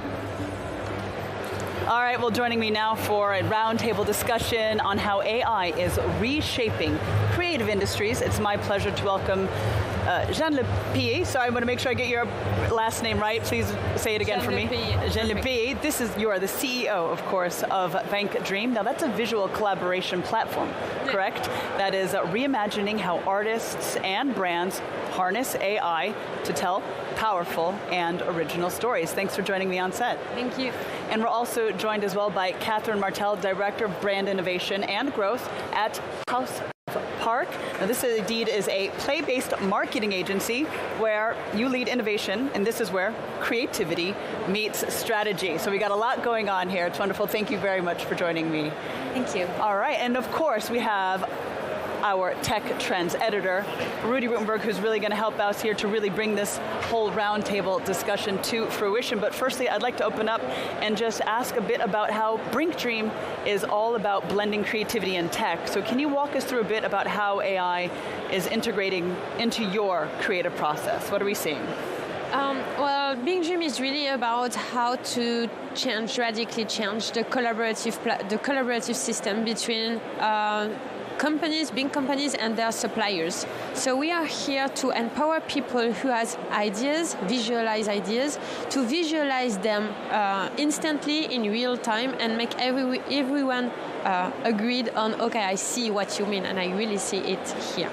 Wonderful. So Catherine, can you tell us a little bit more about House of Park as well?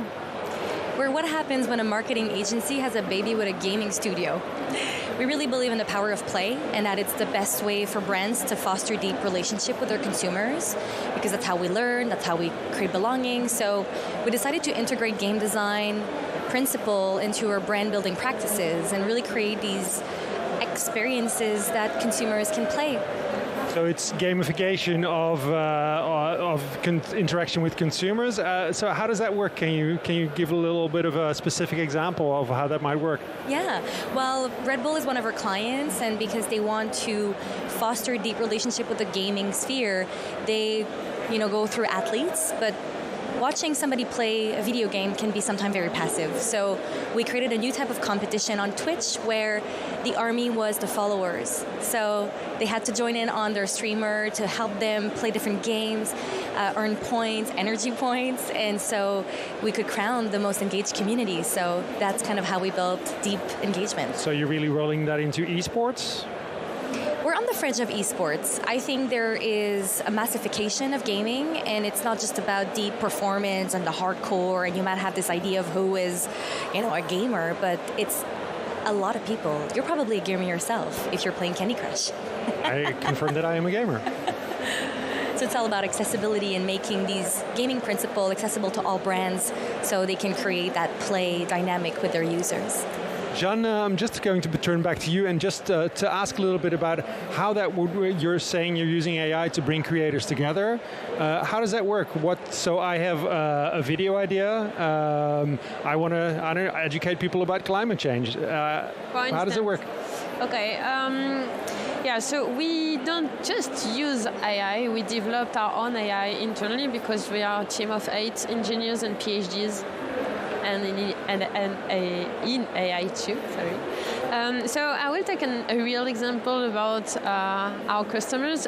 We are working with a big company in retail, and they work with many suppliers. And for instance, they have Groupe Pochet, who is a suppliers in creating perfume flasks. Mm-hmm. And so they can collaborate together visually to understand the brief of what they want and to challenge the brief. Okay, you want this mood board applied. Okay, let's see instantly what you have in mind and let it evolve. Because when you see what you have in mind, you have many new ideas and you want to explore them in real time quickly to be sure that the one you choose is the best one.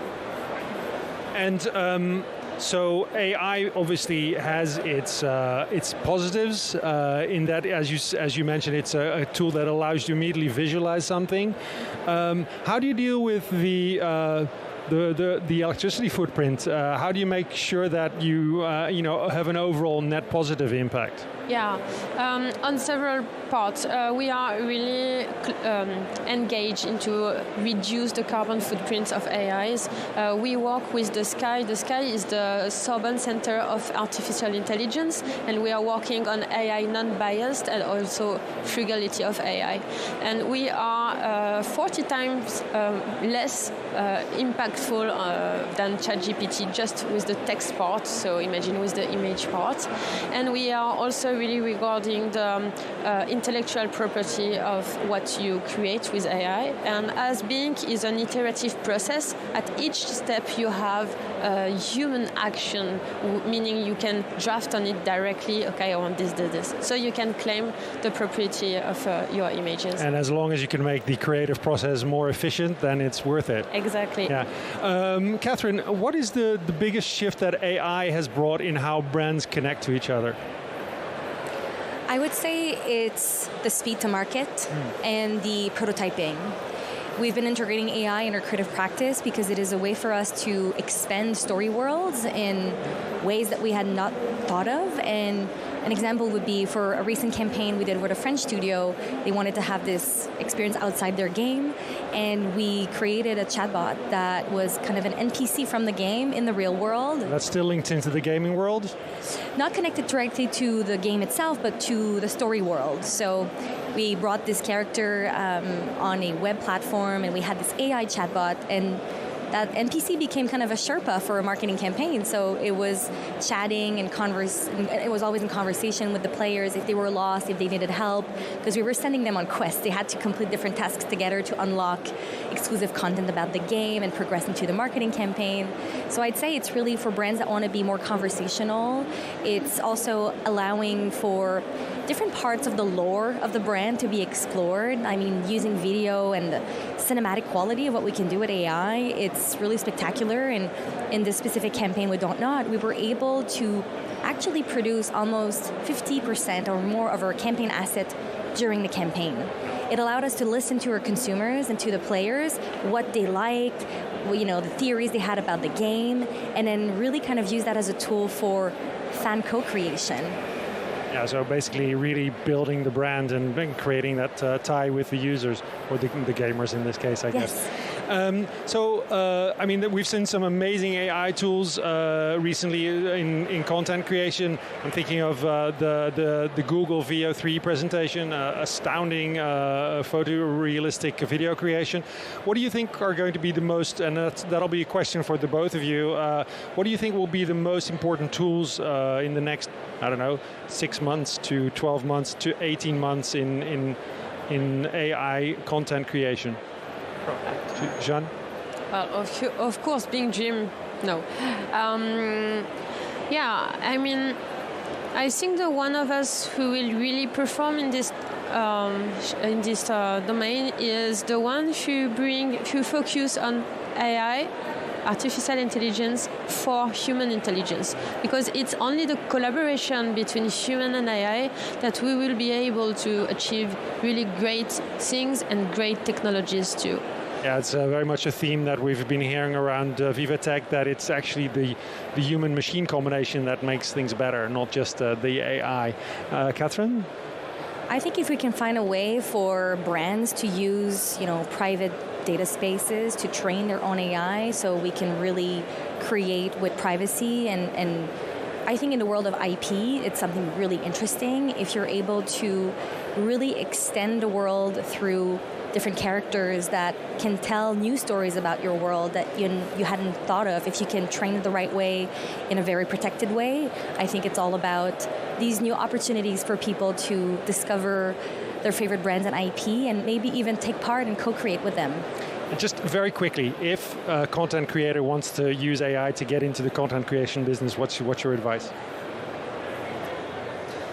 My advice is what I give to all the users of my solution, is to not forget that the strongest part of us human is our ideas. So it's not the best thing you can have with AI is how you will feed it. It's super important. Two people using ChatGPT without the same input, you have definitely not the same output. So think about what is your strongest part of you as a human and how you can bring your ideas into the AI. I think a lot of people are asking themselves, how can I stay authentic as I use AI, especially brands or creators? And I think that's something we need to reflect on. What is authenticity in this era? Because I don't think it matters that much in a way. If you look at Gen Z and the way they use AI as companion, as their therapist, it's not necessarily about the look or the experience, it's about the quality of where it leads them and what they get out of it. So I think the advice would be experiment and find your own true voice in that new space, because authenticity is shifting and you need to have a point of view on what is your true self and how are you comfortable to expand it into this really fantastic new playground. All right, well, thank you very much. And I think AI, but with the human factor, can't get around it. Thank you very much. Thank you very much. All right, wonderful. Well, Rudy, thank you very much for taking us through our roundtable discussion on creative industries. I appreciate it, and thank you both for joining us here on VivaTech News. Thanks. Thank you. right, well, Tech Newsroom continues here. We're going to take a quick break, but we are live from Paris here at the heart of Europe's largest startup and tech event. Stay with us. The news continues.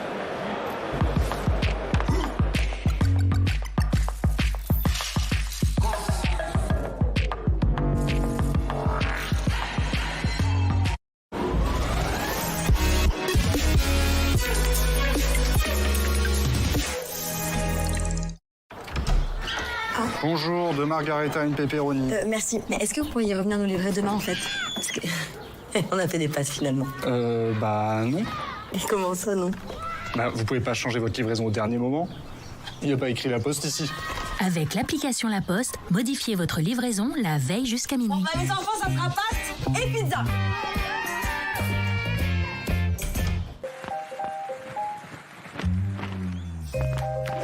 Not getting the results you expect? Don't use AI trained on any old data when you can use AI trained on your data. The AI built for business, IBM.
Hello and welcome back to Tech Newsroom. We're coming to you live from Paris. I'm Molly Hall, and we are certainly exploring the new frontiers of innovation. This with highlights and insights from day 2 of Viva Technology that you can see there. This certainly is a place to be because this is where business meets innovation.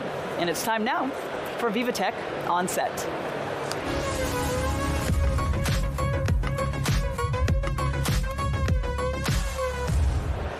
All right, and it is my pleasure to welcome my next set of guests. We've got Barbara Belvisi, the CEO and co-founder of Interstellar Lab. Thanks for joining us here. And as well, we've got Andrew Feustel, lead astronaut at VAST. It is a pleasure to have you both joining me here. Firstly, I'd like to just ask you to introduce yourself a little bit. Tell us a bit more about who you are and what you do. Of course. Thank you for having me today, for having us.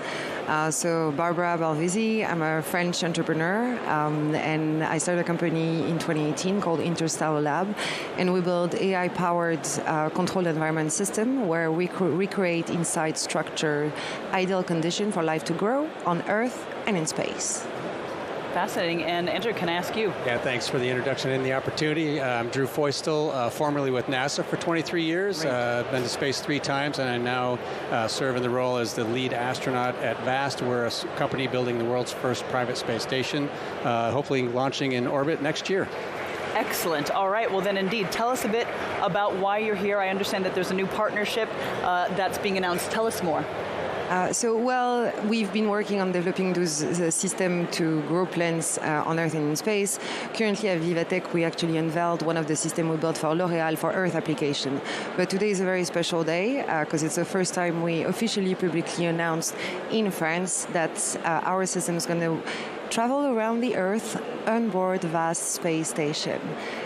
So I will let Andrew tell a little bit more, but next year, 1 year from now, there will be a planned growth chamber inside VAST space station orbiting for 3 years around the Earth, and that was the whole deal today, was to present this mission. Wonderful, exciting. Well, please, Andrew, tell us more. Yeah, we're really excited about the partnership with Interstellar, and Barbara's done a great job in putting this payload together, is what we call it, when we fly science in space. And really what we're trying to do is carry on the research and work that's been done on the ISS for the past 20 years and replace that with a new spacecraft and fly science and payloads and research like the items that Barbara and her team has put together, and continue that fine work and create opportunities for humans to live and work in space.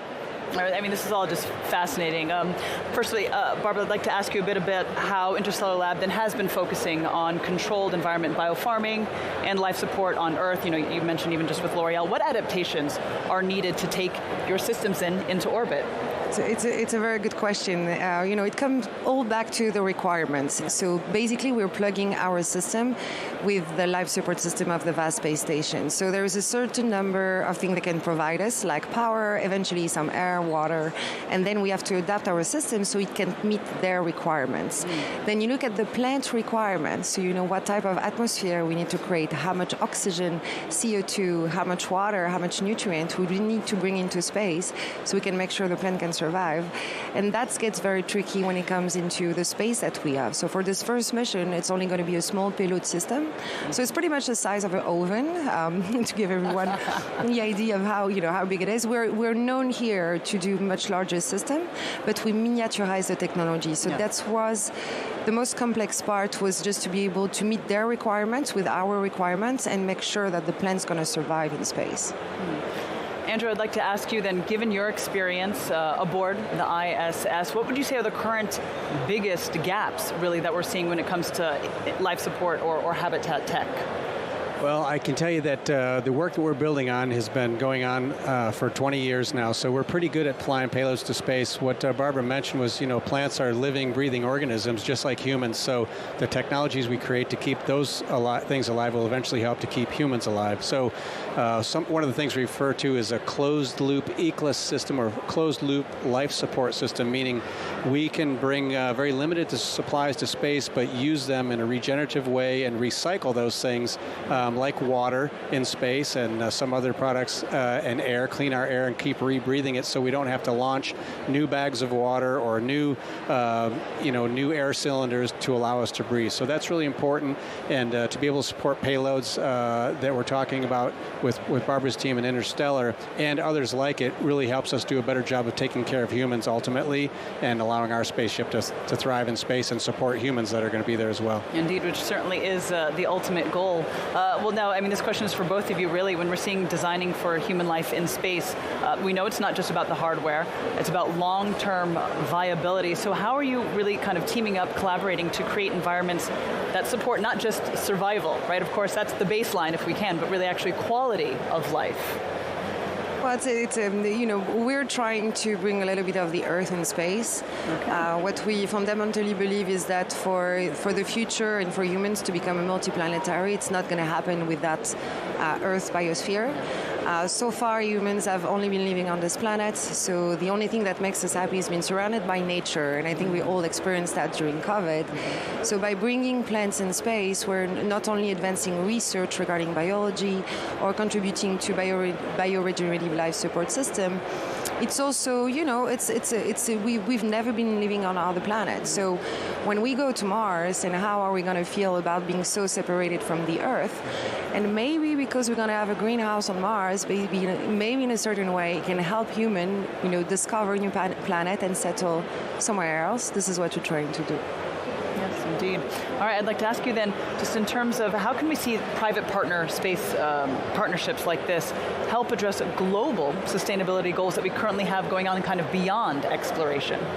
I think one of the keys here with a company like ours is that VAST is trying to be first in space to create a platform and an opportunity for people to continue to work in space. And the idea is that we can do that for a lower cost at a much faster rate. So that gives us the opportunity to put spacecraft in space quickly at a low cost to the public and to the private investors as well, which essentially makes us hardware rich. So we can do this over and over again, and instead of using up huge resources in terms of human hours to build build and develop these things, but to actually put these things in quickly and do it multiple times so we can grow each time and grow quickly. We can iterate and get better and better at what we're doing and make it cheaper and cheaper, and then reduce our carbon footprint as well at the same time.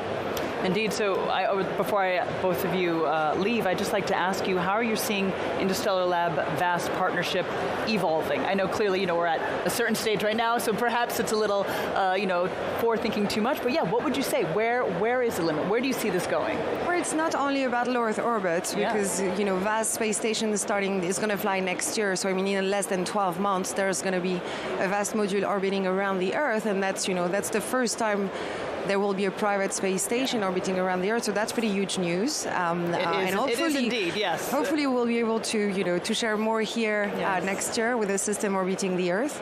But it doesn't stop in low Earth orbit, and I think this is a vision that both companies share. We're much smaller. We're still at the startup stage. VAST is a much smaller, more, I will say, established company, but we're sharing the same vision. From low Earth orbit, how do you go to the moon and how you go to Mars? And so when you design space station, you can adapt the system so you can put your system on the moon and put your system on Mars. So the way I envision the partnership is that we're not stopping on low Earth orbit, but we're bringing life to Mars. Indeed. All right. Any final word, Andrew? Well said. No, I just want to say that the work we've done in this partnership really enables a company like VAST to sort of kick off the process and get other companies engaged as well. So we're thankful for this partnership, and we hope to be able to create an opportunity for Interstellar to keep working with us in space for years to come.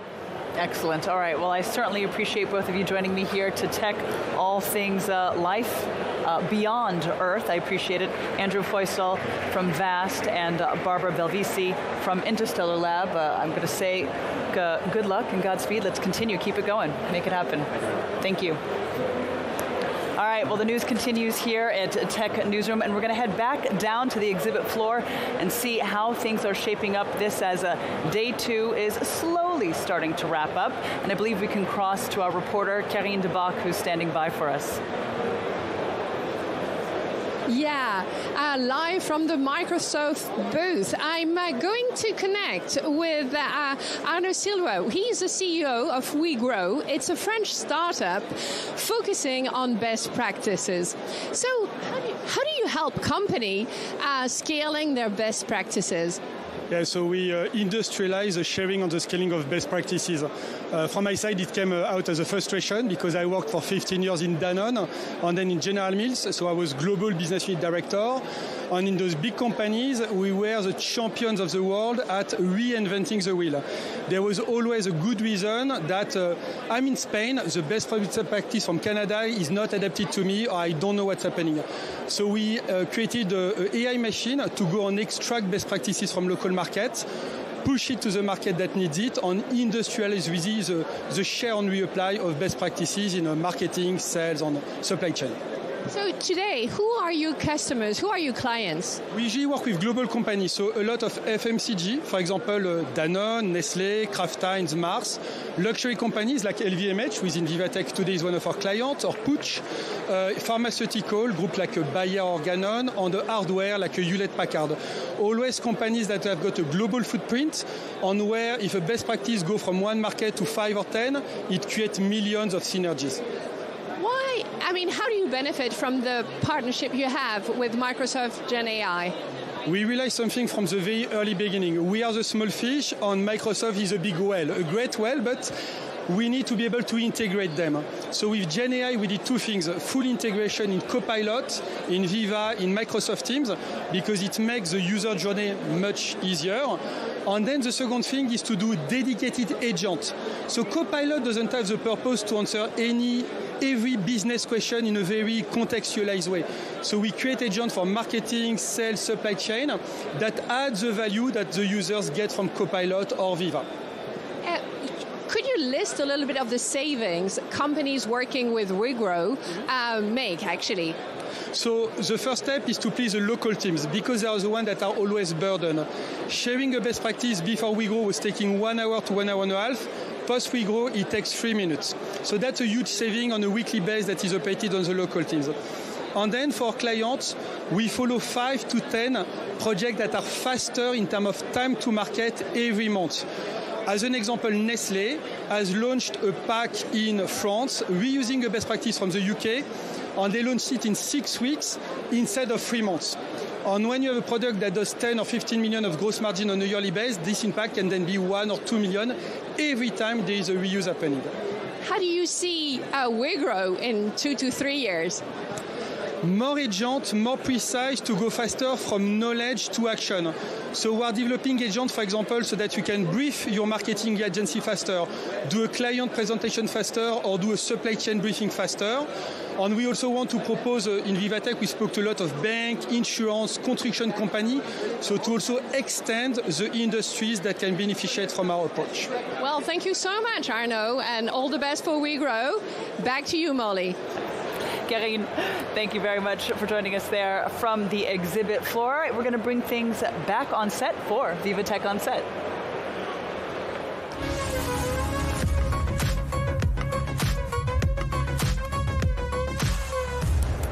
And I am joined now by Benjamin Netter, founder and CEO of Riot. Now, this is a Paris-based startup that helps companies protect their employees against sophisticated cyber threats. Benjamin, thank you very much for joining me. Thanks for having me, Molly. So I'd like to ask you first, just simply, please tell us a bit about Riot. Absolutely. So we created a platform to protect the employees against cyber attacks. So we're really on the employee side.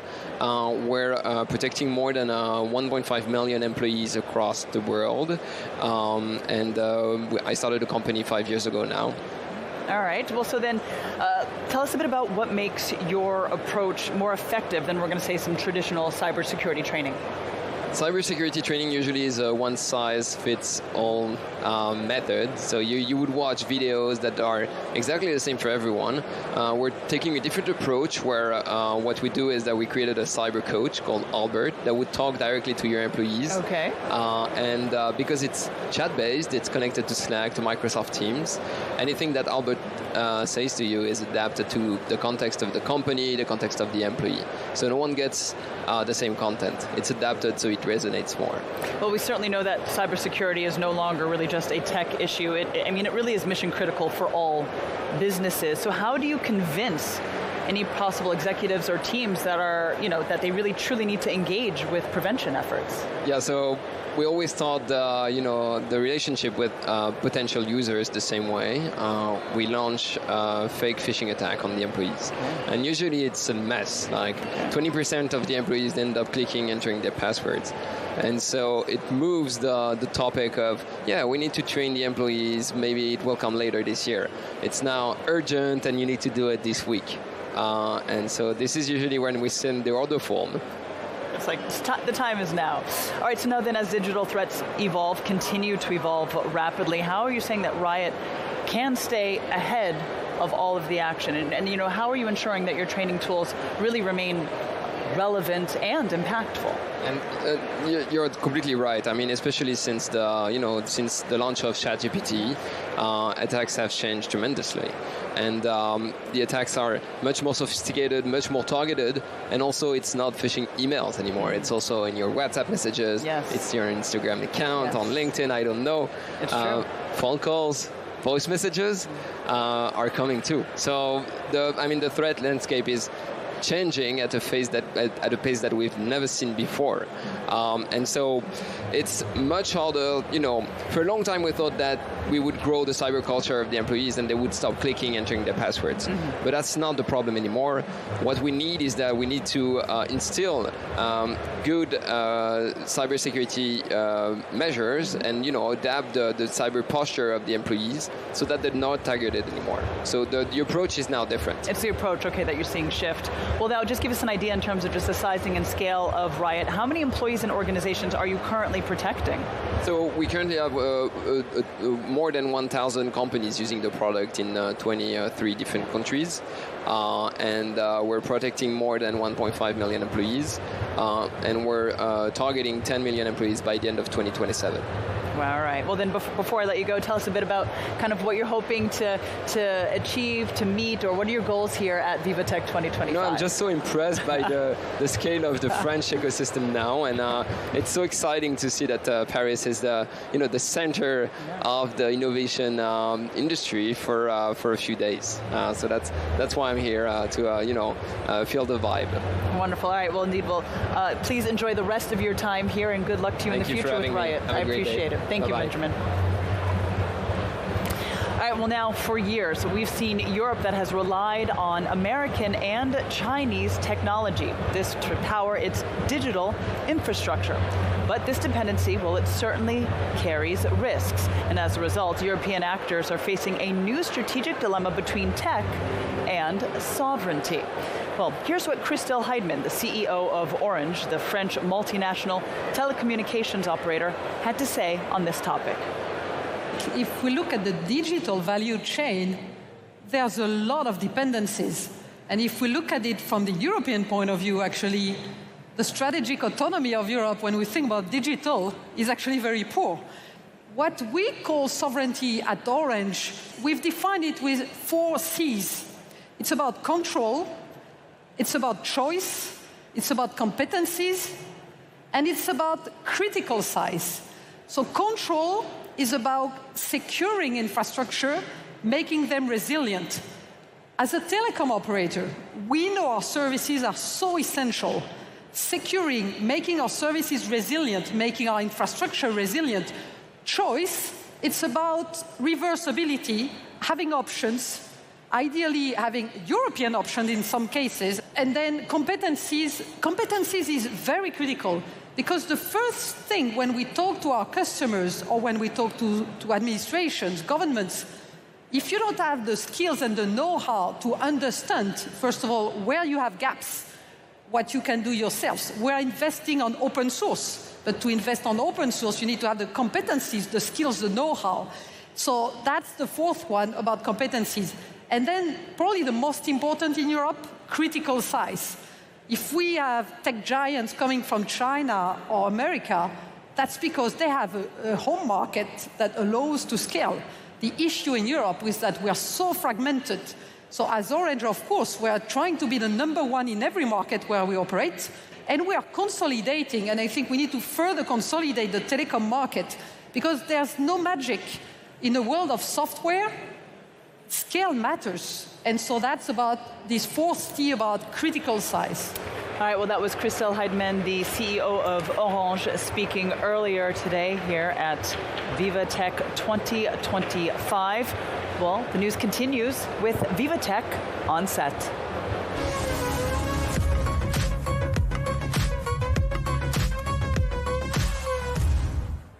And it is my pleasure to welcome Giovanna Casimiro, a PhD researcher in digital heritage and open source culture. Giovanna, thank you very much for joining me. Thank you for having me here today. Well, I'd like to ask you firstly, tell us just a bit about your presence here at VivaTech. I understand you got quite a bit going on. Yes, we do actually. So I'm here on behalf of the Institut Français de la Mode, which is a big university focused on fashion and business management for luxury. And we had the opportunity to really curate a stage, the Discovery stage yesterday, just on fashion and tech, really presenting what is going on in the future of technology for fashion. And we're also doing a very interesting Gen AI fashion film exhibition in the NVIDIA hall. All right, excellent. Well, then tell us a bit about what you're seeing in terms of the role that immersive retail experiences and really connected products, what they play. Tell us a bit more about them and really the role that they play in transforming the fashion industry. I think that's a very great point, because I think we are seeing even in the US, Walmart has been doing big steps in connected products. I don't know if you saw what they have done at Zepeto and Roblox and big platforms. Okay. So I feel that we see big retailers all over the world really trying to connect digital and physical, because the younger generations really resonate with more than just a physical product. So I think it's an opportunity for one, diversify revenue, because I think everybody wants to do that, expand your revenue, and I think really build the blocks for the future of your consumers. Who will they be, right? And the narrative changes when we talk about connected products. And I really feel that when you talk about luxury in the future, a luxury product, for example, will need to have more value than just simply the physicality of that product. What is the access that product gives me? What is the story I have access to? Yeah, so kind of the aura around it that's not tangible. Absolutely. And things are getting less and less tangible when it comes. I think experiences are getting bigger than products itself. So I think that's what connected products bring. Oops. We just have an announcement overhead. We're going to let that end.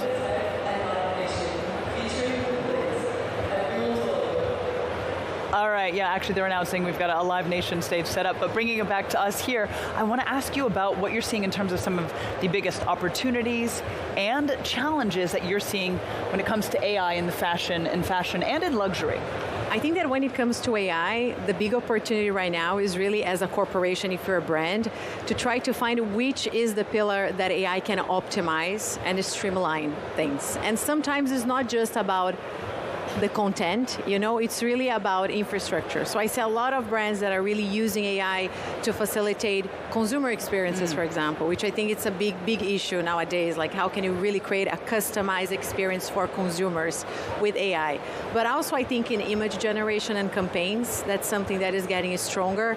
And we are seeing the bigger adoption of merging, editorial with the Gen AI images. I think there's a lot to be explored there. So definitely those are 2 points that are getting stronger. Well, I'd actually just like to focus a little bit more on that specifically. When we say customized experience, AI, it's all of these words right now that are being passed around. Really, what are we seeing that has legs, that things are working? I think that a lot has to do with agents. I think agents now are very popular, and if everybody is watching the news, it's all about agents, but it's really about taking the large models and adapting them to the behavior of different customers. We can really tailor experiences based on that, what you like to shop, how you like to shop. It's not just talking to a bot, but really creating an experience that is made for you and understands you. And I think that was always the promise of luxury, right? But at some point it became just a little bit of the same thing. So that's an opportunity. And when we talk about Gen AI, I think that also can, in a way, create more customized content because it allows you to do cinematography in a new way that maybe could be bound more to the identity of a brand. There is no physical world limitation, so it can really take you to the next level creatively, I feel. I'd like to ask you, you mentioned in the Institut Français de la Mode here in Paris as a professor there. How are you seeing education evolving, changing? That's certainly for any factor in terms of education. It's there's been such upheaval with what we're seeing with technology. But really, how are you seeing education evolving to prepare the next generation, essentially, of fashion leaders? Well, it's really about accountability. I love to say that first, I think AI changes the way we educate. Because before, maybe it was about passing knowledge. I think now it's about passing experience. Because knowledge is on ChatGPT, is on Perplex, anywhere. You go, you find knowledge. But now experience of producing something, of making something, is something that is really about exchanging with the students. So that's excellent. I think that's the key point. The other thing is, I like to teach them to understand the logic of AI, not a tool specifically. Because we are in a moment where we feel the tools that exist are very, very solid, but we really don't know. When you look into the history of internet and XR, things change in a few years. Imagine now where the speed of change is just so fast. So I say you need to learn the logics on how to incorporate AI or any technology in your process, creating your own method. That's your value, right? Now, you need to be resilient. So I think it's really practical exercises on that. Wonderful. All right. Well, Giovanna Casimiro, thank you very much for joining me on set. I do appreciate it. My pleasure. Thank you so much. All right, be well. Well, that does wrap things for us here at Tech Newsroom. This on day 2 of VivaTech 2025. But of course, all the action continues tomorrow for day 3, bright and early, with Tech Early Birds and my colleague Upton Saidi. Be sure to tune in. We'll see you tomorrow. Thanks for joining us here on Tech Newsroom.